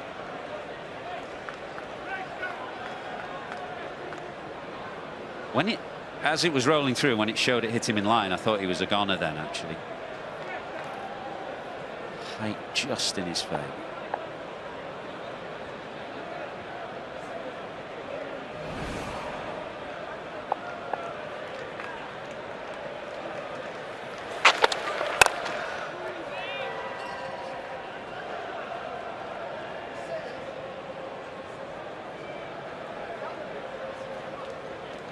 Siraj, like every cricketer who comes here, would be keen to get on the honours board. He's 4 for 75, and that would have given him 5. Yeah, and he deserves to get up. This has been an excellent spell in his 4th over. He's taken 1 wicket in this spell, 4 runs. But also think back to those last 10 overs with the old ball when he was running in, bowling bumpers, when there really wasn't anything in the pitch. He ended up getting rewarded with Johnny Bairstow's wicket. Full of endeavour. Yeah, absolutely. He got things rolling yesterday, didn't he? With the wickets of Sibley and Hamid and consecutive balls. Key wicket of Bairstow today, when it would have been easy just to go through the motions and flag up to the second new ball. Hitting outside the line on this occasion, I'm fairly certain. Don't think Kohli will review this one. 360 for 8. Come on, boys!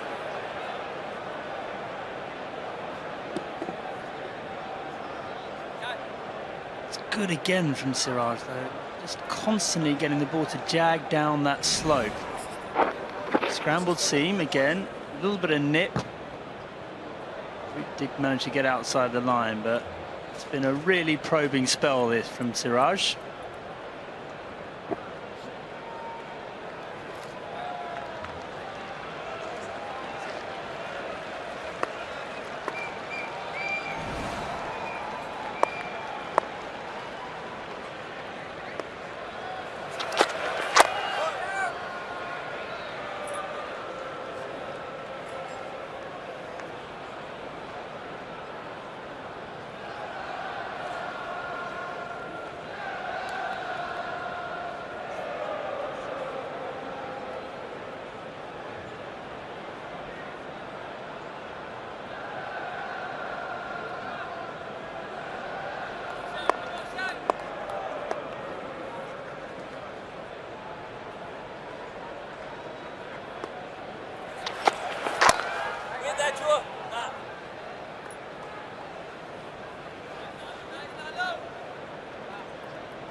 Well, we've had some fantastic Test match cricket this summer. Into the 8th day of Test cricket, and pretty much everyone, apart from that final day at Trent Bridge that was washed out, has been outstanding viewing. Loved it today. Brilliant sunshine. Lords is a picture.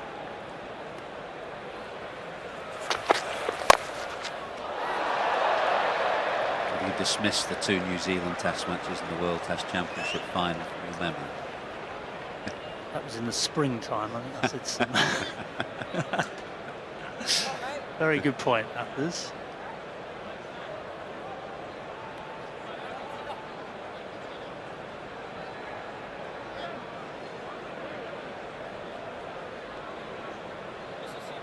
Well, Root gets the strike with 3 balls of the over remaining. Whether he gives a bit more faith in Mark Wood, we shall see. Whether he tries to just farm the strike again. He's happy to take the single this time. To answer the question he posed a while ago, I think Mark Wood's a perfectly good enough batsman to show faith in. As you say, Jimmy Anderson perhaps less so these days.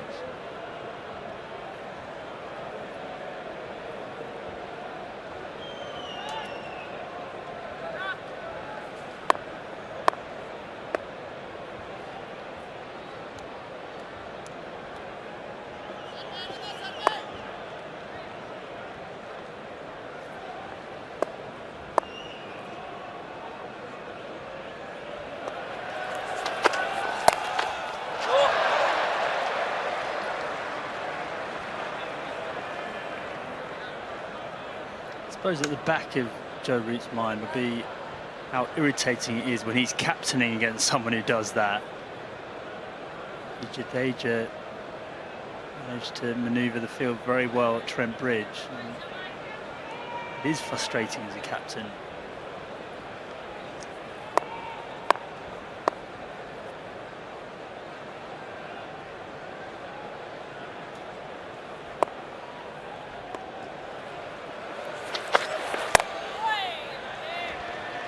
.362 for 8.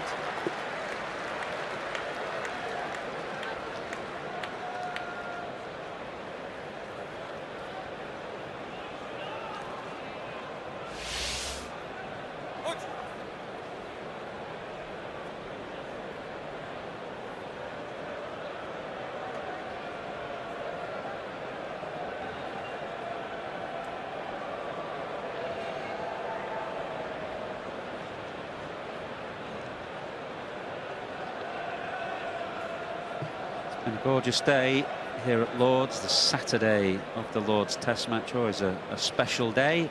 The sun has shone. Joe Root has played magnificently for 161. England just trailing by 2 now.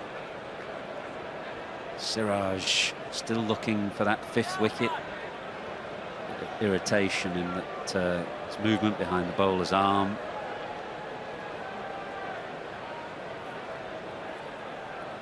Siraj about to start his 28th over, 4 for 75 for him.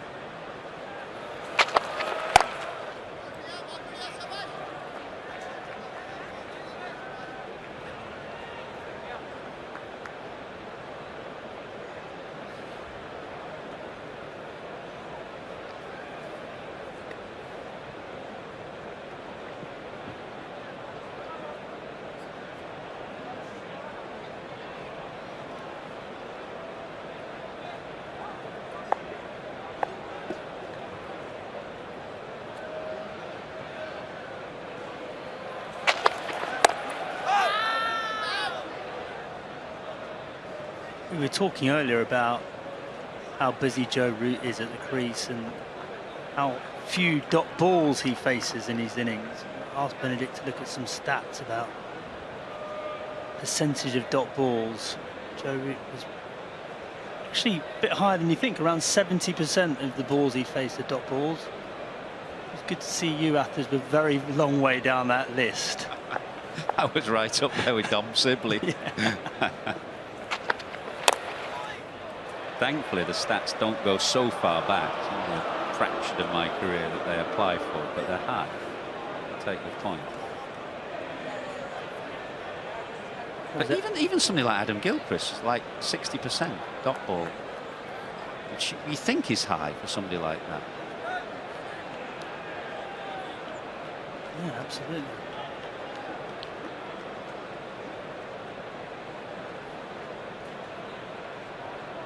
But of course, you think about it, then he's scoring off just about every second ball he faces, and he's hitting a lot of boundaries as well, which is why his strike rate was so high.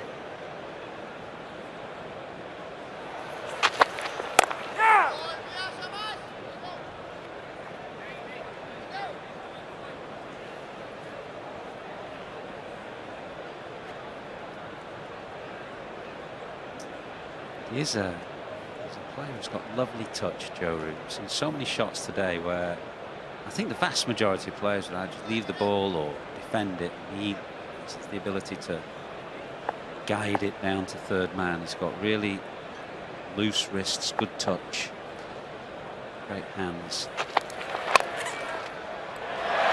And when he wants to, he can hit boundaries as well.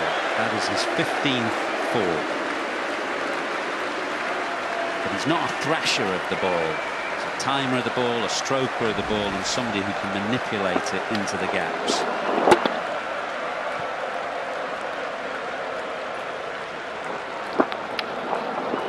The cheer was not just for the shot, as good as it was because England now have the lead by 2.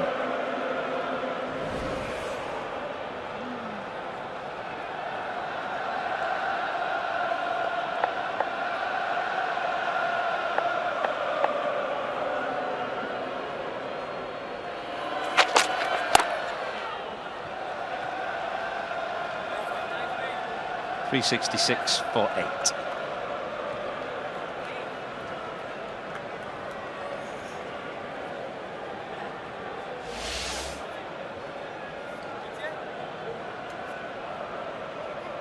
Well, England will be very satisfied with this first innings performance. To talk about the difficulties they've had at the top of the order. Well, Joe Root in particular has answered those questions in this innings.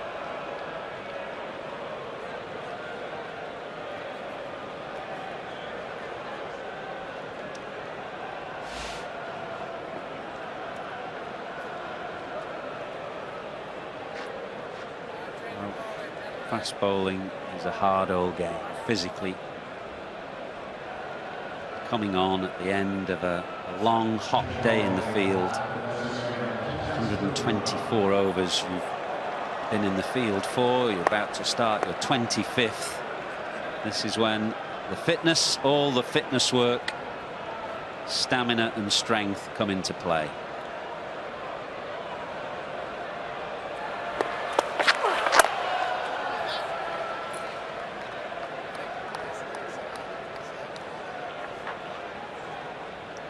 Got that kind of fly slip position. You'd think he'd want a second slip really for Bumrah, who will look to run it down the slope. He's got that man at fly slip as if it's going to be a selection of short balls as well in case Mark Wood wants to uppercut.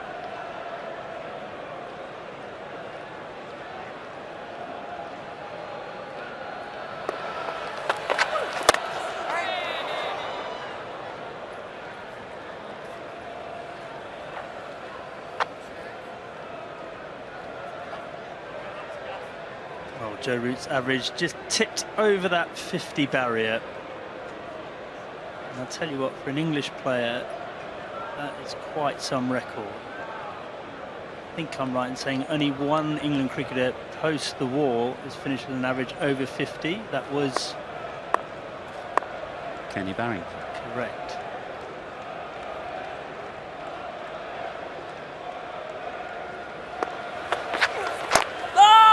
I know that Barrington did. I'm just not quite sure whether he's the only one, but you're fairly certain of that, are you? Didn't you do a kind of study into it? Why no England batsman averaging over 50 when you were in charge of the England team? Yeah, we were looking at that. If you think of 50 as the benchmark for a great player, the question is why do England not produce more great players? There were quite a few before the war.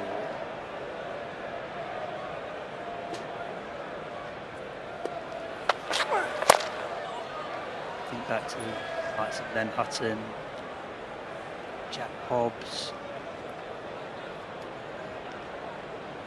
I think they're been about 9 or 10 in all. But what conclusions did you come to? well, the challenge really was set to our sort of pathway. Well, we need to sort of raise our ambitions a little bit. Right, averaging 40, but can't we produce a player or two that averages 50? The way that selectors use weighted averages, would you weight the international averages, i.e. do you think it's fair to say that if you play half your games in England where the ball moves a bit more, that needs to be taken into account or not? Yeah, I think it is. And if you do look at the weighted averages, especially in recent years, they've been quite significant. It hasn't been easy to bat in England.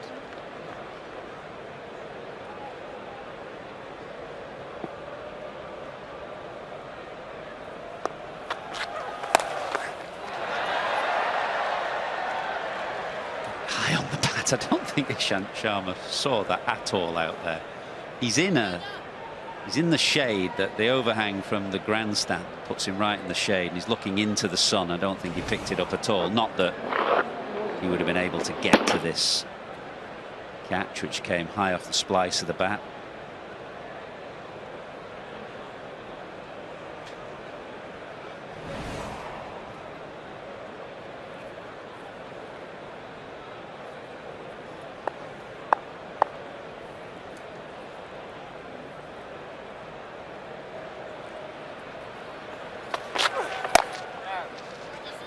The other thing, Andrew, is just having the odd roll model there. You said there's only one Barrington, maybe Root will finish with a career average of 50 or above, who knows.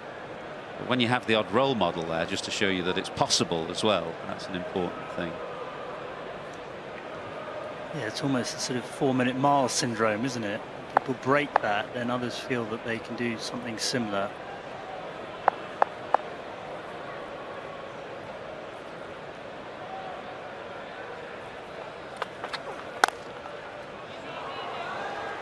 Well, it was a lovely shot for none. 369 for 8.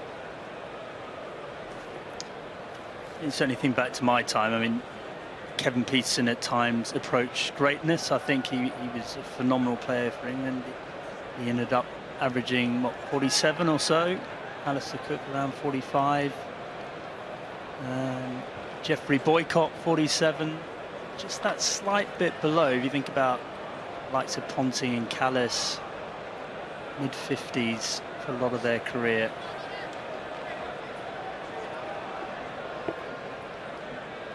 The man on screen there is one of the unusual cases as well, in that his test match record is higher than his first class record, of which there are not many. Think of the odd one like Gower, Michael Vaughan, Marcus Trescothick maybe. Generally your first class average probably gives you a fair indication of what your ceiling might be at test level. Whereas David Gower, I think, was about 44 in test cricket and about 40 in first class cricket, so he was just a few notches above, but that would be unusual.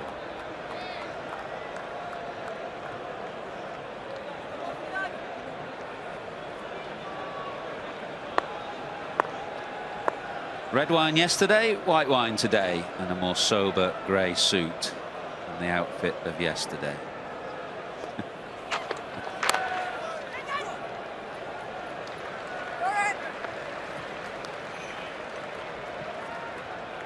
You talk about first class records. I mean, that was the extraordinary thing about that Australian team in the late 90s, early 2000s. They're all averaging around 50 in first class cricket, and there were plenty others that didn't get in the team that are averaging 50 as well. The likes of Lehman and Blewett and Cox, Martin Love. I don't see many English cricketers averaging over 50 in their first class career.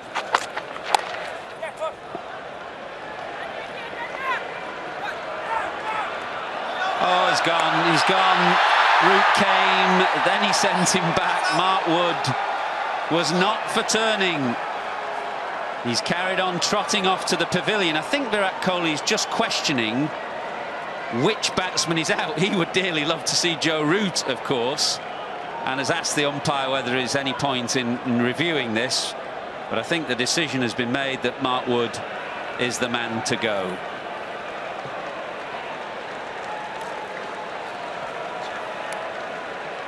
Well, maybe they've just asked him to hang around for a moment while this is checked. Root was scurrying here. He's looking for two. He wants to strike. He calls him and then stops. Now what happens? Who gets back? Joe gets back. He makes sure he gets back. There's a top order batsman if ever I've seen one. Yeah.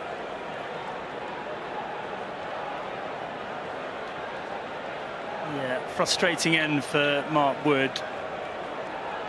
Responding to the call of his captain, of course, as well. So he'll feel aggrieved, but I think even he will agree that he was the right man to depart the scene. Yeah, I don't think he was sprinting to get into his ground first before Joe Root. I think he'd just given up the ghost.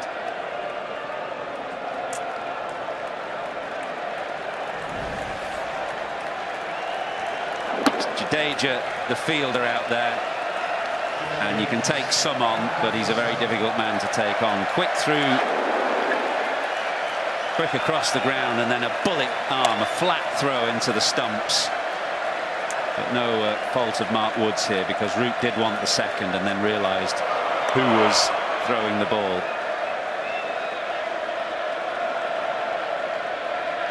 There's a nice ovation for Jimmy Anderson. That was Kohli just asking the umpires to check, but it is Wood who goes. And Jimmy Anderson, the day after he took his 31st 5-wicket haul in Test cricket, comes to the crease.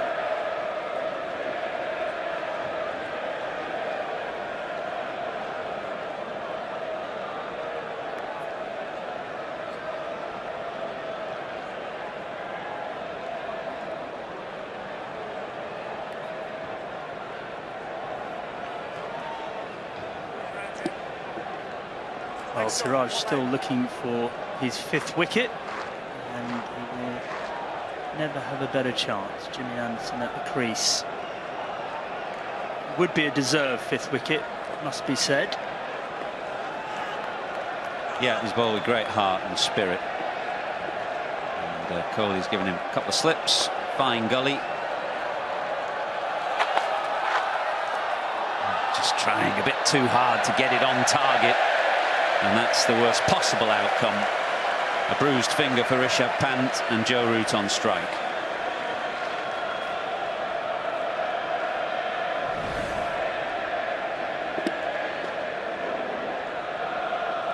And that's always the difficulty when you change from coming over the wickets around. You sort of lose your angle a bit. He will be bitterly disappointed with that. He might not get another chance.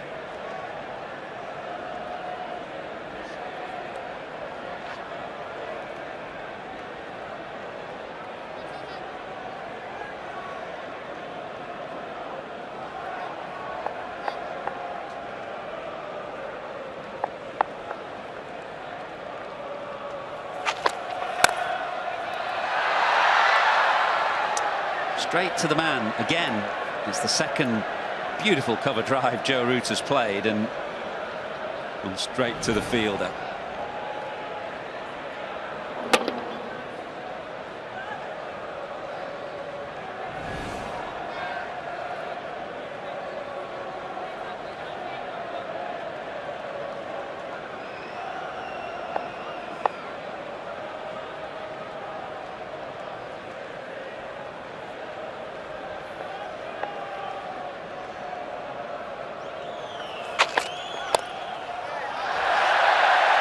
Huge roar for Joe Root's 16th boundary.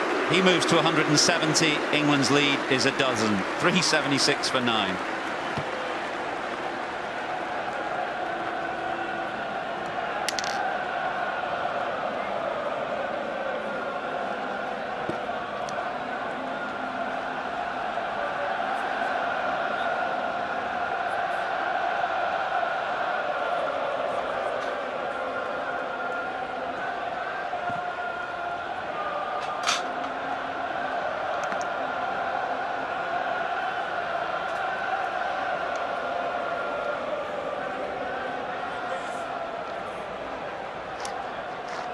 Well, it's been a thoroughly entertaining day of test match cricket.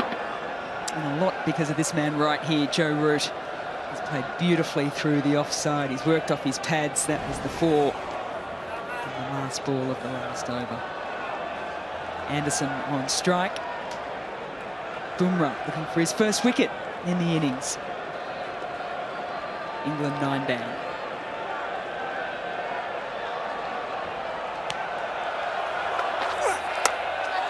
Oh, that's risen sharply on him.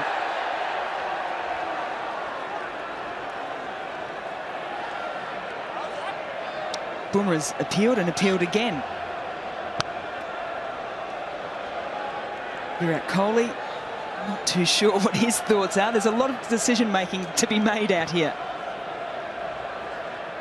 Jimmy Anderson, a quick inspection of the helmet. Okay, well, just making sure that he's okay. What do you make of it all, DK? Bit of confusion there, but Bumrah's just relentless in his appeal. He's still going at it, saying it's hit the glove. I do think Anderson was looking for the Yorker. He got exactly the opposite, a proper bouncer. Bumrah touched too quick. It was definitely helmet. You could hear the sound of it. It's just whether or not it's touched the glove on the bat handle before the helmet, and there's nothing there. If it had touched the glove, the left hand, that wouldn't have made a difference because hands need to be in contact with the bat.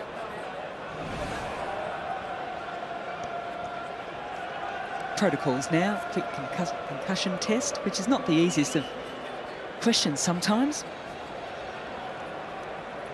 Yes, it's a very tricky situation as a batter. They're going to ask you a few questions. That's what a concussion test is. They'll ask you a few basic questions in, and if they feel you're not there, they'll tell you to come in, and then they'll assess you a lot further. They'll ask you questions like, tell me the days of the week. You've got to go Saturday, Sunday, Monday, Tuesday, and then they say go reverse. That's the part that's tricky. And you've got a baseline, haven't you, as well? So you would have done that baseline of questions at the start of the season and the like. Taking a little bit of time here, and fair enough too. Ball's come through at 86 miles per hour. I think you're right, DK. I think Jimmy Anderson was definitely looking for the Yorker.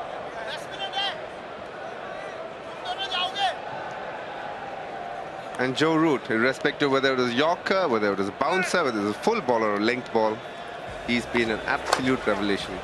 Great to watch. He's played all around the wicket. He's put the bad balls away. He's found ways to just guide balls as well between the slips. Whether he had 2 slips or 3 slips, he used to find the gap. For all young boys watching, if you want to know what timing is, what playing late is, this has been the greatest example. The last day and a half, Joe Root at his best.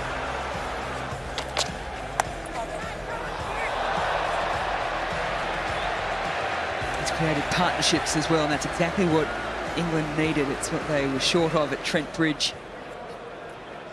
Important partnership with Burns. Then it moved on to Bairstow. I suppose the surprising thing there, when most people look at that, is the lack of runs straight down the ground. Everybody has their own ways to do it. Joe Root definitely much stronger squarer of the wicket.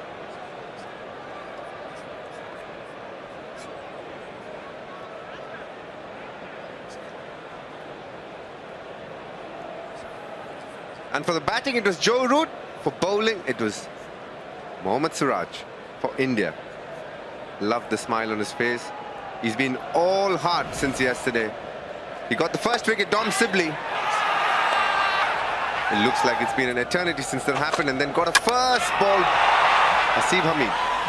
He got him completely off guard there. Then this one was well thought out by Johnny Bairstow. I thought they kind of run out of plans to get him the conventional way, went the Yorker, and then Ollie Robinson as well. Siraj has been relentless. He's been consistent in his length. He's consistently produced good balls. He's been good in Australia, as Mel you would know. And he's followed his form in England as well. Yeah, without a doubt. Shows some aggression, but keeps it under control too. Still gets the ball in very good areas indeed. So a lead of 12 here at Lord's for England. A reminder that 3 days ago, that man there won the toss and elected to have a bowl first. A little bit of questioning from some people whether or not that was the right decision, particularly after the start that India got, put on 364. Then England were 2 for 23, losing 2 quick wickets at the start of yesterday. It's been a wonderful fight back. What a day it has been, Mel. There's been so many ebbs and flows. At the start of the day, 119 for 3 is where we started at. England had batted well last night, but just lost a wicket towards the end of day's play where Rory Burns got out. Then it did feel like India is back in the game, but Johnny Bairstow and Joe Root had a terrific partnership for 121 runs. Yeah, they've consistently put on partnerships after that, and Joe Root being the main man, but through that he's had Bairstow, Butler and Moeen Ali helping him. Yeah, Bairstow, he was happy with the way he struck the ball at Trent Bridge, but just got those 2 starts. 30 and 29, wanted to go on, did that today. He had a big opportunity of pushing it even further, but it was an important innings, both for Johnny Bairstow and for England. They looked the most comfortable out there together. So Burns and Root, that was the really important one. 85-run partnership, followed by the triple figures between Bairstow and Root. And another handy partnership with Butler. So the new helmet has finally made its way out to the middle. That is the process these days. Once you get hit in the helmet, a replacement needs to be run out. And they've got a kit of helmets, both teams. Now, it is a kit helmet, so he just needs to make sure of all the adjustments to make sure it fits well, nice and comfortable. Interesting, 2 different makers, so you know the feel of a helmet is something that's very important for a batter. And Anderson, I think, came in with a completely different helmet to what he is wearing right now. In an ideal world, you'd like to continue with that, but the rules say you've got to change a helmet when you get hit. And obviously, he's gone for a different one. Hopefully, he can see the ball well with this one. It does feel like the grill is very close to his eye line.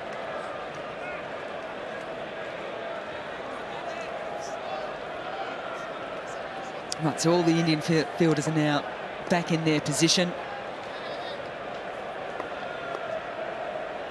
Bumrah, so good bowling to the tail, still searching for his first wicket.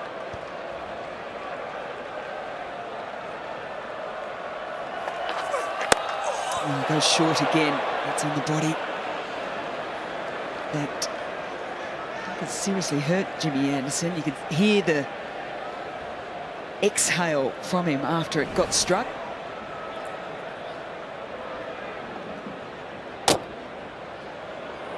That's going to hurt. Even though he has a chest guard in there, you do get the feeling it got the meatier part of the body. That can hurt. Where Jimmy is right now, I don't think it's the bowling is the problem. Sometimes when he does get out to bat, if there's a hard new ball or something like that, that can be hard work. So 2 short balls from Bumrah to start with to Anderson. And short again, and it's up and just falling short of 3 fielders converging on it. Crowd not overly happy, DK. Yeah, you do get the feeling that Bumrah's got James Anderson's number here. Short and into his ribs is what he's tried all 3 times. There's been a field change almost every ball. I do get a feeling short leg should be round the corner very, very soon. But I also get the feeling the Yorker is a ball that Bumrah is very good at. He got Anderson with a Yorker at Trent Bridge. And there's a similar ball coming up very, very soon. 3 deliveries has been struck in all 3. The helmet, the first one, the rib cage, the second, the left hand on the third. There was a leg slip in play.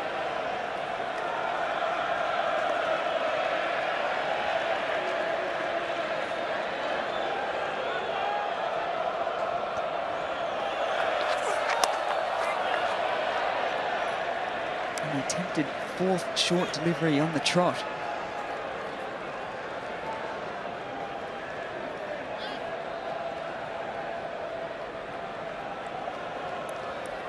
Had some issues with the front foot today, Bumrah.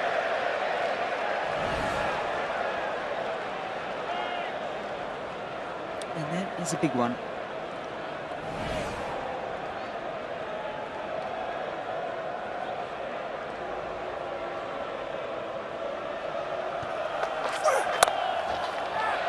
First real fuller length delivery. And you can see that Michael Goff has just moved to the other side as well to take up his umpiring position. The sun is setting here.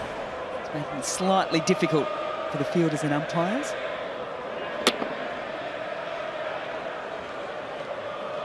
You do get the feeling that Jimmy is looking for the one that's shot and into his ribs. As a bowler, it's a natural tendency to do that. Well, he's got a couple more balls. Bumrah. The Yorker's going to be coming soon.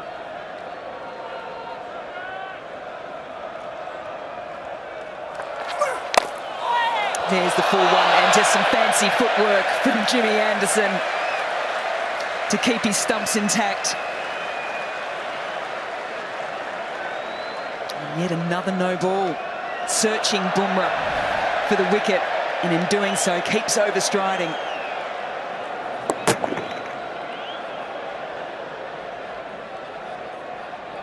Bumrah going for a double bluff and trying hard, and hence the no balls coming through. He's just trying that much harder as a bowler to get that wicket, so he's stretching that little extra.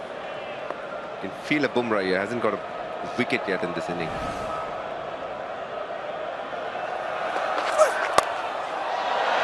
Takes his eyes off it, manages to ride with the delivery. And Jimmy Anderson will be happy to see the fact that there was a legal delivery as well, so he's just got one to face. I get the feeling that they're going to get a short leg in right now. There's enough happen to say that a short leg needs to be in place. To get covers be moving there. And here it comes. A little underarm to Rishabh Pant. Who's it going to be?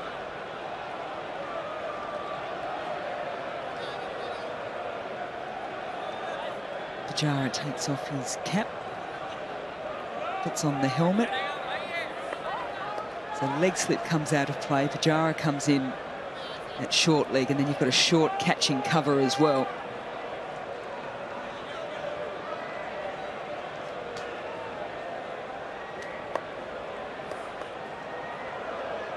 Last delivery of the over. Yorker again, I feel. Short ball to finish things off.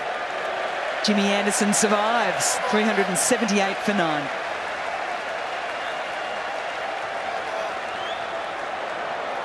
Can you believe it? Joe Root shaking his head. This is the last thing that Anderson was looking for. He thought he'd survived this over. Bumrah's worked him over, and then just shy of the legal delivery. So once again, he has to face up.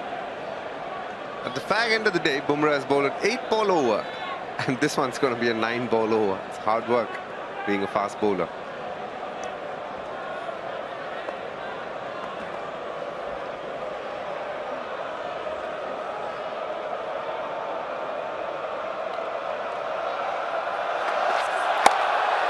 Jams down on it at the last minute, puts his hands up to Joe Root and says, no, I'm happy to be at the other end.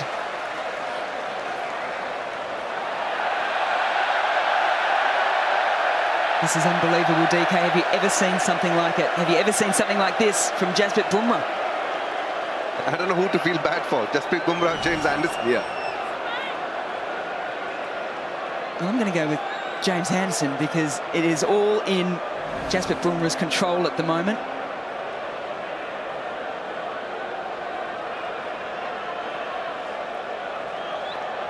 "16 no balls today, 13 of those have been from Bumrah.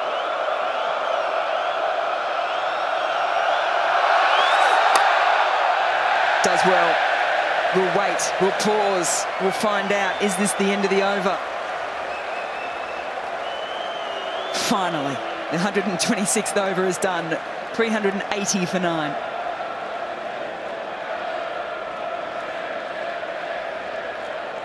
When you're 39 years old, batting at number 11, after having played 163 test matches, the last thing you want to do is face a 10-ball Bumrah over.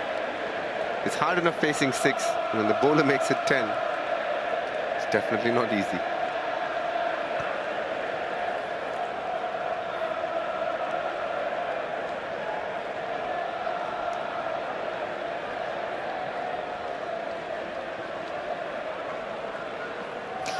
Well, incredible scenes here at Lord's.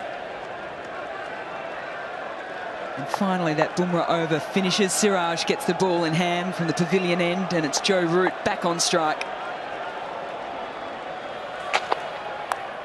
Oh, if you don't mind, the 100's on. Not at Lord's, but Joe Root has just brought out a little bit of one-day cricket. Well, there's a new tournament called the 100 happening on the other side of the river. Joe Root plays for the Trent Rockets in that one. I think he forgot. He's playing Test cricket now, but what a shot. That's going to make a lot of white ball specialists very proud. Great batting, Joe Root. It's great to watch. Well, his highlights of this magnificent 100 will be these beautiful cover drives, working off the pads. And then at the back end of it, yeah, it's a little ramp shot as well. What's he got for us now? He's got the slog sweep off Siraj. Trying desperately the dive in vain.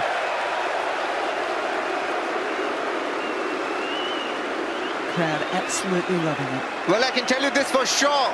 If the man on screen, Ravindra Jadeja, is not able to get to that, not many else playing the sport can get anywhere close to that. Joe Root using his long handle to good effect. Trying all his tricks that he used to in one-day cricket or white ball cricket. I definitely think he's trying to protect James Anderson as well, who's been worked over before, got hit in the head, the ribs, the hand. Joe Root's going to try and fill his boots here. 178 not out. The ramp, the slog sweep, and then the immaculate for defence. Oh, there's a lot that's happened in the last 20 minutes of the day's play, and that's how beautiful this test match has been.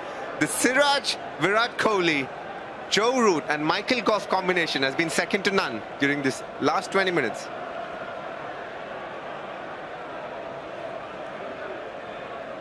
Settles himself down once again, the shadow from one of the light towers here at Lord's. Right across where he sets himself up. A little bit of movement around the crease too, trying to put Siraj off. He's going to take the single. Which means Jimmy Anderson has to deal with 2 deliveries.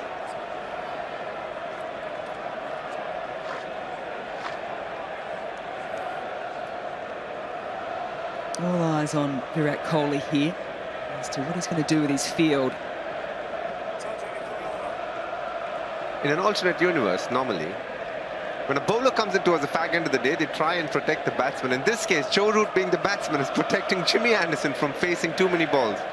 And as funny as it sounds, and it serves its purpose for 2 reasons. A, there's a chance that they could bat through the day, but B, more importantly, he wants James Anderson, the bowler, for the second innings. So what's he going with here, Virat Kohli? He's got the 3 slips in play. Short leg as well, under the lid. A fine leg that's not quite on the boundary.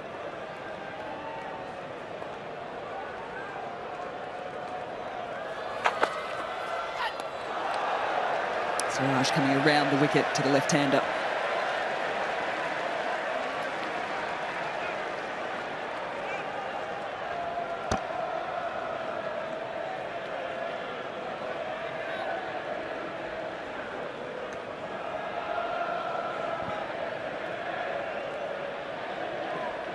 Time ticking away. What will come first here? The wicket for India at the end of the day's play. Well and truly outside the line of the blade. So it will be Joe Root facing up at the start of the next. 389 for 9. Virat has said he's making a bowling change here.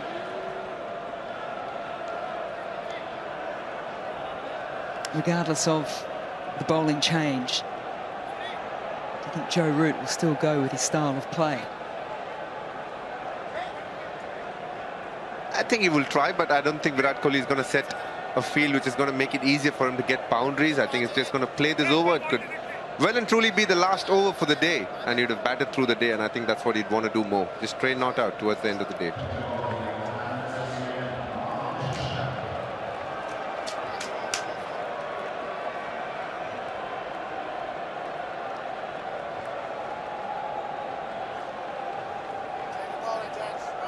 So Shami back into the attack.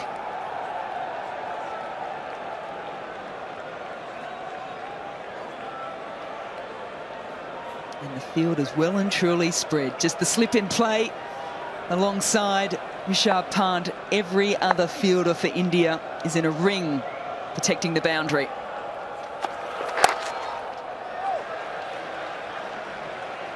Will not take the single.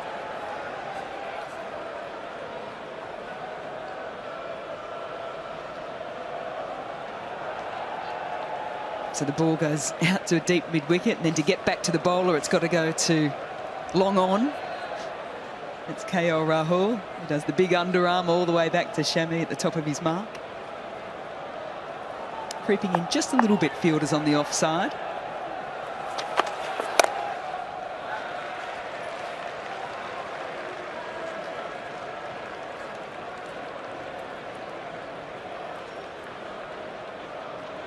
Absolute power of concentration right throughout the day, Joe Root.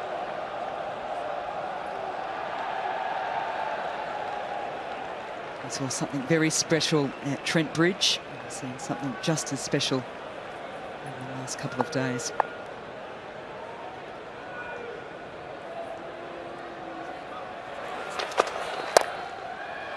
It's a full toss.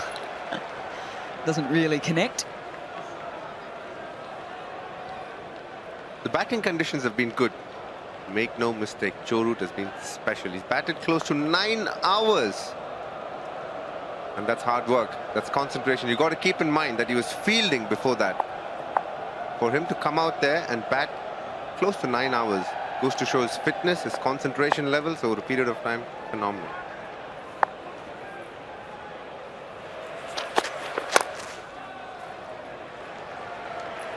Take the single on the fourth. So once again, Jimmy Anderson having to deal with 2 deliveries.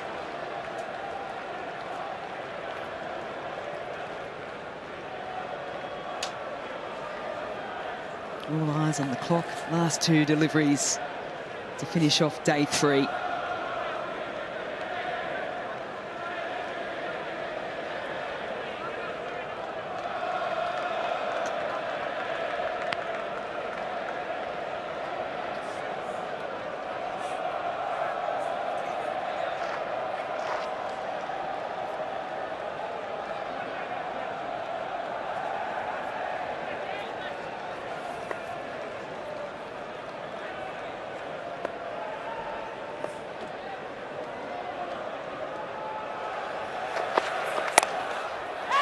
Survives.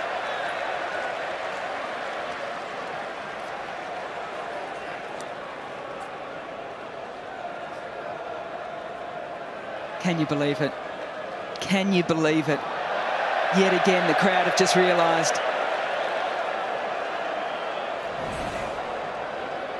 Yet another no ball. If both fast bowlers are doing it, gives me a feeling that they're trying that much harder because it's the last wicket. And it's the last thing they want, actually, to be bowling no balls.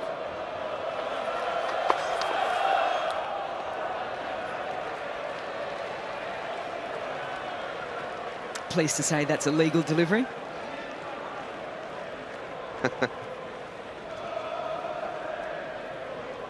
Well, as we're closing in, will be the last ball for the day. What a great day of cricket it's been. Absolutely brilliant. A lead of 27 for England. Great bowling spell from Siraj, picking up 4 wickets. And then that man Joe Root. Last ball of the day, and Jimmy Anderson has bowled which is the conclusion of the England innings, all out for 391. I'm a little bit nervous to say, should we check that front foot? And it looks as if it is a legal delivery, and the wicket will stand. There couldn't have been a better finish for today. On a Saturday at Lord's, Joe Root. He's been pivotal to England's success over the winter, and he's still pivotal for England's success in the summer. Every time England bats, he's the man, he's the wicket. Not many teams are able to get to him. The English team standing and applauding for him, and so does the crowd. It's been an absolute masterclass on how to play in swinging conditions. Joe Root take a bow, and his family's there to watch him as well. Yeah, without a doubt. Joe Root's day, his 22nd century. He passed 9,000 runs, the second youngest player to do so. Successfully faced his second hat-trick ball for the series. Took England past India's total of 364. And his test average also moved